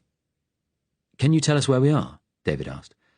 "No, sorry," Barry answered apologetically. "Not now. Is there anything else you need?" Frank said, "I'm supposed to have my medicine to help me sleep. I need it. Ben knows about it." The Welshman nodded. "I'll have a word with him." He smiled. "Have you heard the news?" "The rumours that Hitler's dead?" "Yes. It's more than rumours. German radio says Goebbels is the new Führer. Maybe things are going to happen now, eh?" When they left the room, Frank sat down wearily on the bed. "What do you think of that?" David asked. "I don't know if I believe it." Frank scratched his chest. "I feel bad. I can't stop thinking about Jeff, seeing him on the ground, and Sean and Eileen. I nodded off in the truck, but the pictures that came into my mind—" He put his head in his hands. David sat beside him. He looked at his watch. It was past 1 in the morning. He felt exhausted, and suddenly angry with Frank. Was it any worse for him than the rest of them? David knew that what had happened tonight would affect him for the rest of his life, assuming he survived. He looked at the top of Frank's head, then thought, he didn't volunteer for this the way the rest of us did. He put a hand on his arm. "We're safe now." Frank looked up. "Are we?" There was a knock at the door, and Barry returned. He had a tray with sandwiches on it, and also a glass of water and a bottle of pills. Frank's eyes lit up. "This what you need?" Barry asked. David said, "You had this stuff here. You knew we were coming." "We thought you might be. We know it's important Dr. Muncaster has the... what is it? La something." "Largactil." Frank eyed the bottle with an addict's greed. Barry opened it and passed the glass and 2 pills to Frank, who swallowed them eagerly and lay back on the bed. "I'll feel better in a few minutes," he said. "Then I'll sleep." David thought he may not be physically addicted, but he can't do without them. Barry looked at David. "I'd get a bit of sleep yourself now, if I were you. Will you be, all right with him?" "Of course I will," David answered sharply. Barry left. Frank lay on his side, and after a minute his breathing became deep and regular. Wearily, David took off his boots, then the army tunic. He switched off the light, then walked over to the window and parted the curtains slightly. It was pitch dark outside, only the stars visible high in the sky, the suggestion of a tree line in the distance. There was a stone terrace directly below. Then a soldier with a rifle stepped into the slit of light and gestured at him angrily to close the curtains. David thought, there must be guards all round this place. He felt his way over to one of the camp beds and lay down. At least it was warm in here. The room had central heating. To the sound of Frank's regular breathing, he fell asleep. He was woken by Ben switching on the light. He looked haggard. David sat up and, putting a finger to his lips, pointed at Frank. Ben stepped quietly over to the bed and looked down at him, then came over to David. "He's out for the count," he said quietly. "They gave him his pills. He wasn't feeling too good before.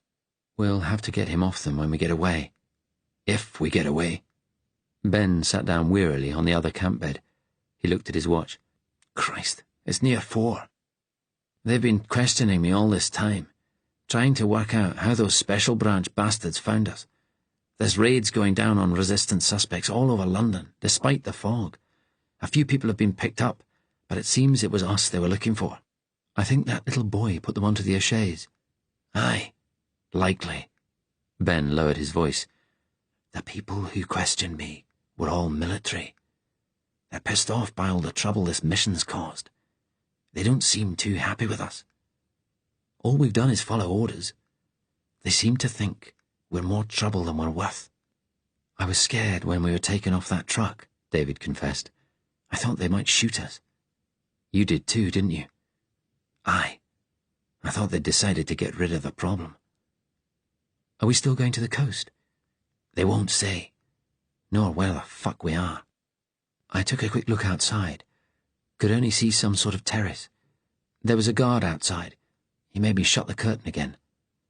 There's people with rifles all over the house, and a guard posted in the corridor outside. "Are they going to move us on?" "Fuck knows." Ben looked across at Frank. "Poor wee bastard. He's best off out of it all for a while."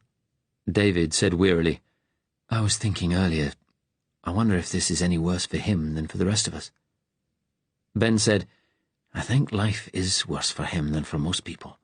In the asylum, you know, some of them were quite happy just living there, though others just pretended to be.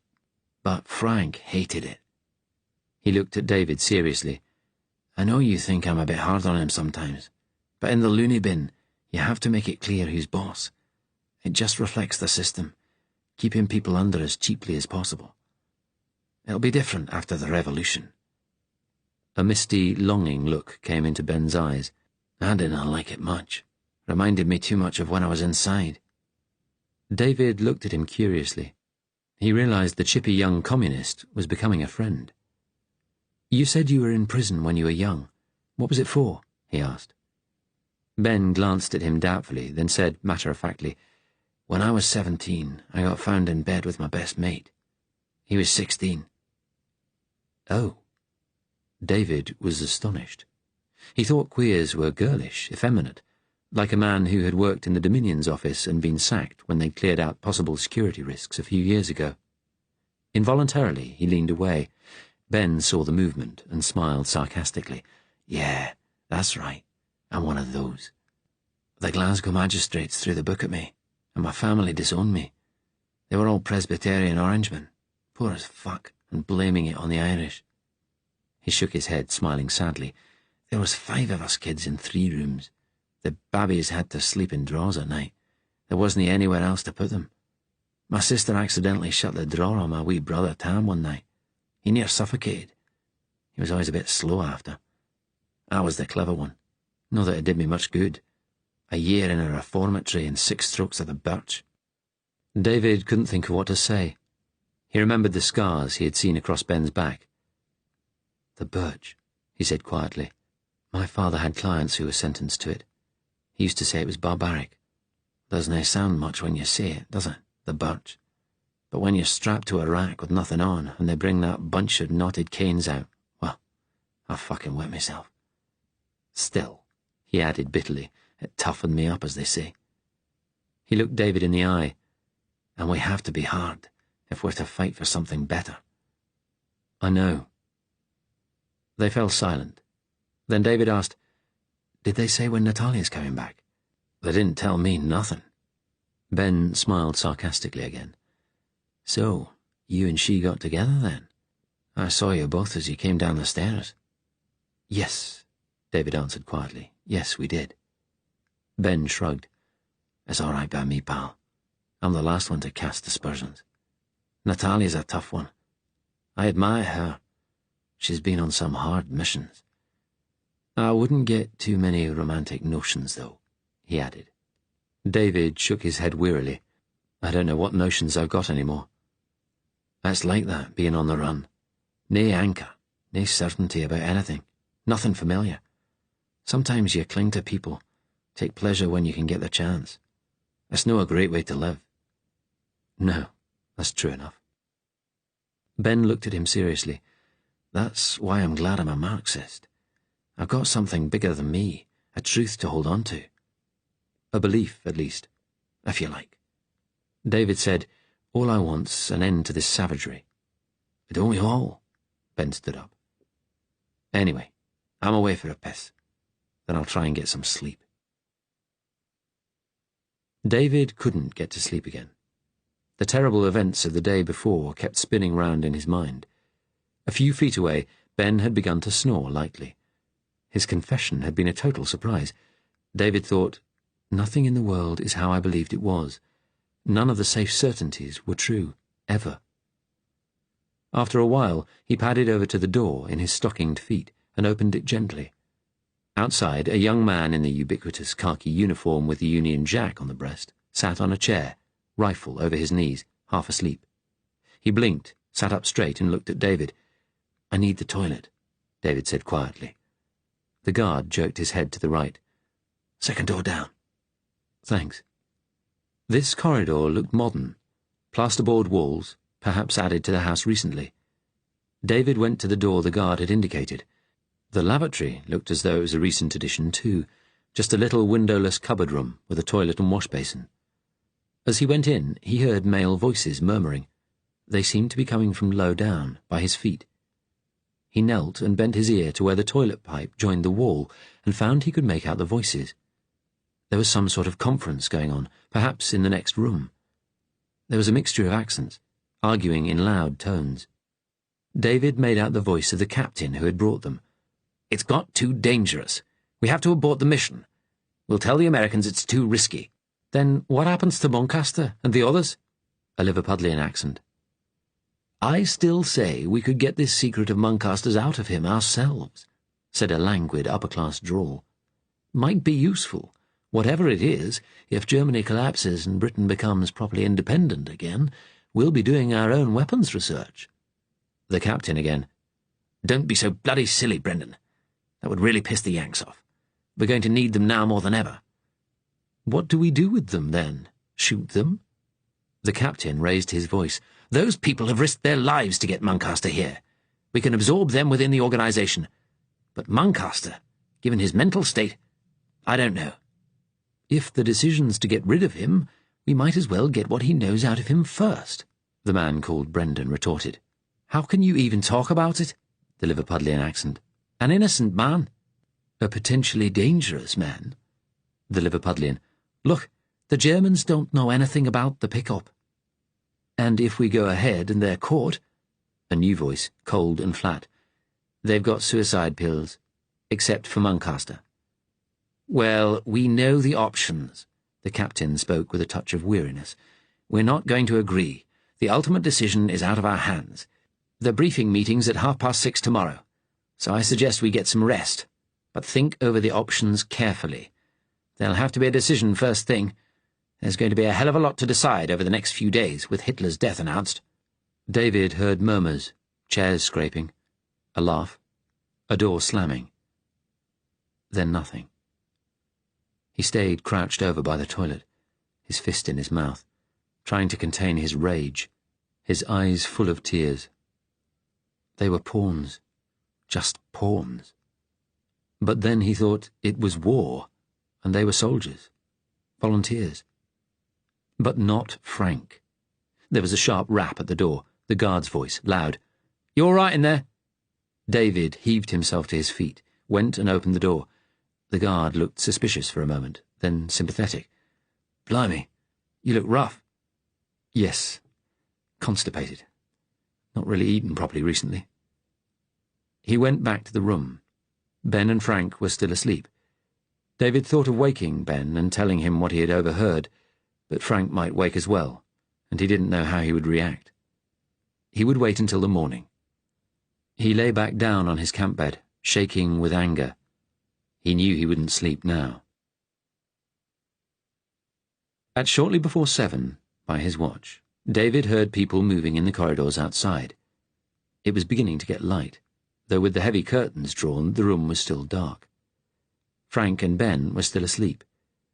David got up, stretched, then padded over to the window.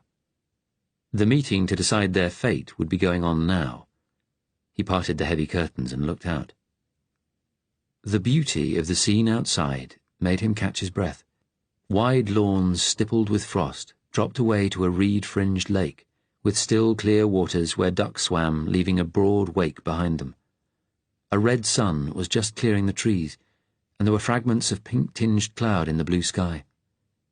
Beyond the lake, more lawns rose towards thick woodland, a mixture of trees, some with bare branches, others evergreens. The impact of the sharp colours was almost physical after the last few days in the smog. Behind him he heard Ben stir. Ben went to look at Frank, then came over to stand beside David. He looked at the view and whistled. "That's something, is it no? Where are we?" There was a sharp knock at the door. As David and Ben turned, Barry, the Welshman they had met last night, came in. He was tired-looking, unshaven. To David's astonishment, he was followed by 2 young housemaids in uniform, black skirts and blouses, white pinafores and caps, each carrying a large tray loaded with food. Barry nodded. "Morning." He looked at Ben. "You need to get Dr. Muncaster awake. Have some breakfast and a quick wash and shave. Then we need you downstairs. Spruce yourselves up a bit. There's some shaving stuff in the toilet up the hall." He went over to Frank and looked down at him. "Will he be all right to answer some questions?" "Leave him," Ben said sharply. "I'll get him up. He'll be fine. We'd better be with him, though, or he'll get scared." Barry nodded.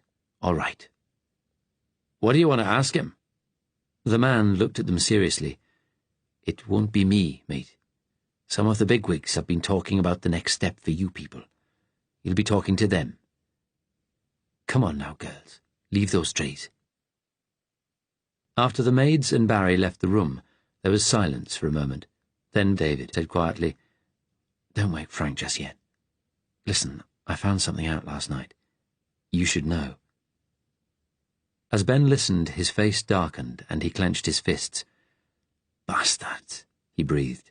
"You mean they might try to force this secret out of him for themselves, after what he was promised? Or even fucking kill him? What, take him out and shoot him on that terrace?" "Keep your voice down." "I don't know. But there's nothing we can do. We're too closely guarded." He took a deep breath. "Except make sure we stay right by Frank. And if it looks as though they're going down that road, give him one of these." He took the cyanide pill from his pocket and held it out. "Did you transfer yours when you changed into your uniform?" "Aye, of course I did." He stared at David. "If we do that, we'll really be in the shit." "I don't care," David said. "I've had enough. I won't stand for it." Ben nodded agreement. David couldn't help wondering, would Ben's reaction have been different if it were the Russians who wanted Frank's secret? Who knew? Everything was in flux now, with the 3 of them at the centre. Frank was hard to wake, a little groggy at first, but he came to himself as they ate. He asked Ben for his morning pill. Ben said he would ask the staff, exchanging a look with David and shaking his head slightly. If the worst came to the worst, Frank should be fully awake. They went to the little toilet in turns to wash and shave. When they returned to the room, Ben told Frank some people wanted to talk to them. "What about?"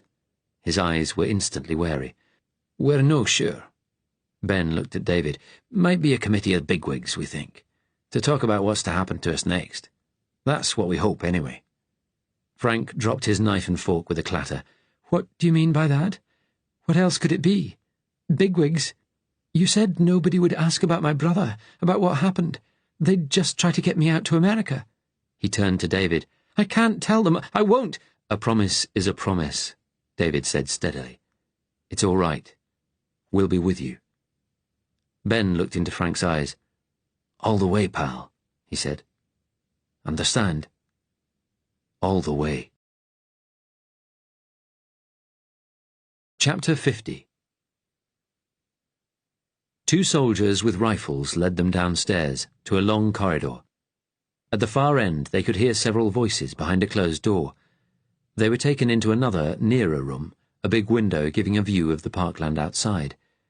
The room was some sort of study, crowded with paintings, dominated by a large desk with a comfortable chair behind it. It had a high, arched, oak-beamed roof, medieval or Tudor. This must be the oldest part of the house. There was a bust of Napoleon on the desk, another of Nelson. A row of hard chairs stood against one wall. The three of them were told to sit there and wait. Frank spoke in a quiet, fierce tone David had never heard from him before, almost hissing. "I won't tell them anything. I won't." "Maybe they won't ask." "Give me one of your pills, now, please." Ben and David exchanged a look. If they gave him one, he might just take it right away. "No," Ben said. Frank sat forward, clutching his hands together. "I won't. Whatever they do." "We'll sort it for you," Ben said. There were sounds from outside, a muted hubbub of voices. The door at the far end of the corridor had opened. Several pairs of footsteps approached the room, and the door opened. A tall, stern-looking man in early middle age came in. He was immaculately dressed, in a dark suit, the edge of a snow-white handkerchief projecting from his breast pocket. He said, "Stand up, please, gentlemen." They stood. Two armed soldiers came in, taking their places on each side of the door. They were followed by a very old man, walking with the aid of a stick.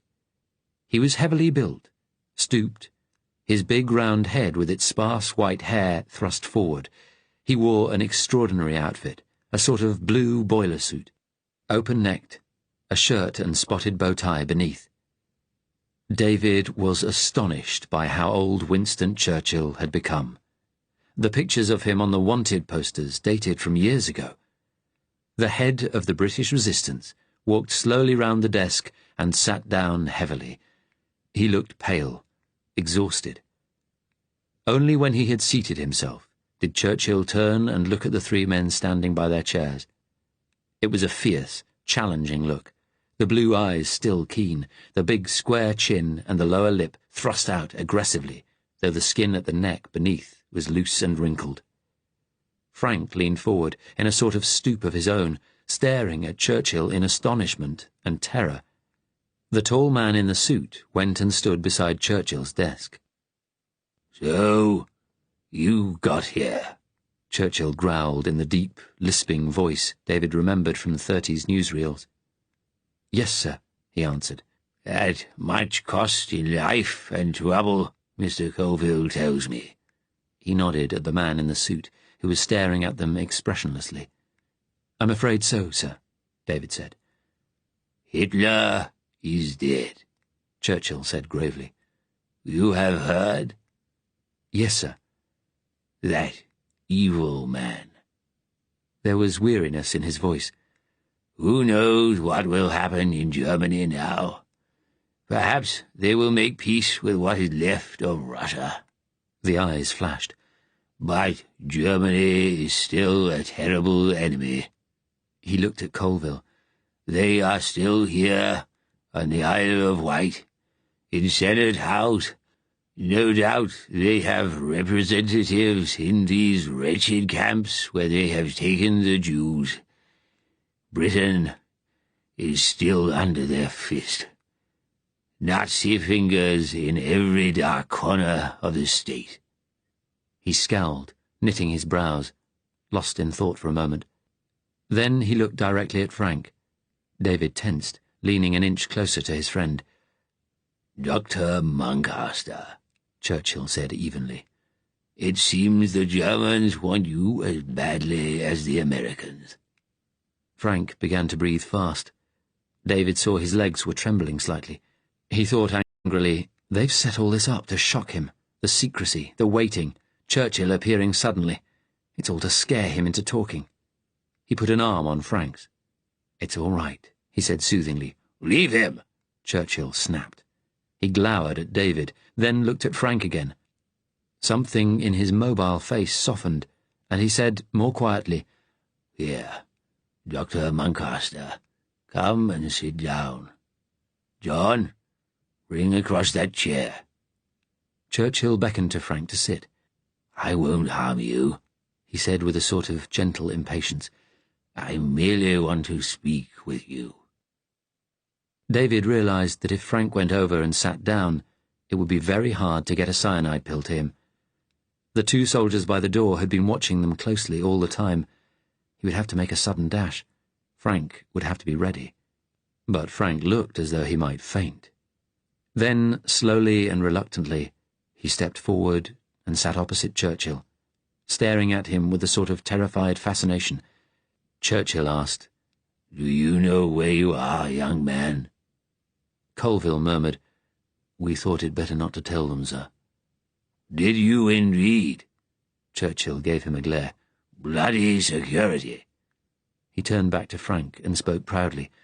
"You are at Chartwell, in Kent. This used to be my country house. It's my son Ranulph's now.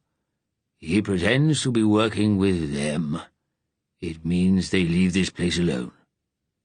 A shadow crossed his face. "Poor Ranulph. They think him dishonourable. He has paid that price for me." He leaned back in his chair. "I come here as often as I can. It helps me think. Though my guardians believe it is dangerous, Jock?" He looked at the tall man again, laughing throatily, then turned back to Frank. "What do you think of my house, "I saw the view this morning, sir," Frank said hesitantly. "It's beautiful." "Finest view in England." Churchill smiled. "They tell me you have been ill, in hospital. A breakdown of some sort," he added gently. "Yes, sir." Frank looked down. "It's nothing to be ashamed of. I myself have suffered from depression all my life. My black dog, I call it." He paused. "Sometimes I have wanted to end it all." Frank looked up at him in surprise. "Have you, sir?" "I have. But the answer is action. Always action." Churchill's look was suddenly fierce. "But perhaps you do not see it that way." Frank took a deep breath. "I've always been too afraid to act."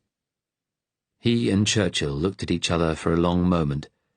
David was conscious of a clock ticking somewhere. Then Churchill said quietly, "You found something out, didn't you?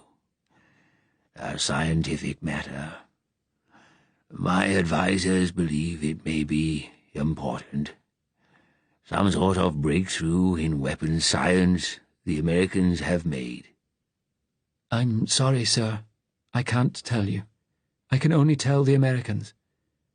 "Who know it already?" Churchill nodded. "You do not wish the knowledge to spread?" Churchill's voice took on a stern note. "Even to us, your country's friends?" "I'm sorry. I can't tell you. I was promised I wouldn't be asked." He gave David an anguished look. He was promised, David said. "We were told that was what the Americans wanted. It was the only way he would come with us, sir. Frank, Dr. Muncaster, feels the knowledge is too dangerous to spread." Churchill glared at him. "Speak when you're spoken to. Damned impertinence! What are you, a junior civil servant?" David put his hand over his pocket. If he could reach... Churchill looked back at Frank. He was trembling, but he looked Churchill straight back in the eye. Churchill pursed his lips. There was silence for almost a minute. David felt sweat trickling down his brow. Then Churchill said, "Dr. Muncaster, you are an honourable man." He turned to Colville. "The agreed arrangements will go ahead. Our promise to the Americans and to this man will be kept. The submarine is still off Brighton, isn't it? It is a debt of honour. To America, whose support under its new president is vital, and to this man, I will not have the promise I made broken, an innocent man sacrificed." Churchill banged his fist on the desk, glowering at Colville. "Actually, sir," Colville replied, "I agree with you, but a lot on the military side don't." "Bugger them!" Churchill looked at Frank, then Ben and David. He addressed Frank very quietly. "You would not let the Germans take you alive, would you?" "No, sir." "You are quite certain?" "Yes." Churchill looked at Ben and David. "And that goes for you all?" "Aye," Ben said, looking at Churchill directly. "Yes, sir," David answered. "One of us has already died." Churchill turned to Colville. "Then get them to Brighton, right now." He got up, slowly, grasping his stick, and came round the table. Frank stood. Churchill gave an odd, quick, rubbery smile, as though his emotions were about to break through. Then he shook his hand. "Good luck to you," he said. He made his way over to David and Ben and shook their hands too. "I wish you all a safe journey," he said. Then he lumbered slowly to the door, which Colville opened for him, and went out. The two guards followed, leaving them alone. Ben sat down again. "Jesus bloody Christ," he said. David went over to Frank, who was staring across the desk at where Churchill had been sitting. "You all right?" he asked. "Yes," Frank said quietly. "I think so." He looked between them and said quietly, "Thank you." Ben said, "Can we trust him?" Frank said, "Yes, I saw it in his eyes. We can." A movement outside caught David's eye. A little group of people was walking across the lawn, towards the house. Among them, he saw Natalia. Chapter 51. The car drove along deep Sussex lanes, between high banks lined with trees. They had made good time driving south from Chartwell. It was early on Monday morning, and the roads were almost deserted. David remembered his first journey to Birmingham to see Frank. Only a fortnight ago.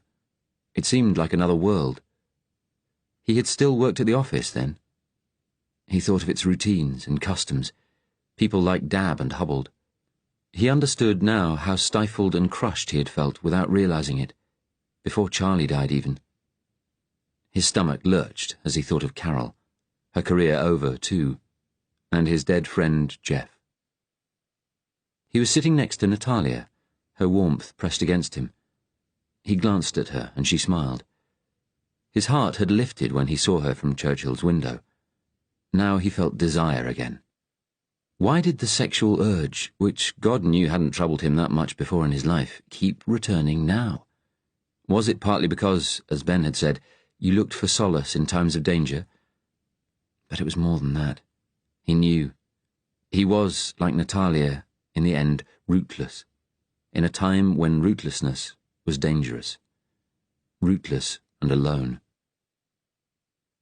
After the meeting with Churchill, they had spent a day resting at Chartwell. They had not been allowed to leave their room, so David had not seen Natalia again. Outside, they heard a constant murmur of voices, ringing telephones, sometimes running feet. At sunset, the thick curtains had been drawn over the windows again. In the evening, they had a briefing meeting with an officer they had not met before. They were told that the following morning they would travel by car to Brighton. They were given yet another set of identities. The four of them, David, Ben, Natalia and Frank, were to be a funeral party, going to Brighton for the interment of an elderly aunt. They would stay in a boarding house while final arrangements were made for the American submarine waiting in the Channel to pick them up. They weren't to be told exactly where from yet. David and Ben and Frank were all to be cousins, and Natalia, David's wife. With her accent, she could hardly pass as an Englishwoman's niece. David supposed Frank wasn't in a fit state to pass as anybody's husband, and maybe they knew Ben's secret and thought him unsuitable for the part. Sarah, they were told, was already in Brighton, and the boarding house owners had just been contacted to say the party was on its way. Sarah would be told, but they must pretend not to know her. They set off from Chartwell at 9 on Monday the 8th in a big black Volvo. David realised that the reason they only phoned their people in Brighton yesterday was because, until Churchill's decision, they might not have been going at all. Frank might have been under interrogation now, or even dead. Churchill had made his decision partly because Frank had touched his sense of honour. He wondered if that had been the deciding factor, the turning point. He looked at the back of Frank's head.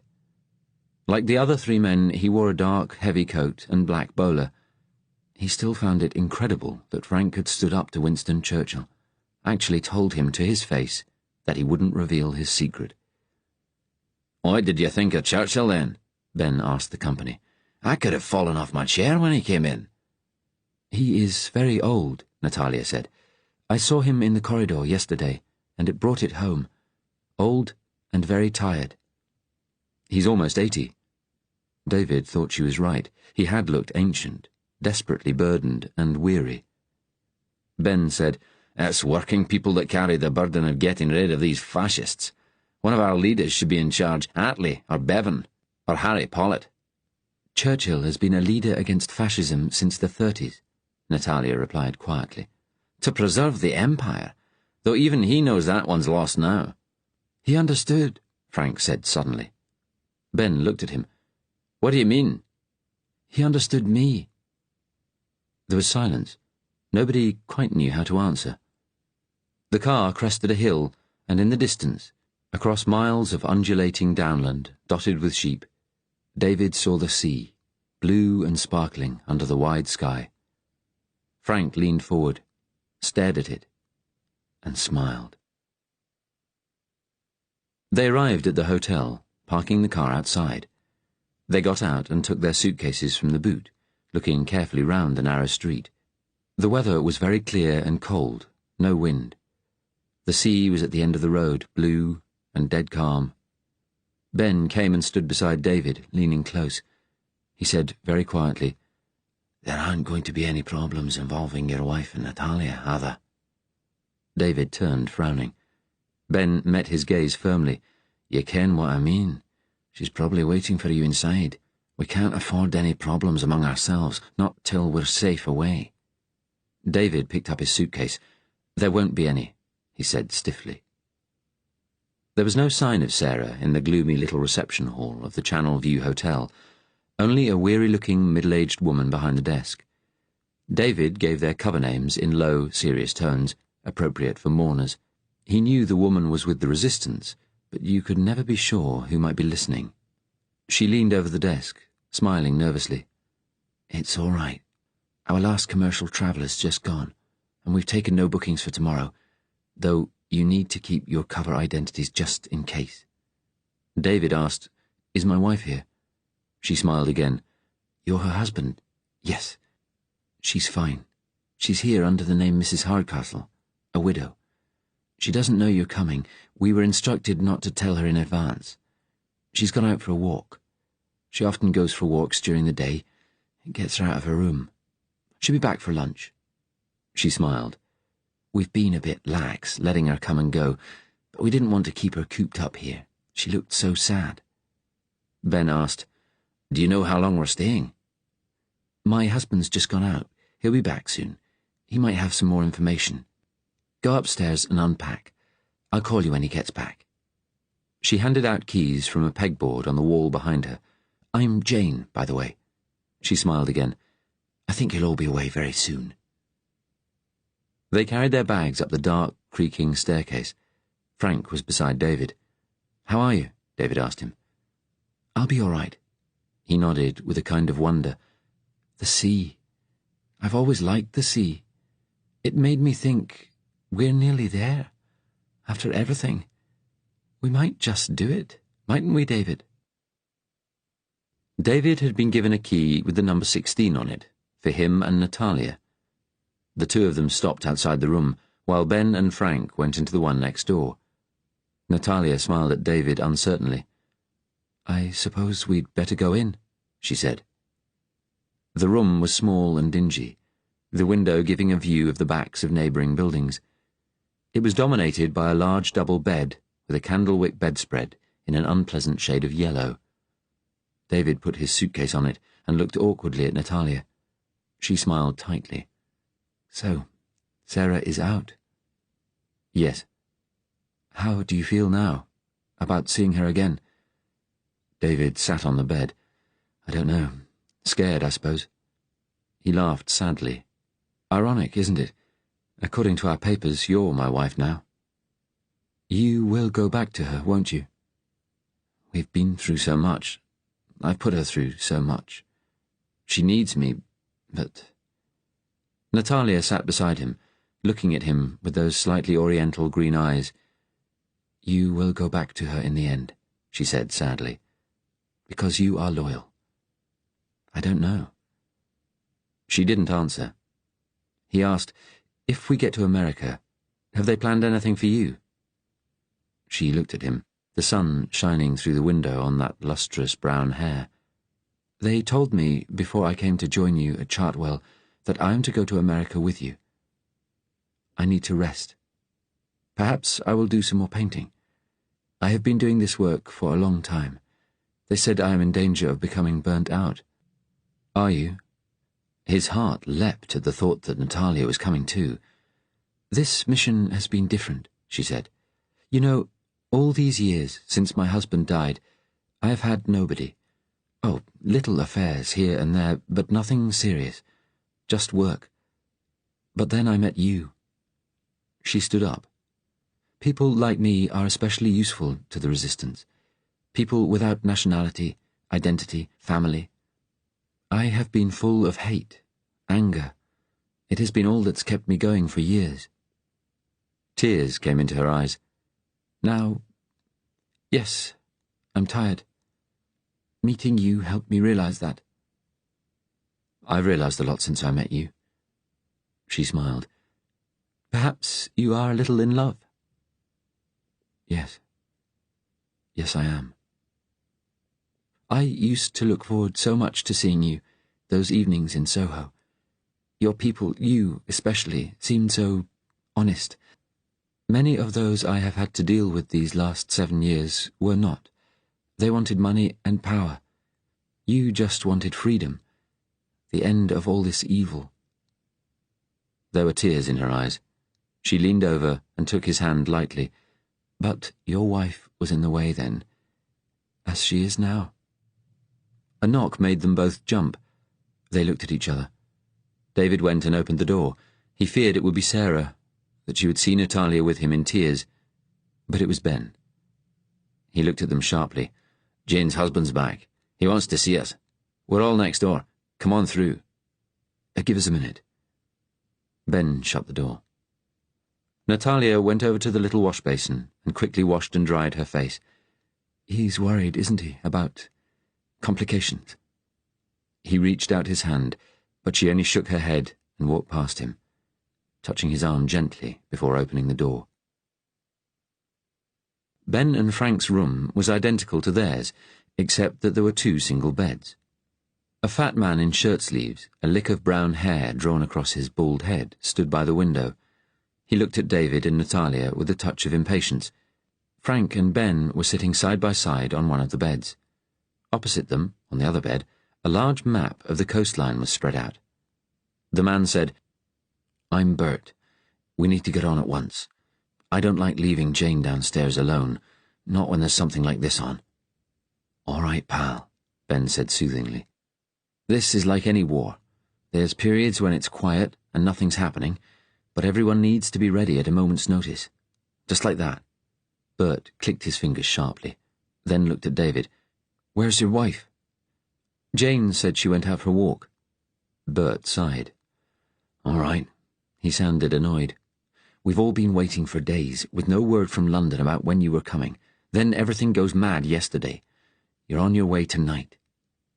"The American submarine knows we're here?" Natalia asked quietly. "Yes. They've been wondering what the hell's going on, too." "How do you contact them?" Natalia asked. "We've a radio. Not here, in the town." He looked at each of them in turn. "It's fixed now. You all travel to Rottingdean tonight, after dark. The sub will be waiting out at sea. You get picked up at 1 a.m. The weather forecast's good. It's going to stay cold and dry with a calm sea. He stepped over to the map lying on the bed. Come and look here. David and Natalia went and stood at the foot of the bed. He glanced at her. She looked composed and concentrated again. Bert asked, "Does anyone know this coast at all?" "No?" "Well, see those grey areas? That's the cliffs, a sheer drop to the sea. There's just a path between them and the water at high tide. It's called the Undercliff Walk. The cliffs start just east of Brighton, here, and carry on to this gap in the cliffs. See? There? That's Rottingdean Village, 3 miles east. There's a bay there, a cove, Rottingdean Gap. Then the cliffs rise again on the other side." "What sort of place is this Rottingdean?" Ben asked. "Small, an old fishing village. Tourists come in the summer, and there are people who've retired there. Posh, some of them. Rudyard Kipling lived there. It'll be very quiet late on a Monday night. You get down to the cove, where there's a small beach between the cliffs, a little before midnight. There'll be a boat ready to row you out to sea." David said, "And then they take us away?" Bert nodded. "It's a spice hub. The Americans are often nosing around the channel, seeing what messages they can pick up.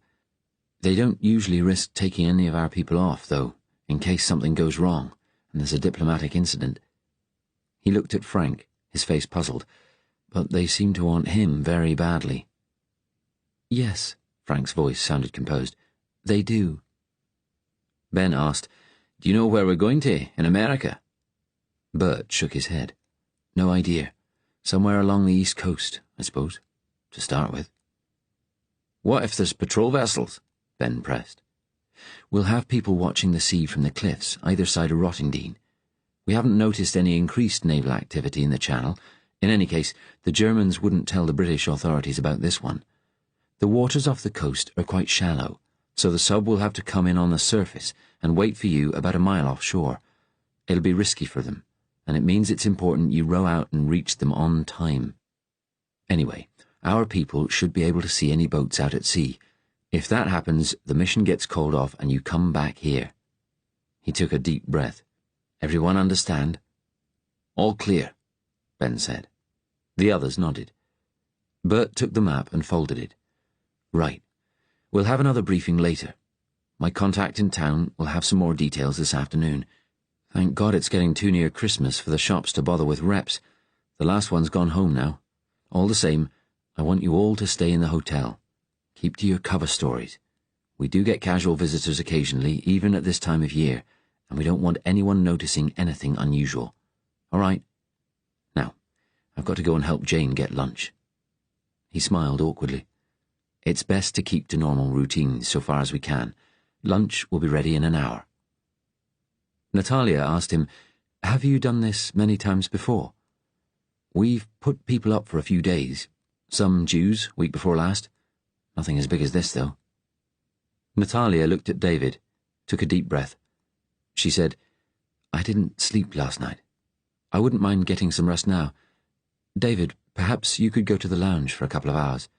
Then you can meet your wife when she returns." "Yes," Ben said. "Good idea." He spoke lightly, but gave David a determined nod. Frank, too, was looking at him, a concentrated stare. "I'll show you where the lounge is," Bert said. "You can see the street from there." He smiled. "You can watch for her." Bert took David downstairs. At the bottom, he glanced back up, then said quietly, "That Muncaster, he was in a loony bin, wasn't he? Will he be able to go through with this? He won't go nuts or anything. This is very important for some reason, to us and the Yanks." "No," David said. "I think he's all right." "I hope so." Bert raised the flap in the desk and headed through to the back room. David went into the lounge. There were several armchairs, well worn, the arms greasy, a writing desk, a television, and a bookcase with an assortment of pulp novels. He went and looked out of the window, trying to calm himself, to think. He heard the door open quietly behind him. He wondered if it were Natalia, if she had changed her mind, but it was Frank who entered. He closed the door and stood uncertainly against it. He said, I wanted to thank you for what you offered to do yesterday. If it had gone differently with Churchill." David smiled awkwardly. "I wouldn't have let them break their promise." "You might have had a problem reaching me with the pill." "I'd have done it. Or Ben would." "We've made it to Brighton," Frank said. Yes, we have. I've always loved the sea, ever since I went to the seaside on holiday when I was small. You used to swim in competitions, didn't you?" When I was at school. I gave it up at Oxford, took up rowing, remember? But I still go to the pool sometimes. Well, I did. He sighed. "I always used to like diving down into the deep water, into the silence." "Yes, silent, peaceful. Another world. Maybe I'll learn to swim in America." Frank looked down for a moment, then back up at David. "Your wife should be back soon." "Yes." Frank shifted nervously from foot to foot, then said, "Natalia, she's a good woman. A very good woman." "I know." "I won't say anything about what I saw the night of the raid, but Sarah is your wife." "It's not your business, Frank," David said quietly. He sighed. No, I suppose it isn't." He paused. "I keep thinking about Jeff." "I know." "He paid the biggest price." They were silent a moment, then David said, "The secret, the nuclear secret your brother told you—" "I shouldn't have told you it was that. I'm sorry." "No," David said. "I've been thinking. What is it? What is this thing that's cost us all so much? It's just that—" He groped for words. "I feel it would help me now to deal with everything, with Jeff's death, if I knew. After all, after tonight, either we'll be with people who know it all already, or we'll be dead. I know." David said, "I'm sorry. I shouldn't have asked. I'm not thinking straight today." "Edgar was very drunk that night," Frank said very quietly. "I didn't want him in my flat. I didn't want to see him again. But he had to show he was better than me. He always did. I remember he said, 'Do you want to know what I do, what my work is?' Then he told me, leaning right in so I couldn't avoid hearing. He said it was the atom bomb. I never believed they'd actually built it, you see, despite that film of the mushroom cloud. I thought for once our government and the Germans were right to say it had been faked. Because the uranium, the explosive material inside the bomb, the amount of ore you need would be colossal, unimaginable." David said, "The ore the Americans get from Canada." Frank looked startled. "How do you know about that?" It was an issue that came up at the Dominion's office. It was one of the subjects I stole papers on for the Resistance. Frank said, "Everyone who worked in science in the academic world had been talking about the atom bomb since they found it was theoretically possible, back in 1938. But Edgar told me the Americans have been experimenting for years, for most of the 40s, and they'd actually refined a new type of uranium, an isotope, as it's called, and a few suitcases full would be enough to destroy a city. He told me the basics, and because I'm a scientist too, I understood. It only took a few minutes. Just a few minutes."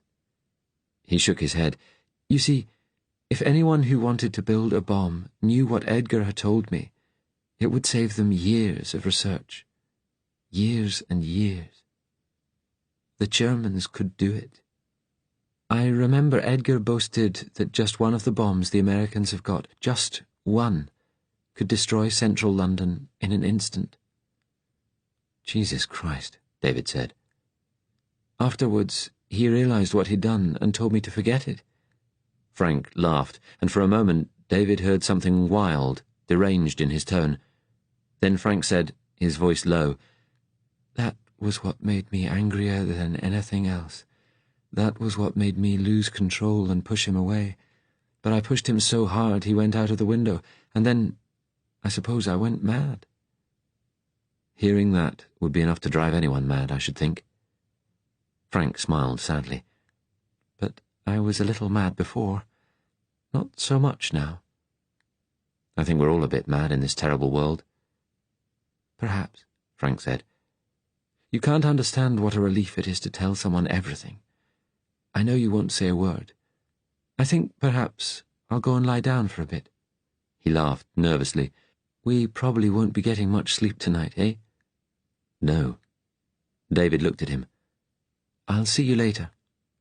Frank hesitated, then added, Good luck. David stood looking at the closed door for a moment, then turned back and stared out of the window. And then he saw Sarah, walking towards him up the street. She wore strange clothes, and her hair was short, a different colour, red. Her strong-boned face looked exhausted, drained. What have I done to her? He thought. Chapter 52. The fog had gripped the capital for 3 days now. It felt as though it would never end. Gunther had bought a white face mask in a chemist's. It didn't make much difference, though. The fog made his throat and nasal passages painfully sore, and he had an almost constant headache. He didn't take painkillers. They made little difference, and he thought they dulled the mind. On the evening after the news of Hitler's death, Gunther groped his way home late in the evening. Goebbels, the new Führer, had made a speech extolling all that Hitler had achieved, the restoration of German greatness, her mastery of Europe, her destruction of Stalin, and the settling of accounts with the Jews, the fulfillment of Germany's historic destiny. He had spoken of the magnificent funeral that would be held in Berlin in a week's time. In the meantime, Hitler's body would lie in state at the Reich Chancellery, where already huge crowds were starting to queue outside. But Goebbels had said nothing of the continuing war in the East. It had been left to Himmler, in a broadcast of his own, a couple of hours later, to speak in his slow, toneless voice of Germany's need to destroy each and every last stronghold of the Russian subhumans. Every radio and television in the embassy had people crowding round it, and already SS and army people were grouping together, talking quietly.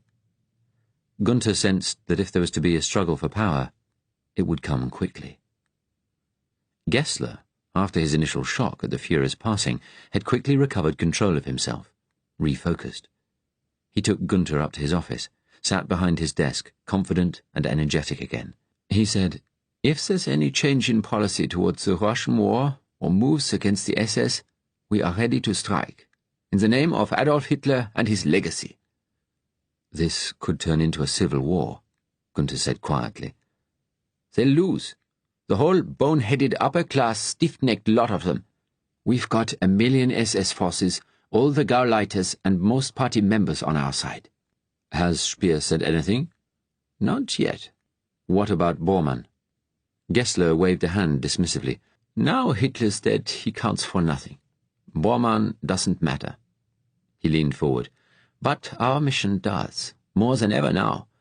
I should have some more news very soon about where Muncaster's people are being picked up." He smiled. "I have a phone call booked to Heydrich himself. I will let you know the result. I am Heydrich and Reichsführer Himmler's lieutenant in this embassy now, more than ever." Later that afternoon, Gunther had interrogated Drax again. He had told him about how they had abducted Muncaster from the hospital. He said, a note of satisfaction in his exhausted, rasping voice, that the cell system the resistance used meant nobody in each operating group knew anyone outside their own cell. Drax told him about the woman who had accompanied them. She was from Eastern Europe and called Natalia. That was all he knew. Again, it was barely more than Gunther already had in his file. Even her name was probably a pseudonym. He could see from the weary satisfaction in Drax's eyes that he knew these titbits would not help Gunther. Throughout the conversation, he had coughed, putting his hand to his bandaged chest, which obviously hurt him. The doctor told Gunther that Drax had internal bleeding and would probably not last long. They should get him across to Special Branch soon, so they could at least question him about the civil service spy ring before he died. Gunther told him, "MI5 are unravelling the network in your civil service. As usually happens in a wide-ranging inquiry, they've found a couple of people who have caved in. One of the names they gave us was a very senior man in the Foreign Office, Sir Harold Jackson. Gunther saw from the flicker in Drax's eyes that he recognized the name.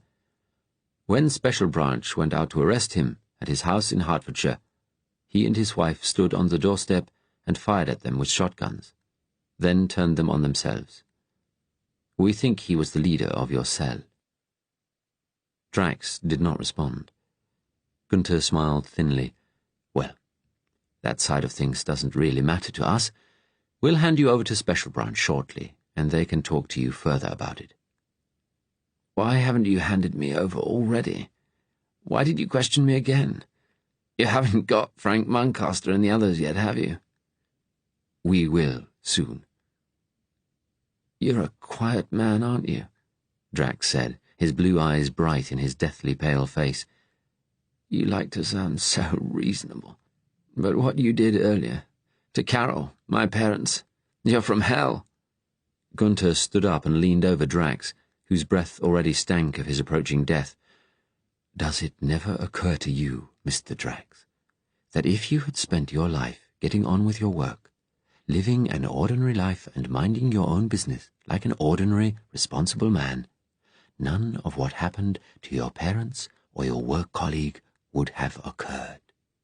It was your decision to betray your government, to join a bunch of murderous thugs. Yours. He stood up. You don't see it, do you?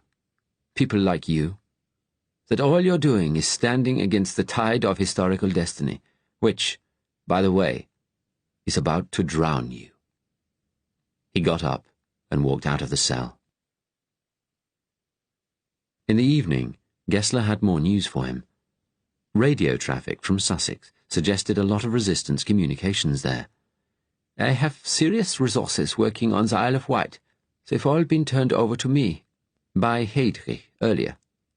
His thin chest expanded with pride for a moment, and Gunther realized that if it came to a conflict between the SS and the army, Gessler would fight to the end for the SS vision, as he himself would. Gessler said, We'll get them. We'll get them all. Then he frowned. Speers made a speech in Berlin now, by the way, about the need to slow down recruitment of foreign workers for the war industries. And he spoke about employing women. Yes, women, to reduce our demands for labor from France and other countries under the 1940 treaties. He's trying to stem the discontent there. Gessler shook his head. There's more to it than that. He's softening us up for a peace with what's left of Russia. Him and Goebbels. Goebbels understood the Jewish threat, but never the Russian one. Well, we'll see about that. He looked at Gunther. I don't think there'll be any developments on our mission for some hours. Then things will probably move very fast. Go home to your flat and wait for news. Try and get some sleep, he added. You look exhausted. After he had groped his way home, through the fog, Gunther sat and watched the BBC. The newscaster spoke in respectful, sepulchral tones of Germany's loss. Although it was night and snowing in Berlin, long queues had indeed already formed outside the Chancellery. The news was followed by a respectful biography of Goebbels. Gunther switched the television off and thought about the difference Hitler's death would make in Britain. The British would hope for a stable regime under Goebbels, and no doubt for a settlement with Russia. Looking for an easy life as usual, he reflected bitterly. The British didn't understand race. They understood national and imperial pride, and that was halfway to racial pride, but they had never gone the whole way down that road. With time, if Mosley took the premiership, perhaps. He thought of civil war in Germany, the army against the SS. Even if the SS won, Germany would be terribly weakened. And after all they had achieved. He had had a Christmas card from his son yesterday, a picture of a Christmas tree in Sevastopol, a letter inside. Mikhail said his mother and stepfather had been forced to have their Ukrainian servant arrested for stealing silver spoons that had once belonged to Gunther's mother. She was to be hanged. Mikhail had said it was a shame, but his mother had told him these things are necessary. Gunther thought of Hans, his twin. He remembered that first Christmas when he came home from the Russian front. He remembered them speaking, with sad conviction, of how the Russian war was a historic climax of the fight between inferior and superior races. The racial hodgepodge of Eastern Europe, which the Germans had stormed through, was an abomination, a cesspit. Races couldn't mix, must never mix. Hans had spoken of how he had seen thousands of Russian prisoners captured in the great 1941 pincer movements, penned into giant encampments on the steppe, surrounded by barbed wire and armed guards, and left to die of hunger and thirst. He had seen the prisoners digging holes in the earth to escape the rain and cold. You could smell the camps for miles, he had said. They just reverted to an animal state. And yet, Gunther thought, the Russians were still fighting. And with some help from the Americans soon, from what Adlai Stevenson said. All Germany's resources, all these years, had been ploughed into that war. If they had had better generals, what things they could be doing with Russia's resources. If they finally won in Russia, they could still build a new Europe, every country allied to Germany, but devoted to its own race and nationality. Perhaps then Germany could use its great rockets to go into space. Perhaps put men on the moon. One day, he thought, we will. He slept for several hours, an exhausted, dreamless sleep. He was wakened at 7 a.m. by the telephone, Gessler's assistant summoning him back to the embassy. He put on his white face mask and stumbled his way back through the fog. It was only just getting light, and few were about yet. There was complete silence all around. He felt suddenly disorientated, as though he were alone in a great, endless void. He fixed his attention on the faint yellow glow of a streetlight ahead and told himself angrily that he must stay calm, not give way to ridiculous fantasies. This was just bad weather. The lights and machinery of civilization were all around, just temporarily hidden by the smog. One day, given long enough, no doubt German scientists would be able to change the weather too. Gessler, in his office, was full of confidence once more, eyes shining bright behind his pince-nez. Gunther noticed that his desk was tidy again. He waved a piece of paper on which he had scribbled some numbers. "We've located the submarine, Holt," he said triumphantly. "We know where it's going to surface. They're being picked up tonight." Gunther felt his heart lift. How? How did we get this? "Partly thanks to you," Gessler beamed. Gunther was his golden boy now. "It was you that guessed a submarine would be picking them up. You that tricked Drax into revealing that it would be somewhere an hour from London. Every listening station on the Isle of Wight has been searching for transmissions concerning a submarine pickup since yesterday. And now they've just got it. Intelligence people. Our SS people. There's been a sudden burst of radio traffic. Mancaster and 4 others are being picked up from a cove at a little place called Rottingdean in Sussex at 1 a.m. tomorrow morning, unless the weather gets rough, which we're told it won't." "They managed to decipher the message?" "Yes. Thank God the British have given us all their Bletchley Park technology since 1940. Smart that we made that a secret part of the treaty. The Americans still have no idea we've broken their codes. Mancaster and his people will be sitting ducks." He beamed. "And we're telling the British nothing?" "No, nor anyone outside the SS." Gunther leaned back in his chair. He said slowly, "So now, with luck, Mancaster will fall right into our hands. Yes. There's no fog on the coast. The weather will be bright and clear. A boat will take them off the beach at midnight. Some local man. He'll ferry them out to the submarine. It'll be on the surface. Risky for a foreign sub. Shows how important this is to the Americans." Gunther felt a moment of pure, joyous satisfaction. He ticked the names off on his fingers. Mancaster, Hall, Fitzgerald, and this Natalia woman. The 5th is probably Fitzgerald's wife. He looked at Gessler. "How will we do it, sir?" Gessler folded his hands across his flat stomach. "It'll be our operation. An SS mission out of the embassy. I want to send you down there, with some good men. 6 if I can lay my hands on them. I thought of sending Cap, who was at Drax's interrogation. Gunther nodded agreement. He looked a useful man.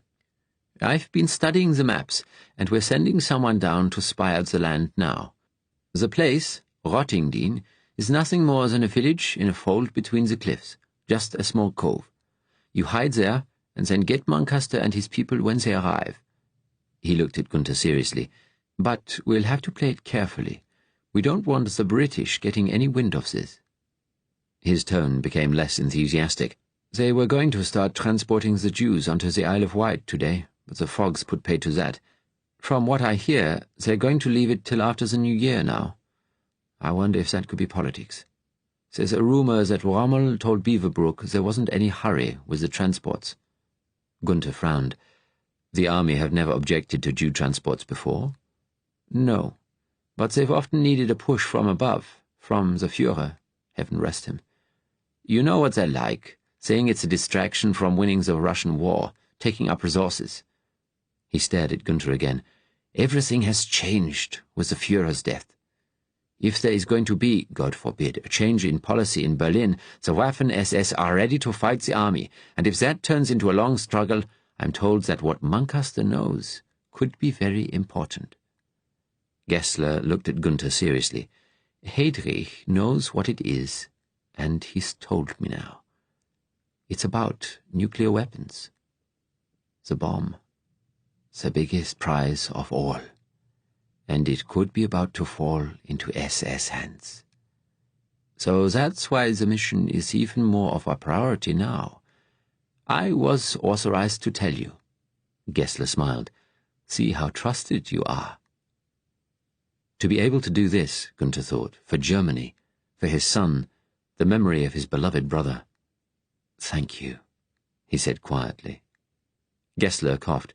"William Syme will be coming with you." Gunther sat up. "Is that wise, sir? If Muncaster were to say something, if Syme even got a hint of what he knows, we need an Englishman there. The local police will be told there's something going on and to steer clear. They'll be reassured that a special branch man will be coming down to deal with it. And Syme knows as much as anyone about Muncaster and his crew. And if he did get any knowledge he shouldn't, well, we spoke before about the option of disposing of him." Gunther felt an unexpected stab of regret. Gessler noticed and inclined his head. "I thought you didn't like him."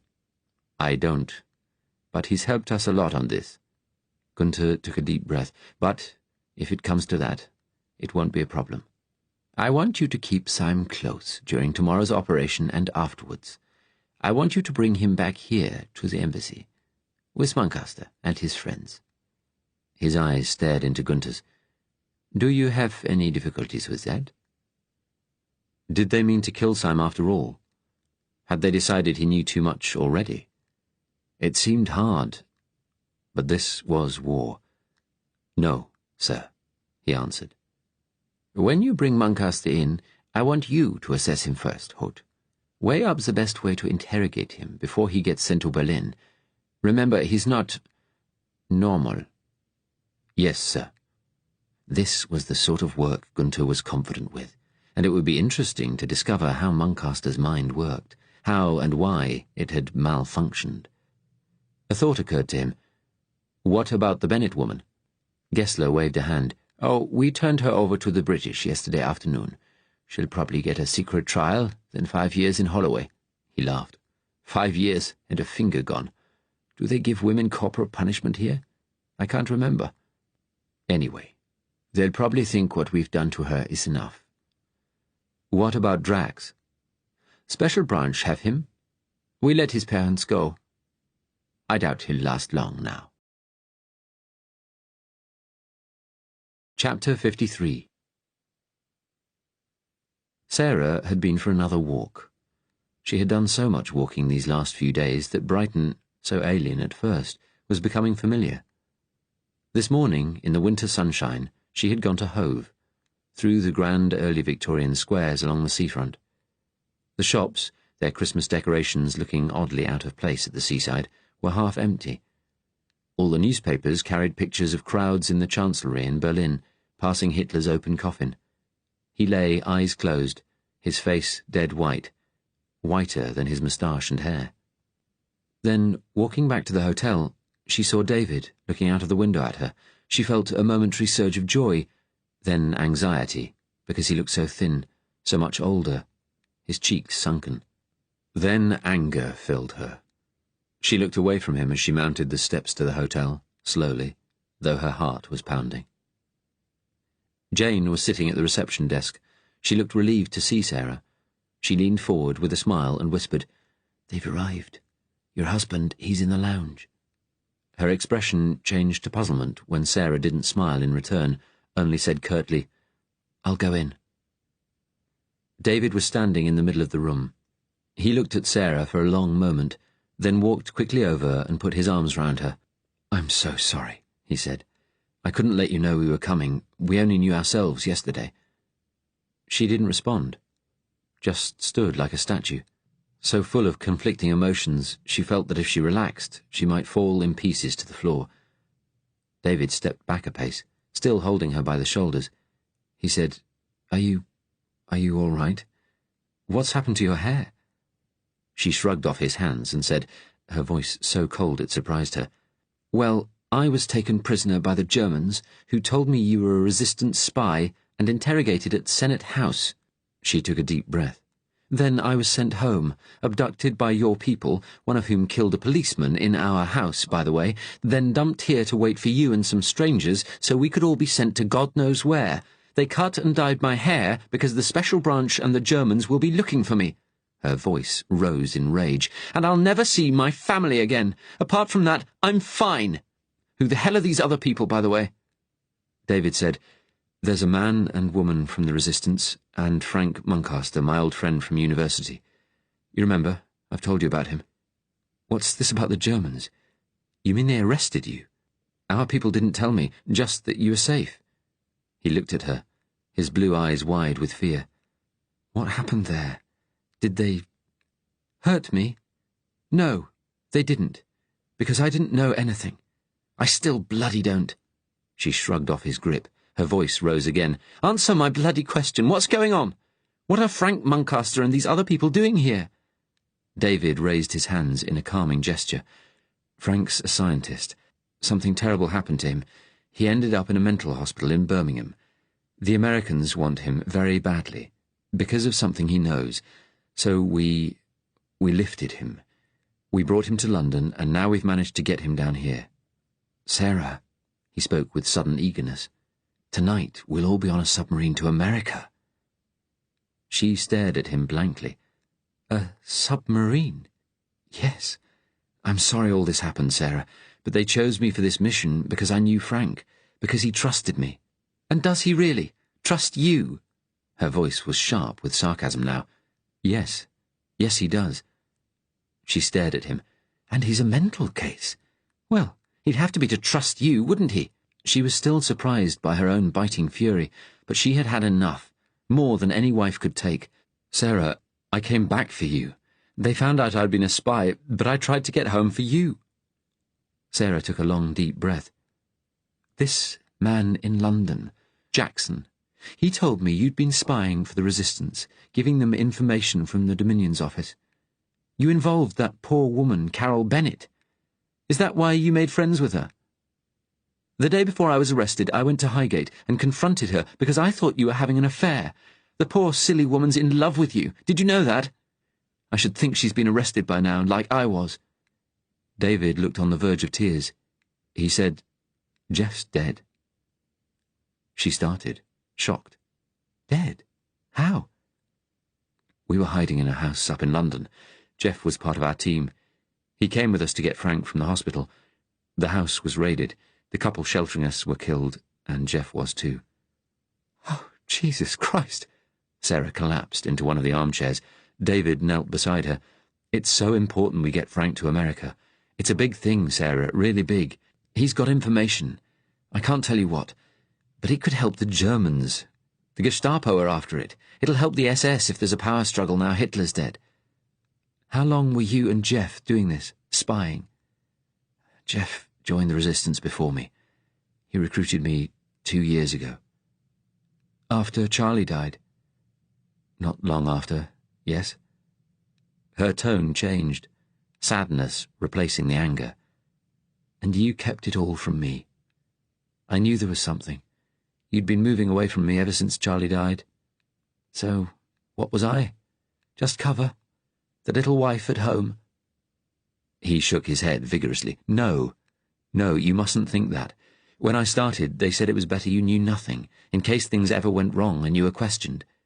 He looked at her, pleadingly. And they were right, weren't they? You didn't know anything, and that protected you. She said, with a quiet, angry passion, "Didn't it ever occur to you that if I knew, I might want to help you?" I didn't think you'd agree with what I was doing. You were always criticizing the resistance for violence, because people get killed in the struggle. Well, maybe you could have changed my mind, if you'd ever bothered to try. I've changed it on my own anyway. I know now you've got to fight. Her eyes were full of sorrow. Even though I know the violence will corrupt you all, because it always does. It's been hard. Her voice rose angrily again. You decided to keep me out of it, as you've kept me out of everything since Charlie died. He said, I never realized what it must have been like for you in the house alone. I'm sorry. Don't pretend it was for my sake you didn't tell me. Don't pretend it wasn't the easier thing for you to do. I've been blind for years, she added bleakly, because I loved you so much. She stared into his miserable face. Her voice rose again. Was that why you started working for them? Because Charlie was dead and I wasn't enough? Because you needed something else? He shouted back, No! It was because the persecutions had started and I'm Jewish. What do you mean? She stared at him blankly. What on earth are you talking about? He came closer, gripping Sarah's wrists. My mother's family came to Ireland from Eastern Europe, long before she met Dad. I didn't know until she died. Mum and Dad kept it secret so I wouldn't experience prejudice. Dad persuaded me to go on keeping it secret. He looked at her levelly. He was right. If they'd known who she was, then later I'd been kicked out of the civil service. I'd be in one of those detention camps now. You know the rules. Half a Jew is still a Jew. She pushed his hands away, stood up, and began walking up and down the room. She felt stunned. You're a Jew. You've known that since before you met me, and you kept it secret. She broke off. You're not circumcised. Mum wasn't a believer, nor was Dad. I'm not a Jew, and I'm not a Catholic, according to any reasonable interpretation anyway. But where's reason these days? She stopped, looked at him. All this time I've been married to a Jew, and you didn't tell me. He asked, would it have mattered to you? She looked taken aback. I'd have been surprised. Of course I would. But you know me. You know I've always hated anti-Semitism. But even before 1940, we were all brought up with prejudice, he said quietly. It's always there. Anti-Semitism sometimes comes out when you least expect it. She shouted, Not with me! Have you forgotten how my mum and dad brought me up? But Irene married a bigoted fool. You know what I think of him. But you didn't trust me. All these secrets. You never trusted me with any of it. Never. He stood up, stepped towards her again. I'm sorry. I was just so used to nobody knowing. Sometimes for a while I'd forget it myself until the persecution started. And everything else, it was all to protect you. The support I could have given you. The help. The love, she said despairingly. None of that mattered, did it? I thought it was for the best. Sarah thought it was a miserable answer. Nothing of love in it.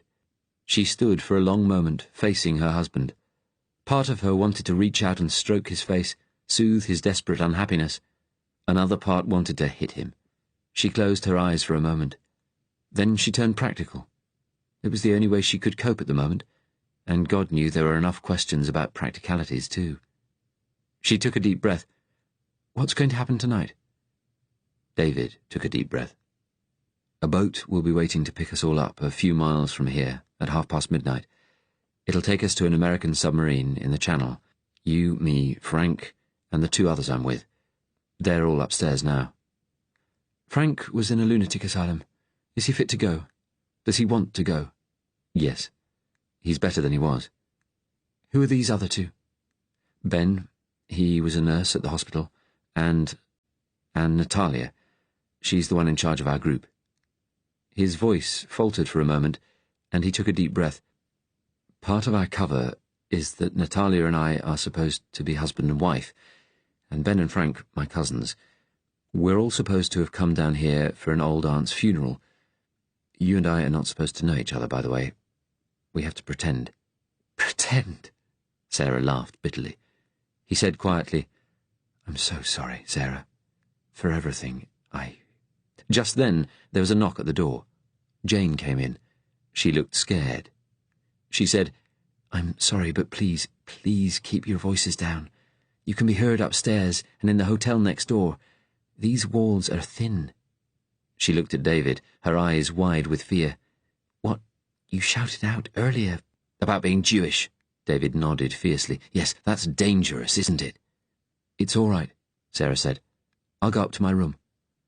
She looked at David. "Don't come after me." Jane followed her out and said, "Please, don't think I'm interfering. Only, you've got to be ready to go off tonight. You can't be arguing and fighting, not tonight." Sarah realized just how frightened Jane was. Her life was at stake here too. In her room, Sarah closed the door, sat on the bed, and put her head in her hands. It had been as bad as she had feared. Worse. She recognized that inside she had been hoping against hope for some explanation from David that would somehow make everything all right again. But he had lived in a world of deception and lies, not just since becoming a spy, but long before she'd met him. She had a feeling that even now he hadn't told her everything. How could she ever believe him again? Chapter 54. Frank and Ben had been playing chess again. Ben, soundly beaten, seemed determined to win at least one game, but Frank had got bored and said he needed a break. He went and looked out of the window. He saw a tall woman walk up the empty street and turn towards the hotel. Then she stopped in her tracks, staring in at the ground floor window. She seemed to hunch her body a little before going on to climb the front steps, passing out of view. Frank turned and said quietly, "Someone's arrived. I think it might be David's wife."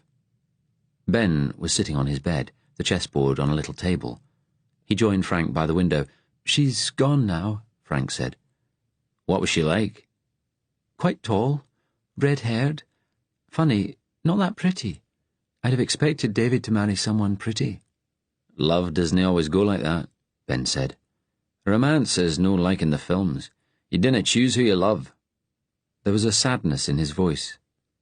Frank thought, all I know of love is from the films. He sat on his bed again. Ben had given him another pill on the way to the hotel, but the odd peacefulness he had felt since his encounter with Churchill was more than that. It had been astonishing. The old man had seemed somehow to understand him. Frank was certain now that the resistance people wouldn't try to take his secret, but he knew the safety of their little group here was as precarious as it had been in London, and tonight, when they tried to get on the submarine, that would be the most dangerous time of all. Ben was looking at him curiously. "You all right there?" "Yes." "You've been awfully quiet." "What will happen to me if we get to America?" Ben lit a cigarette. "They'll ask all about what your brother told you, that's for sure. But you won't be telling them anything they don't know." "I wonder what they'll do with me then." "Maybe they'll give you a job working on the atom bomb. They love their super weapons, the Americans, almost as bad as the Germans." Frank shook his head. "I couldn't do that." "I know. I was just joking." Frank pursed his lips. "I don't want to see my brother again," he said.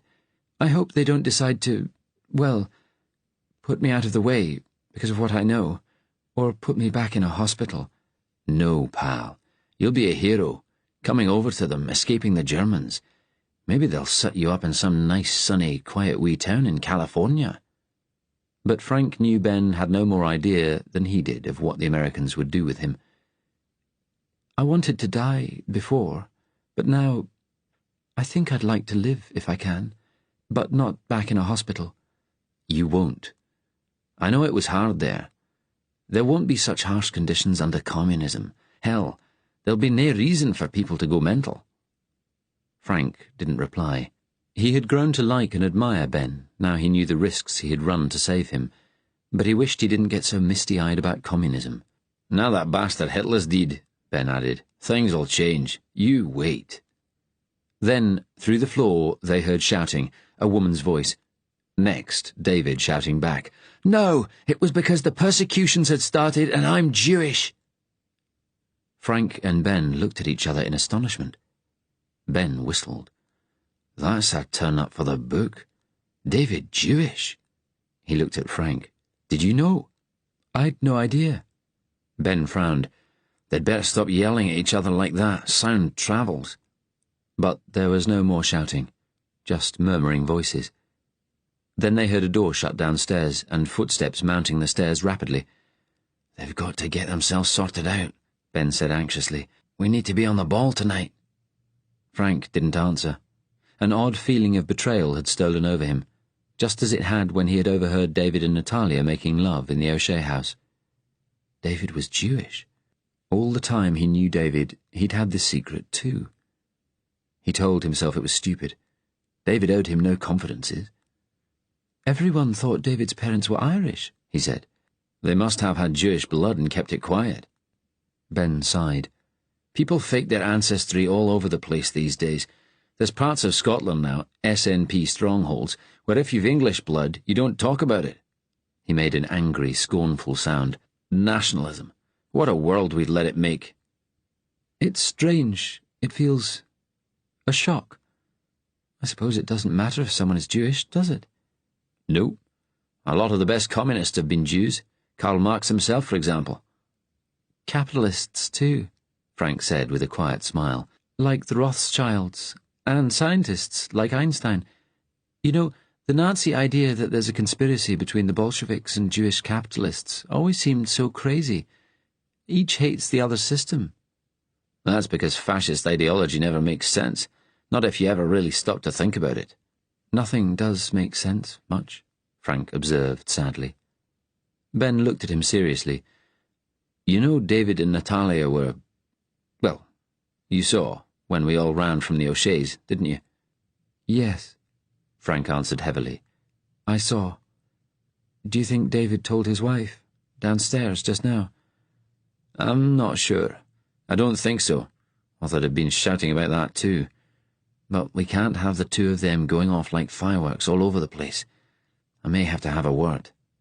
He looked at Frank. You're a bit down in the mouth about it. Did you have a bit of a fancy for Natalia yourself? Frank smiled sadly. No, she's very attractive, but she's... He laughed awkwardly. Real. I've only ever thought about film stars, unattainable people in that way. He had reddened with embarrassment. What about you? Do you like her? She's a good leader. Clear-headed, fast. But no, she's... Ben smiled wryly. No my type. Haven't you got someone? Frank asked. Ben had always seemed so focused on action, on what needed to be done next, that Frank hadn't thought of him having a private life. Ben folded his arms on his chest. No, never met the right girl. Never met the right anybody. He gave a sad little laugh. What would they be like if you did? Someone my own class, but nicer, gentler. Frank frowned. There was something odd in the way Ben had put it, but he couldn't quite grasp what. He said, I can't imagine what being married's like. My father died before I was born, in the trenches. My parents are still alive somewhere. Sod the pair of 'em. You didn't get on? Let's just say I wasn't what they expected. Married couples. I've only really met colleagues' wives at the university. Christmas parties, things like that. Some seem happy. Others you can see are miserable. You can't blame David's wife for being upset if she never knew anything, that he was a spy or Jewish. Not our business, Frankie boy. All that matters is keeping everyone focused, you too. Can you not give me a pill tonight? I want to be alert. In the fog, I got confused. You sure? You won't get twitchy? Not if we just leave it for a few hours. Frank smiled weakly. I'll have one on the sub. Ben looked at Frank seriously. Okay, but whatever happens, you stay with us this time. I will. Half an hour later, Frank heard footsteps in the corridor outside again, then Bert's voice and a woman's. There was a knock at the door, and Bert and Jane came in, followed by the woman Frank had seen from the window, David's wife. She looked tired, angry too. Bert was carrying his big map rolled under his arm. He said, "We need to meet and talk about tonight, get all the arrangements clear." "I'll get the others." Jane went out. Ben stepped forward, extending a hand. "You must be Sarah, David's wife," he said cheerfully, for once playing down the Glasgow accent. "I'm Ben." Sarah shook his hand.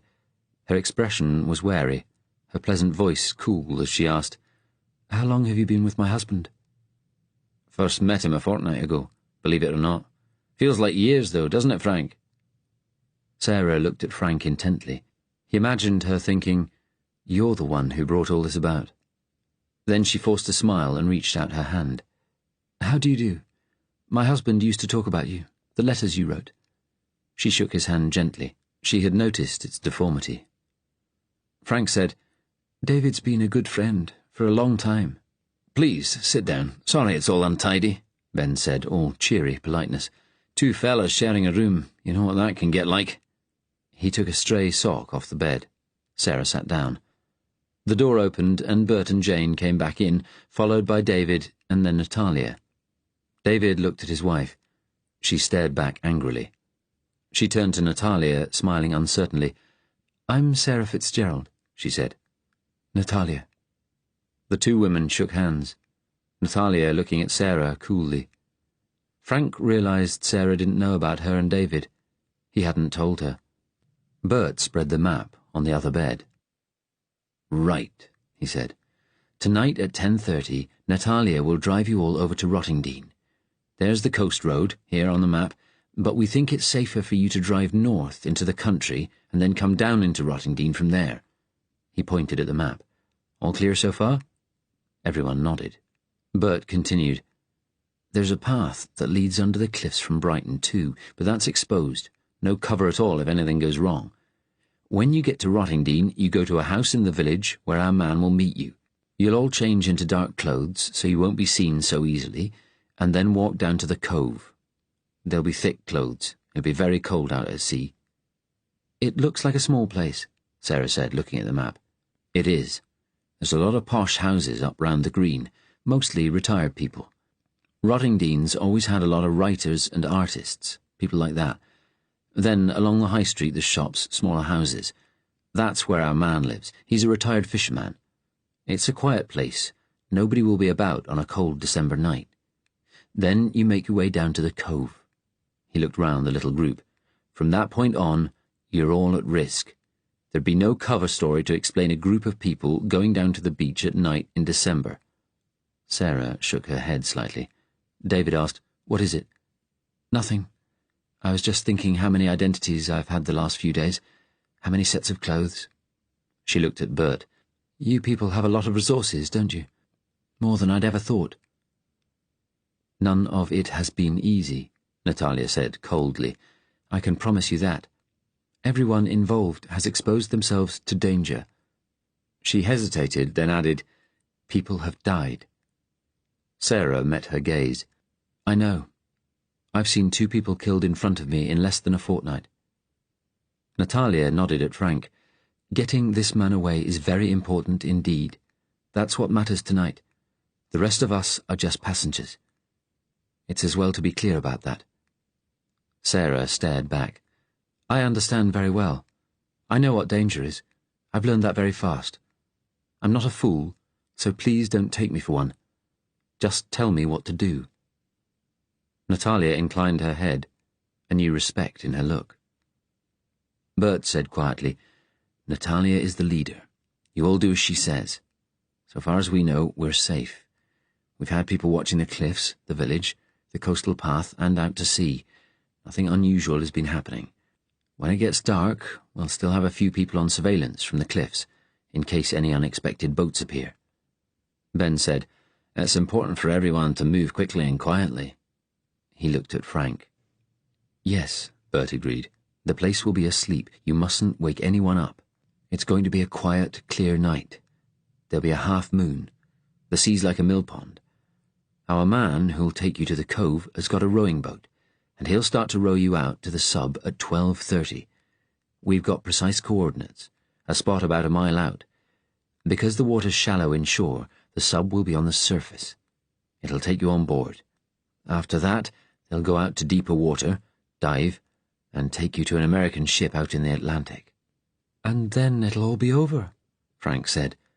He shook his head in wonder and disbelief. Bert looked at him, then Sarah. Frank thought, we two are the weak ones.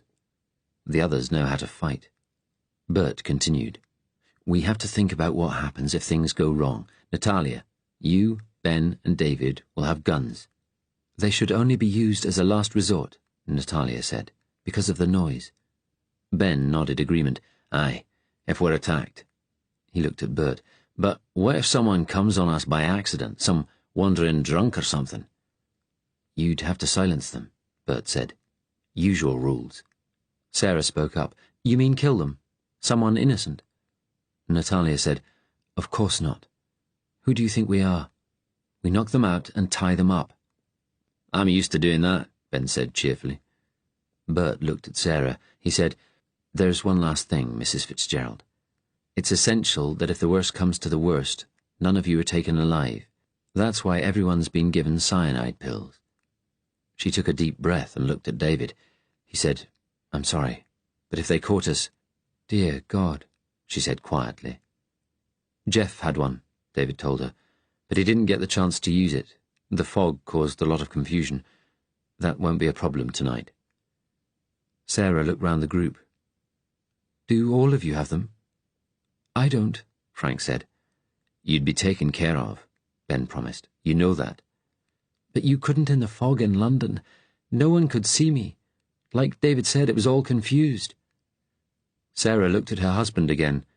Bert took a deep breath, reached into his pocket and pulled out a tiny circular pill. Let me, David said.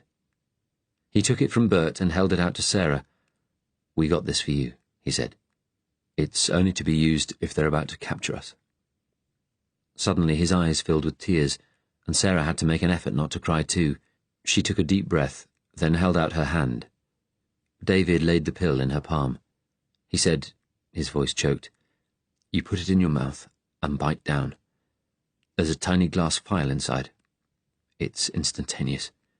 You wouldn't feel a thing. So the two of us would go together in the end, she said, quiet sadness in her voice. Yes, we would. This is what it's like for someone who's never thought of ending their life, Frank thought. It's hard. He glanced at Natalia. She was looking at David, her face expressionless. They spent an hour going over the details until they had everything committed to memory. Eventually, Bert picked up his map. Jane said, We'll have something to eat in a little while. Nobody should go out for the rest of the day, please. Bert rolled up the map, and he and Jane went out. The five of them were left sitting there. Sarah got up and moved to the door. She walked wearily, like someone wading through water. David followed, put his hand on her arm, but she said quietly, I still need some time on my own. We'll talk later. She went to her room. After a moment, David went out too. Frank heard his footsteps going downstairs. Will they be all right? Ben asked. They'll have to be, Natalia said bluntly. Frank looked at her. He thought how all his life he had been a watcher, an observer. Sometimes he had surprised himself how much he guessed about the lives, the thoughts of other people. And he had got to know these people well this last week. He hadn't met Sarah until just now, but he could see, surely anyone could, how much she loved David, how desperately she had been hurt. But he saw that Natalia loved David too. Then, looking at her, another thought came to Frank. A quite different idea. He stepped forward, his legs surprisingly stiff. Natalia, he said, can I talk to you about something? On your own? Ben said quietly, It's not our business. Please, Frank said. Natalia looked surprised. Then she smiled and shrugged. All right. Why not? We can go next door to my room. She walked to the door, Frank following, Ben watching them go. Chapter 55. Gunter walked steadily along the path that led from Brighton to Rottingdean, under the high chalk cliffs. His shoes, rubber-soled like those of Syme walking behind him and the SS man Kolwitz ahead, barely made a sound on the concrete path.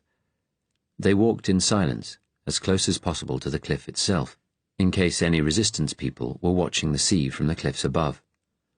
All wore heavy dark coats, thick black roll-neck sweaters, black gloves and balaclavas. They had blackened their faces, too, with charcoal. Kolwitz, one of the 4 SS men accompanying the operation and a veteran of covert actions in Russia, said it could make all the difference in an ambush. 3 other SS men were approaching Rottingdean from the other side, where the undercliff walk continued on eastwards. Kapp, who had assisted with Drax's interrogation, Hauser from the basement, and Borsig, another veteran of special operations in Russia and, like Kolwitz, attached to SS intelligence at the embassy. The 2 groups would meet at Rottingdean Gap, where there was a small pebbled beach connected to the village above by a path. It was bitterly cold, a light but knife-like breeze blowing off the channel. The tide was coming in, quietly and gently, for the sea was dead calm. In the moonlight, Gunter could see the little white wavelets where the surf broke not far below the path. A half-moon was high in a starry black sky, casting a long silver reflection on the sea. He remembered Mikhail talking about swimming in the Black Sea, how beautiful the shore looked with the mountains in the distance. He stumbled for a moment, catching his foot on a lump of chalk that had fallen from the cliff face. Syme reached out and grasped his arm in a firm grip, helping him right himself. Gunter nodded his thanks. He swore inwardly. He should have been more careful. He was conscious of how much less fit he was than the other 2 men, how flabby. They had spent the morning poring over maps in Gessler's office, assisted by a special branch man from Sussex, another of Syme's valuable connections. The man knew nothing except that the branch were working with the Germans to intercept someone the Germans wanted, and who would be in Rottingdean that night. The man had mentioned that Special Branch had their own concerns just now. Since news of Hitler's death, there had been several near riots in the Jewish detention camps, and police everywhere had been put on standby in case help was needed. Along with Gunter, Syme and the Special Branch man, the 4 SS men Gessler had chosen for the operation had also been present. 2 of them Gunter had not met before. Kolwitz was a young man in his late 20s, attached to SS intelligence at the embassy. He had a youthful, strangely unmarked face, blonde hair and blank, light blue eyes. His colleague, Borsig, was also attached to intelligence. He had a square, hard face with dark hair and heavy brows above eyes as sharp as a cat's. Kapp, the eager youngster who had been at Drax's interrogation, quick and lithe, had served in the East. Hauser, the officer in charge of the basement, was older and heavier, but still a strong, solid presence. All 4 were utterly loyal to the SS. Like Gunter, they wore suits for the meeting, so as not to spook Syme's Special Branch contact, though they looked uncomfortable in them. Gessler alone wore his usual black uniform and cap. As embassy staff, the Germans all spoke good English. Syme's colleagues told them Rottingdean was small, little more than a village. Because it lay in a gap between the cliffs, it had been an ancient haunt of smugglers. The resistance were not strong there. The local people kept themselves to themselves. There was some tourist trade in the summer, but the place would be very quiet on a cold December night. The local police had been told a Special Branch operation would be taking place on the beach, and that they were to stay well away, even if shots were fired. However, by taking the cliff path, Gunter's party need not actually go into Rottingdean at all. They could walk along from Brighton, while the other 3 approached from the opposite direction. Gessler thanked the Special Branch man, and he left. The others gathered round the map. The resistance people would probably have watchers on the cliffs along the coast, looking out over the channel to spot any unusual activity on the sea, but they would have no reason to believe the Germans would be waiting for the fugitives on the beach. Gessler told them that according to the radio intercepts, a fisherman would meet Muncaster's party in the village and take them down to the beach, where a boat lay ready. They would then row out to sea to meet the submarine. They would have to walk from the village down a broad asphalt path to a short promenade, then down to the little pebbly beach. Gunther and Syme and the SS men would have to find cover and hide themselves on the promenade or the beach, so that when Muncaster's party came down at midnight, they could rush them, take them by surprise. Kollwitz asked, "There will only be one boatman with them. There won't be other resistance people there, or waiting on the beach?" "No. That's clear from the radio intercepts," Gessler replied with satisfaction. "What few local people the resistance have will be watching along the cliff tops, but go carefully, just in case they change their plans." Kollwitz asked, "Is 6 of us enough?" "You're the only experienced men we can spare."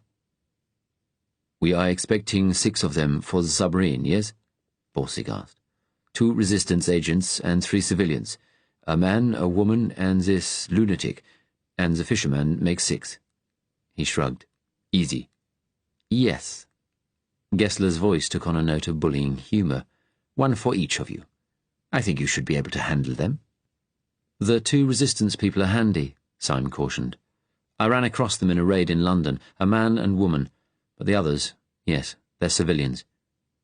"The civil servant, Fitzgerald, when I met him at the Dominion's office, he looked fit," Gunther said, "and he was in the 1940 war."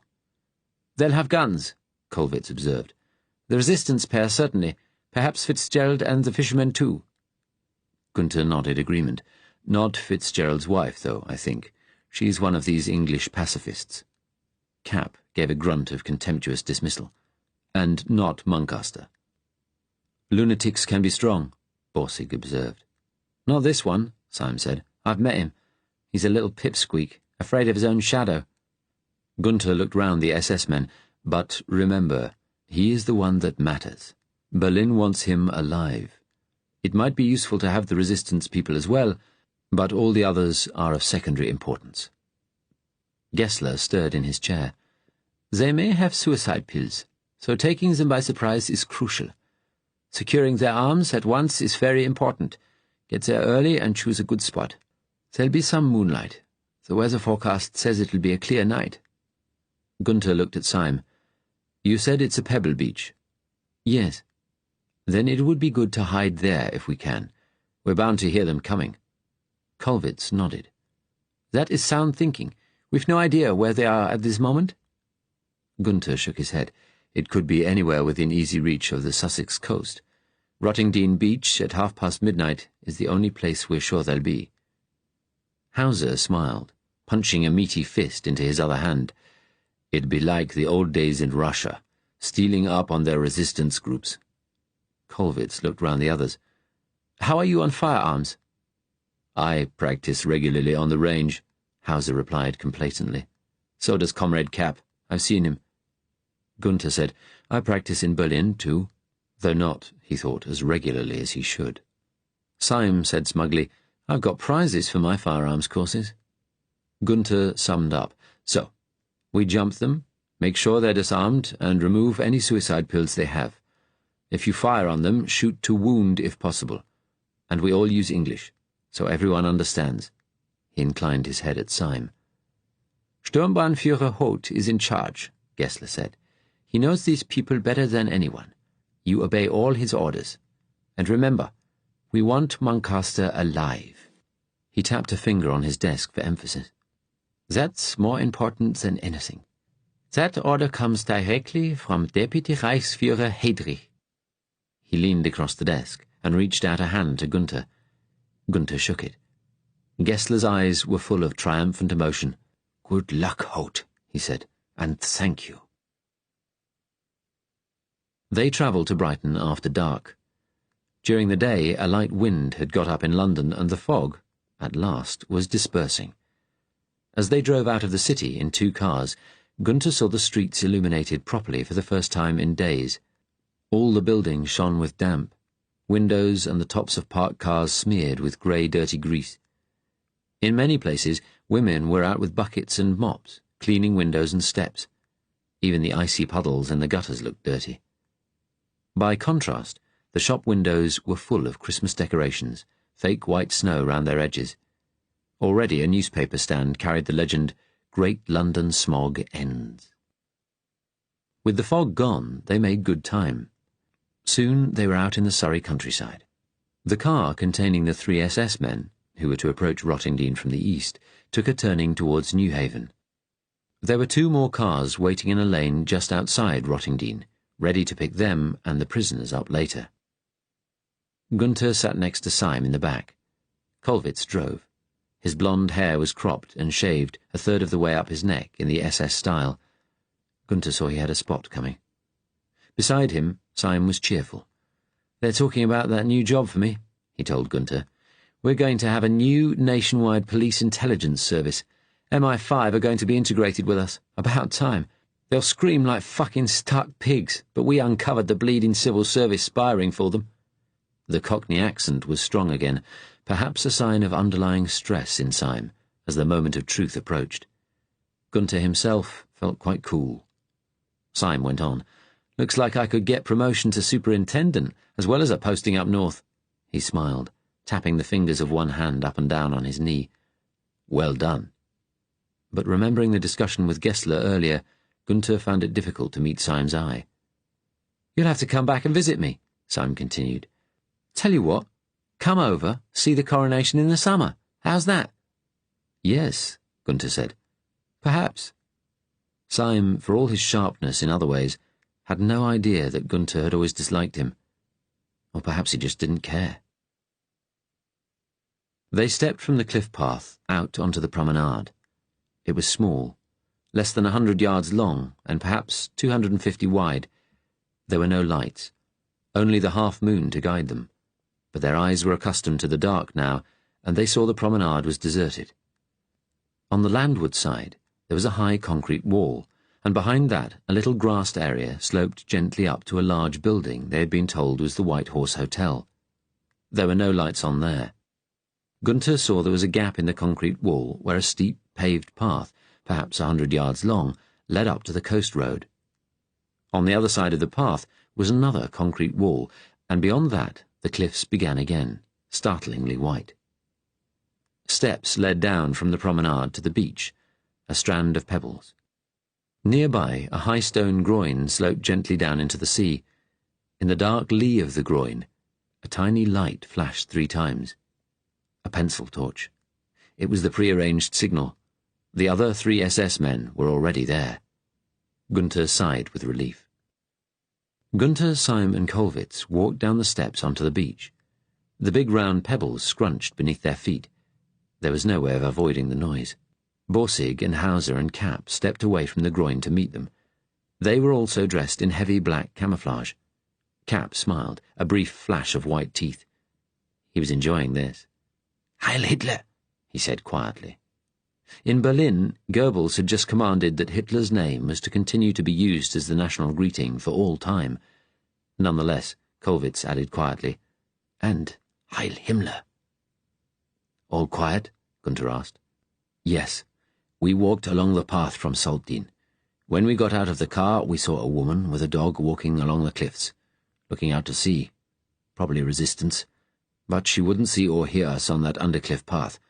We've been here half an hour. No sign of anyone." "Too cold for lovers," Cap murmured. Gunther nodded. Nobody in their senses would come here on this bitter night. He shivered in the breeze from the sea, a little stronger here.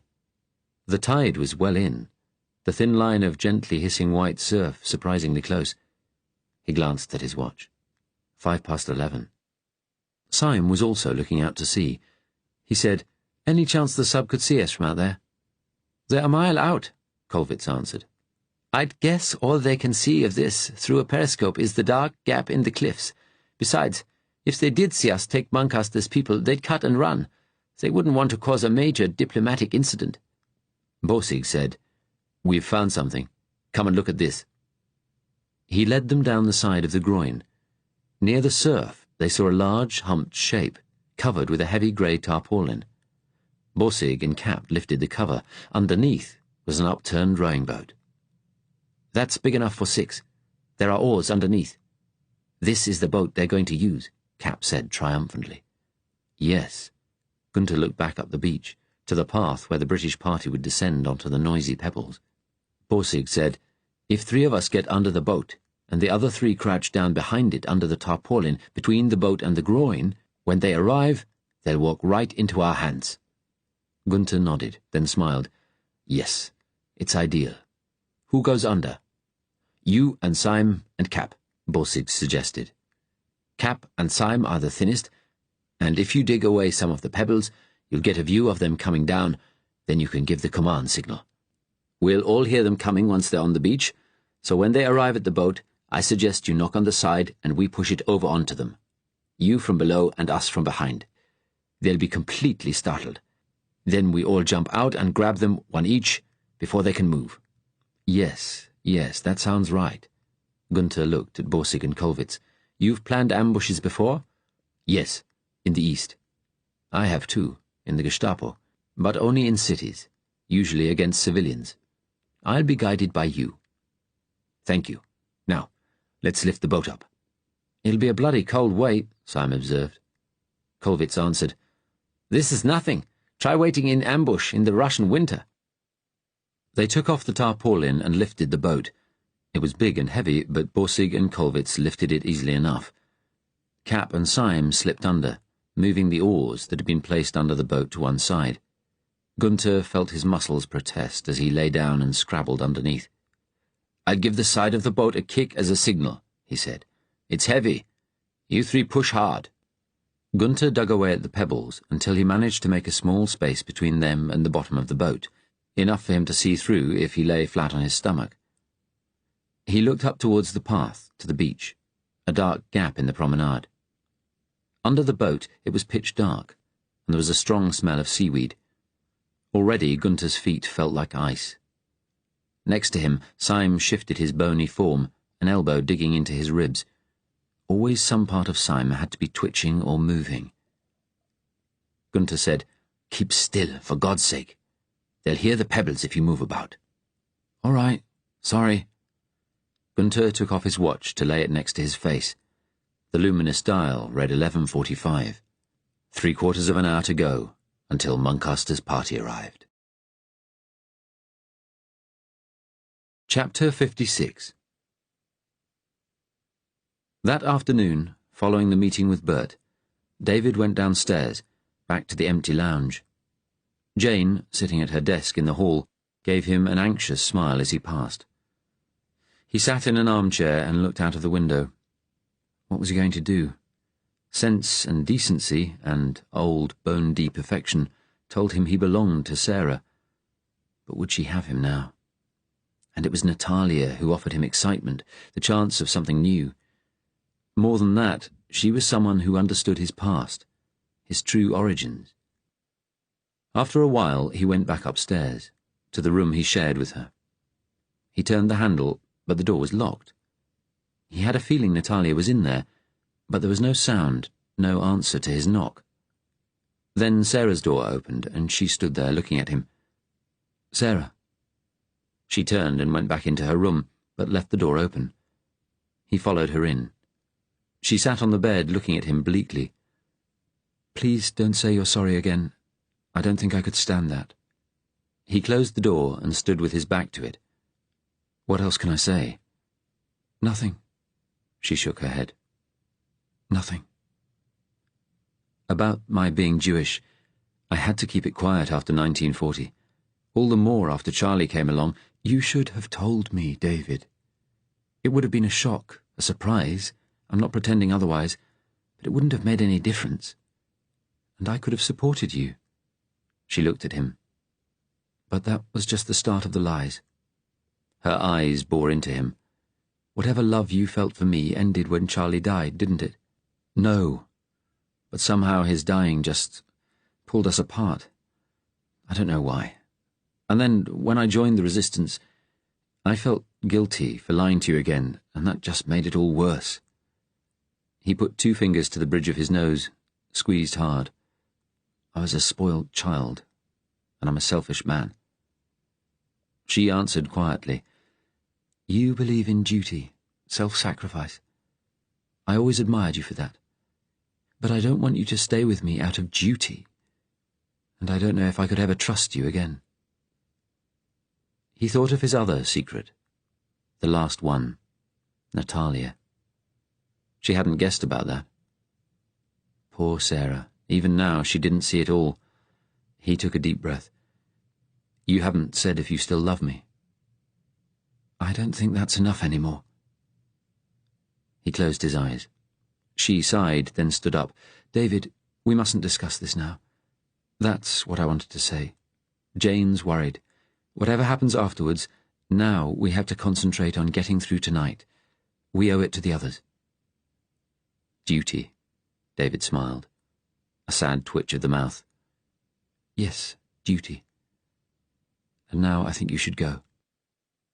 He left the room. Natalia's door was still locked, so he went back down to the lounge and sat once more, staring out at the empty street. It struck him then that for the first time in their relationship, Sarah was in charge. At 8 o'clock, Jane called them down for dinner. Sarah had been lying on her bed reading an Agatha Christie novel to try to keep her mind off everything. She took a deep breath and steeled herself to go downstairs. The other four, David, Frank, the Scotsman, and the woman with the Slavic accent, were already sitting round one of the tables. Bert was with them, reading a copy of the Daily Express. As Sarah approached, Ben said jokingly that their next meal would be American food, on the sub. Jane had made a beef stew with potatoes and Brussels sprouts, tasteless like all the food Sarah had eaten in the hotel, but hot and filling. Bert looked up from his paper. "It says here, Goebbels is calling a conference for all the senior army officers. Himmler and Heydrich aren't invited. Looks like divisions among the Nazis are really starting." "And they're reporting that in the Express," Ben said, surprised. "Beaverbrook's paper. Normally they cannot tell us enough about how strong and united our German allies are." "Well, this government wants Goebbels to stop the Russian war. Even Mosley knows it's unwinnable." "Do you think that could actually happen? Some sort of civil war in Germany?" Frank asked. David had been quiet, but now he looked up. "Yes. Hitler held all the reins of power himself. There was always the risk everything would fall apart when he died. He said the Third Reich would last 1,000 years, and people believed him, but what empire has ever lasted that long? Even the Roman Empire didn't. A few 100 years. That's the most any empires have, and many a lot less." "Like the British Empire," Ben said quietly. "Yes." There was sadness in David's answer, even now. Ben asked Bert, "I suppose there's still nothing in the paper about the Jews?" "No, but the word I've heard is that plans to deport them to the Isle of Wight and then on to Germany are cancelled indefinitely now." "But Goebbels and Himmler both hate the Jews, as much as Hitler did. That's the one thing those bastards are united about." "The British government are waiting to see what happens," Natalia said. "If Germany breaks down and Britain wants to move closer to the Americans, better to have the Jews alive, a bargaining counter, pawns." The fog was an excuse to cancel the transports. It came at the right time. Sarah looked at her. She didn't like Natalia. She thought her hard and cold. So she was surprised when she went on to say, with feeling, "For now, they're abandoned in those detention camps. They must be so cold in this weather. So cold." Jane had come in with a tray, heavy with large bowls of steamed pudding and custard. As she served them, she said, "They're not the same as us. They don't have the same loyalty to England." Bert glared at his wife. "I thought you'd got that nonsense out of your head years ago, woman. When have the Jews ever been disloyal to this country? And saying they're not the same as us, you mean they haven't got pure English blood?" "No, I'm sorry, I just—" Jane's words tailed off. "I've nae English blood," Ben said, stressing his Glasgow accent, trying to lighten the tone. Bert said, "Sorry, I should have said British, not English." "Dinna worry," Ben laughed. "I don't lose sleep over what mix of blood I've got, though a Scot and Nat would have been at you fast enough for saying English, not British. Worrying about blood and ancestry, that's what got Europe into all this shit." He looked pointedly at Jane. "I'm sorry. I'm glad they're not being deported. That's bad." Jane looked at Natalia. "And you're right, the poor beggars must be cold out in those barracks, or wherever they're being held. It's just, I was brought up disliking Jews. Natalia said, "It's colder still where they get sent to, in the east, though they're not cold for long." Frank looked at her. "What do you mean?" "I believe the rumors they kill them in extermination camps are true." Natalia looked at David. A look passed between them. He met her eye. And then Sarah knew. She knew that David had told Natalia he was Jewish, and she saw in their faces exactly what lay between them. She looked down quickly at her plate, but she couldn't pick up a spoon, couldn't eat. She stood abruptly. "I don't feel very well. I'm going upstairs." David said, "What's wrong?" "I feel sick. I think it's just nerves, giving me a bit of a jippy tummy. I'll be all right if I lie down for a bit." The last secret. The end. Sarah wished she could have run out of the hotel, back to London, back to Irene and her mother and father.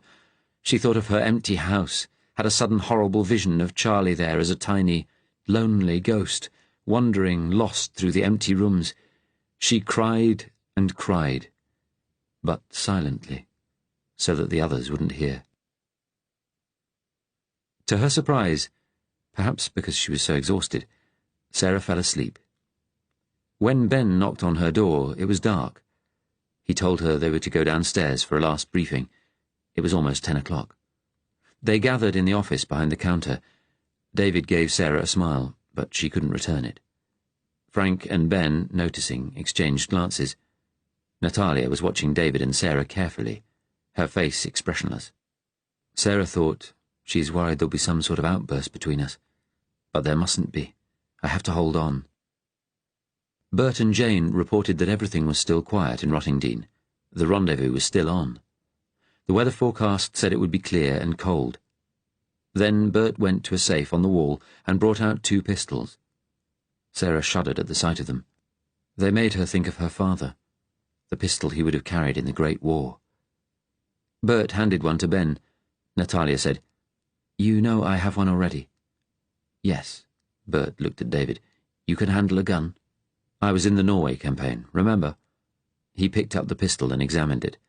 "I can use this." Then he grasped it firmly and put it in his pocket. Bert turned to Sarah. He said quietly, "What about you, Mrs. Fitzgerald?" She shook her head. "I couldn't. Anyway, I wouldn't know how." She took a deep breath, then reached into her pocket and pulled out the pellet David had handed her earlier.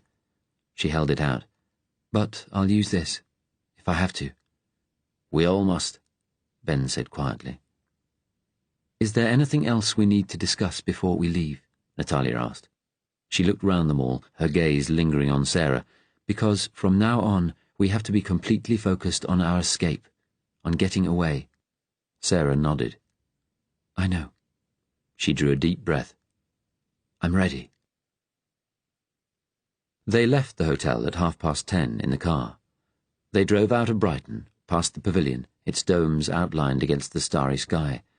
Natalia was the driver, Ben beside her. David sat in the back, Frank between him and Sarah. They drove north out of Brighton, into the empty, frosty countryside. For a while there was silence. Then Ben said, "The news says the fog's gone in London, but the casualty departments are full of people with asthma and bronchitis. Animals died at the Smithfield Cattle Show. There was more about that than what's happening in Germany. They just say Goebbels is in charge. There's windy weather coming in tomorrow, apparently. There's going to be heavy snow in Scotland." "I went to school there," Frank said quietly. Sarah turned to him. He looked very pale and frightened, but he was calm. Not really like a lunatic at all, though there was something odd, off-key about him. She spoke to him gently. "And after that you went to Oxford, met David?" She could imagine David looking after Frank, protecting him. "Yes. I'm sorry I've got you both in this mess." "You got caught up in this by chance," David said. "Though it's just an extension of the madness the whole country, the whole world, has ended up in, isn't it?" Frank turned and looked at David. "You're the best friend I ever had in my life," he said suddenly. "Come on, Frank," David said jokingly. "You're embarrassing me." Frank turned back to Sarah, his eyes glinting in the dark interior of the car. No, it's true, and this may be my last chance to say it.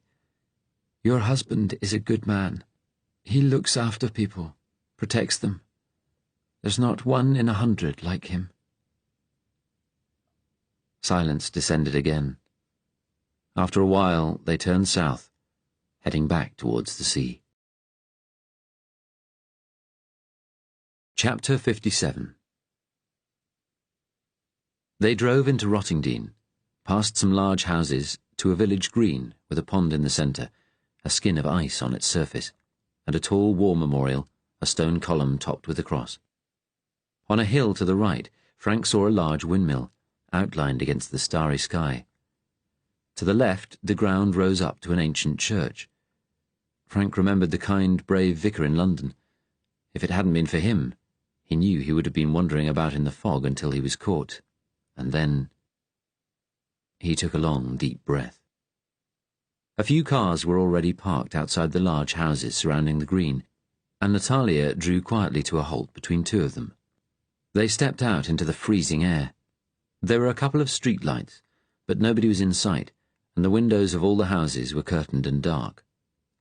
Natalia told them not to talk, just follow her, as quietly as possible.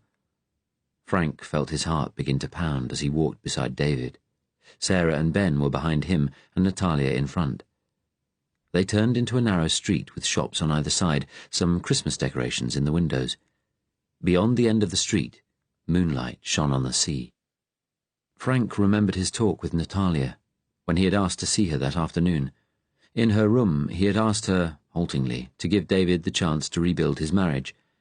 He had thought she might be rude or contemptuous, but she only said, in a kindly but definite tone, "You don't understand."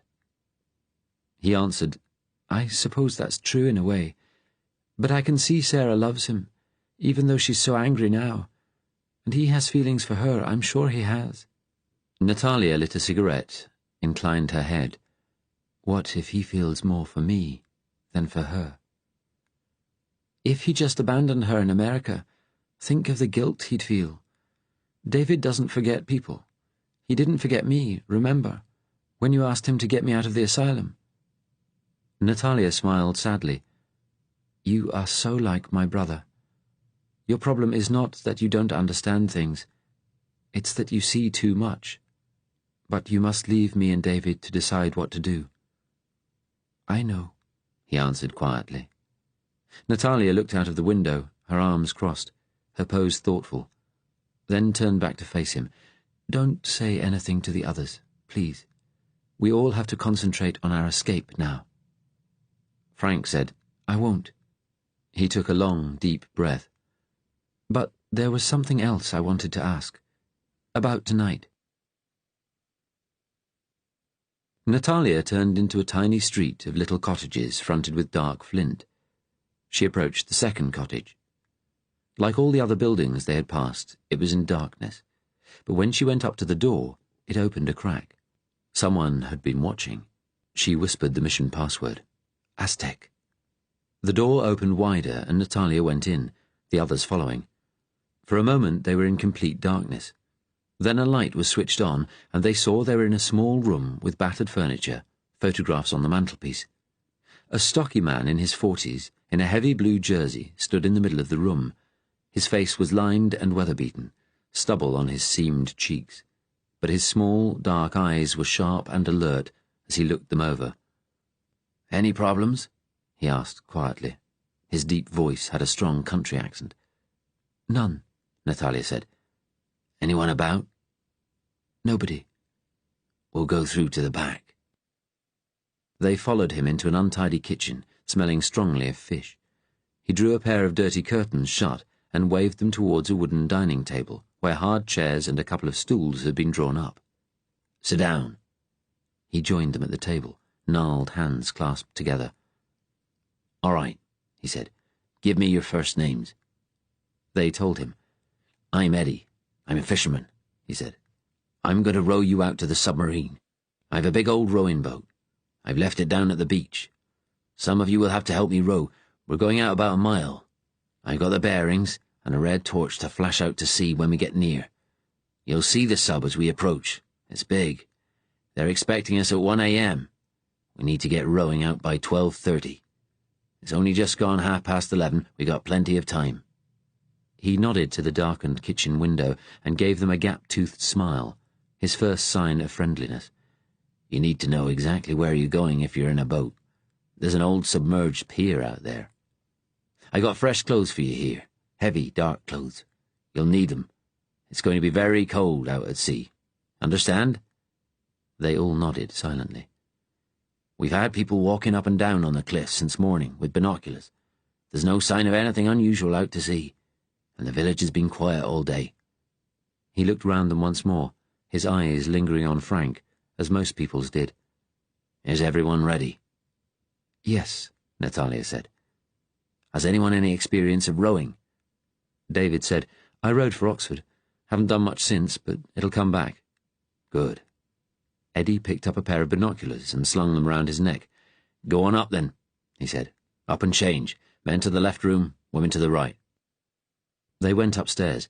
Frank and David and Ben changed into thick sweaters in a tiny bedroom, then heavy trousers, boots, and peaked caps. When they were finished, Ben put his cap at a jaunty angle, grinned at them, and said, "All right, me hearties," in a mock Long John Silver accent. David managed the flicker of a smile. He looked at Frank. "We're going to be all right. We're almost there now." Frank nodded. "You haven't said much since we arrived," David said. "Sure you're okay?" "Yes," Frank answered quietly. They went back outside. Eddie took the lead. They walked down the main street in silence. Then, at a signal from him, they crossed the coast road, which ran at right angles to the high street. There was a hotel opposite, a sign hanging from a pole, creaking gently in the light breeze from the sea. Next to it, a sharply angled stone path led down towards the water, between high concrete banks. They followed Eddie down. At the bottom of the path was a promenade, bounded by cliffs on both sides. Steps could be seen leading down from the promenade to the little beach. Eddie said, "Wait here a moment. I'll look around. Get your eyes accustomed to the dark." He went forward, the rest of them standing at the end of the path, between the high banks. There was no light now, apart from the half-moon, which made a long pencil of silvery light on the sea. Frank, looking at the others, felt a sudden sense of distance, as though none of this were anything to do with him anymore. He thought suddenly of his flat in Birmingham. He would never see it again. He realized he didn't care. He heard Sarah speak quietly to David. "I was just thinking of Mrs. Templeman. I don't know why. I suppose I wonder what she'd think of it all." "She'd think we were doing the right thing." "And Charlie?" "A great adventure." There was a catch in David's voice. Eddie returned. "It looks all clear," he said quietly. "We're going to cross the promenade and go down the steps to the beach. Come on now, follow me. Slowly now, one at a time, don't rush." David watched as Ben followed Eddie out onto the promenade. Frank was next, then Sarah. He was about to step forward himself when he felt Natalia's hand on his arm. He looked round. He couldn't see her face properly in the shadowed mouth of the pathway, but it looked serious, grave. "Listen, David," she said quickly. "We've only a moment. I'm not coming with you." He stared blankly. "What do you mean?" "You must. I don't want to go to America. That's not where the struggle is. It's here, in Europe. The climax is coming at last. I have to be part of it. I'm going back to London. And you belong with your wife." "But why?" She put her finger to his lips.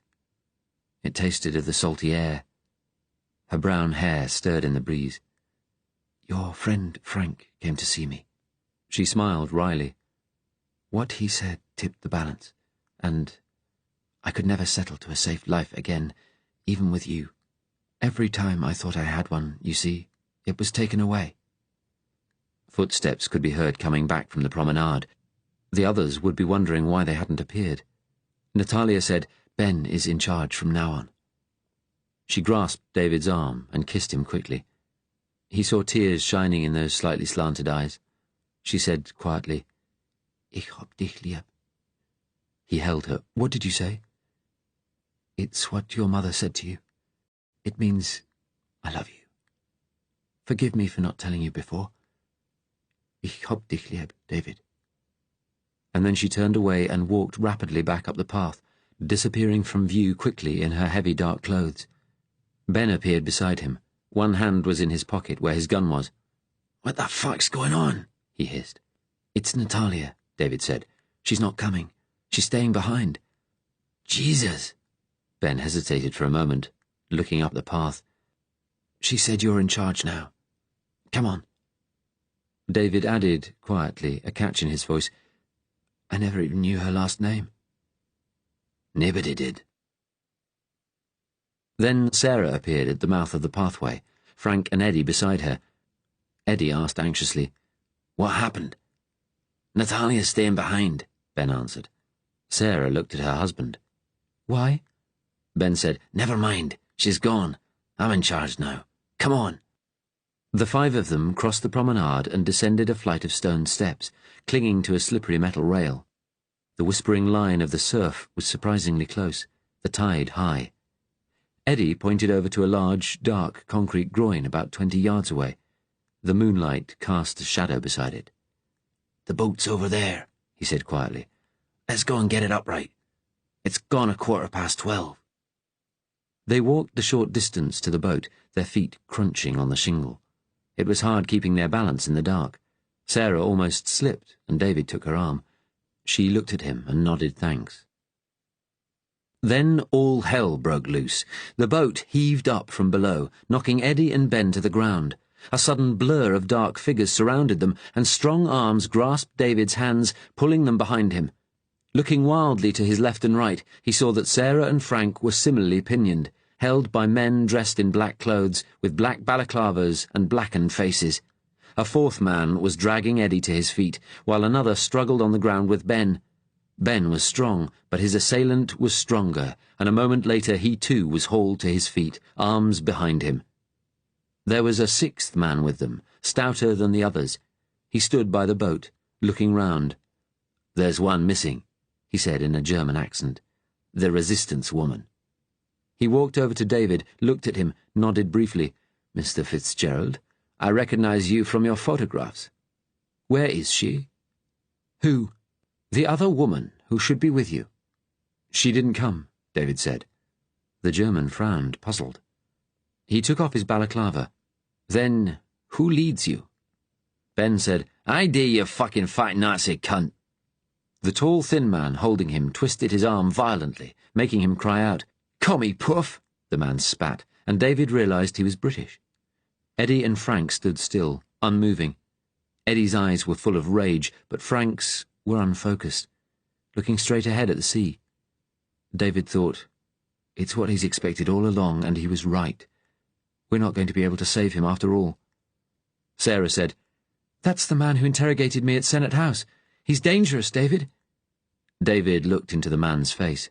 Under the streaks of charcoal it looked fat and puffy, but the mouth was a thin line and the eyes were clear and questing. Who betrayed us? David asked. The German smiled. I tricked your friend Geoffrey Drax into letting some information drop, but mostly I worked it out myself, with the help of certain radio intercepts.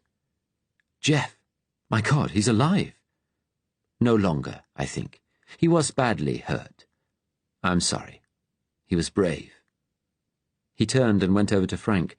Dr. Muncaster, he asked quietly. Remember me? Yes, Frank answered just as softly. Gunther nodded at the tall, thin man holding Ben. And you'll remember Inspector Syme, who came with me to the hospital. You gave us a good run. This must have been a difficult time for you. A great strain. He spoke sympathetically. David thought, the bastard's weighing him up for interrogation already. Gunther sighed. Well, it's over now, Frank. You did your best. Relax. Talk to us a little when we get you back to London. That's all you need to do. He turned to the others and said, Hold them while I search them. Methodically, he went through each of the prisoners' pockets. He found Ben's gun and David's and handed them to Colvitts and Cap. He also dug out the suicide pills. He held them in the palm of his hand, then looked at Frank. You do not have one? He asked. Frank shook his head. They were probably scared he'd top himself the first chance he got, like he tried at the hospital, Syme said mockingly. Gunther turned to Ben. Is that right? Yes. Ben looked at Frank. I'm sorry, pal. Frank turned his head, his face working for a moment. It's okay, he mumbled. Right, Gunther said briskly. Get them tied up. He nodded at Sarah. Start with her. I'll cover you. He took out a gun. Don't try anything, Mrs. Fitzgerald, or I'll shoot you dead. You're dispensable, you see. You've dyed your hair, haven't you? You resistance people, you are always so thorough. Now, keep your hands behind you. He produced several coils of strong wire from his pocket. When her hands were tied, Sarah's captor pushed her roughly down on the pebbles and stood back. Then Gunther turned to Eddie. He had not uttered a word so far, but as his hands were tied, he said, My father and uncle died in the Great War. They're buried in Flanders. I'm only glad they took some of your people with them.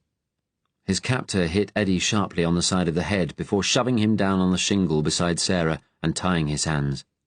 Gunther looked at Frank, David, and Ben, each still held with arms pinned behind them. Gunther nodded at Frank. Him next.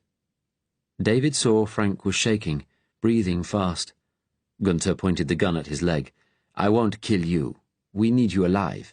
But if you try anything, I will shoot you in the knee. David watched as the tall German holding Frank released his hands and took a coil of wire from Gunther. David thought he and Ben would be next, and then it would be over for all of them. The man holding him leaned forward and whispered in his ear, I was with Sturmbannführer Hoth when he interrogated your friend, Drax. He chuckled. He is so subtle. A master. David turned his head away, looked down to where Sarah and Eddie lay trussed up, the two Germans standing guard above them. Suddenly, two shots rang out, echoing round the cliffs, and both of the Germans staggered and fell. One crashed to the pebbles, but the other fell across the prone figures of Eddie and Sarah. David saw a wash of blood spill out over them. Gunther whirled round. Get the prisoners in front of you, he yelled to his three remaining men. David was dragged around, pushed next to Frank and Ben. The three of them faced the promenade, forming a human shield for the two Germans and the Englishman holding them from behind. Gunther ran round behind them as well, feet crashing on the pebbles. Everyone was breathing hard, their breath visible in the cold air. David thought, Natalia's here. She stayed behind to see us safe and saw the ambush. Natalia, who was a crack shot. How many shooters? Gunther's voice was a furious din. Frank's captor answered, his voice, with its heavy German accent, steady. Only one, I think. I saw two flashes, same place. I want you to try and get him. I'll hold Muncaster and cover you as well. Do you think you can do it, Kollwitz? I know it's open ground. The German nodded at the groin. I can use the moonlight shadow for some cover. Turning his head, David saw the man called Kollwitz look at Gunther with cold, clear, fearless eyes. Thank you, Gunther said. David watched as Kollwitz ran to the groin, zigzagging, crouched over, moving astonishingly fast. He glanced down at Sarah, one dead German sprawled over her, the other beside her. Their guns lay where they had fallen on the pebbles. There was a blotchy darkness on Sarah's face, which David realized must be blood from the German. She stared up at him. She was breathing hard, but her face was set. She gave him a brief nod. Eddie's face was turned towards the promenade from where the shots had come. Kollwitz had almost reached the top of the groin when another shot rang out, echoing over the beach. This time, David saw a flash of light from behind the promenade rails. Gunther saw it too. He fired at it instantly. Frank flinched away. David heard a cry from the promenade, a woman's cry. He sagged in the arms of the man holding him. Gunther turned to Ben, his charcoal-streaked face furious. It's her, isn't it? The resistance woman. You posted her there on watch. That's two of my men dead, you lying bastard. Ben didn't reply. David watched as the dark, crouched figure of Kollwitz climbed the steps. He saw him walk up and down the promenade, as though he were looking for something, then wave his hands as a signal they were safe. David thought, is Natalia lying up there dead? He saw the dark figure of the German walk back down the steps and towards them. He was carrying another gun as well as his own. He said to Gunther, Looks like you hit him, sir. There was a gun on the promenade and there's a trail of blood leading to the path to the coast road. A lot. He's hurt. She's hurt, Gunther corrected him. It was the woman. It'll take her time to get back to her people, even if she makes it. I thought it better not to follow, Colvitz said. She's harmless now. Gunther nodded. He drew a deep breath. Right. Let's get the rest of them tied up. You next, he said to Frank, letting go his arms as he felt for another piece of wire in his pocket. Frank stood shivering violently. And then he started to run. He almost overbalanced on the pebbles, but he righted himself and stumbled on towards the whispering line of the surf. It was surprisingly close now. The tide must be almost full. Syme, who was holding Ben, laughed. "What are you doing, you silly cunt?" Gunther, though, raised his gun. "Stop!" he cried out urgently. "What are you trying to do?" Frank stumbled on, almost in the sea now. Gunther lowered his pistol, aimed at Frank's legs, and fired. Frank went down with a groan. Gunther stepped across the pebbles and leaned over him, turned him round. David saw Frank's face, white with pain. "Why did you do that?" Gunther asked. His voice was irritable, like that of a schoolmaster whose pupil has done something stupid. Frank didn't reply. Gunther looked at his leg. "It's just a flesh wound," he said, his voice reassuring now.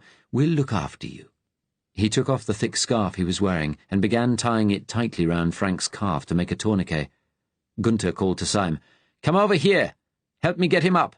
Colvitz and Cap, watch the other two." Colvitz stepped into Syme's place, holding Ben's arms behind him, as the lanky special branch man stepped over to Gunther.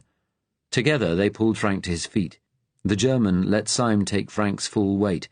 Frank stood on one leg, leaning on Syme, his trousers black with blood below the tourniquet. Gunther took a pencil torch from his pocket and shone it full in Frank's face. It was white and set, his eyes wide and staring. "Don't put any weight on your bad leg," Gunther said. "We'll help you over to the boat. You can sit down on it." Frank put all his weight on his uninjured left leg. Then he took a long, shuddering breath and bared his teeth at Gunther in a wide, mirthless smile, the old Muncaster rictus. But there was something different this time. Frank was holding something between his teeth. Gunther shouted, "No!" as Frank clenched his jaws together hard, and David heard the faint crunch of breaking glass. Frank's body jerked convulsively, and he fell forward, deliberately throwing himself at the German to unbalance him and Syme. Gunther's feet skittered on the slippery pebbles, and he fell backwards, Frank falling on top of him. David thought, Natalia must have given him her pill. He must have talked her into it. He must have put it in his mouth when they left the car in Rottingdean. That was why he hardly spoke after that. And now he was dead. Frank was dead. Taking advantage of everyone's shock, Ben shoved himself violently backwards at the German holding his arms, Colvitz. His captor lost his balance and staggered, letting Ben break away. David dug his heels into the pebbles and tried to do the same to the man holding him, but his captor braced himself and held on, letting out an angry grunt. Colvitz had righted himself and was reaching for his pistol, but Ben was quicker. He threw himself at one of the guns lying beside Sarah and Eddie, then raised his weapon and shot the fair-haired German full in the chest. As he went down, David's captor pushed him away and aimed his gun at Ben. He and Ben fired at the same time. They hit each other. Both crashed to the pebbles, the German dead with a bullet hole in his forehead, Ben writhing on the ground, clutching his shoulder. The beach was strewn with bodies now, dead and injured and bound. Gunther was struggling to push Frank's corpse off him. Only David and Syme were left standing now, facing each other. Syme reached into his pocket and pulled his gun on David. "Don't you fucking move, sunshine," he said fiercely, his accent suddenly broad Cockney. "Hands in the air!" David lifted his arms above his head, staring Syme in the eye. With a grunt, Gunther pushed Frank's body off him, but he did not stand. Instead, he knelt, crouching over the body of the man he had hunted across England. He shone the torch in Frank's face again.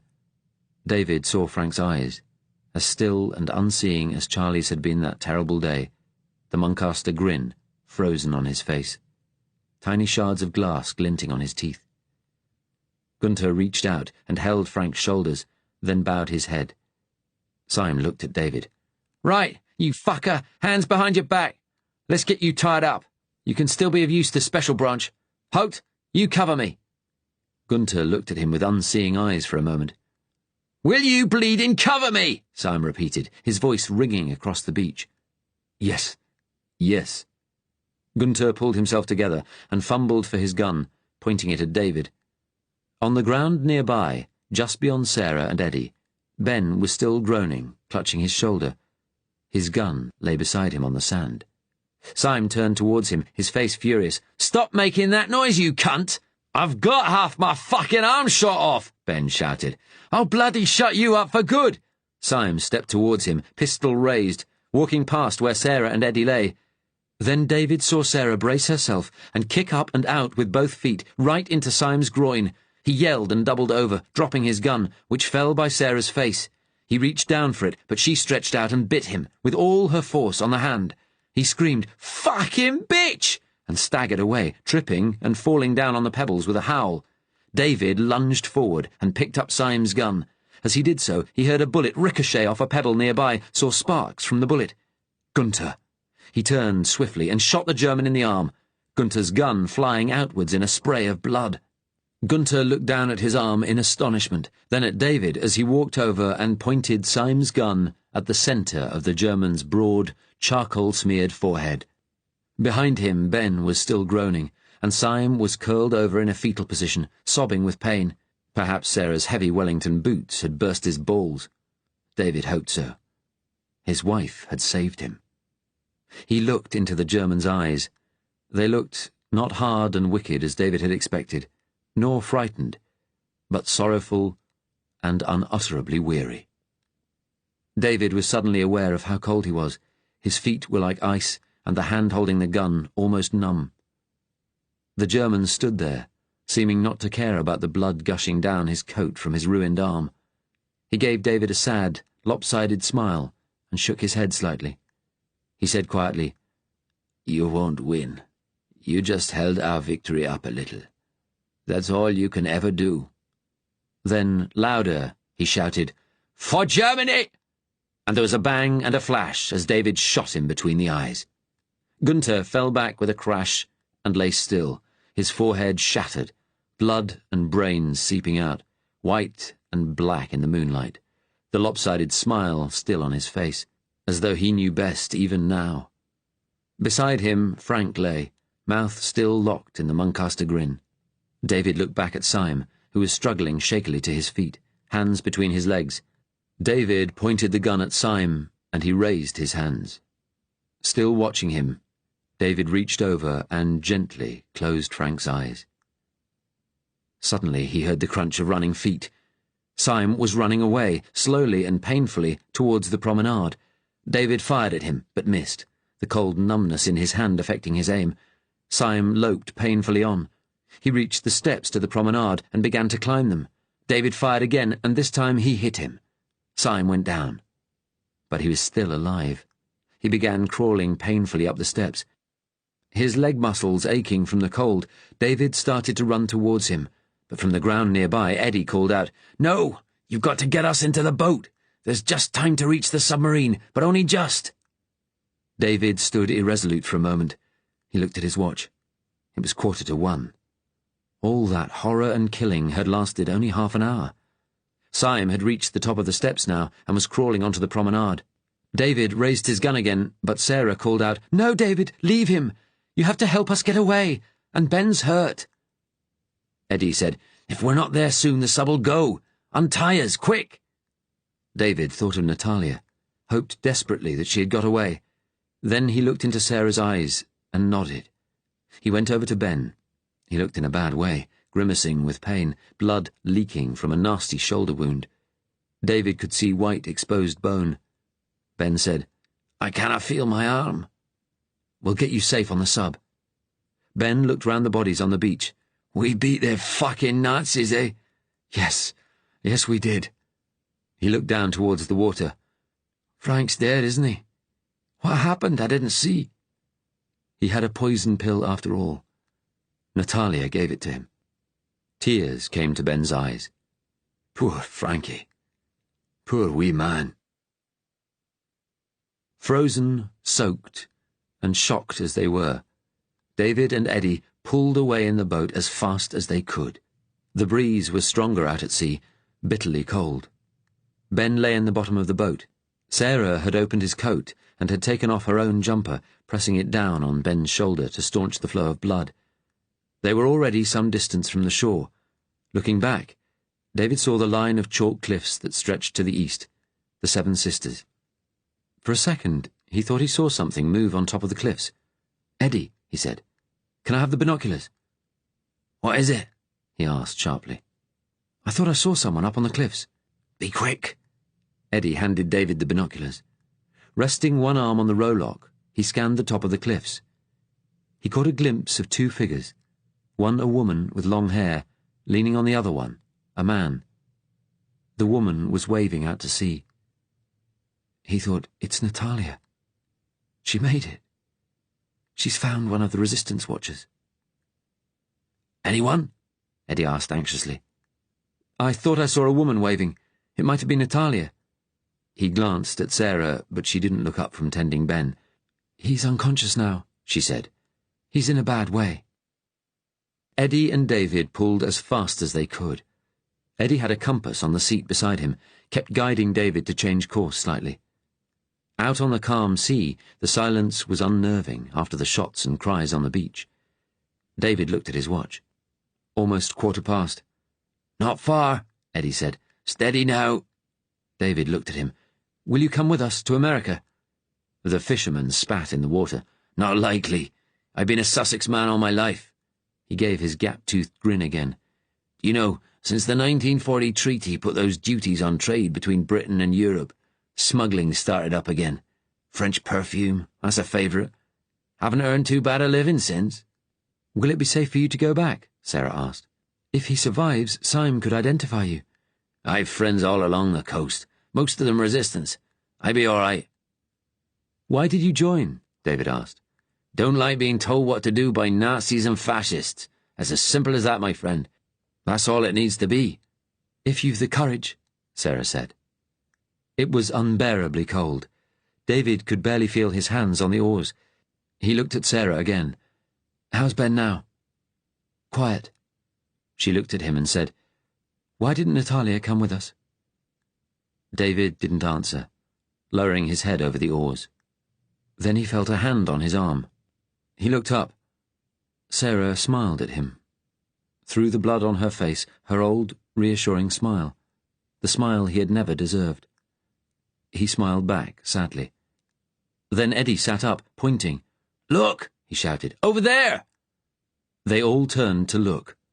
Ahead of them, they made out an enormous shape in the water, dark, like a whale. Eddie took out his torch and flashed a series of red signals. After a moment, red flashes appeared in return. They rowed harder. They made out a giant, cigar-shaped object, its flanks wet and slippery. They saw deck rails, a long gun barrel. As they came up to it, the submarine towered over them. They made out a conning tower bristling with periscopes, dark, clad figures moving in front. The conning tower hatch opened and a powerful light shone on them, blinding them for a second. David shouted out the password, "Aztec!" The boat bumped against the side of the submarine, its dark flanks glistening above them in the moonlight. A rope was thrown across the rail by one of the figures beside the conning tower. Eddie caught it and made it fast. "Aztec it is!" a confident American voice shouted back. "Let's get you safe aboard." Epilogue. October 1953. 10 months later. They arrived secretly at Chartwell early in the morning. 3 large unmarked cars, driving steadily along the lanes, stirring up clouds of autumn leaves. As a conference room, they used the big dining room, with its views over the lawns and the lake, sitting round the table. There were no civil servants present, only a note-taker for each side. Jock Colville, for the British Resistance, and a clerk from the Prime Minister's office for the government. Colville hadn't seen Beaverbrook in person since 1940. The Prime Minister was subdued, with none of his usual energy and bombast, his round little shoulders slumped, his lined face pale. He was accompanied by 3 of his senior cabinet ministers. Foreign Secretary Rab Butler greeted the resistance negotiators with bonhomie, as though they were old friends who had happened not to meet at the club for a while. Ben Green, though, the coalition Labour leader, already looked a defeated man, his huge fat body slumped over the table. Only Enoch Powell showed defiance. His thin white face was full of angry contempt, his voice coldly severe throughout the meeting, though his eyes, as always, burned passionately. The resistance was represented, besides Churchill, by 3 key politicians who had followed him since the time of the 1940 peace treaty. Clement Attlee and Harold Macmillan were both coldly formal towards the men who had put them beyond the law and had wanted to capture and kill them, and Iron Bevan, though, could not hide an air of triumph. Colville had worried about Churchill, for the old man was failing.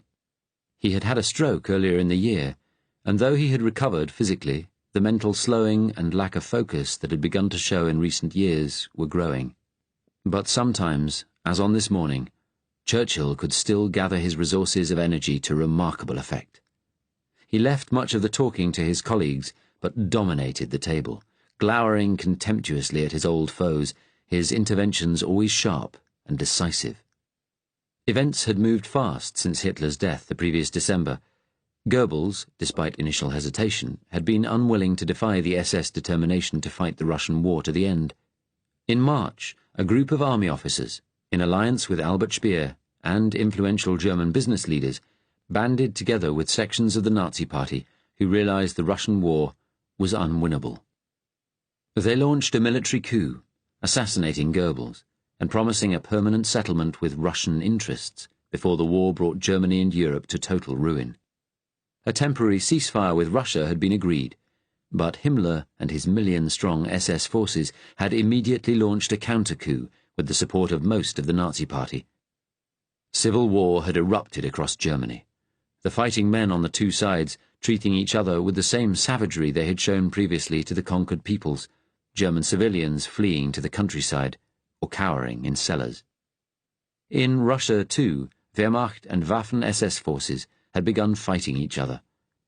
Hitler had held all the power in his hands for 20 years, and with him gone, the whole ramshackle, rivalry-ridden structure had collapsed. Taking advantage, the Russians abrogated the ceasefire and began marching west. The army had hoped for a quick victory, but the civil war had lasted over 6 months, the army winning control of each German region slowly and painfully. They had the support of the Navy and most of the civilian population, and it was an open secret that the Americans, with Adlai Stevenson now in office as president, were sending supplies to the army through Hamburg.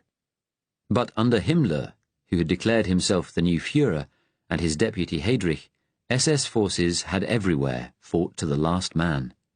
A week ago, Vienna had fallen, leaving the remaining Nazi forces besieged in their last redoubts in the Bavarian and Austrian Alps, running out of food and fuel.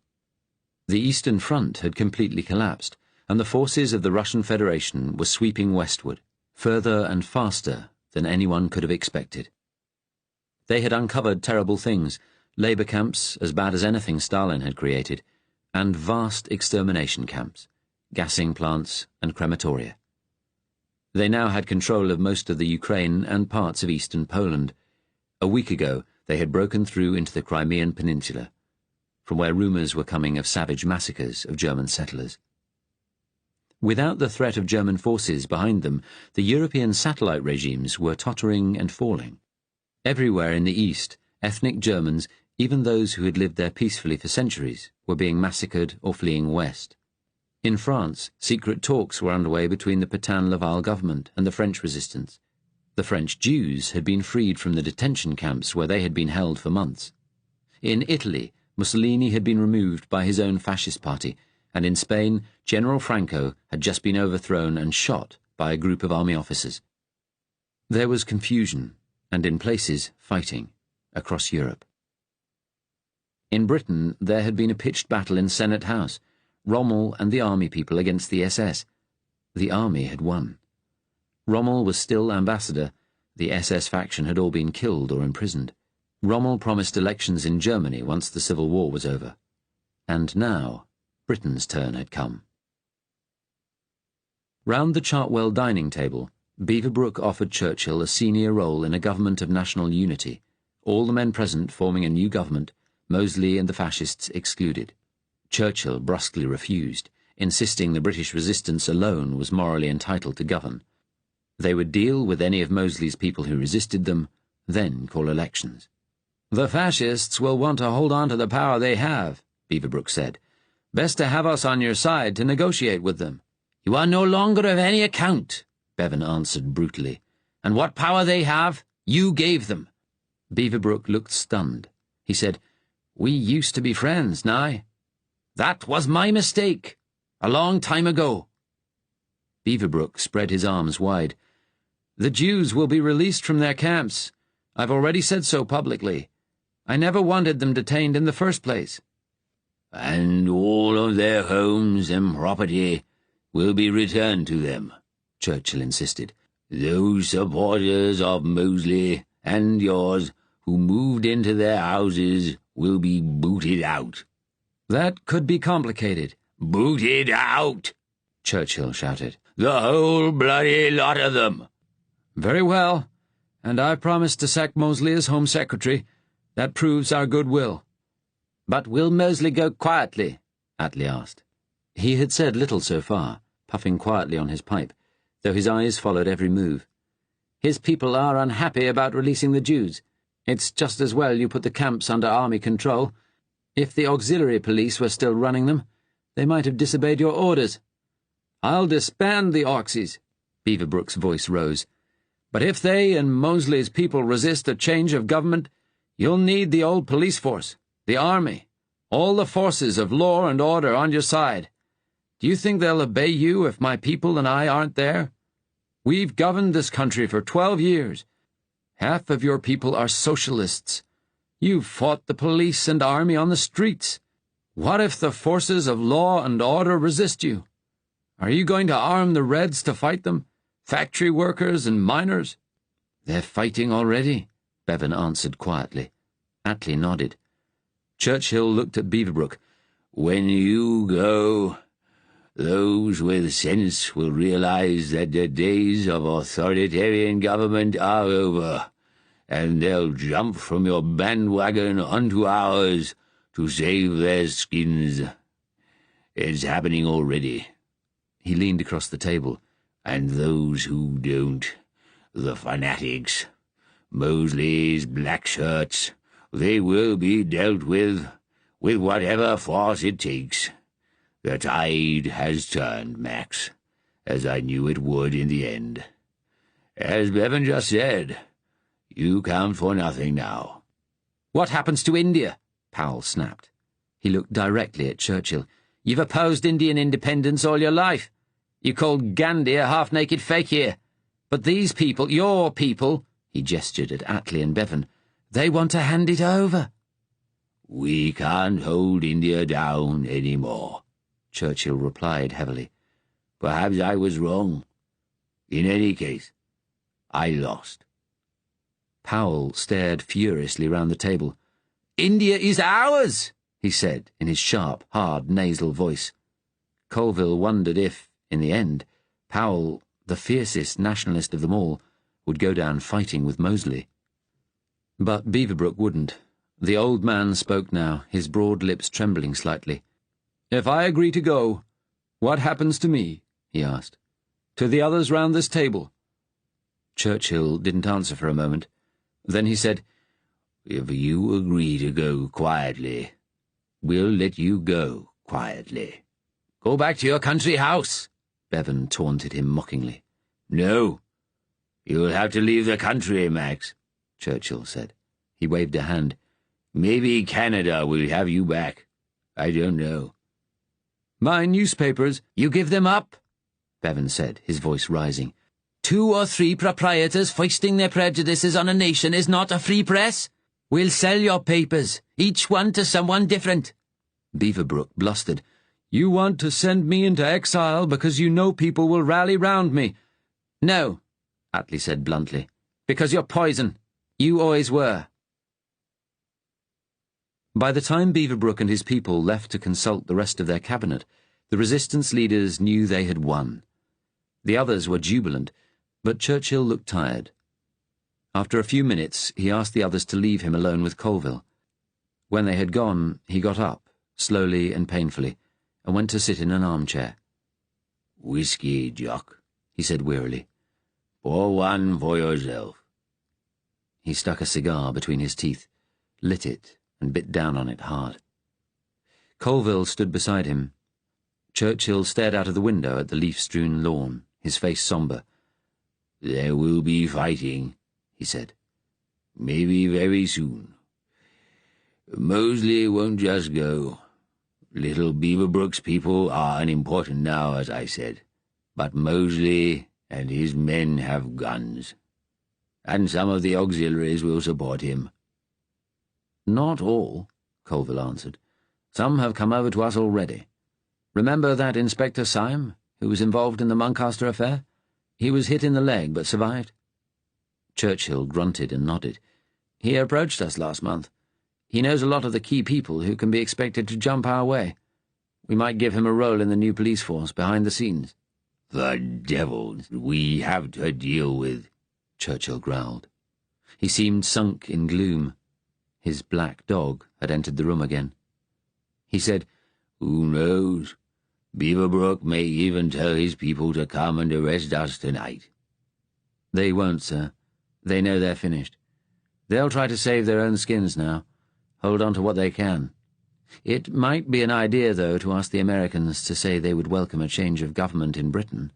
They said it of France yesterday." "Good idea." Churchill nodded, encouraged. "Telephone the White House now." Colville hesitated. "It'll need to be put carefully. Stevenson is different from the isolationist presidents, but he's frightened of a revolution in Europe, and Beaverbrook was right. When the fascists resist, we will need to— what did they say in the Spanish Civil War? Arm the workers." "They're armed already. And Attlee and Bevan's people are committed to free elections. They always have been." Churchill nodded. "And soon we shall have them again." He glowered at Colville. "What about these Russian rumors that Khrushchev has been overthrown?" "I think they may be true, sir. Sections of the KGB and state industries say they've taken over Moscow and are going to create a capitalist state, like the one the Germans planned for Russia east of Astrakhan, only bigger and nationalist. It'll be popular. The Russians don't want communism back." "Who's in charge of this?" "A couple of unknowns, the mayor of Moscow and a KGB man. My guess is such a regime would be pretty corrupt. The Soviet Union certainly was. Poland and the Baltics have declared their independence, by the way. They're fighting both Germans and Russians." Churchill shook his head sadly. "So it will go on, at least for a time. The endless suffering. If only we had stood firm in 1940, it could all have been over by now." He bowed his head. Colville asked, "Will you stand for Prime Minister in the election here?" "I don't know. Old age is the devil, especially without Mike Lemmy." Churchill was silent a moment, then looked sharply at Colville. "But if I don't, it should be Macmillan for the Conservatives. Not Eden. Anthony's not up to it."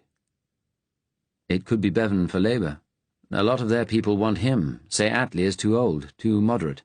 They could win. Full-blooded socialism." "If that's what the people choose, it's up to them. So long as these vile years of bloodshed and oppression can be brought to an end." Churchill relapsed into silence again, staring into space. After a minute, Colville said gently, "Would you like me to leave you, sir? Set up the call to Washington?" "The Muncaster affair," Churchill said. "The man who knew the secrets of the atom bomb. You remember him?" "Yes, sir. He died in that shootout in Sussex." Churchill grunted. "A brave man. Took his secret to the grave rather than let the Germans have it." He looked at Colville sharply. "There were those of us who badly wanted to prize the secret out of him, hoping to set up our own nuclear program." Colville sighed. "Well, the secret will spread eventually. It must. God help civilization then." Churchill shook his head. We were so afraid the Germans might get hold of what Muncaster knew, remember? But it wouldn't have mattered in the end, would it? They'd never have had time to develop the bomb before their whole regime collapsed into civil war. We didn't know that then, Colville said. We didn't know it would all fall to pieces so soon. Churchill grunted. Well, only America has the bomb now. The mission succeeded. What happened to the rest of those people, by the way? That woman from... where was it? Slovakia. She went back there in the spring, just before the Slovak army rose against the fascists. There's still fighting there, isn't there? Yes. It's pretty savage, I hear. And the others? The English civil servant and the Scot? I met them with Muncaster that night, I remember. The Englishman's wife got away too, didn't she? Yes. They were all questioned pretty closely in America. I know that. Muncaster's older brother was dead by then. He had a stroke in custody. That whole family gone, then? Yes. There were some questions about the Scot. He was a communist. I think he got sent to Canada.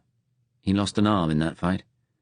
The other man and his wife got a clean bill of health, permission to stay in the States. I don't know what happened to them after that. He smiled. Maybe they'll come back now. Churchill sat up. He looked more cheerful now. He banged a fist on the arm of his chair. Yes. The exiles will be returning soon, to help us rebuild. Rebuild. We need them all now.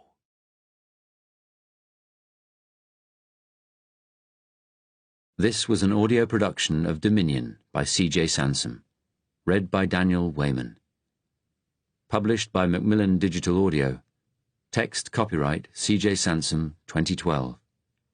Recording copyright Macmillan Digital Audio 2012. The right of C.J. Sansom to be identified as the author of this work has been asserted by him in accordance with the Copyright, Designs and Patents Act, 1988. All rights reserved. Produced by Jenny Leo and recorded at Strathmore Publishing, Clerkenwell. Audible hopes you've enjoyed this